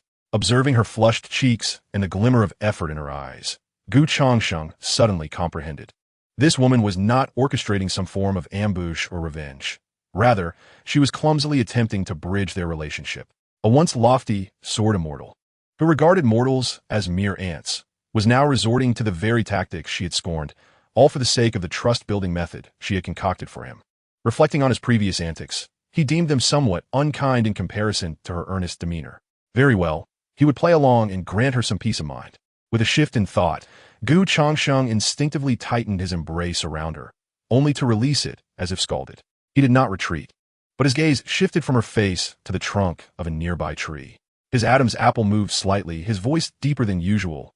Ling Jianxianyu. This subtle rigidity, perceived by Ling Xuanyue, instantly became irrefutable evidence of her success. He was nervous. He dared not meet her eyes. What Autumn and the others had said was indeed true. Chapter 48. Ling Jianxian was utterly bamboozled. A surge of unprecedented confidence enveloped Ling Xuanyue. She felt she had grasped the crux of the matter. Clearing her throat, she endeavored to recall the secret techniques, adopting a tone she deemed alluring, enunciating each word with care. Your breath is disordered. This declaration was dry and stilted, lacking any trace of allure, resembling more a teacher instructing a disciple on proper technique. Changsheng stifled laughter, nearly injuring himself. Yet his face exhibited just the right degree of astonishment as he lifted his gaze to her, remaining silent and awaiting her next words. Witnessing his reaction, Ling Shuangyue grew bolder. Mimicking what Chunhe had taught her, she directed her gaze with intent, focusing intently on Gu Changsheng's eyes, and spoke again. Her voice still taut. "Your eyes are quite handsome." This compliment, emerging from her lips, bore a scrutinizing quality, akin to evaluating a sword of decent craftsmanship. As her words fell, Gu Changsheng suddenly turned his head, averting her gaze, raising a hand to his lips and clearing his throat gently. The wind was strong, causing a slight itch in his throat. In that moment, Ling Shuangyue was completely assured of her success. An unfamiliar joy surged from the depths of her heart. The rigid, twitching smile that had adorned her face melted away in an instant, replaced by a soft, radiant smile blooming at her lips. That smile resembled the surface of a lake frozen for a millennium, finally cracking under the warmth of the spring sun, allowing endless rays of sunlight to pour forth, illuminating the entire courtyard. She was already breathtakingly beautiful, often as cold and distant as the moon. But with this smile, it was as if the moon had descended and stars had dimmed, rendering the landscape pale in comparison. Gu Changsheng, upon witnessing this smile, felt his breath momentarily halt. His heart, tempered by 2 lifetimes of experience to a hardened steel, seemed to be gently nudged by some unseen force. Beep. The destined daughter, Ling Shuangyue, actively seeks intimate engagement, drawing closer. Affection level increased by 1. Current affection level, 96. Beep. Affection level has surpassed the 96 milestone. The host gains rewards. Bone quality 5, spirit 5. Bond value, 300. A series of system notifications snapped Gu Changsheng back to reality. Ling Shuangyue remained oblivious to these events. All she perceived was the change in Gu Changsheng's gaze. The teasing glimmer that usually danced in his peach blossom eyes now held a light she could not comprehend. A surge of pride welled within her. It turned out that winning a man's affection brought her a sense of accomplishment greater than mastering an unparalleled sword technique. She extricated herself from his embrace, her cheeks flushed, yet maintaining a facade of composure as she declared, "Let us practice here for today." With that, she turned and strode away, her steps quick, as if fleeing in haste. Gu Changsheng watched her retreating figure, unable to suppress a chuckle. He opened the system shop and, without hesitation, spent his bond value to exchange for 5 foundation stabilizing pills. Feeling the warm flow of the elixirs coursing through him, he gazed at his panel where his attributes surged, his mood considerably uplifted. It appeared that he would need to cooperate with her more in the future. This transaction was remarkably beneficial. Ever since that morning when he had successfully embraced her, Ling Shuangyue seemed to have unlocked her meridians. No longer did she radiate the chilling aura that kept others at bay. Though she still spoke little and her expressions were few, a flicker of emotion would occasionally flash in her ice-blue eyes, one that only Gu Changsheng could decipher. It was a sense of eager anticipation. During breakfast, Chunhe served a bowl of freshly made rice porridge. Just as Gu Changsheng grasped a spoon, a delicate hand reached over and took it from him. "I will do it," Ling Shuangyue said, scooping a spoonful of porridge, blowing gently on it, and offering it to Gu Changsheng's lips. Her movements were still somewhat awkward, her gaze wandering, yet the faint blush at her ears betrayed her true feelings. Gu Changsheng silently chuckled to himself. He did not refuse and opened his mouth to consume the spoonful of porridge. Indeed, the temperature was just right. Upon receiving praise, Ling Shuangyue's eyes sparkled momentarily, and the corners of her mouth involuntarily curled upwards, though she quickly suppressed it. She continued to feed him spoonful after spoonful, her movements becoming increasingly natural. As Gu Changsheng savored the attentions of the female sword immortal, he pondered his own matters. The collaboration with Yun Shu had been established, and the Ministry of Revenue's Deputy Minister, Qian Kun, needed to be dealt with swiftly. This was not solely for the Sol permit. It was also to demonstrate his worth to Yun Shu, marking the first step in his counterattack against the third prince. Moreover, he had offended Qian Kun at the drunken Immortal Pavilion. He could not remain concealed in the tranquil Heart Garden, relying on a woman as protection. He needed to take the initiative. After the meal, Gu Changsheng proceeded to his study. He settled down, grinding ink, yet his mind was replaying the entire plan. Qian Kun, the Deputy Minister of Revenue, was merely a pawn placed by the third prince in the treasury. To eliminate him directly would be too lenient and simplistic. The evidence provided by Yun Shu could cost him his head, but would also alert the third prince, severing all connections. If he were to engage, It must be on a grand scale. He needed this dog to go mad and turn against its master. Gu Changsheng unfurled a sheet of Xian paper and began to write, "Gambling stone, mistress." As he gazed at these words, a scheme began to take shape in his mind. However, one issue remained. Despite boasting to Yin Shu that she could simply watch, these actions required both manpower and funds. He would need to seek Yin Shu once more. At that moment, a faint scent of pine resin wafted into the study. Ling Xuanyue glanced at the Xian paper on the table, but did not inquire. She approached him and naturally began to assist in grinding the ink, as if she had done so countless times before. Gu Changsheng leaned back in his chair, observing the delicate curtain of her eyelashes. "I intend to deal with Qian Kuan," he stated, his voice calm. Ling Xuanyue's hand paused in its motion. "How?" Gu Changsheng pointed to the Xian paper, elucidating his plan. He had drawn 2 circles, labeled within them as Gambling Stone and Mistress. A line connected them to a single name, Qian Kuan. His finger rested on the first circle. This circle represents the gambling dens in the southern part of the city. The black market, all the seedy places. We shall find a few desperate gamblers, those who have lost their wits, to spread a tale. They will say that Qian Kuan, at the southern exotic stone market, purchased a worthless rock for 10 taels of silver, only to cut it open and reveal a rare imperial green stone. I want all the desperate souls in the capital to fix their eyes on the Qian residents. His finger then glided to the second circle. This circle represents the flower-viewing banquets of the noble ladies and the drinking parties of the young rakes. We will arrange for a gossipy noblewoman to inadvertently encounter Qian Kuan's mistress, adorned with a Nanhai pearl hairpin that even she would hesitate to purchase. I intend to set fire to Qian Kuan's backyard first, while also allowing the third prince to catch wind of the situation. Upon hearing these words, the third prince initially regarded them as mere jest. However, a thorn of suspicion began to embed itself in his heart, casting doubt on whether Qian Kuan was secretly harboring ulterior motives against him. The entire scheme was intricately woven, marked by its ruthless and insidious nature. Ling Xuanyue listened in silence, her ice-blue eyes betraying a newfound focus on matters beyond the sword. She understood. This was not a mere conflict amongst mortals, but a silent slaughter, far more perilous than a clash of blades. "I require manpower, and I also need funds," Gu Changsheng remarked, observing her. "I possess neither." Ling Xuanyue comprehended the implication. "You must seek Yin Shu." Her tone grew icy, for that woman exuded an alluring charm that was hard to ignore.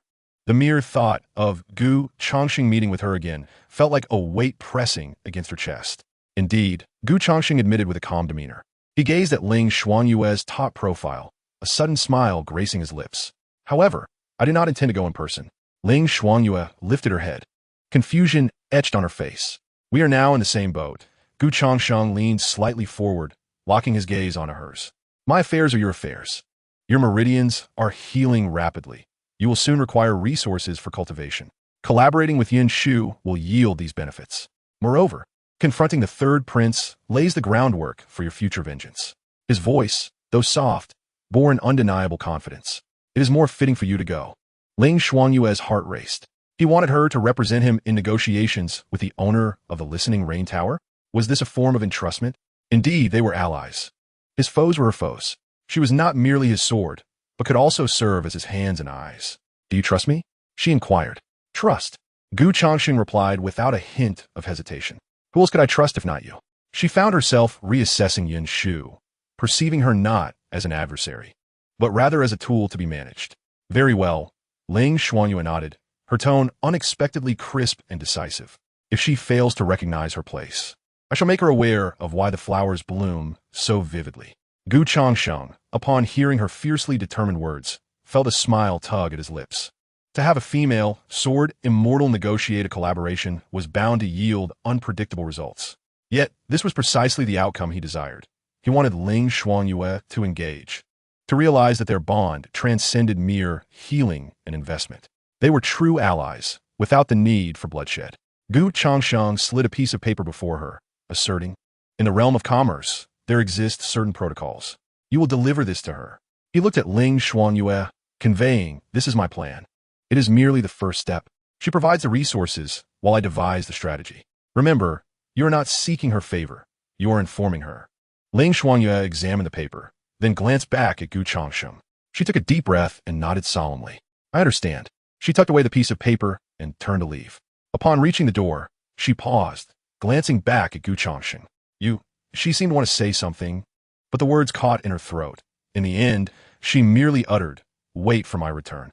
Changsheng watched her silhouette fade away at the entrance, a smile lingering on his face for quite some time. Chapter 49, All a Facade. The infuriated Ling Jinxian. At the drunken Immortal Pavilion, in a private room, Yin Shu lounged against a soft couch, toying with a glass of colored glaze while listening to her subordinate's report. "Master, the Princess Ankong has come to visit." Yin Shu's movements halted. "The Princess Ankong? Ling Xuanyue? What brings her here? The woman, as cold as ice, would proactively seek me out?" A thought flashed through her mind. Changsheng sent her. How intriguing. "Show her in," Yin Shu said, a playful smile curling at the corners of her lips. She was curious to see what tricks that prince, who was not as inept as rumored, was up to. Soon, Ling Xuanyue entered, clad in white, unadorned with makeup. She nevertheless exuded an extraordinary beauty. Yet, her expression bore the unmistakable mark of keep your distance. "Master Yin," Ling Xuanyue stated directly, omitting any pleasantries. "Your esteemed presence truly elevates the drunken Immortal Pavilion." Yin Shu smiled as she rose and personally poured a cup of tea for her. "I was unaware of the princess's visit. May I inquire about your purpose?" Ling Xuanyue did not touch the cup of tea. Instead, she produced a piece of paper from her bosom and placed it on the table. "He sent me." The identity of he was all too clear. Yin Shu picked up the paper and glanced at it, her smile deepening. What a cunning Changsheng. Not only was his plan meticulous, but his understanding of human emotions was equally astute. He knew Ling Xuanyue would feel jealous, so he deliberately stayed away and sent her, the rightful consort, to soothe the internal strife while simultaneously sending a warning to her, a potential threat. Such clever tactics. The Prince of Ankong truly is considerate, Yin Shu remarked with implication. With a paragon of beauty like the princess aiding, what is there to fear in accomplishing great things? Ling Xuanyue caught the teasing tone in her words. "He trusts me," she replied coldly. Those three words acted as an invisible barrier, deflecting all of Yin Shu's probing. Yin Shu gazed into Ling Xuanyue's clear yet stubborn eyes and suddenly found it amusing. This female swordsman was likely unaware that she had already fallen into a trap. She believed she was an ally here to assert her dominance. Yet in the eyes of others, she appeared no different from a jealous, ordinary woman. "I certainly trust the Prince of Ankong as well." Yin Shu smoothly shifted the conversation. "The people and wealthy desires can all be provided by Tingyu Tower. However," she paused, her beautiful eyes surveying Ling Xuanyue. "Are the princess and the prince truly as compatible and intimate as they seem?" Ling Xuanyue frowned slightly. "This does not concern you." "How could it not?" Yin Shu chuckled softly, leaning forward to whisper into Ling Xuanyue's ear, her voice audible only to the two of them. "After all, to truly bind a man, mere trust is insufficient. Sometimes, one must also rely on the skills of intimate companionship. I see the princess is calm and composed, and your essence remains unspent. It seems you have yet to reach the final stage with the prince. Am I right?" Yin Shu's voice was gentle, like a feather brushing against the ear. Yet the content of her words pierced Ling Xuanyue's ears like a heated needle. Essence unspent. Those four words sent a rush of blood to Ling Xuanyue's head. Her body tensed suddenly, an icy aura of sword intent erupting uncontrollably from her, causing the temperature in the room to plummet. The teacup on the table cracked silently. "You seek death." Ling Xuanyue's voice dripped with unmasked killing intent. This woman was humiliating her. However, Yin Shu seemed oblivious to the chilling atmosphere, still smiling as she regarded her, merely taking a half step back to create some distance. "Princess, please do not be angry. I mean no harm. I am merely assessing the risks of a business transaction." She waved her wine glass lightly, her tone soft. Prince Ankong is a clever man, yet his current predicament resembles walking a tightrope suspended over an abyss. And you, princess, are his only support. I intend to invest real gold and silver, and I must ascertain how reliable this sole support truly is. Observing Ling Xuanyue's taut expression, she shifted her tone to be more forthright. A man, especially an ambitious one, can harbor thoughts of family and country, but how can he possibly only accommodate one woman? If it relies on affection, that affection will inevitably wane. If it relies on strategy, it depends on whose strategy is superior. Ling Xuanyue glared at her intensely. She yearned to slay this woman with a single stroke. Yet reason cautioned her against it. Changsheng's plans necessitated this woman. Taking a deep breath, She forcefully suppressed the surging murderous intent. Our matters are not for your judgment. Her voice remained icy. You only need to know that he trusts me. And that is sufficient. Trust? Yin Shu appeared to find this notion amusing. A man's word is the most unreliable of all. Today he trusts you. Tomorrow he may trust another. Only the pleasures of the flesh can ensure he remembers for a lifetime. Yet you must not allow him to savor this too easily. You must make him feel that earning a taste is a reward he must strive for with all his might. Thus he will become addicted, driven mad by the desire to possess you entirely. Yin Shu observed Ling Xuanyue's face, flushed with both shame and anger, and her heart already held an answer.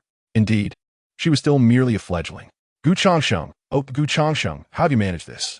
To have such a proud and emotionally aloof female swordsman go so far for you, not only willingly assisting you, but also naively asserting her claim before you, is a remarkable feat. Her interest in the seventh prince has evidently deepened.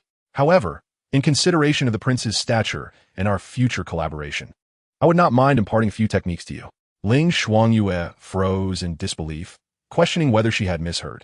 Yin Shu's lips curled into a playful smile, her gaze appraising Ling Xuanyue as though evaluating an unrefined gem. I shall teach you how to stir a man's desires, how to make him unable to leave your bed. These skills are undoubtedly more beneficial than your swordsmanship. You are shameless, Ling Xuanyue managed to utter through clenched teeth, her cheeks flushed with embarrassment. It seemed that the princess was disdainful of employing such tactics. Yin Shu, recognizing the moment, refrained from further provocation. After all, with the princess's status, she naturally possessed her own pride. She pushed back the paper inscribed with the list. I shall ensure the prince's plans are executed flawlessly. As for my suggestion, the princess may contemplate it at her leisure. Whenever you wish to learn, the Drunken Immortal Pavilion is always at your service. May our collaboration be fruitful. Ling Xuanyue rose, eager to depart. As she reached the door, she paused, casting a glance at the screen before coldly stating, "Some words I permit to be spoken only once." With that, she exited. As she made her way back to the royal residence, the evening breeze did little to dissipate the heat on Ling Xuanyue's face. A man's words are the most unreliable of things. Trust him today, and tomorrow he may place his faith in another. This thought echoed in her mind as she walked. Initially, she found it laughable. What does a woman like Yin Shu, accustomed to the pleasures of the world, know about trust? Gu Changsheng was unlike those others. He entrusted his back to her, confiding his plans, declaring, "Who else can I trust but you?" Yet, unexpectedly, another scene surged unbidden to her mind. The early morning just days ago in the courtyard. She had clumsily pretended to stumble, and he had evaded her. The second time, he did not shy away but firmly embraced her.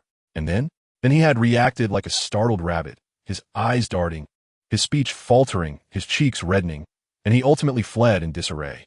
At that moment, she had felt a surge of triumph. Convinced that the methods taught by Qiushi and Chuanhe were indeed effective, she believed she had finally pried open a corner of this man's guarded heart. But now, stirred by Yin Shu's words, that image replayed in her mind, its essence altered entirely. A man who could endure silently beneath the watchful gaze of the third prince for years. A man who could orchestrate a deadly scheme with casual ease, intending to bring ruin upon the Minister of Revenue's family. Would he truly become flustered by a woman's advances? Would he blush? Ling Xuanyue's footsteps suddenly halted, a chill rushing from her soles straight to the crown of her head. She recalled the expression in his eyes, shifty yet composed. His stammer was evident, his words clear, albeit spoken at a languid pace. The flush on his face was unmistakable, and despite their proximity, his breath remained utterly unhurried. It was all an act. The moment this thought surfaced, it could no longer be suppressed. With a sudden rush, Ling Xuanyue felt her cheeks ignite, warmer than when she had been humiliated before Yin Shu. She remembered her own ludicrous demeanor at that moment, awkwardly falling, stiffly leaning in, and that smile, more grotesque than tears, which she had believed to be alluring. He held her, gazing at her, surely laughing within, laughing at her like a marionette, mimicking others' gestures, desperately performing for him. And he, with minimal effort, allowed her, who fancied herself a brilliant swordmaster, to revel in her triumph for several days. He had never believed her. He regarded her as a child to be deceived, a foolish woman needing to be placated with theatrics. She had earnestly adopted the very tactics she despised. Yet in his eyes, it was merely a harmless farce requiring cooperation. After the surge of indignation, a sharp chill spread from her heart. Could it be that he still held reservations about her? That scoundrel. Inside, the Zue Xianfeng, Yinshu approached the window, observing Ling Shuangyue hastily exit the establishment. A soft rustling of silk emerged from behind the screen as Su Ruyan stepped out, adorned with her customary gentle smile, her gaze as clear as water. Sister Yun, why provoke her? The temperament of that sword master is rather volatile. She spoke softly, like a wisp of smoke. A volatile temperament is what makes it intriguing, Yinshu replied, waving her hand with a playful smile. What I see is a little tiger with its claws and fangs removed, desperately defending its territory. Is that not more captivating than an impeccable swordmaster? Su Ruyan approached her side, seamlessly replacing her cup with a fresh brew of hot tea. Sister wishes to see how tightly that seventh prince can grasp this sword. You understand me well, Ruyan. Yinshu accepted the teacup, gently blowing away the steam. Every investment must be evaluated for risk. I need to discern whether his trump card is invulnerable or shatters at the slightest touch. Su Ruyan lowered her eyelids and softly remarked, in my opinion, that seventh prince does not merely grasp the sword. He seems to have coated the hilt with honey, enticing the sword to willingly adhere to his hand. Such a person is far more formidable than one who relies solely on brute force. Yinshu sipped her tea, a glimmer of insight flashing in her eyes. It appears this sword is even more obedient than I had anticipated, willing to suppress its murderous intent for a man and endure provocations. Such a bond cannot be merely encapsulated by the term trust. Go ahead, execute the tasks as per the prince's orders, Yinshu commanded. Ensure that the personnel are the most astute and the funds are impeccably clean. Furthermore, ensure that someone keeps a close watch on the residents of Qiankuan, as well as the third prince's manor. I wish to be informed of every subtle shift in that vicinity. Yes, Su Ruyan acquiesced. She turned to depart, but Yinshu called her back.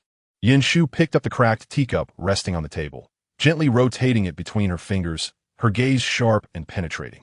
A man capable of causing a sword immortal to falter, she mused quietly. Do you believe he is the soft underbelly of this blade, or merely its sheath?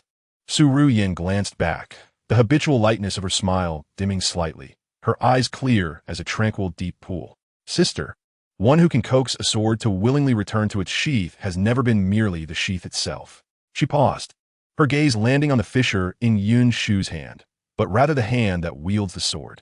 Such a person, Su Ruyan thought, she had never encountered before and was intrigued to personally ascertain the extent of his prowess. Upon hearing this, Yinshu chuckled softly, placing the damaged teacup back on the table. It appears our seventh prince is even more valuable than I had imagined. Chapter 50. Ling Shuangyu has once again been deceived. In the Tranquil Heart courtyard, when Ling Shuangyu returned, her expression remained grim. Changsheng was in the courtyard, practicing the fundamental sword techniques she had taught him with a wooden sword. His movements were still somewhat awkward, yet had gained a measure of coordination compared to his initial attempts. Upon seeing her return, Changsheng halted his practice. Have you concluded your business? Yes. Ling Shuangyu replied softly, her voice barely above a whisper. She approached the stone table, sat down, poured herself a cup of cold tea, and drank it all in one go. Changsheng moved over and sat down opposite her. Did she make things difficult for you? Ling Shuangyu tightened her grip around the teacup. She lifted her gaze, her ice blue eyes fixed intently on Changsheng's face as if searching for any crack in his demeanor. No, her voice was flat, devoid of emotion. She inquired again, were you acting that morning? The concern on Changsheng's face momentarily froze. However, he maintained his composure. What acting? When I fell towards you. Ling Shuangyu articulated slowly, as if recounting someone else's tale. Your evasive gaze and stammering tone were all mere pretense. She spoke not as if questioning him, but rather as if asserting a truth she had already discerned. In the Tranquil Heart courtyard, even the wind seemed to still. Changsheng regarded her, observing the unmistakable clarity in her eyes that conveyed, I have seen through you. He suddenly laughed, genuinely finding the situation amusing. Great sword Immortal Ling. What do you suppose a frail, powerless invalid should do when faced with a female sword immortal capable of cleaving mountains with a single stroke, who advances towards him? Ling Shuangyu was momentarily taken aback by his question. Changsheng leaned forward, arms outstretched, his expression one of innocent bewilderment. If I were to push you away, you might think me ungrateful and cleave me with your sword. If I were to embrace you, you might perceive me as overly familiar and retaliate with a fatal blow. There was a hint of grievance in his voice. I am caught in a dilemma. Neither pushing away nor drawing closer feels right. Aside from feigning ignorance, What other recourse do I have but to let you, the esteemed sword immortal, find amusement in this? He gazed into Ling Xuanyue's eyes, retorting, or do you wish that I had acted differently at that moment? Ling Xuanyue's mind buzzed, utterly disoriented. She had not anticipated that he would acknowledge everything and return the question unchanged. He portrayed his performance as a means of self-preservation, compelled by her overwhelming presence. Such twisted reasoning left her speechless, for it indeed seemed to hold merit. She was undeniably superior to him, overwhelmingly so. Had she truly harbored murderous intent then? He would have had no chance to react. A rush of warmth surged from the nape of her neck to the crown of her head. She had been deceived by him, yet his words twisted the narrative, making it appear as though she had bullied him into feigning compliance for self-protection. Ding, the destined daughter. Ling Xuanyue experiences a tumultuous upheaval in her heart, filled with shame and indignation. Bond value 150. I never intended to kill you, she blurted out, her voice rising with an urgency she herself did not recognize. I know, Gu Changsheng replied, his smile dimming, his tone growing serious. However, your presence was undeniably intimidating at that moment. He paused, adding, moreover, if I had not cooperated, how could you ascertain the efficacy of your methods? Ling Xuanyue found herself rendered speechless. He characterized his so-called cooperation as a concession to her clumsy behavior. Not only had she failed to expose him and reclaim her dignity, but she had also inadvertently portrayed herself as a bully, demanding reactions from others. This man was truly insidious. She abruptly rose to her feet, declaring, boring. Gu Changsheng watched her retreating figure, his smirk growing increasingly arrogant. Play mind games with me? Ling, the great sword immortal, you are still quite naive.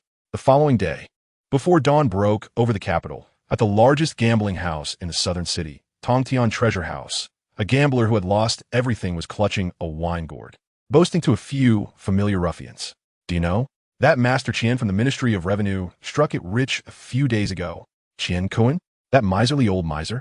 How could he possibly come into wealth? Someone scoffed nearby.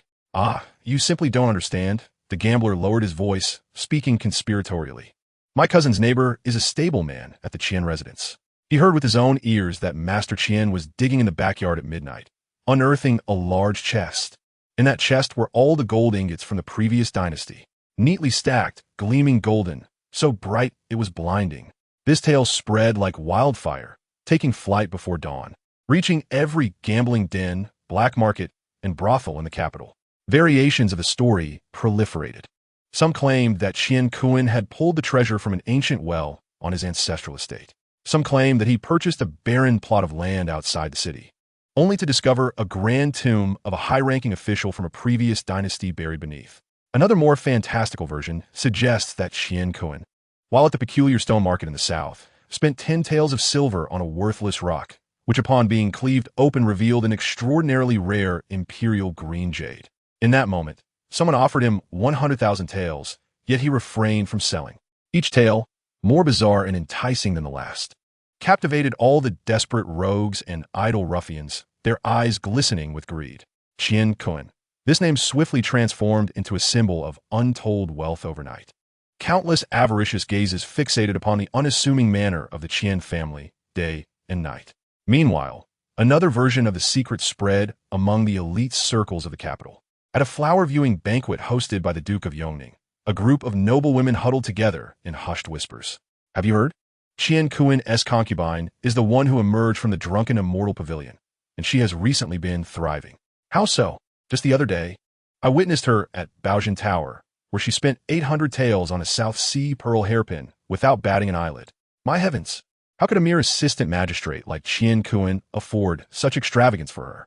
Indeed, they say that Qian has received divine guidance, having stumbled upon a treasure trove of lost tributes in the market. Selling them would be enough to sustain him for 10 lifetimes. This explanation sounded far more plausible than treasure hunting and incited a frenzy of jealousy among the noble women. At the residence of the third prince, Gu Changfeng toyed with a jade ring as he listened to his subordinate's report, his expression betraying little. Treasure hunting, gambling on stones, he murmured, lightly tapping his fingers on the table. A well-crafted tale, indeed suitable for the streets. His subordinate appeared puzzled. Your Highness, these rumors are gaining momentum. Seemingly directed at Lord Qian. Directed at him?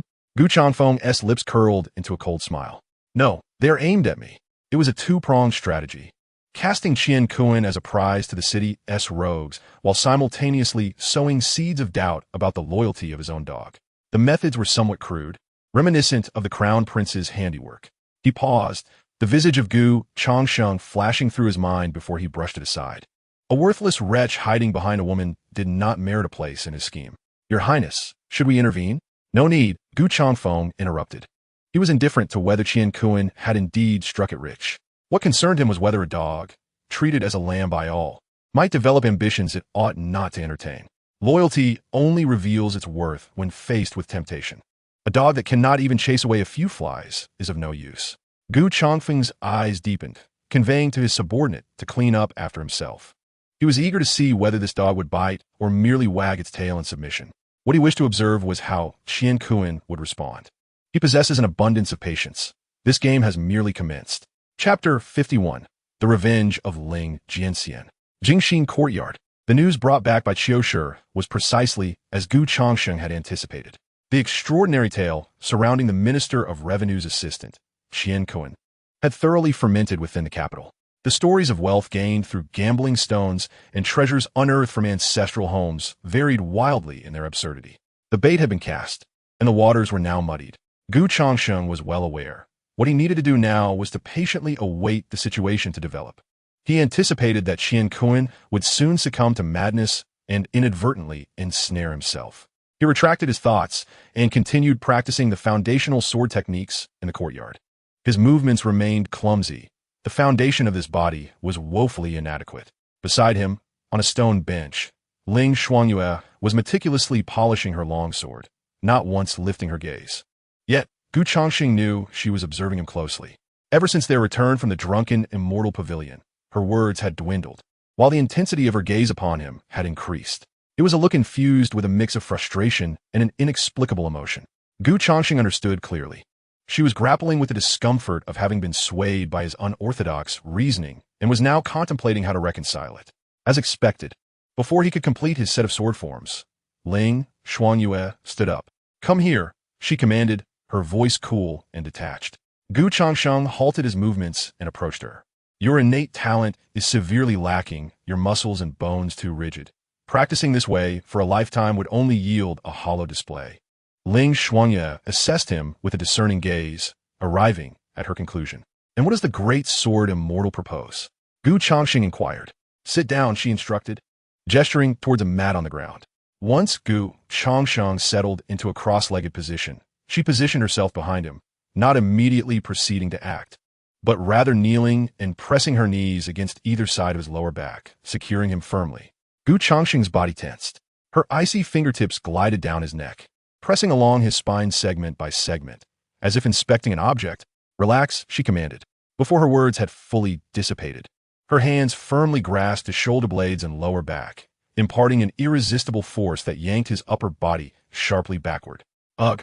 Changsheng felt as though the muscles and bones of his back were being bent in half, the excruciating pain causing his vision to dim. Endure. Ling Xuanyue's voice echoed from above, devoid of any emotion. If you wish to cultivate, first learn to endure pain. His head uncontrollably tilted backward, and in the fleeting moment of his inverted view, his gaze met Ling Xuanyue's eyes. He noticed a fleeting smirk gracing her lips, which was quickly veiled by her usual cold demeanor. You smiled just now, didn't you? Changsheng managed to squeeze out a few words through clenched teeth. Before he could finish, his cheek collided with an astonishing warmth and softness. Through the thin fabric, the tender and warm sensation was unmistakable. Amid the agony, a peculiar warmth alleviated the tearing pain, and the air around him was filled with the scent of her body, which had grown pleasantly warm. This woman wielded her strength with such ruthlessness, yet refused to acknowledge it. Shortly after, Ling Xuanyue released her grip, not allowing him a moment to catch his breath before pointing to the ground again. Lie down. Changsheng silently cursed but complied, lying flat as instructed. He was curious to see what further tricks this woman might employ. Just as he settled down, Ling Xuanyue approached, pressing one knee firmly against his waist, effectively pinning him to the mat. She leaned over, one hand pressing down on his shoulder while the other gripped his right ankle, applying sudden force. This maneuver caused her upper body to bear down heavily upon him. Crack! Changsheng felt a sharp sound emanate from his spine as his body twisted into an unusual, contorted shape. Ling Xuanyue, are you attempting to incapacitate me to replace me with a new prince? She paid no heed to his outcry, instead shifting her weight lower, adopting a side-lying position, her warm breath brushing against his ear. Do not move, or you may truly break. I shall not be responsible. Ding. The destined daughter, Ling Xuanyue, is subjecting you to intense body twisting exercises, forcibly enhancing intimacy. Bond value, 60. What the hell? Is this even permissible? Resigning to the situation, he ceased his resistance, allowing the female sword immortal to manipulate him. Change positions. Gu Changsheng remained sprawled on the mat, and before he could gather his strength, Ling Xuanyue was already standing before him, looking down with an imposing demeanor. Get up. With great effort, Gu Changsheng supported his aching body and managed to stand. However, before he could catch his breath, Ling Xuanyue half-squatted and seized one of his calves. Before he could react, she rose, lifting her hand. Hey! Ling Xuanyue ignored his alarm, pressing firmly down on his shoulder to immobilize him completely. Gripping his leg, she exerted continuous pressure, directing it straight towards the top of his head. The excruciating pain of his muscles being stretched to their limits made Gu Changsheng gasp sharply. Had it not been for the enhancement from the medicinal pills he had taken in recent days, this might have been the end for him. Are you trying to kill me? Ling Xuanyue's body bore down on him, her upper body leaning forward, pressing heavily against the leg he had raised. They were in such close proximity that he could see the distorted reflection of his own expression in her icy blue eyes. The unique scent of pine mingled with the warmth of her feminine form, invading his senses, despite the exquisite beauty of the sword immortal being so near. The pain left him no room to appreciate it. Gu Changsheng inwardly cursed, convinced that this female sword immortal was doing it on purpose, a blatant act of revenge for the earlier mockery he had made of her. Ding. The destined daughter, Ling Xuanyue, is actively engaging in body training and stretching, forcibly enhancing intimacy. Bond value, 50. The notification ringing in his mind caused Gu Changsheng to swallow the remaining curse he had intended to utter. Fine, you are formidable. For the sake of the bond value, I shall endure. Ling Xuanyue observed him, her expression revealing a hint of amusement at his gritted teeth, but reluctant acceptance of his fate. After a while, she finally released him, standing tall and looking down at Gu Changsheng, who lay gasping on the ground. That will be all for today. Her tone was indifferent, as if she had merely performed a trivial task. Gu Changsheng took a moment to gather himself, rising from the ground as if his entire body had been disassembled. Yet strangely, he felt a flicker of relief. Rubbing his aching back, he cast a sidelong glance at Ling Xuanyue. Great sword immortal, tell me honestly, is this a personal vendetta? Ling Xuanyue remained silent, offering him only a cold shoulder. Yet the smile that lingered at the corner of her mouth betrayed her once she turned away. Chapter 52. The Suppression of the Sword Immortal. As night deepened, the Serenity Garden fell into profound silence, interrupted only by the chirping of insects outside the window. In the midst of his dreams, Gu Changsheng was abruptly awakened by a series of urgent notifications echoing in his mind. Ding! The deep bond treatment with the destined daughter, Ling Xuanyue, is ongoing. Detection complete. The poison within the destined daughter, Ling Xuanyue, has been entirely eradicated. Ling Xuanyue's meridian restoration is at 100, and her foundation has been successfully rebuilt. The bond halo, sword hard in dust, has entered its second phase. New effect unlocked. During the bond period, the host may proportionally gain energy return from Ling Xuanyue's restored cultivation and gradually elevate her talent ceiling. Current affinity level is 96, with a return ratio of 50. Nearly the moment the notification ceased, Gu Changsheng felt a tremendous warmth surging from the point of contact with Ling Xuanyue, flooding into his being. This energy was unlike the gentle restoration experienced before. It was wild, robust, and it swept through every fiber of his flesh and every bone within him. His frail body, long parched like a desiccated sponge, voraciously absorbed this life force. His vitality surged. 5,000, 6,000, 8,000. He could distinctly hear the sound of blood coursing through his veins, akin to rivers breaking their banks. His bones crackled, and his muscles hardened at an imperceptible pace. The pallor of his face transformed, blooming with a healthy flush. Simultaneously, Ling Xuanyue opened her eyes. She sensed that the long, dry riverbed of spiritual energy within her was being replenished by a fresh spring. At her dantian, a tiny vortex was rapidly forming and expanding. What had barely sustained her at the second level of chi refinement surged through to the third, then the fourth level, advancing relentlessly until it gradually reached the pinnacle of the chi refinement stage. Familiar strength returned, now more solid than before. Her meridians, once marred by poison, gleamed softly, wider than they had been prior to her injuries. He truly accomplished it. An indescribable surge of emotion welled up within Ling Shuangyue as she gazed at Gu Changsheng, only to be momentarily taken aback. The man before her had transformed. His breath was now long and powerful, a subtle radiance coursing beneath his skin, and his once frail physique now exuded an aura of strength and balance. She could feel the explosive vitality within him, almost tangible. This surge of vitality. Ling Shuangyue was left in a state of astonishment. This transcends the realm of mere innate martial artists. It is evidently the manifestation of a transcendent state where one has harmonized with the profound mysteries of the universe, their vital essence surging like a dragon. Moreover, this is no ordinary innate martial artist. The potency of this vital essence far surpasses even the elite practitioners of the great Jing dynasty that she has encountered. A tremor laced her voice as Ling Shuangyue spoke. Gu Changsheng opened his eyes, exhaling a long, deep breath. Under the cool moonlight, that breath coalesced into a faint mist, lingering in the air. He glanced down at his hands. Long fingers clearly defined joints, but at this moment he sensed a strength within each finger potent enough to shatter stone. Ding! The host's cultivation has been completed. Current realm, innate martial artist, elite, vital essence. 9850 bone structure, 47 spirit, 40 an elite innate. Gu Changsheng felt an overwhelming joy wash over him. Just days prior, he had been a mere mortal with a vital essence barely reaching 50, powerless to even lift a chicken.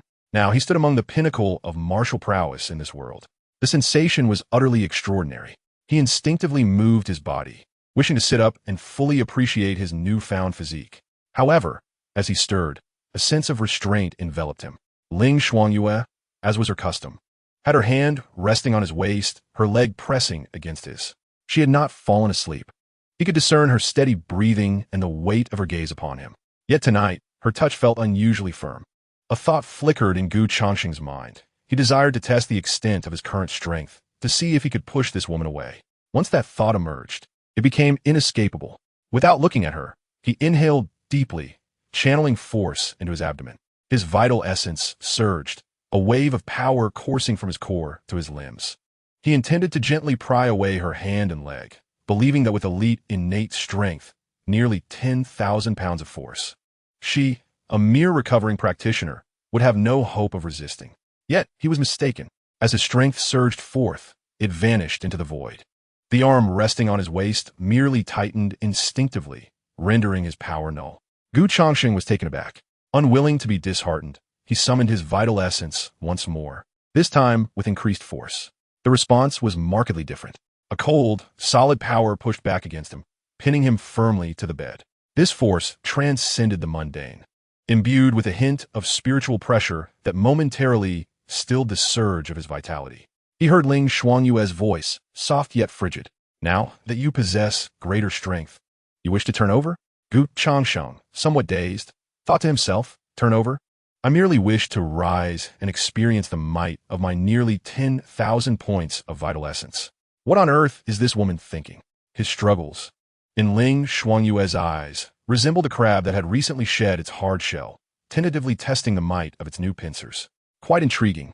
She swiftly rolled over, her movements so rapid they left only a fleeting shadow, and effortlessly seated herself upon his waist, her hands deftly pinning his wrists down, securing him firmly to the bed. This posture allowed her to immediately seize absolute control.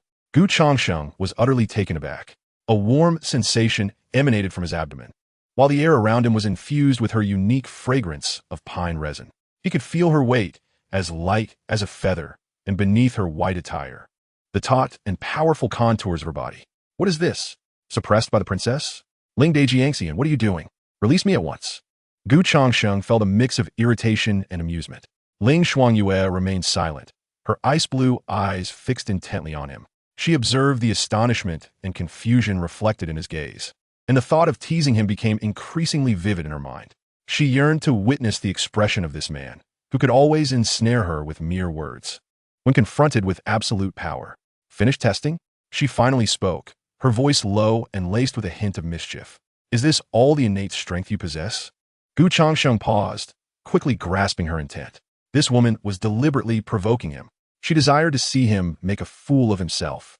A chime echoed in his mind. The destined daughter, Ling Shuang, is delighted, experiencing a strong desire to tease and dominate you. Bond value 200. The notification caused Changsheng to swallow his prepared retort. Very well, you are formidable. I wouldn't dare to move. Adopting a look of resignation, Changsheng explained that he had just broken through and merely wished to stretch and test his strength. Ling Shuangyue found a semblance of logic in his words, yet she was unwilling to acquiesce. Why should she allow him to succeed so easily? She leaned in closer, their noses nearly touching. Is that so? Her voice was low, tinged with an air of danger. But I believe you have yet to learn your lesson. Before her words could fully settle, she suddenly loosened her grip on his wrists. Just as Changsheng felt a flicker of hope, her hands twisted, bringing his wrist behind his back, securing one with a firm grasp. The other hand descended smoothly, pressing against the nape of his neck. The entire motion flowed seamlessly, executed with astonishing speed. Changsheng scarcely had time to react before he found himself flipped over, face down, pressed firmly against the bed. At this moment, he truly felt devoid of any strength, akin to a rabbit ensnared by an eagle's talon. Ling Shuangyue, have you lost your mind? Changsheng exclaimed, a mix of embarrassment and anger altering the tone of his voice. To be pinned down so soon after a breakthrough. What would the world think of the Prince of Hong Kong? Ling Shuangyue paid no heed to his cries. She could sense that the man beneath her had finally ceased his thrashing. Resistance has dissipated, replaced by an unsettling acquiescence. She pressed down upon him, absorbing his body heat and listening to the erratic rhythm of his breath. This sensation of having him entirely under her control strangely calmed her restless heart, even evoking a hint of clandestine pleasure. In the stillness of the room, the atmosphere grew tense. Changsheng buried his face in the bedding, remaining motionless. He was not subdued, but rather waiting, anticipating what this woman intended to do. If this tumult continued, dawn would soon break. Ling Shuangyue, still atop him, remained silent. Initially, she sought to compel him into submission, yet when he genuinely complied, she found herself reluctant to release him so easily. The act of maintaining her dominance seemed, in its own way, rather entertaining. Chapter 53. The Obsession of Ling Jianshan. After a prolonged silence, it was Changsheng who first succumbed to impatience. I say, Ling the great swordsman, what exactly do you desire? Surely, you cannot intend to keep me pinned down all night. His voice emerged muffled from beneath the covers. Ling Shuangyue's body stiffened as she belatedly recognized the inappropriateness of their position, her cheeks flushing slightly. After a moment of hesitation, she gradually relinquished her hold. Changsheng promptly turned over, gasping for breath, adjusting his disheveled robe as he sat up, casting an irritable glance in her direction. Ling Shuangyue averted her gaze, pulling the blanket over herself to reveal only her face, turned sideways toward him. The delicate skin of her ears glowed with a suspicious redness under the moonlight. Why the silence? A first-rate innate talent. And this is all you can manage? Ling Shuangyue abruptly spoke. I expected more from your breakthrough. Changsheng was taken aback. This woman was clearly teasing him, retaliating for the mockery he had previously directed at her. I was mistaken. I concede, he admitted with a frankness that lacked pretense. I cannot best you. Is that acceptable? Ling the great swordsman, you are indeed formidable. Upon hearing his capitulation, Ling Shuangyue's fleeting pride became nearly impossible to conceal. She turned to face him, her ice-blue eyes fixed intently upon him, asking, so, will you dare to resist in the future? I dare not. Changsheng raised his hand in surrender. I have come to realize that even if I were to become a legendary terrestrial immortal before your true celestial presence, I would still be merely a junior. His words, a blend of sincerity and self-deprecation, successfully diffused the tension in the air. She turned away, no longer meeting his gaze. Between us, why must there be a distinction of superiority? She murmured softly. A lack of distinction is acceptable, Changsheng replied, shaking his head. He regarded Ling Shuangyue's profile, suppressing all jesting expressions. However, Ling Jianshan, have you perhaps forgotten our agreement? Ling Shuangyue's body stiffened. Agreement? We are allies. Changsheng's voice, though not loud, resonated clearly. I require your strength to confront the third prince and pave the way for your eventual revenge. And you, in turn, need the advantages I can provide to restore your power and reclaim your former glory. This is a partnership of equals. Since it is a collaboration, it is only prudent that we understand each other's strengths and hidden cards. My actions this evening may have been somewhat reckless, yet my sole intention was to ascertain my position within our alliance.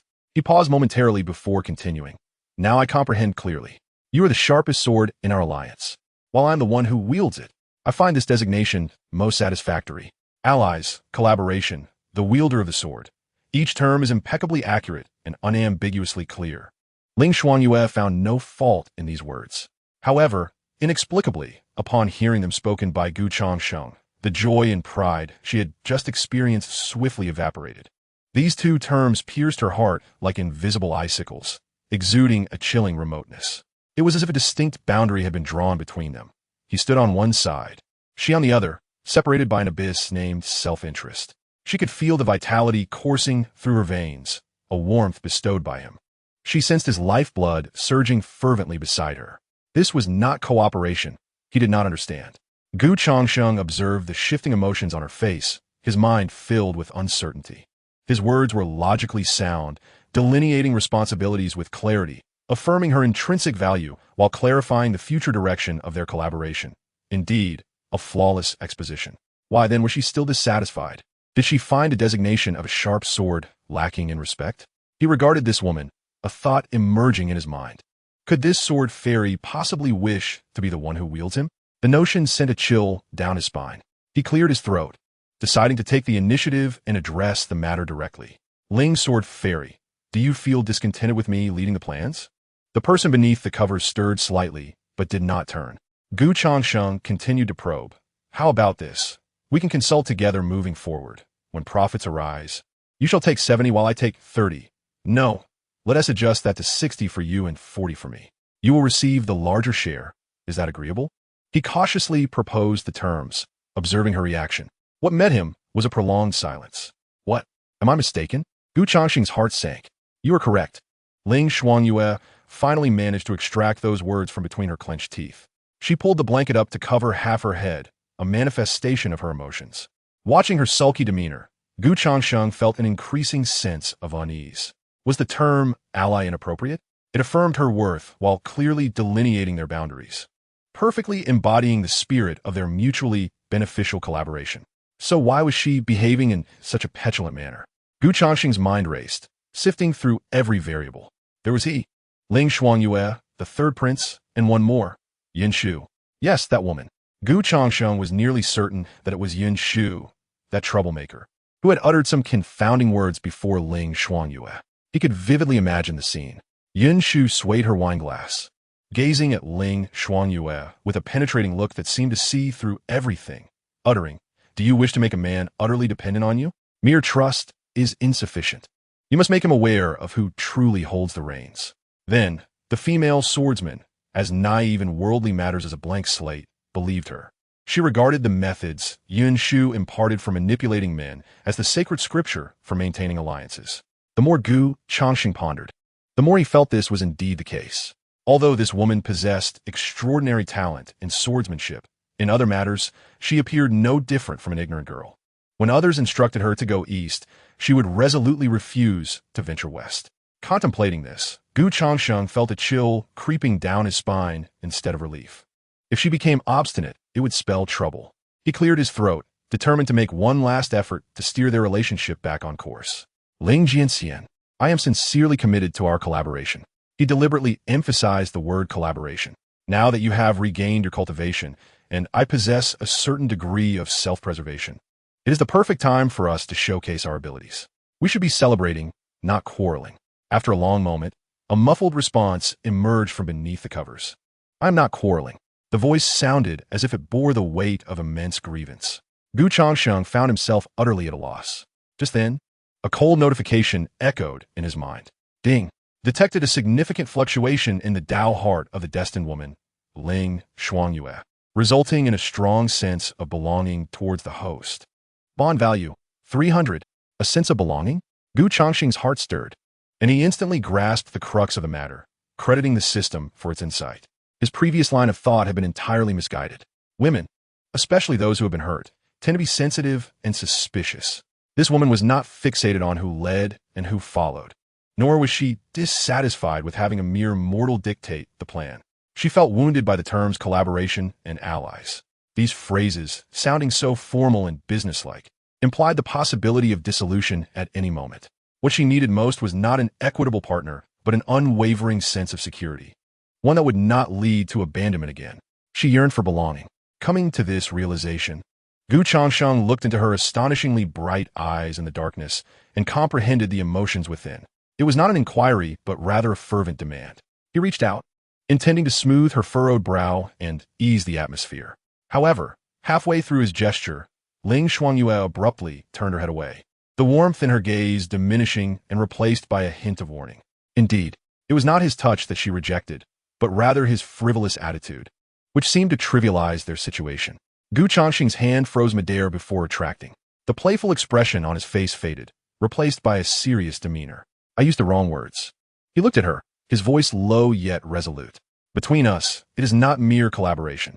Ling Shuangyue's body shifted slightly, tilting her head, avoiding his gaze. Yet the taut lines of her shoulders betrayed her unwavering focus. Ling Jianxian, do you not yet comprehend?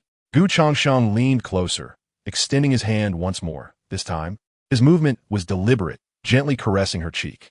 The warmth of his fingertips caused her body to stiffen momentarily, yet she did not shy away. My ascension to the innate realm was not due to elixirs or mere fortune. His voice was low, laced with the allure of shared secrets. It is because of you. Chapter 54. The Weighty Matter of Legacy. Ling Shuangyue's eyelashes fluttered as she listened intently. Your venom has been thoroughly purged, your meridians reshaped, and your power begins to awaken. And I am here beside you. Changsheng locked eyes with her, articulating each word with precision. The strength you have regained flows into my being. It courses through my sinews, cleansing my essence, bestowing upon me the transformations I now embody. He cloaked the revelations brought forth by this system in a guise of an irrefutable destiny. You are like an unparalleled divine sword, long sealed in dust, and I am your fated sheath. As the dust is wiped away, revealing your brilliance anew, I, as your sheath, undergo a profound metamorphosis. We are one. The stronger you become, the more I too shall transform. This connection is unparalleled, irreplaceable by any other. So it is. She realized she was not merely taking. He was not solely giving. Their bond was far more intimate and inseparable than she had envisioned. He needed her, just as a sheath requires a sword. Thus, Ling Shuangyue's voice trembled slightly. Only by remaining together can you continue to grow stronger. Indeed, Changsheng nodded, his tone leaving no room for dispute. We cannot be apart. This declaration assuaged all of Ling Shuangyue's anxieties and uncertainties. What allies, what collaborations, all felt superficial. They existed in a symbiotic relationship. This understanding calmed her heart, which had been restless with possessiveness. What she desired was precisely this unique bond. The source of her agitation was finally illuminated. It was this undeniable, intertwined reality. She ceased her words, extending her arms to draw Changsheng into her embrace with such force that he collided against her. The cool, fragrant scent of her presence filled his nostrils, mingling with the soft warmth unique to her femininity. Through the thin layer of her nightgown, he could distinctly feel her body's warmth and the seemingly delicate yet astonishingly powerful contours beneath. Her warm breath brushed against his ear, carrying a barely perceptible tremor. Do not abandon me. Her voice was low, a command. Changsheng buried his face in the crook of her neck, replying in a muffled tone, I will not abandon you. I will not abandon you. At last, this deity was appeased. He exhaled a sigh of relief, only to feel her embrace tighten around his arms once more. You shall not seek other women, she declared firmly. Changsheng was taken aback and lifted his gaze from her bosom. The moonlight streamed in at an angle, illuminating her flawless visage. Her skin was as radiant as snow, her features painted with elegance. Her clear, resolute eyes were fixed upon him, reflecting his astonished expression. I said, you shall not seek other women, she reiterated, her tone brooking no dissent, adding, especially not that people player from the Drunken Fairy Pavilion. Changsheng's mind raced with thoughts. What a jest! My system of romantic entanglements relies on branching out. How can I flourish and prosper if I am tethered to but a single tree? Yet he dare not voice such sentiments. Gazing into Ling Xuanyue's unwavering eyes, he understood that confronting her directly would yield no favorable outcome. This woman was single-minded. Reason would not sway her, and he could only navigate around her resolve. Dear Sword Immortal Ling, do you not consider reason? Gu Changsheng feigned a sigh, adopting a countenance of distress. After all, I am a prince of royal blood. Expanding one's lineage and continuing the family line is a tradition passed down through the ages.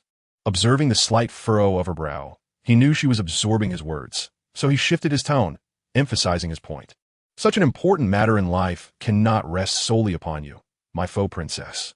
The term faux princess elicited a noticeable blush that spread across her previously composed face, the color blooming from her cheeks to the delicate nape of her neck under the moonlight.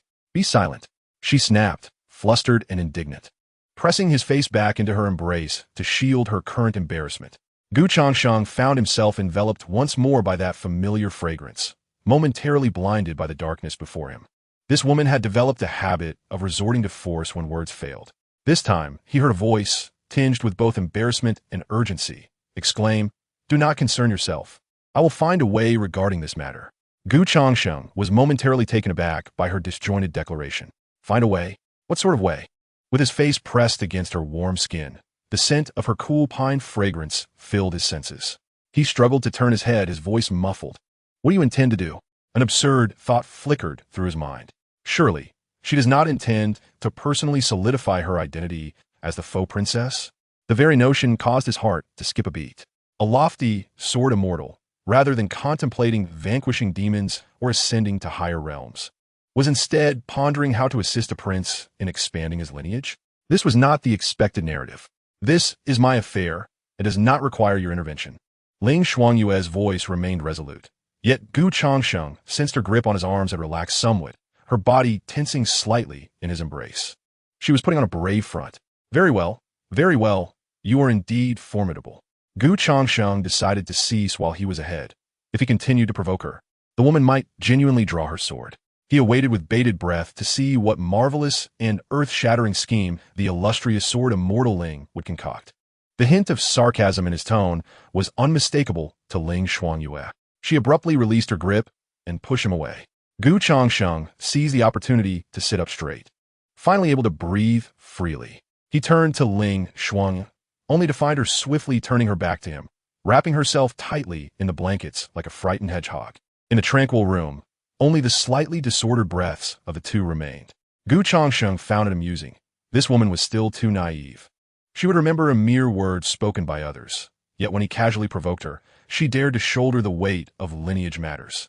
He leaned closer, addressing the bulging blanket in a hushed tone. You must give me a definite answer, so I know what to expect. Is your plan for me to wait a year, or perhaps a decade? The figure beneath the covers noticeably stiffened. Gu Changsheng pressed on, lowering his voice further, laced with earnest inquiry. Or do you intend to personally assist me in selecting a few eligible ladies of noble birth? That would indeed be a splendid idea. With your discernment, the choices would surely be commendable. Be quiet, she retorted. He inched closer once more, murmuring softly to the mound of blankets. Hey, are you angry? The occupant within remained silent. If you choose not to speak, I shall take it as your acquiescence. Tomorrow, I shall have Chosher seek out candidates, and then you can help me scrutinize them. Suddenly, a corner of the blanket was flung open, revealing Ling Xuanyue's icy blue eyes glaring at him in the dim light. Her cheeks flushed with indignation. Not a single one of those unruly women shall enter the palace. Ding! The destined daughter Ling Xuanyue's heart is stirred by matters of lineage, resulting in a fierce possessiveness. Bonding value, 250. He recognized the moment had arrived. If he continued this game, she might very well wield her sword against him. Such possessiveness was fearsome, akin to a relentless harvester of bonding value. The immediate gratification was delightful, yet the aftermath could be dire. How could he engage with other destined daughters if he were truly hanged by this one tree? The system would be half rendered useless. No, he needed to find a way to temper this lethal fervor of hers. At the very least, he could not allow her to descend into a cul-de-sac just yet. Amused, Gu Changsheng cleared his throat and softened his tone. All right. He infused his voice with a hint of resigned humor. From now on, matters of lineage will be entirely at the discretion of the princess. Is that acceptable? The moment he uttered the term princess, the figure swathed in blankets visibly stiffened. The hurried breaths, previously fueled by anger, momentarily halted. She had heard that title countless times, each accompanied by mockery. Yet spoken in this tone, it felt entirely different. Gu Changsheng observed the rigid silhouette, extending his hand gently to grasp the one she had left outside the covers. Her hands were cold, her knuckles taut. Yet beneath his palm, that tension gradually eased. He could sense the woman beside him slowly relaxing. The murderous aura that seemed capable of piercing through the bedboards finally abated. Gu Changsheng understood that this matter had, for the time being, been set aside. The sound of her steady and elongated breaths resonated with the relentless surge of his own vitality, creating a peculiar harmony. That night, not only did he possess a formidable body, but he also inadvertently transformed Ling Xuanyue into an inescapable conundrum, one that was sweetly troublesome. Chapter 55. The Teaching of the Ice Mountain Sword Immortal. A night of silence ensued. Some matters are best left unspoken. The following morning, Gu Changsheng was awakened by a faint rustling. Upon opening his eyes, he beheld Ling Xuanyue, already dressed, standing by the bedside with his clothing in hand. She still wore that white attire, and in the morning light, her countenance remained as frigid as ever, as if the woman who had revealed her inner turmoil the previous night was merely a figment of his imagination. Sitting up and leaning against the headboard, Gu Changsheng felt a twinge of confusion. What new approach was this? Ling Xuanyue remained silent, simply offering him the neatly folded inner garments. Her movements were fluid, yet her gaze lacked warmth, as if she were merely fulfilling a mundane obligation. Gu Changsheng accepted the clothing and donned it, just as he fastened the sash. She unfurled the outer robe, gesturing for him to extend his arms. Hesitantly, he complied. Ling Xuanyue moved behind him, assisting him into the outer robe. Her fingertips were icy, and their occasional contact caused his body to involuntarily stiffen. The cool, pine-like fragrance enveloped him once more. Are we practicing today? Gu Changsheng broke the silence. Yes, she replied flatly, stepping in front of him to adjust his collar and tie his belt. You have just entered the innate realm. You need to familiarize yourself with your newfound strength. Her motions were both practiced and somewhat rigid, as if she were handling a sword rather than dressing a living person. Once the belt was secured, she took a half step back, appraising him before turning to pour water. Your plan is due for its second phase, she remarked after taking a sip, her gaze fixed on Gu Changsheng. Surprised, he acknowledged her memory of this detail. Indeed, he nodded. Merely relying on whispers is insufficient. We must ensure that those individuals witness something tangible. Ling Xuanyue approached the bedside, observing him intently. What do you need me to do? Not for now. Gu Changsheng waved his hand dismissively. Such matters were best left to professionals. He referred to Yinshu. Ling Xuanyue's brow furrowed imperceptibly. Yet she ultimately refrained from voicing her thoughts. Instead, she reached out to smooth the creases in his collar. Breakfast is on the table. I will be in the courtyard, she announced, turning to leave, presenting Gu Changsheng with a straight-backed silhouette. A thought stirred within Gu Changsheng. System, display Ling Xuanyue's panel. After Ling Xuanyue's cultivation was restored, her status panel became more detailed. Daughter of Destiny, Ling Xuanyue. Identity, Sword Immortal of the Great Xia, Princess of Hong Kong. Cultivation, 9th level of Qi refinement, peak. Technique, Tai Yin Yang Sword. Spiritual root, Heavenly Spiritual Root. Talent, innate sword body. Affection level, 96. Bond aura, sword heart in the dust. The affection level remained unchanged. Her cultivation had reached the peak of Qi refinement overnight. Gu Changsheng gazed at her technique and talent, understanding the implications. Such talent and technique would likely require an inexhaustible reservoir of resources. Whether in business or in bonding values, it was imperative to set them in motion.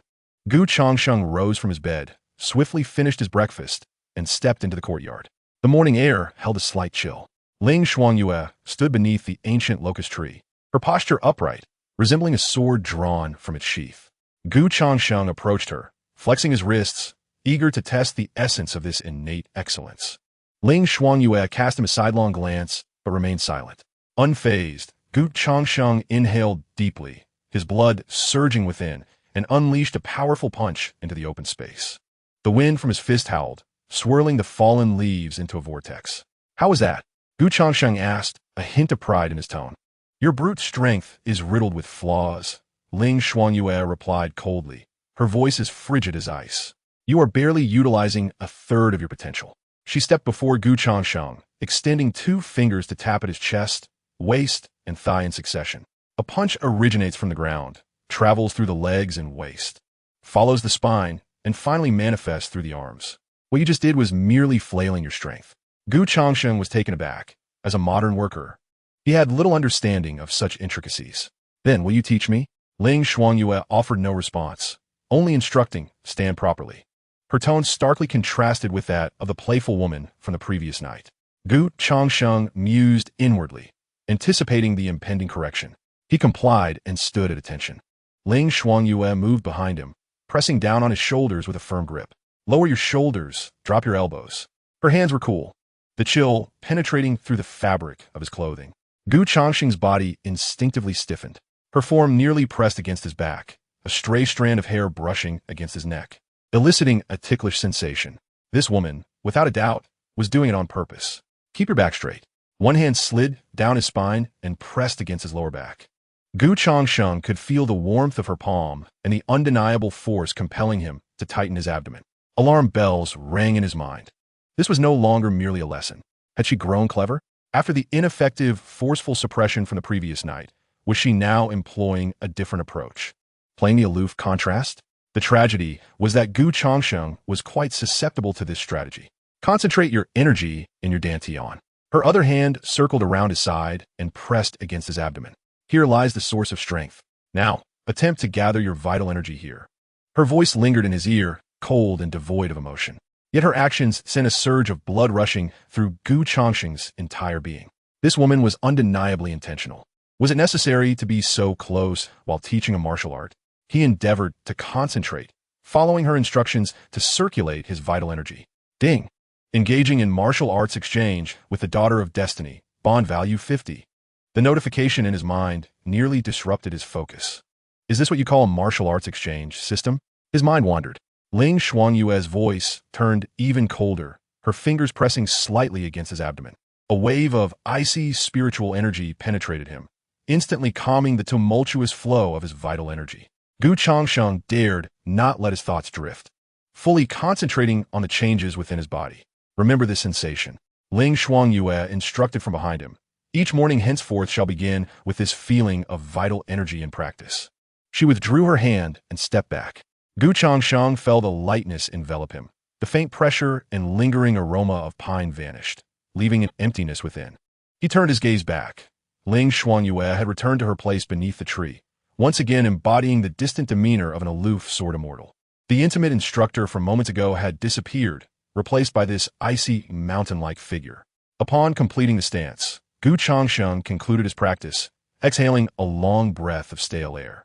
He clenched his fists, feeling the unyielding flow of vital energy within him. This was genuine power, every muscle brimming with explosive potential. However, when he looked back at Ling Shuangyue under the tree, that sensation faded. She stood there like an ancient sword sheathed, unassuming yet striking fear in the heart.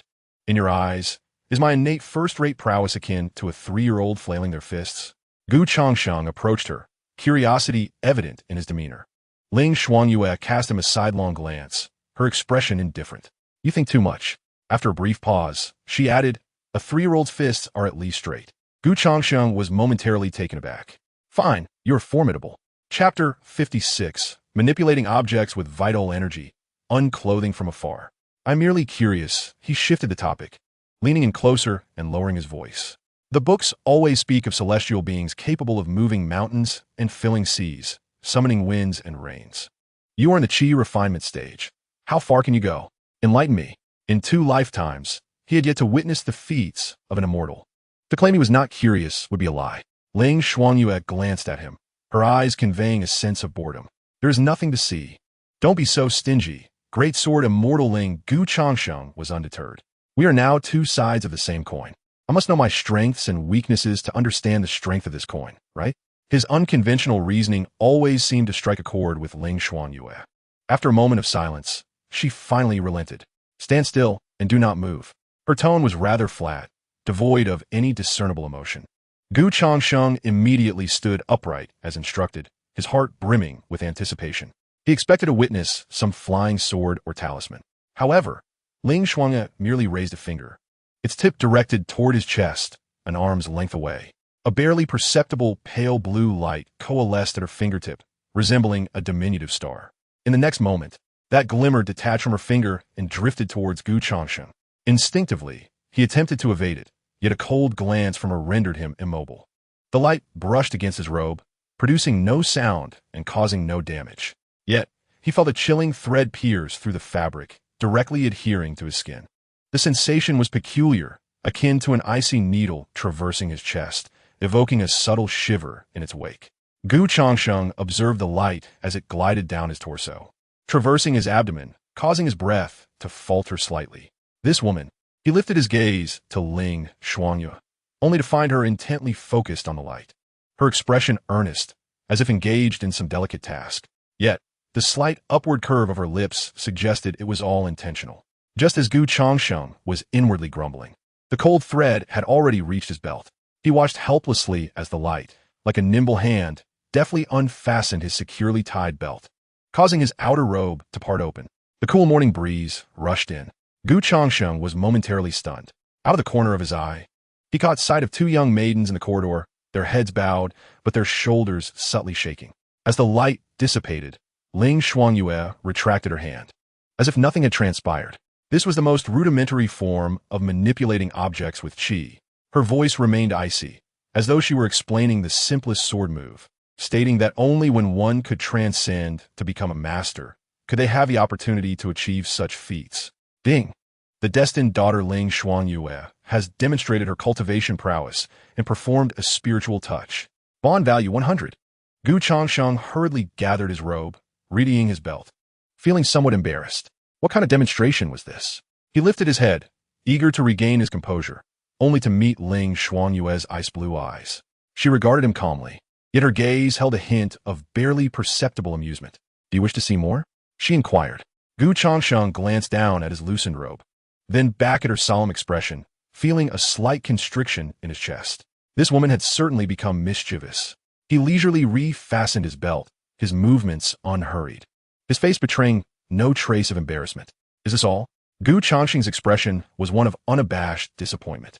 He had expected the renowned sword Immortal Ling to display some grand technique, perhaps a flying sword weaving through the air or summoning a flurry of snow.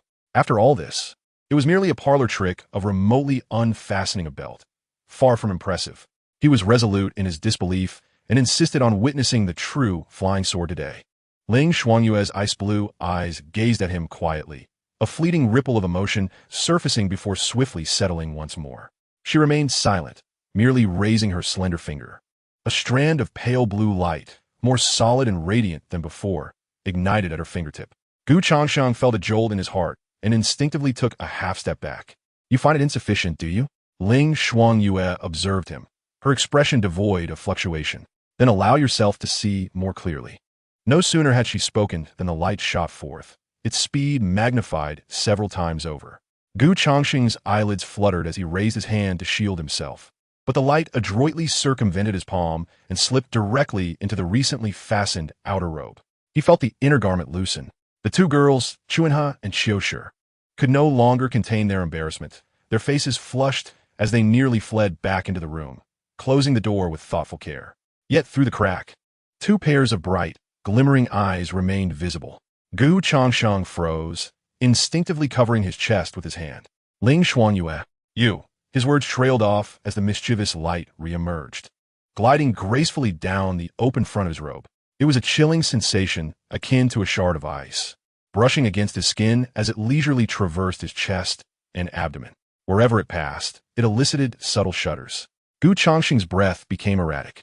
He watched as the light ultimately came to rest upon the belt of his trousers, motionless, exuding an aura of icy spiritual energy, seemingly awaiting its next command. This was no longer a mere warning. Ling Xuanyue approached him step by step until she stood directly before him, halting her advance. She did not regard the glowing strand, but instead lifted her gaze to meet Changsheng's eyes. My sword can precisely pierce a falling snowflake from 100 paces away. Her voice was calm, yet imbued with an underlying chill. My spiritual power can likewise adeptly untangle every thread upon you. Her gaze slowly descended from his eyes to the light hovering at his waist, before returning to his face. Now, is this sufficient to behold? Gu Changsheng swallowed hard, rendered speechless. He could feel that icy spiritual force lingering there, and with a mere thought from her, he would find himself embarrassed in this courtyard before the two young girls. Ding! The destined daughter, Ling Xuanyue, has stirred her heart, casting a tease of spiritual power upon you. Bond value 200. Gu Changsheng sighed inwardly, resigned to his fate. Observing his flustered, yet motionless demeanor, a subtle hint of amusement flickered in Ling Xuanyue's eyes. She averted her gaze, and the strand of light dissipated with it. Taking a step back, she resumed her frigid composure. Continue practicing, she instructed. Gu Changsheng inhaled deeply, and under her gaze, he awkwardly rearranged his disheveled attire, fastening the ties of his inner garment. All right, he uttered, squeezing the word through clenched teeth. Chapter 57. The Liu family of Qianfu seizes the mistress in the capital city at Baojun Building. Renowned as the most prestigious jewelry establishment, it had always been a haven for affluent ladies and socialites. The shopkeeper's abacus clicked rhythmically, his face adorned with a broad smile. At that moment, a well-dressed servant entered, followed by two young attendants, exuding an air of authority. Bring out your finest wares, the servant commanded, his voice resonating with haughtiness. The shopkeeper's eyes brightened, and he rushed to greet him. May I inquire which esteemed household you represent, sir? The Ministry of Revenue, Qianfu, the servant replied, lifting his chin.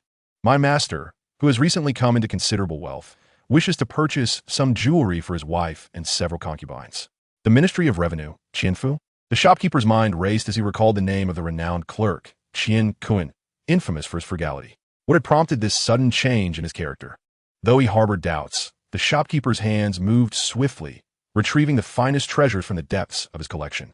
The servant perused the selections, ultimately pointing to a phoenix hairpin adorned with red gold and a pair of exquisite mutton-fat jade bangles.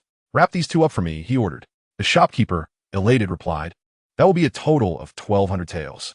A deposit of 100 taels is required. The servant produced a silver note from his pocket and placed it on the counter. The remainder will be settled tomorrow when my master sends someone to collect the goods. Ensure everything is secure, for if there are any mistakes, you shall face the consequences. With that, he departed, accompanied by his attendants. The other patrons in the shop had been eavesdropping intently. Did you hear? Qian Cohen from the Ministry of Revenue just spent over 1,000 taels. My heavens! Didn't he just lavish hundreds of gold on that Su Ruyan at Zue Xianfang? How could he afford this? It seemed the rumors circulating outside were indeed true. He had come into an enormous fortune. The shopkeeper, with a gleeful smile, tucked the silver note away and addressed the nearby ladies. Ladies, you may be unaware, but the steward of the Qian residence mentioned that this is merely for the madam. His master S. Paramore recently acquired an 800-tael Nanhai pearl hairpin. As these words left his lips, astonishment swept through the room. A similar scene unfolded simultaneously at the capital's largest silk store, Jinxiu Pavilion, and the most renowned antique shop. Duobazhai.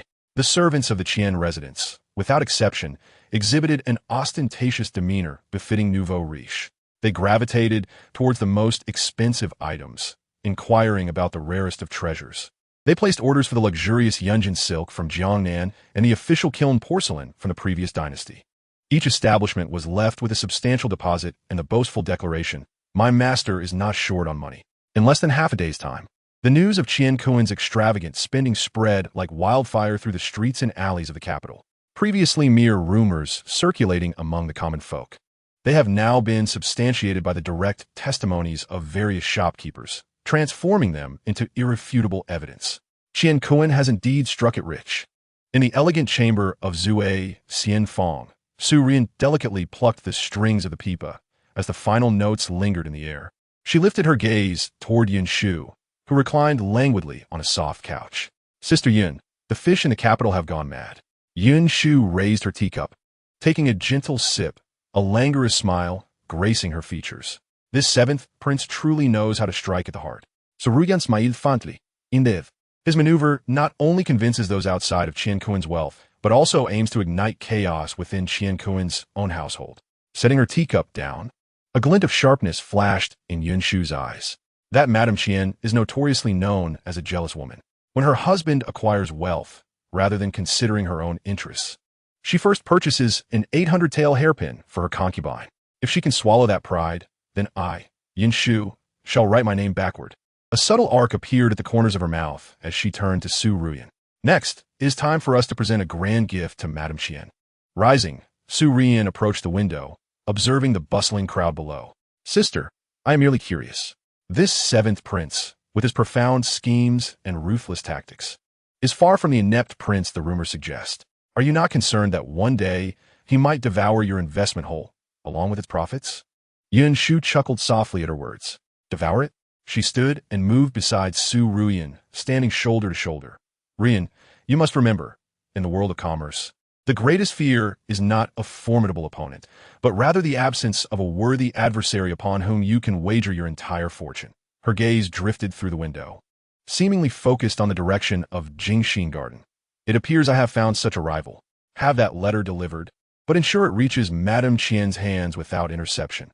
In the Qian residence, Qian Kuan's legitimate wife, Lu Shi, sat in the main hall, listening to the news brought back by the maid, her well-maintained face turning pale with rage. What did you say? That old fool, truly, went to Baojun Building and Jinxiu Pavilion to purchase thousands of taels worth of items for those vixens? Lu Shi's voice was shrill, her grip on the teacup causing it to rattle. Replying to Madam, the news has spread far and wide. Several shopkeepers have confirmed it in person, and the deposits have been paid. The maid replied cautiously, her head bowed. Well, Qian Kuan. Lu Shi trembled with fury. For 20 years I have married him, borne him children, and managed our household, hesitating over the purchase of a mere hairpin. Yet he, having struck it rich, generously lavishes his wealth on those harlots. In recent days, she had heard the rumors about Qian Kuan's sudden fortune. Initially, she clung to a sliver of hope, believing that with his good fortune, she too might enjoy the fruits of prosperity. But now, reality had delivered a stinging blow. Wealth had indeed been acquired, yet not a single tael had found its way into the pockets of this legitimate wife. Madam, please calm your anger. The matron advised, perhaps the master is merely confused. Confused? Lu scoffed. I find him to be quite shrewd. He knows exactly where to spend his money for his own amusement. Just as Lu was consumed by rage, plotting how to confront Qian Kuan upon his return, a young maid rushed in, breathless and flustered. Madam, it's bad. What now? Has the sky fallen? Lu snapped irritably. No. The maid gasped, producing an unsigned letter from her bosom. Someone just threw this over the wall, saying it's for you, madam. Furrowing her brow, Lu took the letter. The envelope bore the inscription, to Madame Qian.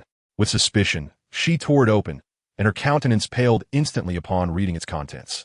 The letter contained no superfluous words, only an address. Number 3, Jia, Bawa Lane, South City. Beneath the address was an imprint of a receipt from Baojun Tower, clearly stating, 1 Nanhai pearl hairpin, 800 taels. Lu's eyes fixed on the receipt, her breath quickening. She recalled overhearing a conversation about this very matter at a flower viewing banquet at the Yongning Marquis's residence a few days prior. At the time, she had dismissed it as mere gossip from the town's busybodies. But now, the evidence lay before her. Address and material proof, all aligned. That wretched Qian Kuan not only kept a mistress outside, but also dared to lavish money on that vixen. Prepare the carriage. Lu seethed through gritted teeth. Madam, where are you going? The matron exclaimed in alarm. To catch him in the act. Lu crumpled the letter in her fist, her eyes ablaze with vengeful fury. I shall see which shameless vixen dares to spend my family's money.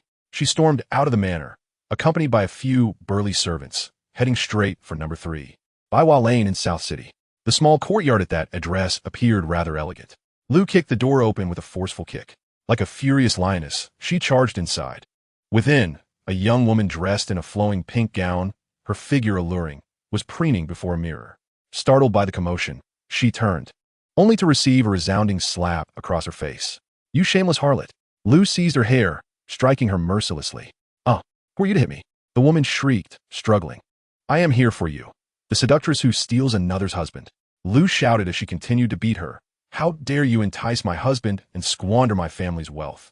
Her gaze fell upon the dazzling Nanhai pearl hairpin on the woman's vanity. With old grievances flooding her heart, Lu snatched the hairpin and hurled it to the ground, shattering it into pieces. The woman, watching in anguish, cried out in despair. The commotion had already drawn the attention of curious neighbors, who peered in, intrigued by the uproar. Isn't this the concubine of Lord Qian from the Ministry of Revenue? It appears that the legitimate wife has come to confront her. This promises to be quite a spectacle. Madame Lu, accompanied by her servants, blocked the courtyard entrance, allowing the uproar inside to escalate while onlookers outside murmured in speculation. Exhausted, Madame Liu ordered the capture of the woman and began rummaging through the rooms. Silks and satins, gold and silver jewelry, exquisite paintings, each valuable item unearthed only fueled her rage further. All these possessions were lavishly provided by that wretched Qian Kun for this vixen. Using the funds of the Qian family. Take it all. Bring everything back to our estate. With a commanding voice and a glint of satisfaction in her eyes, she declared that every thread and stitch in the room belonged to the Qian family, and not a single item was to be left for that shameless woman. The servants immediately sprang into action. The sounds of boxes being moved, chairs being dragged, and the cries of the woman intertwined in a cacophony. The entire Baiwa Lane was witness to the farce of a legitimate wife leading a raid on her rivaless home. Chapter 58. The Despair of Qian Kun. At this moment, Qian Kun, the deputy of the Ministry of Revenue, was a bundle of nerves in his office. The rumors of his sudden wealth had left him in a state of turmoil. He wished to clarify the situation, but found himself at a loss for words. Surely, he could not take to the streets and proclaim his poverty. Just as he was engulfed in his worries, a subordinate rushed in with an unusual expression. "Sir, it's bad news. You must return home at once." "What has happened?" Qian Kun felt a chill run down his spine. "Your wife has gone to Baiwa Lane in the southern part of the city with her entourage and has confronted your mistress, even wreaking havoc in the courtyard." Qian Kun felt darkness closing in around him, nearly collapsing. How could that woman know of that place? Without a moment to ponder, he rushed out of the office, having forgotten to don his official hat, and hurried toward Baiwa Lane. Upon arrival, he was met with a scene of devastation in the courtyard, where his beloved mistress was tied to a pillar, weeping profusely. Meanwhile, Madame Liu stood with her hands on her hips, resembling a victorious general, directing her servants to load all the valuables onto the cart. You venomous woman!" Qian Kun trembled with rage, pointing at Madame Liu, struggling to articulate a coherent sentence. Seeing him only ignited her fury further. "Me, a venomous woman? Qian Kun, how dare you speak to me? While you indulged in your lavish lifestyle with your concubine, did you ever consider your devoted wife who bore your children?" The news of the fire in the Qian residence spread faster than any previous rumor, as it was witnessed by countless onlookers. Qian Kun, greedy and lustful, had lost his moral standing, and the peace of his household was shattered. This label was firmly affixed to him. The disgrace of his family became public knowledge, leaving Qian Kun unable to hold his head high among his peers. What terrified him even more was the change outside his estate. The once serene streets were now frequented by suspicious figures lurking about. Their gazes resembled that of starving wolves spotting a succulent piece of meat, blatant and unrestrained. One fateful night, a drunken ruffian attempted to scale the wall and pilfer valuables, only to have his leg shattered by a patrolling steward. The incident left Qian Kun in a state of terror, rendering him sleepless throughout the night. He hastily doubled the guards, securing the gates tightly, while he himself concealed himself within his study, too frightened to venture outside. The more he cowered, the more the outside world believed that his estate harbored immense wealth. His palpable panic served as the most compelling evidence of his guilt in the eyes of all. At the residence of the third prince, Gu Changfeng listened to his subordinate's report with an impassive expression, sweeping away the foam with the lid of his teacup. "You mean to say he now resembles a frightened rabbit, locking himself away and neglecting even the court?" "Indeed, your highness," the subordinate bowed. "The Qian household is on high alert day and night, and Master Qian has even spent lavishly to hire several martial artists as guards." Gu Changfeng set down his teacup with a soft clink. A clear case of misdirection. Initially, he considered this merely a crude ploy by the crown princess faction. Yet it appeared the matter was more complex than it seemed. A dog wronged would strive to prove its innocence to its master. Yet Qian Kun's response was one of guilt and trepidation, leading Gu Changfeng to ponder whether this dog truly harbored secrets it ought not possess. Loyalty, after all, is the least valuable of commodities, especially in the face of immense temptation. "Bring him before me," Gu Changfeng commanded coldly. He was determined to ascertain whether this dog was genuinely a victim of deceit or if it had, in fact, harbored ulterior motives. When Qian Kun was ushered into the study of the third prince, his legs trembled uncontrollably. Upon entering, he felt his knees with a thud. "Your Highness, please save me. I am wronged." Gu Changfeng remained seated at his elevated position, allowing no respite for Qian Kun. He idly stirred the tea, his tone devoid of emotion. "I have heard that you have been quite prosperous of late." The abrupt remark tightened Qian Kun's heart. He gasped, cold sweat trickling down his temples. Yet no words escaped his lips. How could he possibly defend himself? To claim he possessed no wealth? Yet how could he explain the lavish gifts, such as the 800 taels spent on adornments for his concubine? Over the years, he had indeed profited significantly while serving the third prince. But those sums paled in comparison to the rumored amounts. Could he voice such truths? To do so would spell his doom. His frantic demeanor and stammering speech, in Gu Changfeng's eyes, amounted to an admission of guilt. Gu Changfeng's gaze remained unchanged. He did not spare another glance at Qian Kuan, his focus solely on the tea leaves swirling in his cup. A good dog may indulge in its appetites, yet must not bark indiscriminately, he remarked casually. For indiscriminate barking may attract wolves. When the time comes, it is uncertain whether the dog will be devoured by the wolf or if the master, annoyed by the commotion, will take matters into his own hands. The study was enveloped in an eerie silence, punctuated only by the heavy breaths of Qian Kuan. Gu Changfeng finally lifted his gaze, his expression resembling that of one observing an inanimate object. I find a capital too noisy. I shall grant you 3 days to ensure that the clamor outside ceases to exist. He raised his teacup to his lips, gently blowing away the steam. You may leave. Qian Kuan felt as if he had been granted a reprieve, scrambling to exit in haste. As Qian Kuan's figure vanished from the doorway, silence reclaimed the study. Gu Changfeng set down his teacup and, addressing the empty corner, spoke softly. Shadow 7. A dark figure descended silently from the shadows of the beam, kneeling before him, eyes fixed intently.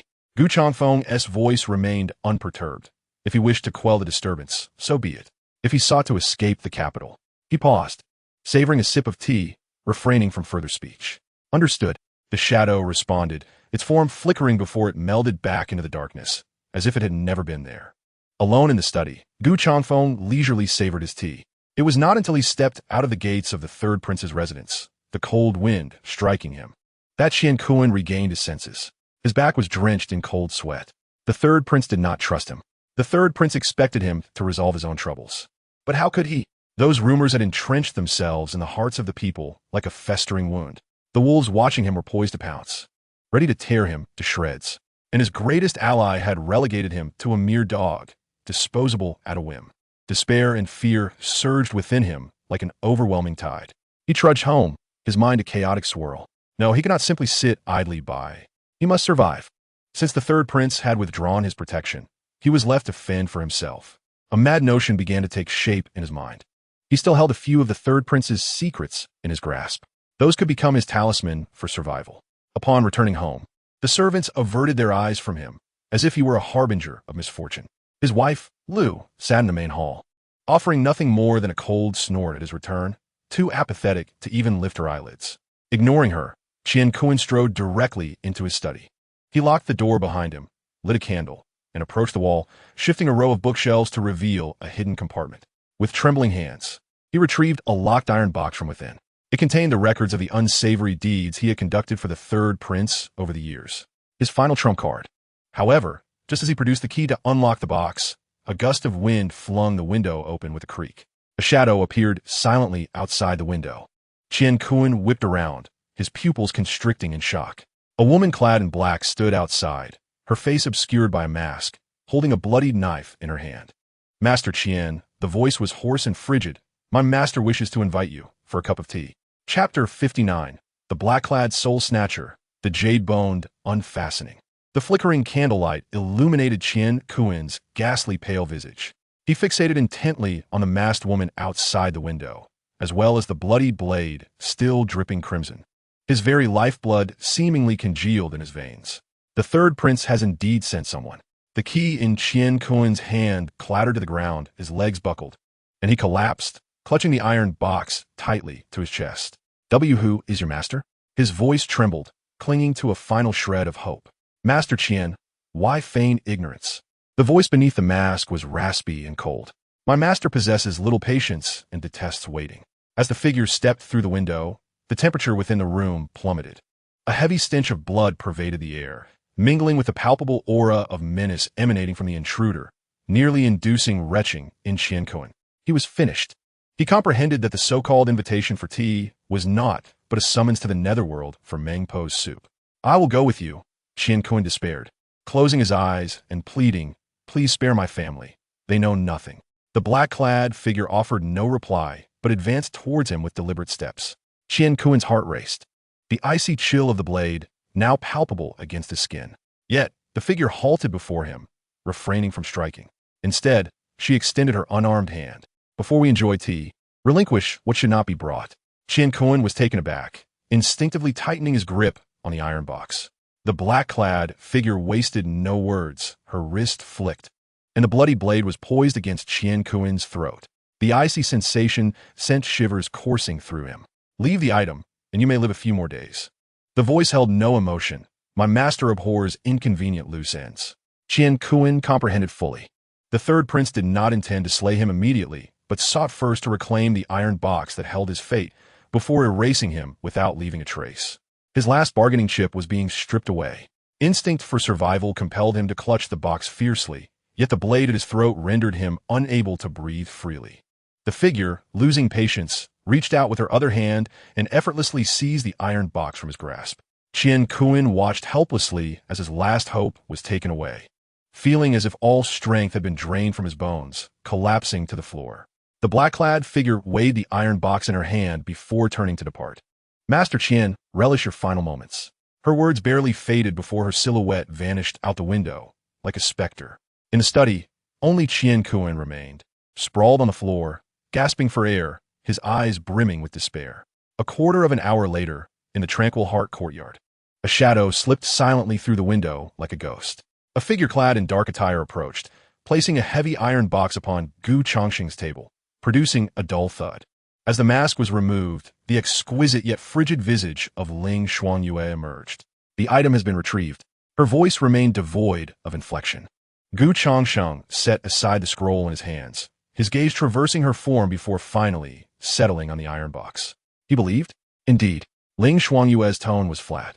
As per your instructions, I eliminated a nefarious ruffian lurking outside the Qian residence, using his blood to bolster his belief further. Well done. A smile crept upon Changsheng's lips. The third prince's associates would soon discover that Qian Kuan, this loyal hound, was not only gluttonous, but also harbored intentions of biting the hand that fed him. He extended a hand, gently tapping the cold iron box. With this, our enterprise may truly commence. Is this Qian Kuan's talisman of survival? She inquired. It is also the third prince's death warrant. Changsheng opened the iron box to reveal several thick ledgers. He casually perused them, noting the densely packed records detailing the myriad crimes committed by the third prince through Qian Kuan over the years: embezzlement of tax revenues, the sale of official positions, and collusion with military leaders at the borders. Each entry was astonishingly alarming. These are indeed valuable items. Changsheng closed the ledger. Yet its weight was too great for us to bear. Ling Xuanyue moved to a nearby coat rack, unperturbed by his presence, and began to unfasten the ties of her dark attire before him. The snug black garment was swiftly cast aside. The atmosphere in the room shifted palpably. Changsheng's gaze, which had initially rested on the iron box, was irresistibly drawn to her, although his mind was still occupied with the contents of the ledgers. This spectacle abruptly severed his train of thought. Her hand rested upon the ties of her inner garment, pausing momentarily. In that instant, Changsheng felt his heartbeat hitch. She did not turn around, but, without hesitation, reached to untie the simple garment. Changsheng's eyes widened. Despite having shared a bed previously, she had never shed this inner garment. As it fell away, it revealed white undergarments and a simple bodice. He beheld her straightened back, the contours of her shoulder blades sharply defined. Moonlight filtered through the window, illuminating the expanse of her bare waist, her skin luminous and devoid of any excess flesh, radiating taut strength. The remaining portions, though concealed, hinted an astonishing curvature, the fabric subtly tracing the full, firm arcs, blending grace with allure, evoking a sense of enticing mystery. This was a body befitting a sword immortal. Her form was a harmonious blend of steel and jade, embodying both the vigor to cleave mountains and rivers and the beguilement to ensnare the soul. Power and seduction intertwined, rendering the observer unable to tear their gaze away. She picked up the familiar white attire, donned it with poise, adjusted her collar, and refastened her belt, the entire process fluid and effortless. When she turned around, she transformed back into the aloof and regal female swordsman. "What do you intend to do?" she asked, her eyes calm, as if the preceding scene had never transpired. Changsheng felt a dryness in his throat. He lifted the cup of tea that had long gone cold, and took a sip, suppressing the discomfort. He forced himself to divert his gaze from her, returning it to the iron box before him, lightly tapping his fingers on the cold lid. To topple a great tree, one cannot strike at the roots. Instead, one must find an individual of sufficient stature to push from the outside. Leaning back in his chair, his voice regained its steadiness. As he observed Ling Xuanyue, he noticed a hint of a faint smile hidden in her icy blue eyes. She was aware that he had been watching her. However, Gu Changsheng maintained his composure. Let us deliver this to the princess. You wish to entrust this to the Grand Princess? Indeed, Gu Changsheng nodded. This item was a hot potato, too weighty for them to handle at present. In the entire capital, only she would dare accept it and possess the capability to manage it. A useless prince suddenly producing evidence that could topple a favored candidate for the crown prince would not earn him respect. Rather, it would lead others to deem him mad or merely a pawn. Gu Qinsheng was different. She was the Grand Princess of Dying, wielding military power and representing the royal family. It was only fitting for her to take action. Ling Xuanyue did not inquire further. She held no interest in the power struggles of the court. Her sole responsibility was to wield her sword. Whoever Gu Changsheng instructed her to strike, she would comply. Now, as Gu Changsheng asked her to deliver something, she would do so. I shall visit the princess's residence. Ling Xuanyue sheathed her sword and rose. Gu Changsheng's gaze fell upon the iron box. This item was of utmost importance. She should retrieve it herself. He approached his desk, unfurled a sheet of stationery, penned a few words, then folded it and placed it into an envelope. Just ensure this is delivered. Ling Xuanyue took the letter, slightly perplexed. The envelope bore no inscription, only a small seal of the Hong Kong prince's residence. She did not press for more information. With a flicker of her form, she vanished by the window. Gu Changsheng resumed, contemplating the scene of Ling Xuanyue changing her attire. Though she had departed, the air in the study lingered with a subtle, elusive fragrance. Gu Changsheng lifted the cup of now-cold tea, but refrained from drinking, instead gazing intently at the floating tea leaves, lost in thought. His mind replayed the earlier moment. What had he not witnessed in his past life? Countless teachers had filled his memory. Yet never had he encountered a moment that made his heart momentarily cease. It was not merely a loss of control, or perhaps it was not entirely so. This was an exquisite jolt. In one instant, she was the ruthless specter of the night, bloodied hands unflinching. In the next, she was before him, calmly untying her garment beneath the candlelight. There was no trace of bashfulness in her actions, each movement precise and imbued with the strength of a sword practitioner. Yet that body was not merely a cold blade. The exposed waist, dazzlingly pale, devoid of any excess flesh, radiated a taut sense of strength. Strength and grace, two elements that should inherently clash, intertwined seamlessly within her. Gu Changsheng confidently vowed by his own integrity that this woman was undoubtedly deliberate in her actions. From her previous clumsy pretense of falling in the courtyard to this current silent yet aggressive display, the aloof and majestic Ling Dejiangxian was swiftly learning in her own manner. It was as if she were asserting her sovereignty, conveying that she was not merely his sword but could also embody the essence of a woman. This sensation was wondrous. Gu Changsheng couldn't help but marvel internally. Initially, he regarded Ling Xuanyue as merely an ultimate trump card for survival. Yet, it seemed that this Ling Dejiangxian had unlocked some peculiar skill tree of her own, fervently upgrading her abilities and proactively offering value-added services. Indeed, it was becoming increasingly challenging to deceive her. Gu Changsheng murmured softly, unable to suppress the smile that lingered on his face. He rapped on the cold iron box, attempting to redirect his focus to the matter at hand. Yet the image of that taut waist and the blinding whiteness refused to fade from his mind. Life was growing more promising by the day. Chapter 60. Inviting the gentleman into the trap. In the Princess Chang's residence, Gu Qinsheng was attentively listening to her subordinate's report on military affairs at the border, her expression concentrated. A maid quietly entered, presenting a letter devoid of any inscription. Gu Qinsheng furrowed her brow slightly, signaling the reporting general to pause. She recognized the seal. It belonged to her ailing younger brother, who never reached out to her unless in dire need. What could be the matter today? She opened the envelope, revealing merely a single sheet of paper with 4 words inscribed. Imperial sister, come quickly. Gu Qinsheng's countenance shifted instantaneously. Such brevity signified grave importance. She understood Gu Changsheng. He was a child of tranquil disposition, bordering on reclusive, and would never employ such urgent phrasing unless an extraordinary matter arose. Could it be that the third prince had acted again? Prepare the horses. to the Changsheng courtyard. Gu Changsheng sprang to her feet, seized a nearby cloak, and strode purposefully out, leaving the generals in the room bewildered. As the gates of Changsheng courtyard swung open, Gu Changsheng was leisurely practicing a set of martial arts in the courtyard. His movements were slow, yet each breath resonated with a profound rhythm. Gu Changsheng burst into the courtyard, only to witness this scene. Her steps faltered, momentarily stunned.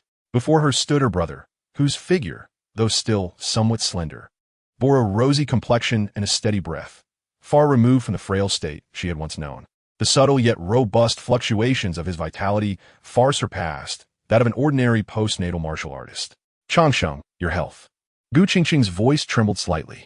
Thanks to Imperial Sister, I am well now, Gu Changsheng replied, retracting his fists and smiling serenely at her. Gu Changsheng strode forward, grasping his wrist firmly, a surge of spiritual energy penetrating into him. Moments later, she released her hold, her astonishment palpable. Innate. He had actually reached the innate realm. Her younger brother, whom all the imperial physicians had deemed unlikely to survive past the age of 20, not only had recovered from his illness, but had also become an innate warrior. What on earth was happening? You summoned me for this? Gu Changsheng suppressed the tumultuous waves within her heart, striving to keep her voice steady. Of course not. Gu Changsheng gestured an invitation. Sister, let us converse inside. Ling Xuangyue stepped out from the room, giving a slight nod to Gu Changsheng as a form of greeting. Gu Changsheng cast a glance at her, her expression intricate. She had initially believed that it was Ling Xuangyue protecting her brother. Now, it appeared that the situation was far more convoluted than she had imagined. The three entered the study. Gu Changsheng wasted no words, directly pushing an iron box on the table towards Gu Changsheng. Sister, I have something remarkable to show you. Gu Changsheng looked at him suspiciously, extending her hand to open the iron box. Upon seeing the thick ledgers within, along with the recorded contents, even her seasoned composure faltered as her breath quickened. She lifted her gaze, fixing her stare on Gu Changsheng. Where did this come from? From someone eager to preserve their life. Gu Changsheng replied nonchalantly. Gu Changsheng fell silent, leafing through the ledgers page by page, her heart growing heavier with each turn. The evidence contained within could shake the very foundations of the court. Now, they all pointed to a single individual, Gu Changfeng. After a prolonged silence, she closed the ledger and resealed the iron box. She regarded Gu Changsheng as if she were meeting him for the first time. The frail youth, whom she had desperately sought to protect, wishing to shield him from the turmoil of the capital, had inadvertently amassed the power to alter the course of events. What do you intend to do? Gu Changsheng inquired. Sister, that question should be directed at you. Gu Changsheng met her gaze, his tone calm. The matter lies in your hands. How do you wish to proceed? Gu Changsheng studied him intently. Here stood a Gu Changsheng no longer in need of protection, but rather one who could stand alongside her as an equal. Very well. Gu Changsheng rose, lifting the iron box.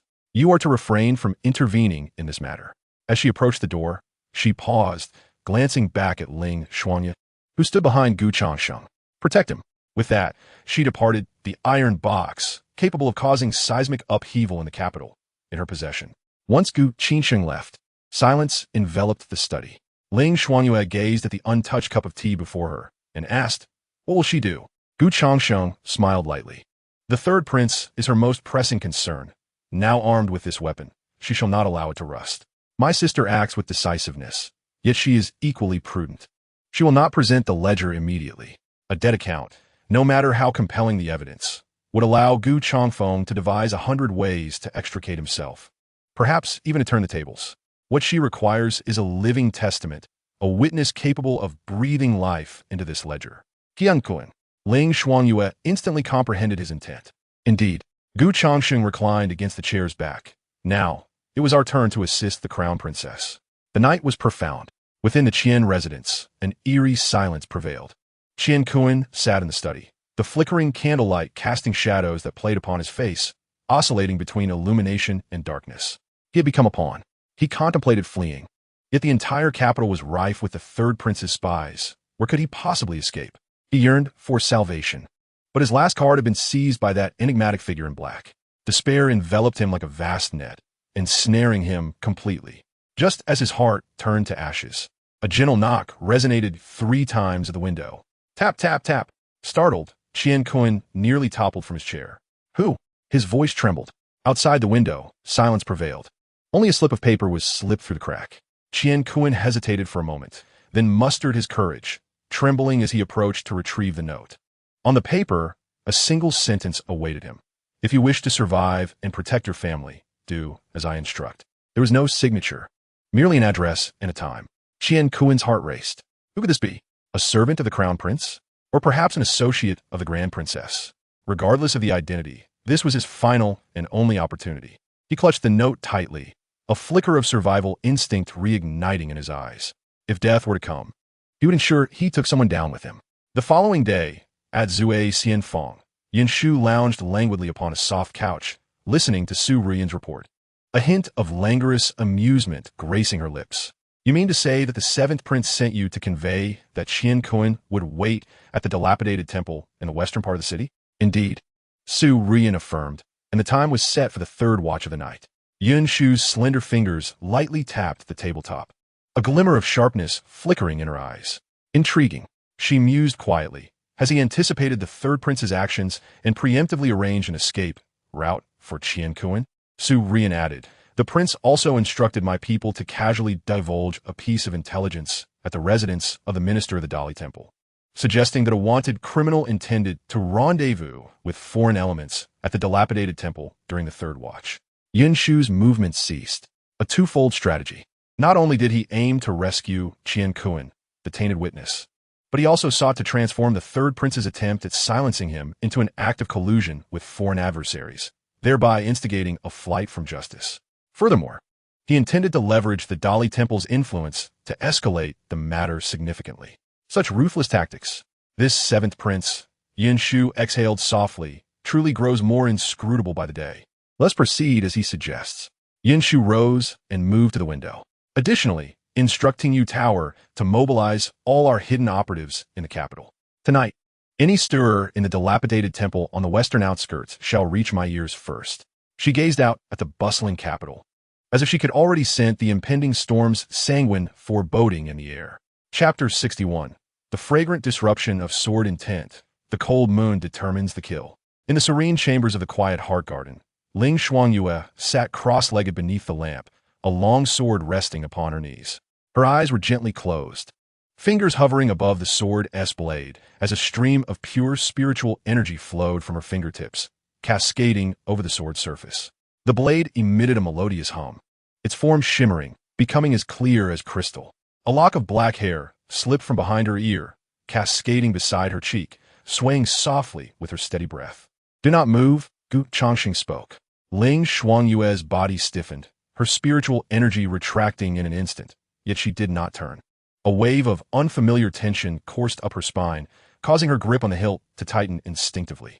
Changsheng approached from behind, retrieving a wooden comb from a desk. He extended his hand, gently brushing aside the fallen strands, his fingers brushing against the skin behind her ear. The warmth of his touch felt like a spark igniting on ice, causing Ling Shuangyue to imperceptibly shudder. Your hair is disheveled, he remarked, loosening the cloth that bound her hair. Like a waterfall, her dark tresses cascaded down her back, releasing a cool, ethereal fragrance. Rather than immediately commencing to comb, he leaned down, burying his face in her hair, inhaling deeply. A faint scent, reminiscent of pine after snow, mingled with a uniquely feminine aroma, infiltrating his senses. Ling Shuangyue's body became utterly rigid. She could feel his warm breath grazing the nape of her neck. The delicate skin there prickled with goosebumps, causing her muscles to tense in response. The normally clear and tranquil sword heart was now a tumultuous mess, her mind a blank slate. Changsheng straightened, as if nothing had transpired, and picked up the wooden comb, beginning to gently work through her hair from the roots. Stroke after stroke, Ling Shuangyue's back remained straight, yet the tautness in her muscles gradually yielded to the rhythmic motion of the comb. She felt the subtle tingling as the comb's teeth glided over her scalp and the warmth of his fingers occasionally brushing against her nape. The initial tension and vigilance slowly transformed into a different sensation, ease and comfort. Halfway through, Changsheng leaned down again, his cheek drawing near to her hair, inhaling softly. A warm breath caressed Ling Shuangyue's ear and neck, causing her entire body to tauten like a drawn bow, her hand gripping the sword hilt abruptly tightening. Her breath momentarily suspended. Yet this time, a wave of warmth erupted from the base of her ear, swiftly spreading throughout her body. The man behind her breathed steadily and deeply, enveloping her like an invisible net. "Tonight, we shall act," Gu Changsheng's voice, low and intimate, whispered in her ear, as if he were discussing a mundane matter rather than the ominous intent of a looming threat. Ling Shuangyue's mind was a blank, and it took her quite a while to recover her voice, compelling herself to comprehend the meaning behind the words. The third prince was far more patient than she had anticipated, but he had reached his limit. Gu Changsheng's movements did not cease. His fingers wove through her hair, gathering her long locks together. Qian Kuan had gone to the dilapidated temple, and Gu Changfeng could no longer tolerate his continued existence. Tonight, action was inevitable. "What is required of me?" Ling Shuangyue inquired, her voice lower than usual, tinged with a barely perceptible tension. "Tonight, you shall visit the decrepit temple in the west of the city," Gu Changsheng instructed, simultaneously using a cloth strip to rebind her hair. When the third prince's men made their move, save Qian Kuan, Ling Shuangyue was taken aback. Gu Changsheng's tone remained calm. "Remember, make a significant commotion, so that it appears he narrowly escaped from a brutal assassination attempt." He paused, his hands momentarily halting as he gently tied a knot. "Ideally, we should leave a survivor to return with the message." Ling Shuangyue grasped the implication. Murder to silence witnesses would be transformed into a failed assassination, with the witnesses rescued by the authorities. This distinction was sufficient to leave the third prince in a state of utter disarray. "I understand," she affirmed, her voice regaining a measure of steadiness. Gu Changsheng released her, stepping back. Her long hair was styled into a sleek high ponytail, simple yet secure, without a single stray strand. Ling Shuangyue gradually opened her eyes, gazing at the gleaming sword before her. Its blade reflected her current countenance, cold and lethal, akin to a drawn sword. Yet only she knew that, for a fleeting moment, that very sword had nearly been melted away. Gu Changsheng observed her silhouette, lifting the tepid tea from the table and taking a sip. This game of chess was nearing its conclusion. Night fell, the hour approaching 3. In the western outskirts of the capital, an ancient, crumbling temple lay in disrepair. Qian Kuan, wrapped in an ill-fitting coarse garment, huddled behind a toppled statue, shivering from the cold. He had no idea who had given him the note or what the purpose of his summons was. All he knew was that this was his only chance at survival. Fear and hope intertwined within him. Suddenly, several shadowy figures descended silently from the temple's roof. Akin to bats, their movements were synchronized, landing without a sound, exuding a palpable aura of menace. Qian Kuan's heart leapt into his throat. It was the third prince's men. They had indeed come for him. The leader among the cloaked figures gestured, and the others immediately fanned out, forming a perimeter as they closed in on the statue. Panic-stricken, Qian Kuan scrambled from behind the statue, attempting to flee outside the temple. Thud! A crossbow bolt struck his calf with precision. He let out a cry of agony, collapsing to the ground. The black-clad figures approached slowly, their steel blades glinting ominously in the moonlight. The figure at the forefront approached Qian Kuan, looking down upon him with a hoarse voice. "Master Qian, you ultimately did not partake in the third master's tea. He has sent me to escort you on your final journey." With that, he raised the blade in his hand. Qian Kuan, in despair, closed his eyes, filled with regret for having believed that accursed note. Yet, the anticipated pain never came. Instead, a crisp sound resonated, as if something had collided with the blade. Qian Kuan abruptly opened his eyes to behold a crystalline ice spike embedded in the edge of the assailant's sword, causing it to vibrate violently with a buzzing sound. The leader of the black-clad figures changed countenance, barking, "Who goes there?" No answer came forth. Only a spectral figure, garbed in white, descended gracefully from the dilapidated temple's beam, akin to a ghost beneath the moonlight. The newcomer was a woman, clad in garments as pure as snow, her face veiled, revealing only her piercing ice-blue eyes. She bore no weapon, merely standing in silence, exuding an invisible aura of pressure that sent shivers through all present black-clad men. "Who are you? Why do you interfere in our affairs?" the leader demanded, gripping his sword tightly. Ling Shuangyue paid him no heed. Her gaze transcended the men, resting upon the trembling Qian Kuan below. This was the man Gu Changsheng had implored her to save, a greedy, foolish, and cowardly wretch. "Kill!" The leader, perceiving her silence, his eyes glinting with murderous intent, no longer hesitated and signaled for all the black-clad men to charge. They were the elite assassins nurtured by the third prince, skilled in deadly combat, each strike lethal. However, before Ling Shuangyue, Their so-called lethal techniques appeared utterly ludicrous. She made no move, merely lifted her right hand and flicked her fingers. Visible tendrils of icy energy erupted from her fingertips, transforming into countless minuscule ice needles that rained down upon the assailants. Thud, thud, thud. A series of sounds echoed as the ice pierced flesh. The foremost attackers fell rigidly to the ground, unable to utter a single cry. Their bodies riddled with ice needles, each vital point precisely penetrated. Yet they were not dead, merely incapacitated in an instant. The leader of the black-clad men felt his pupils constrict sharply, chi emanating outward, congealing into ice. This was a master, and not just any master. Fear gripped his heart, and without hesitation, he turned to flee. "Did I permit you to leave?" came a chilling voice beside his ear. He could scarcely comprehend how she moved, only feeling a chill at his neck followed by immense force as he was lifted and slammed heavily to the ground. Ling Xuangyue placed a foot upon his chest, her strength so immense that he felt his bones might shatter. "Return to inform your master." Ling Xuanyue's voice was devoid of emotion. "I have spared his life." Upon finishing her words, she exerted a slight pressure with her foot. With a crack, the chest bone of the black-clad leader shattered audibly. He coughed up a mouthful of blood and collapsed into unconsciousness. After dispatching these individuals, Ling Xuanyue gradually approached Qian Kun, who was left in a state of shock. He sat on the ground, gazing at the ethereal woman in white before him, momentarily forgetting the pain in his legs. Ling Xuanyue stood over him, looking down imperiously. "Can you walk?" "Yes, yes." Qian Kun struggled to rise.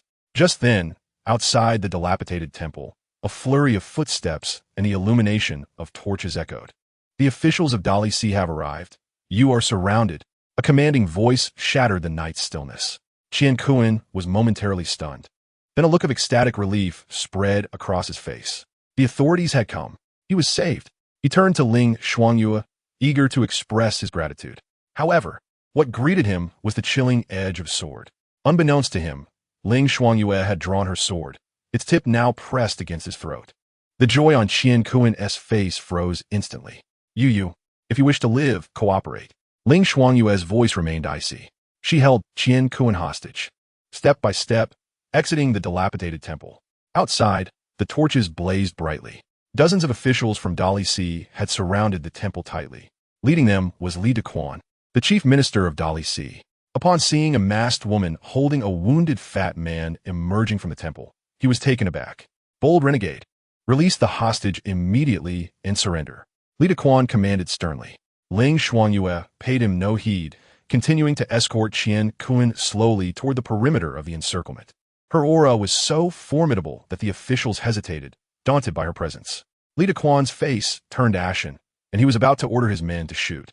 Suddenly, Qian Kun, using all his strength, cried out hoarsely, "Li, sir, save me. I am Qian Kun, the deputy minister of the Ministry of Revenue. I have been pursued by the third prince. I possess evidence of his corrupt dealings. Please, save me." This cry echoed like thunder on a clear day.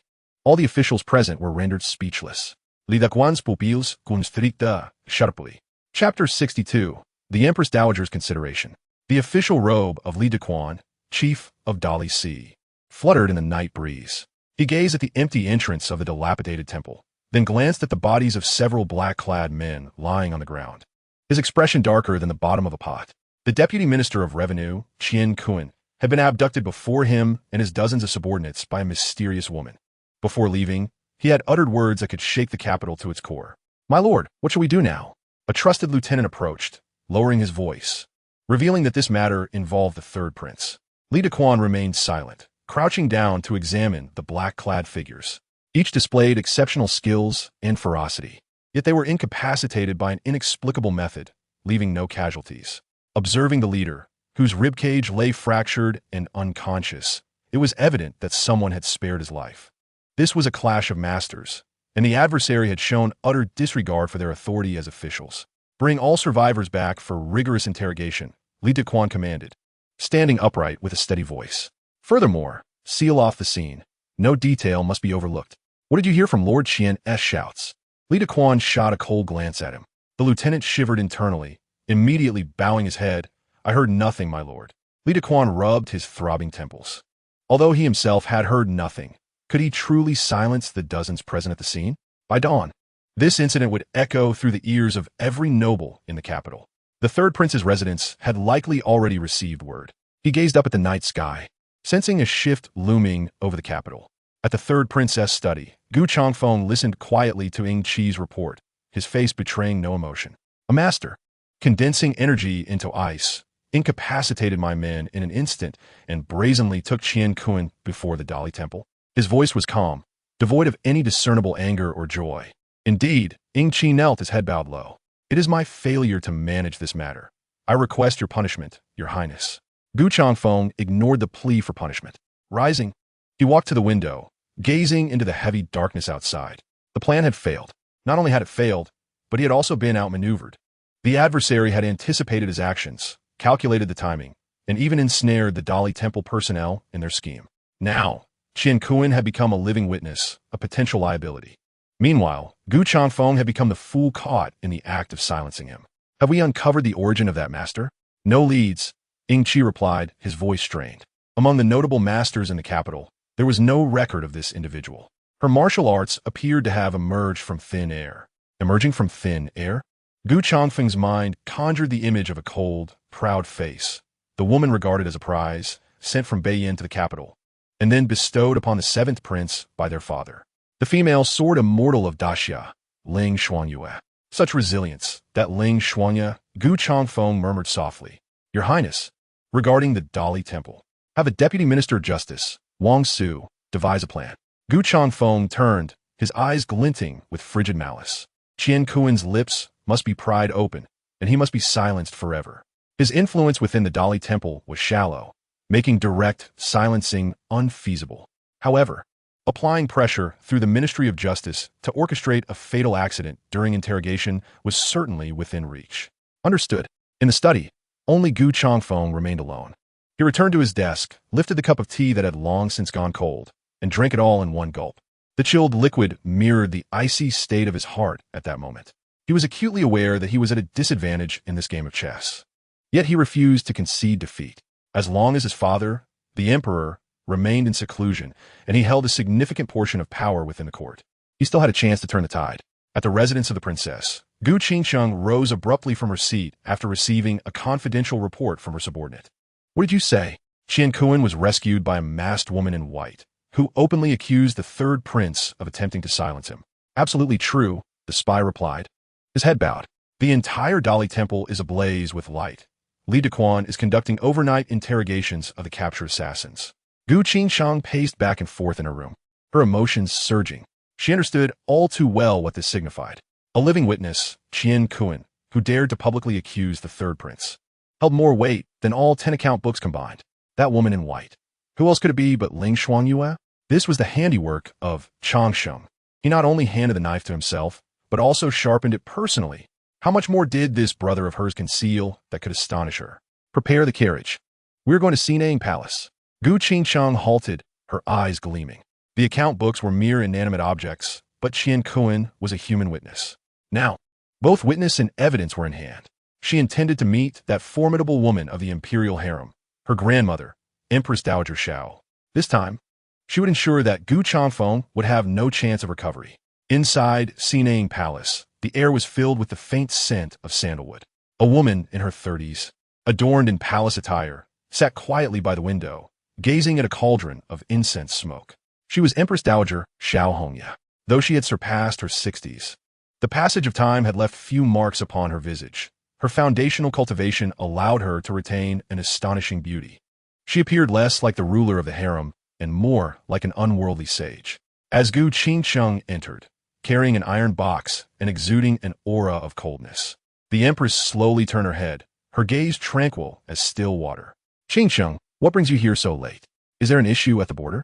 Her voice was soft, yet imbued with a comforting power. Grandmother, Gu Qingsheng bowed and placed the iron box on the ground, opening it directly. I have urgent matters to report concerning the foundations of our nation. This is evidence of Qian Kun, the Ministry of Revenue's deputy, who has committed offenses of corruption and collusion for the benefit of the third prince over the years. Shao Hongya's gaze fell upon the account book, her expression revealing no sign of disturbance. She extended her well-maintained hand, casually flipped through a couple of pages, then gently closed it. It is merely an account book. She turned her attention back to the moonlight outside. Changsheng, Changfeng, is a popular candidate for the crown prince. Those who wish to see him fall can be found from the imperial city to the border. An account book of questionable authenticity does not signify much. Gu Qingqing's heart sank further. She had anticipated her grandmother's bias, but she had not expected such calm indifference. Grandmother. Gu Qingqing's tone grew more intense, accusing her of colluding with the border generals and trading official positions. Each transaction a capital offense. This was no mere slander. It was a matter of fact. Xiao Hongye remained calm, simply observing her with eyes that seemed to conceal an unfathomable depth, akin to an endless lake. Facts, however, require validation. Gu Qingsheng inhaled deeply. There was a witness. She articulated her words meticulously. Just half an hour ago, the third prince sent men to assassinate Qian Kuan and silence him. But my people rescued him. Now, Qian Kuan is in my residence. The atmosphere within the palace grew silent. Xiao Hongye lifted her teacup, delicately skimming off the foam with the lid, her movements graceful and unhurried. After a considerable pause, she finally spoke, her voice still soft. Your people? Is it that swordswoman named Ling Shuangyue? Gu Qingsheng felt a shiver run through her. Yes.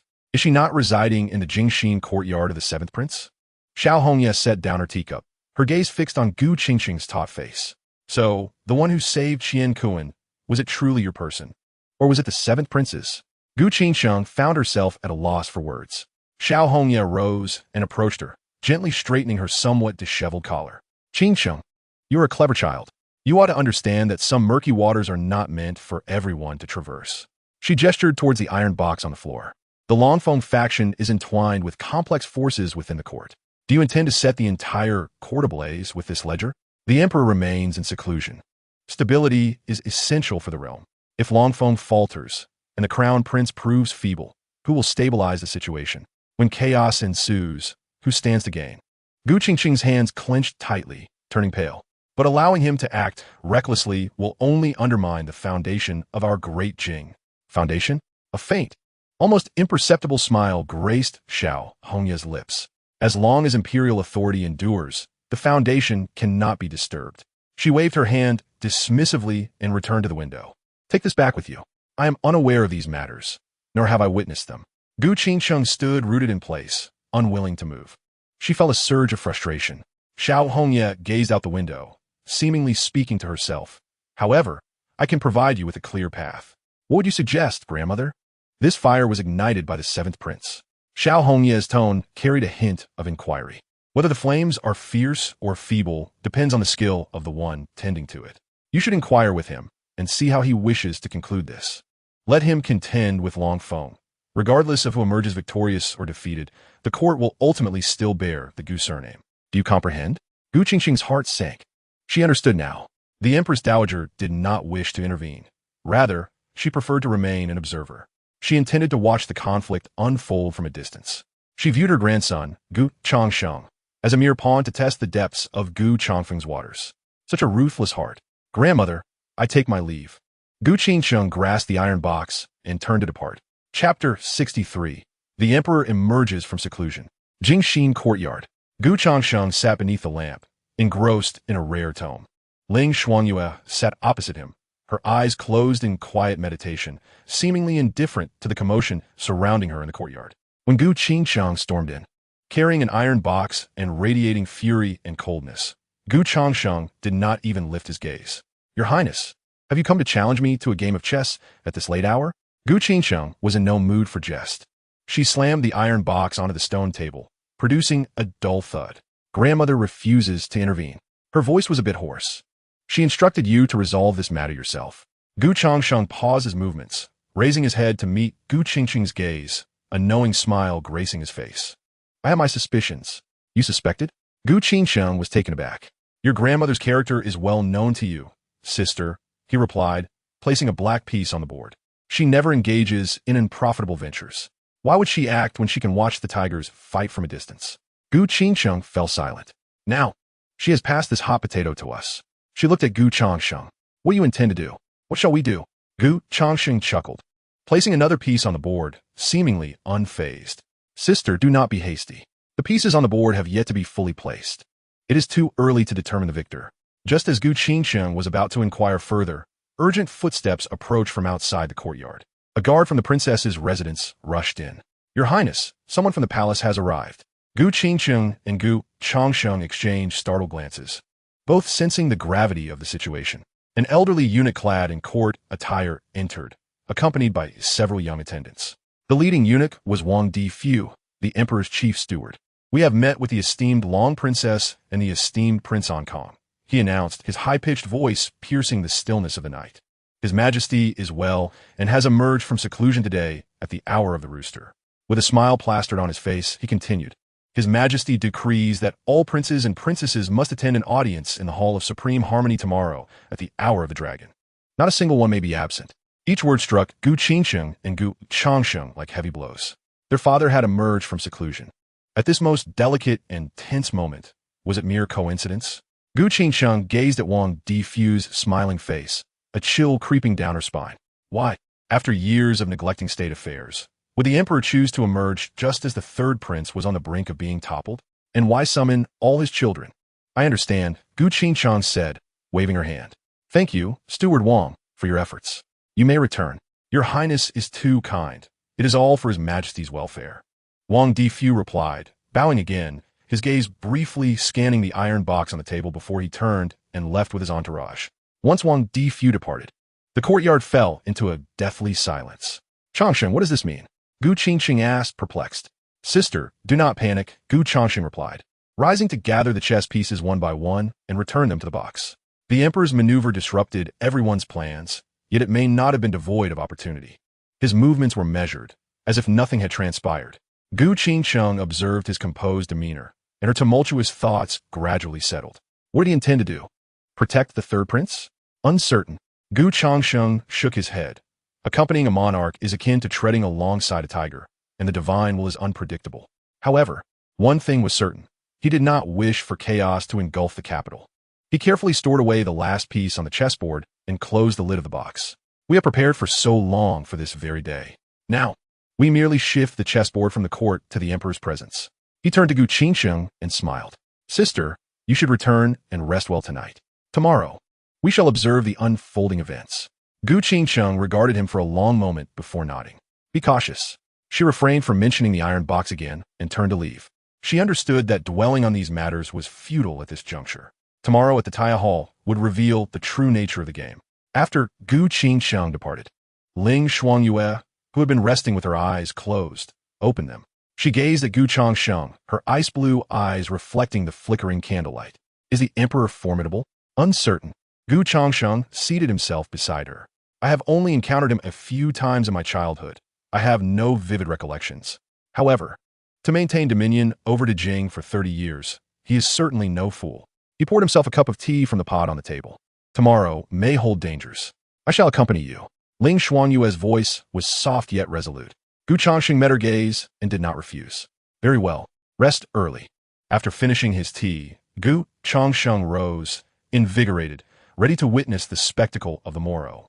Ling Xuanyue watched his retreating figure without uttering a word. Silently, she stood and walked to the ancient tree in the courtyard, beginning to polish her sword. The blade shimmered like autumn water, reflecting her visage. Her heart, much like the sword, remained calm and sharp, regardless of whether she faced the emperor or an army.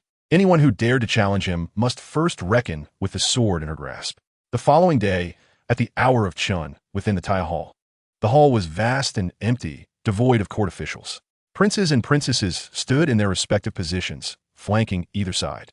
On the left stood Crown Prince Gu Changming, clad in his royal attire, his countenance steady. Behind him, the third prince, Gu Changfeng, bore an inscrutable expression, his eyes shadowed with gloom. To the right, the eldest princess, Gu Qingcheng, exuded regal elegance in her palace garb, flanked by the fifth princess, Gu Linglong, and the sixth princess, Gu Yueshi, both appearing somewhat distracted. Gu Changsheng lingered at the rear of the prince's assembly, his flowing robes accentuating his slender frame. With his head bowed, he seemed unaffected by the tense atmosphere enveloping the hall. This was the first occasion since his arrival that he beheld all of his siblings. He could sense multiple gazes upon him, imbued with curiosity, disdain, and scrutiny. He remained indifferent. He was merely awaiting the arrival of the sovereign of the great Jing dynasty. "Your Majesty," Her Highness the Empress has arrived," announced Wang Difu with a resonant voice. A middle-aged man clad in a dragon robe, accompanied by a resplendent lady in a phoenix robe, emerged from the rear of the grand hall. The emperor bore a countenance of formidable majesty, his eyes as profound as ancient wells, devoid of any emotion. Beside him, the empress appeared scarcely over 20, her beauty striking, her demeanor composed, and her phoenix eyes exuding tranquility and intelligence. The pair ascended the imperial steps, the emperor taking his seat upon the dragon throne, while the empress gracefully settled into the phoenix seat beside him.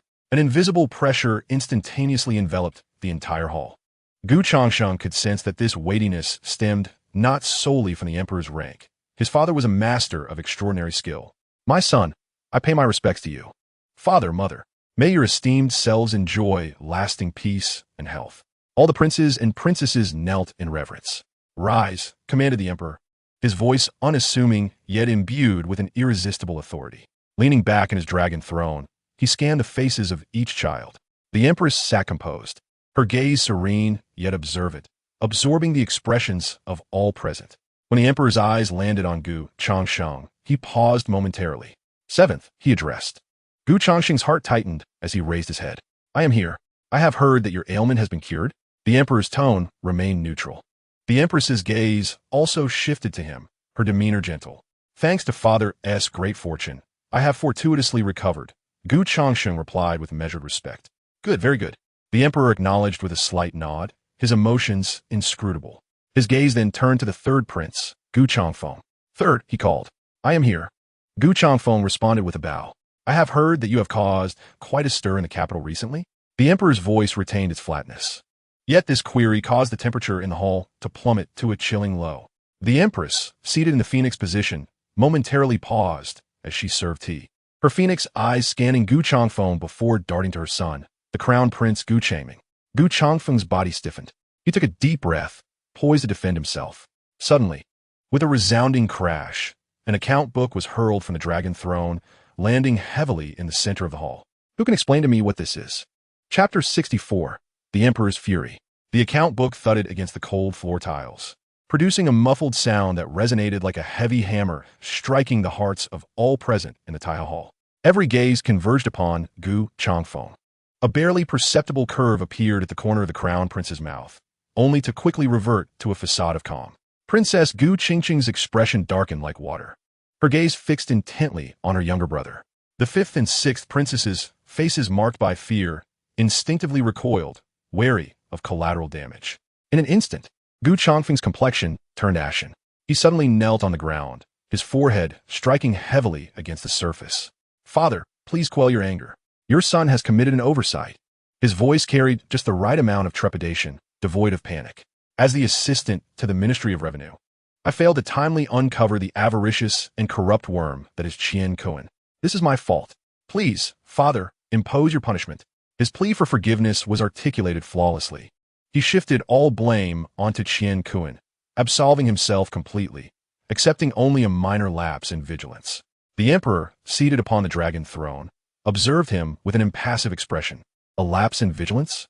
The emperor's voice was soft yet sent a shiver down Changfeng's spine. "I am aware of all your actions. Your greed does not concern me. The expenditures of a prince are inherently extravagant. Your alliances do not concern me either. One cannot accomplish great deeds without allies." The emperor's tone remained unperturbed, yet his words drenched Changfeng in a cold sweat.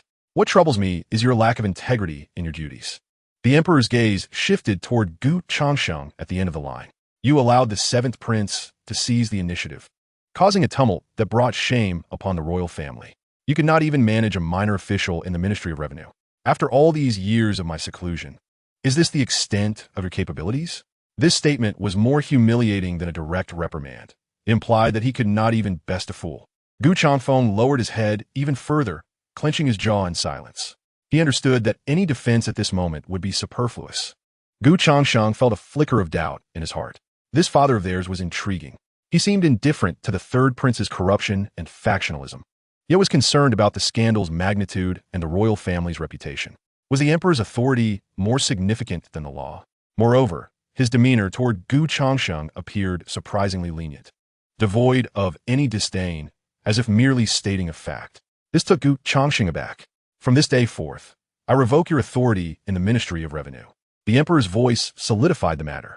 Reflect in seclusion for half a month within the estate, and contemplate how to clean up your own mess. Gu Changfeng trembled, bowing in submission. Your son obeys. The punishment was not severe, yet it struck at his vital point. The ministry was the treasury, his most crucial support in winning over court officials. Its revocation was akin to severing an arm. The emperor's gaze swept across the faces of his other children. The crown prince, Gu Changming, maintained an unruffled demeanor, as if nothing pertained to him. The princess, Gu Changsheng, bore a hint of worry upon her brow. Do you all believe I am merely enjoying a life of ease? The emperor suddenly interjected, shifting the topic. The ancient path of immortality has shattered, and the spiritual essence of the world has withered. In its place, the martial god has emerged, establishing martial arts, granting even the most mundane individuals the power to move mountains and fill seas. This is the foundation upon which our great Jing stands as a nation of martial prowess. But do you know why today most of our royal kin have abandoned martial pursuits to cultivate spiritual roots? He paused momentarily, and no one dared to speak. It was nothing but the fleeting nature of life. A hint of sentimentality tinged the emperor's voice. In the realm of martial arts, even if one attains the status of an earthly immortal, their lifespan scarcely exceeds 300 years.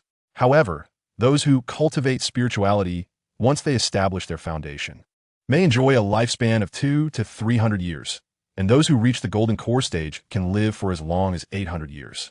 Over the past century, the spiritual energy of this land has been gradually reviving. Chan Yuan had previously sent a message via flying sword, indicating that a formidable being at the nascent soul stage had emerged within the sect.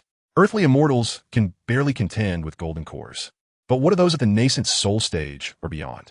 With the great Xia and the sect sharing governance, if this continues, our great Jing faces the peril of upheaval.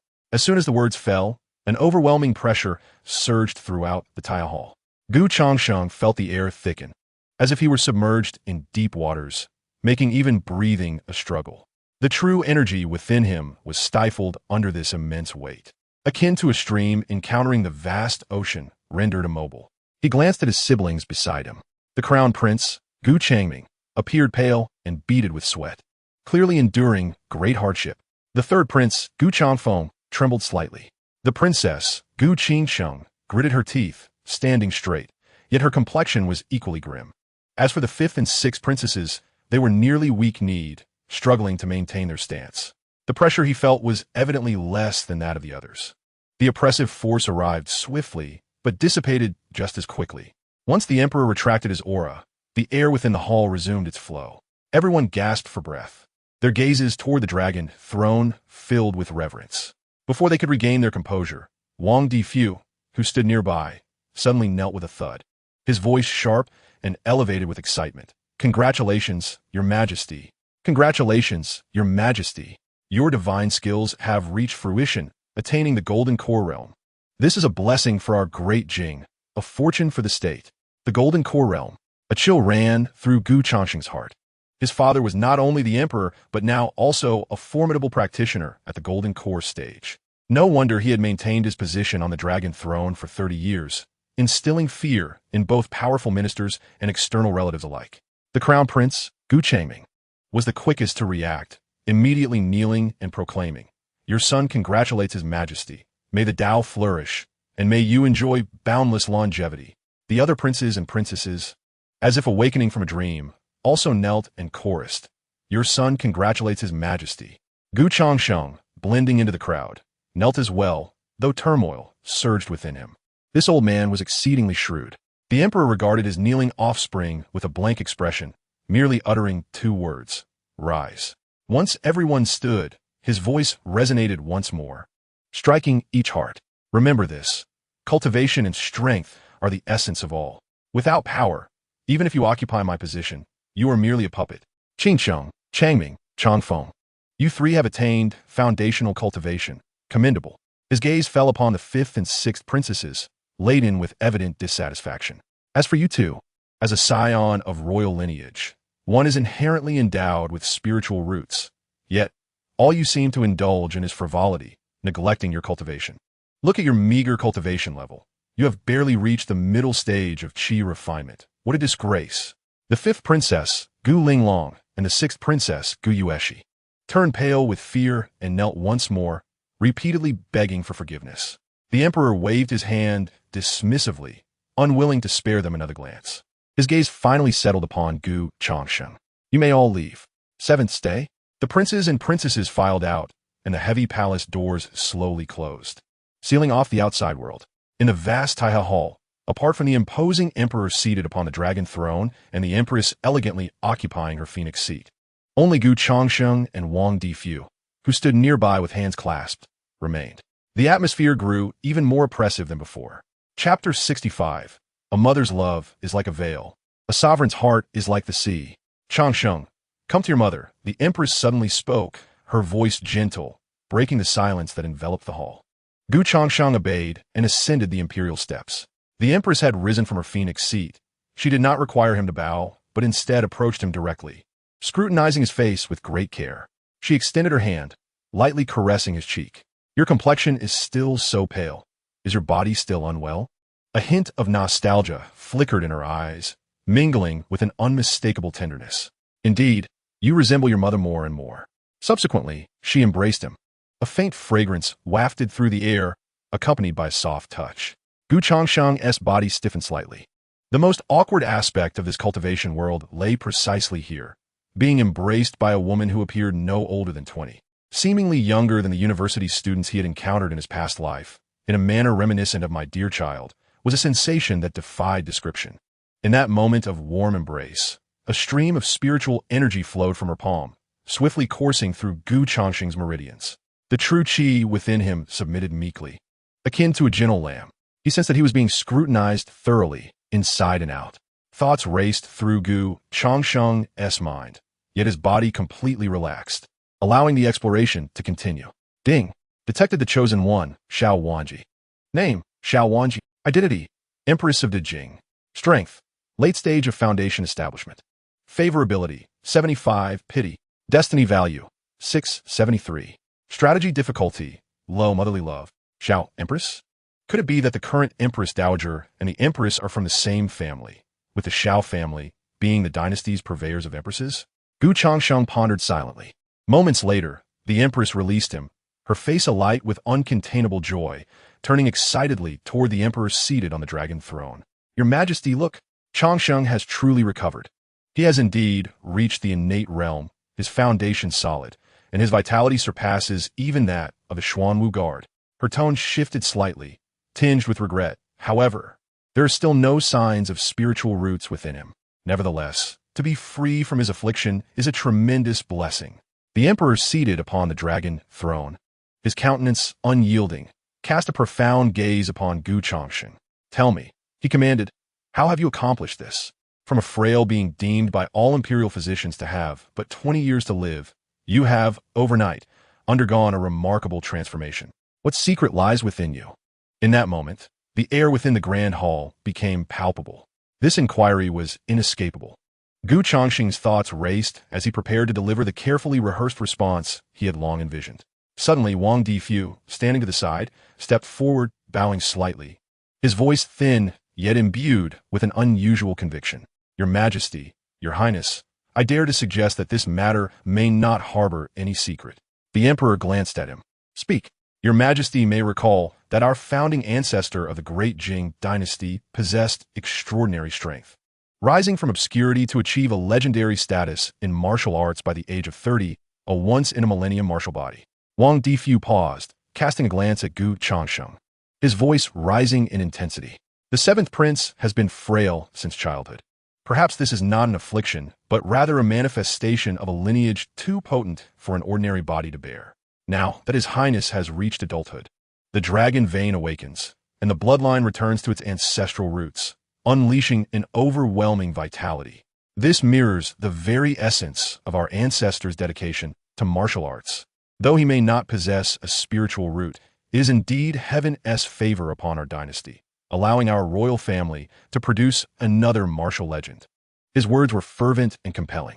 The notion of a bloodline returning to its roots was occasionally chronicled in historical texts, though elusive. It was a notion impossible to disprove and one that accentuated the royal family's distinction. Gu Changsheng silently commended Wang Difu for his masterful handling of the situation, providing an impeccable stepping stone. After a moment of silence, the emperor regarded Gu Changsheng once more, his penetrating gaze seemingly capable of piercing through one's very soul. Ultimately, a faint smile graced his face. Well said. He neither affirmed nor denied the claim, merely offering a succinct appraisal. Regardless of how you achieve this, you are ultimately my son, the blood of the Gu family. The empress gently took Gu Changsheng's hand, her voice soft. Your recovery brings me greater joy than anyone else. She then shifted her inquiry. I have heard, my son, that your consort is an extraordinary sword immortal. Gu Changsheng understood that the crux of the matter had arrived. In response to Mother Shuang Yue, she let her enter. The emperor interjected. Neither I nor the empress have yet had the pleasure of meeting our daughter-in-law. The doors of the Taiha Hall swung open once more. Ling Shuang, clad in white, her hand resting upon the hilt of her sword, strode in with an air of composure, her gaze icy. She entered the very heart of the great Jing dynasty's power, as though stepping into her own courtyard. Approaching the center of the hall, she inclined her head slightly towards the emperor upon the dragon throne and the empress upon her phoenix seat. Ling Shuangyue pays her respects to your majesty and to her royal highness. Her greeting was neither obsequious nor arrogant, but rather imbued with a sense of pride. Wang Difu's eyes twitched slightly, yet he remained silent. The emperor gazed at her with great interest, the oppressive aura of the Golden Core realm enveloping her like a cascade of mercury. Ling Shuangyue's form wavered slightly as her internal true energy began to circulate autonomously. A sharp sword intent radiating from her being, effectively isolating that pressure. She stood tall and unwavering, akin to an unparalleled sword embedded in the palace. At the pinnacle of Qi refinement, her sword intent was solidified, her foundation surpassing even the rumors that had circulated. The emperor slowly spoke, a hint of approval lacing his voice. The malevolent poison within you seems to have been suppressed. Whose handiwork is this? Ling Shuangyue remained silent. The emperor chuckled, refraining from pressing further, instead posing a different query. You were once the national sword immortal of the great Xia, yet now reduced to a prisoner in my great Jing. Do you harbor resentment? This question cut deep, unveiling her wounds and testing her limits. Resentment. Ling Shuangyue uttered a single word, her tone frigid. Since you resent, why then do you willingly remain by the side of my inept son as a princess? The emperor inquired, his voice tinged with intrigue. Ling Shuangyue lifted her gaze, her ice blue eyes locking onto the sovereign seated upon the dragon throne. He saved my life. Is it truly that simple? Indeed, it is that simple. Her voice remained unwavering, devoid of any tremor. This life belongs to him. Anyone who seeks to harm him must first tread over my corpse. Her words were laced with lethal intent, utterly disregarding the emperor's status. The temperature in the grand hall seemed to drop several degrees. Gu Changsheng felt a bead of sweat trickle down his spine. My great sword immortal, whom are you addressing? This is the emperor, not some street thug. He genuinely feared that the emperor might, in a fit of rage, strike down Ling Shuangyue. However, the emperor on the dragon throne not only remained unperturbed, but appeared even more delighted. Good, you possess spirit. He rose from the throne and descended the steps at a measured pace, halting before Ling Shuangyue. Their distance merely 3 feet apart, a supreme ruler of the great Jing and a once renowned, now fallen female, sword immortal. My son deserves the protection of a sword immortal. The emperor extended his hand, gently patting Gu Changsheng's shoulder. From today forth, she shall be the rightful Princess Ankong of the great Jing. He turned his gaze towards Wang Difu. Convey my edict. The Ministry of Rites must promptly complete the wedding ceremonies for Prince Ankong. I have heard that the envoys from the Tai sword sect will arrive in half a month. I wish for them to witness a wedding befitting the dignity of my royal family. Bestow 10,000 taels of gold and 1,000 bolts of silk.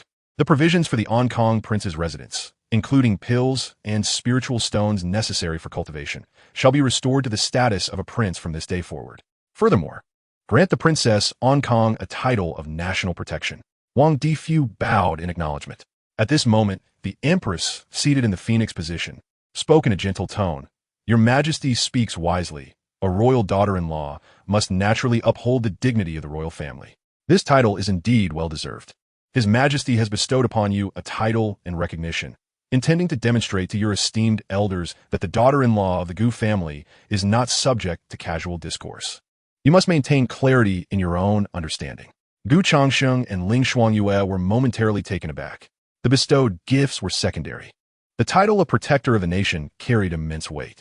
This was tantamount to proclaiming to the entire realm that Ling Shuangyue is a person acknowledged by the emperor himself. The reaction of the great Xia to this development was unpredictable. I am fatigued. The emperor gestured dismissively. You may all withdraw. Gu Changsheng gently tugged the still-dazed Ling Shuangyue and bowed respectfully. Your son takes his leave. Chapter 66. An unexpected imperial sister and the imperial edict of bestowal. After Gu Changsheng departed, within the Hall of Supreme Harmony, the emperor reclined languidly upon the dragon throne, his demeanor devoid of the earlier imposing authority. The empress gazed at the now empty hall doors, her tension easing into a soft sigh. The emperor cast a sidelong glance at her, his tone casual. Do you feel pity? The empress averted her gaze, the shadows from outside, casting a wistful light in her eyes. Over the years, the child abandoned in the tranquil heart garden had pricked her heart like a thorn. As empress, embodying the maternal virtues of the realm, she had always strived to love each of the princes equally, a moral she held dear. Yet, in the face of his majesty's indifference, she ultimately chose silence and inaction. This passivity incessantly tormented her conscience. You jest, your majesty.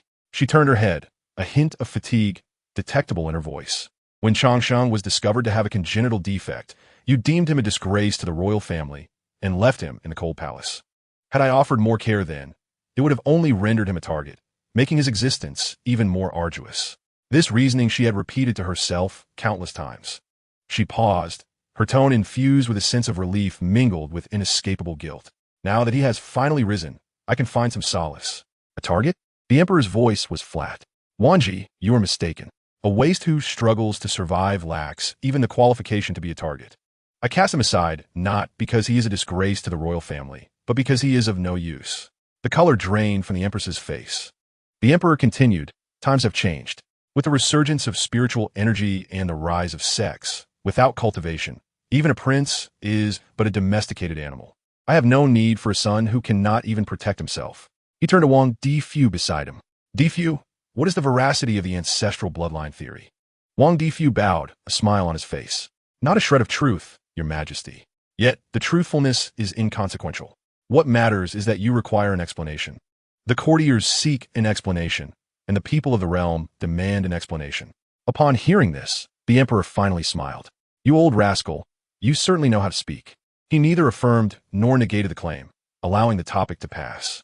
The empress regarded the emperor, concern etched upon her features. Your majesty, Changfeng's methods this time are exceedingly ruthless. Assassins pursue court officials. This is no mere rivalry among princes, but an utter disregard for law and order. An utter disregard for law and order? The emperor interrupted her, a hint of mockery lacing his tone. Wanji, you are too naive. Within this palace, I am the law. I am the heavens. This seventh prince proves to be rather amusing. The emperor lifted his teacup, gently blowing on it. I initially thought he would be the first to fall victim to the third prince, yet unexpectedly, he became the first to dare pluck a feather from the third prince's plumage. The princes have matured, each harboring their own thoughts. Wang Difu interjected. Thoughts? The emperor snorted coldly. Merely trivial schemes unworthy of the stage. I provide them a platform, yet they only perform petty tricks that are an embarrassment. He set down his teacup, a glint of cold light flashing in his eyes. The empress felt a pang of anxiety upon hearing this. Your majesty, do you intend for them to turn against each other? Otherwise, the emperor scoffed. This empire must ultimately be handed over to the strongest. Not the most benevolent or the most obedient, but the strongest. Since they desire to compete, let them compete to their heart's content. The doors of the Taiha Hall closed behind them, completely severing the heavy atmosphere. The glaring sunlight poured in, and Gu Changsheng squinted, gradually acclimating to the brightness outside. Ling Shuangyue then quietly inquired, what does he intend to do? What he intends is of little consequence, Gu Changsheng replied, in high spirits. What matters is that we lack funds, and he offers them. We lack status, and he provides it. Every gift from this father of mine comes with a hidden price tag. Yet for Gu Changsheng, this posed no real challenge. Let us go, he softly suggested, descending the jade steps alongside Ling Shuangyue. The two walked in silence, the atmosphere somewhat stifling. The Emperor of Dejing's emergence from seclusion was like a boulder plunging into a lake, disrupting everyone's plans with unexpected ripples.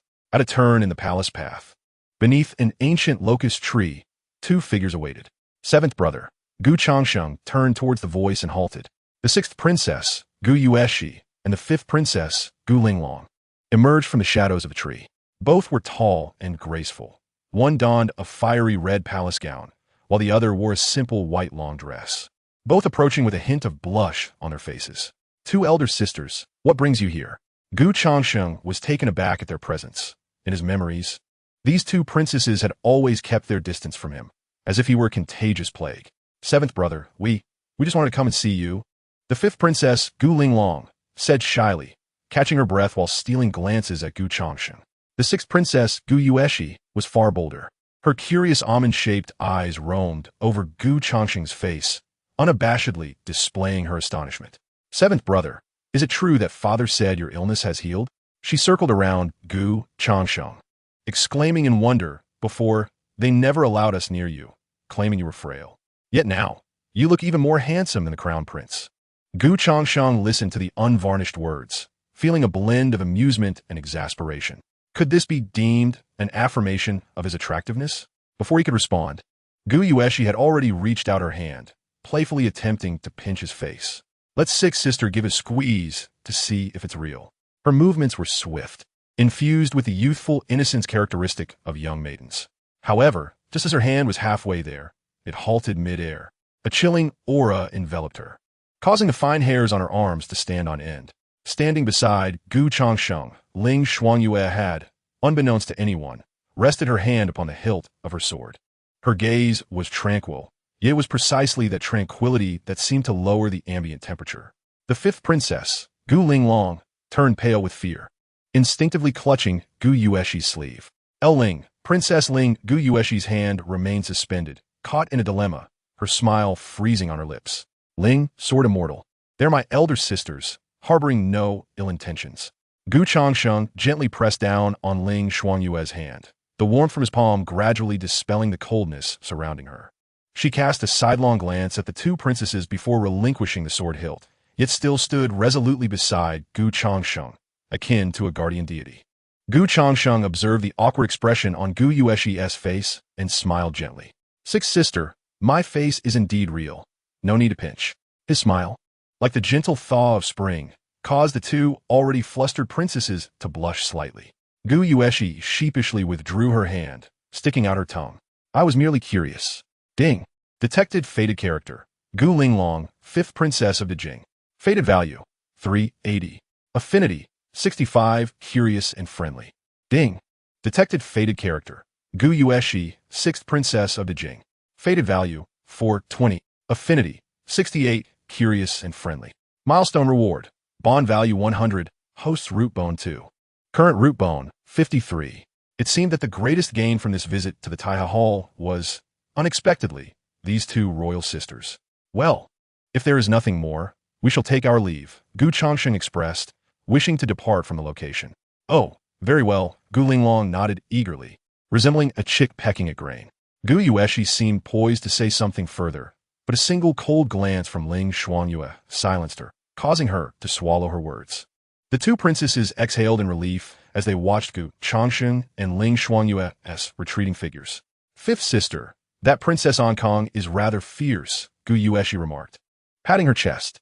And you were the one who almost reached out to her face, Gu Linglong chided, casting her a reproachful glance, then murmured softly. But seventh brother is indeed different from how he used to be. Half a day later, the chief eunuch Wang Difu, accompanied by a retinue of eunuchs and the imperial guard, arrived at the Changsheng garden in a grand procession. His beaming face now bore a weighty significance. The imperial edict has arrived. A sharp, piercing voice shattered the long-standing tranquility of the tranquil heart courtyard. Gu Changsheng and Ling Shuangyue stepped out of the dwelling, bowing in the direction of Wang Difu. By the grace of heaven, the emperor decrees. Wang Difu unfurled the bright yellow scroll and recited word by word. Qian Kun, the assistant minister of the Ministry of Revenue, has committed acts of corruption and injustice, deserving of capital punishment. His entire estate shall be confiscated as a warning to others. The seventh prince, Gu Changsheng, has exhibited self-restraint and integrity, making significant contributions by exposing this wrongdoing.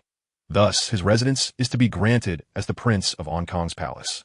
His consort, Lady Ling, fiery in spirit and loyal in service, is hereby bestowed the title of Protector of the Nation, to stand alongside the Prince of Ankang.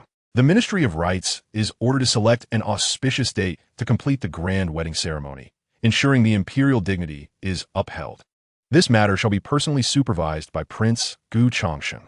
Thus it is decreed. Once the edict was read, an eerie silence enveloped the surroundings. Though brief, the contents of this imperial decree struck like thunder with every word.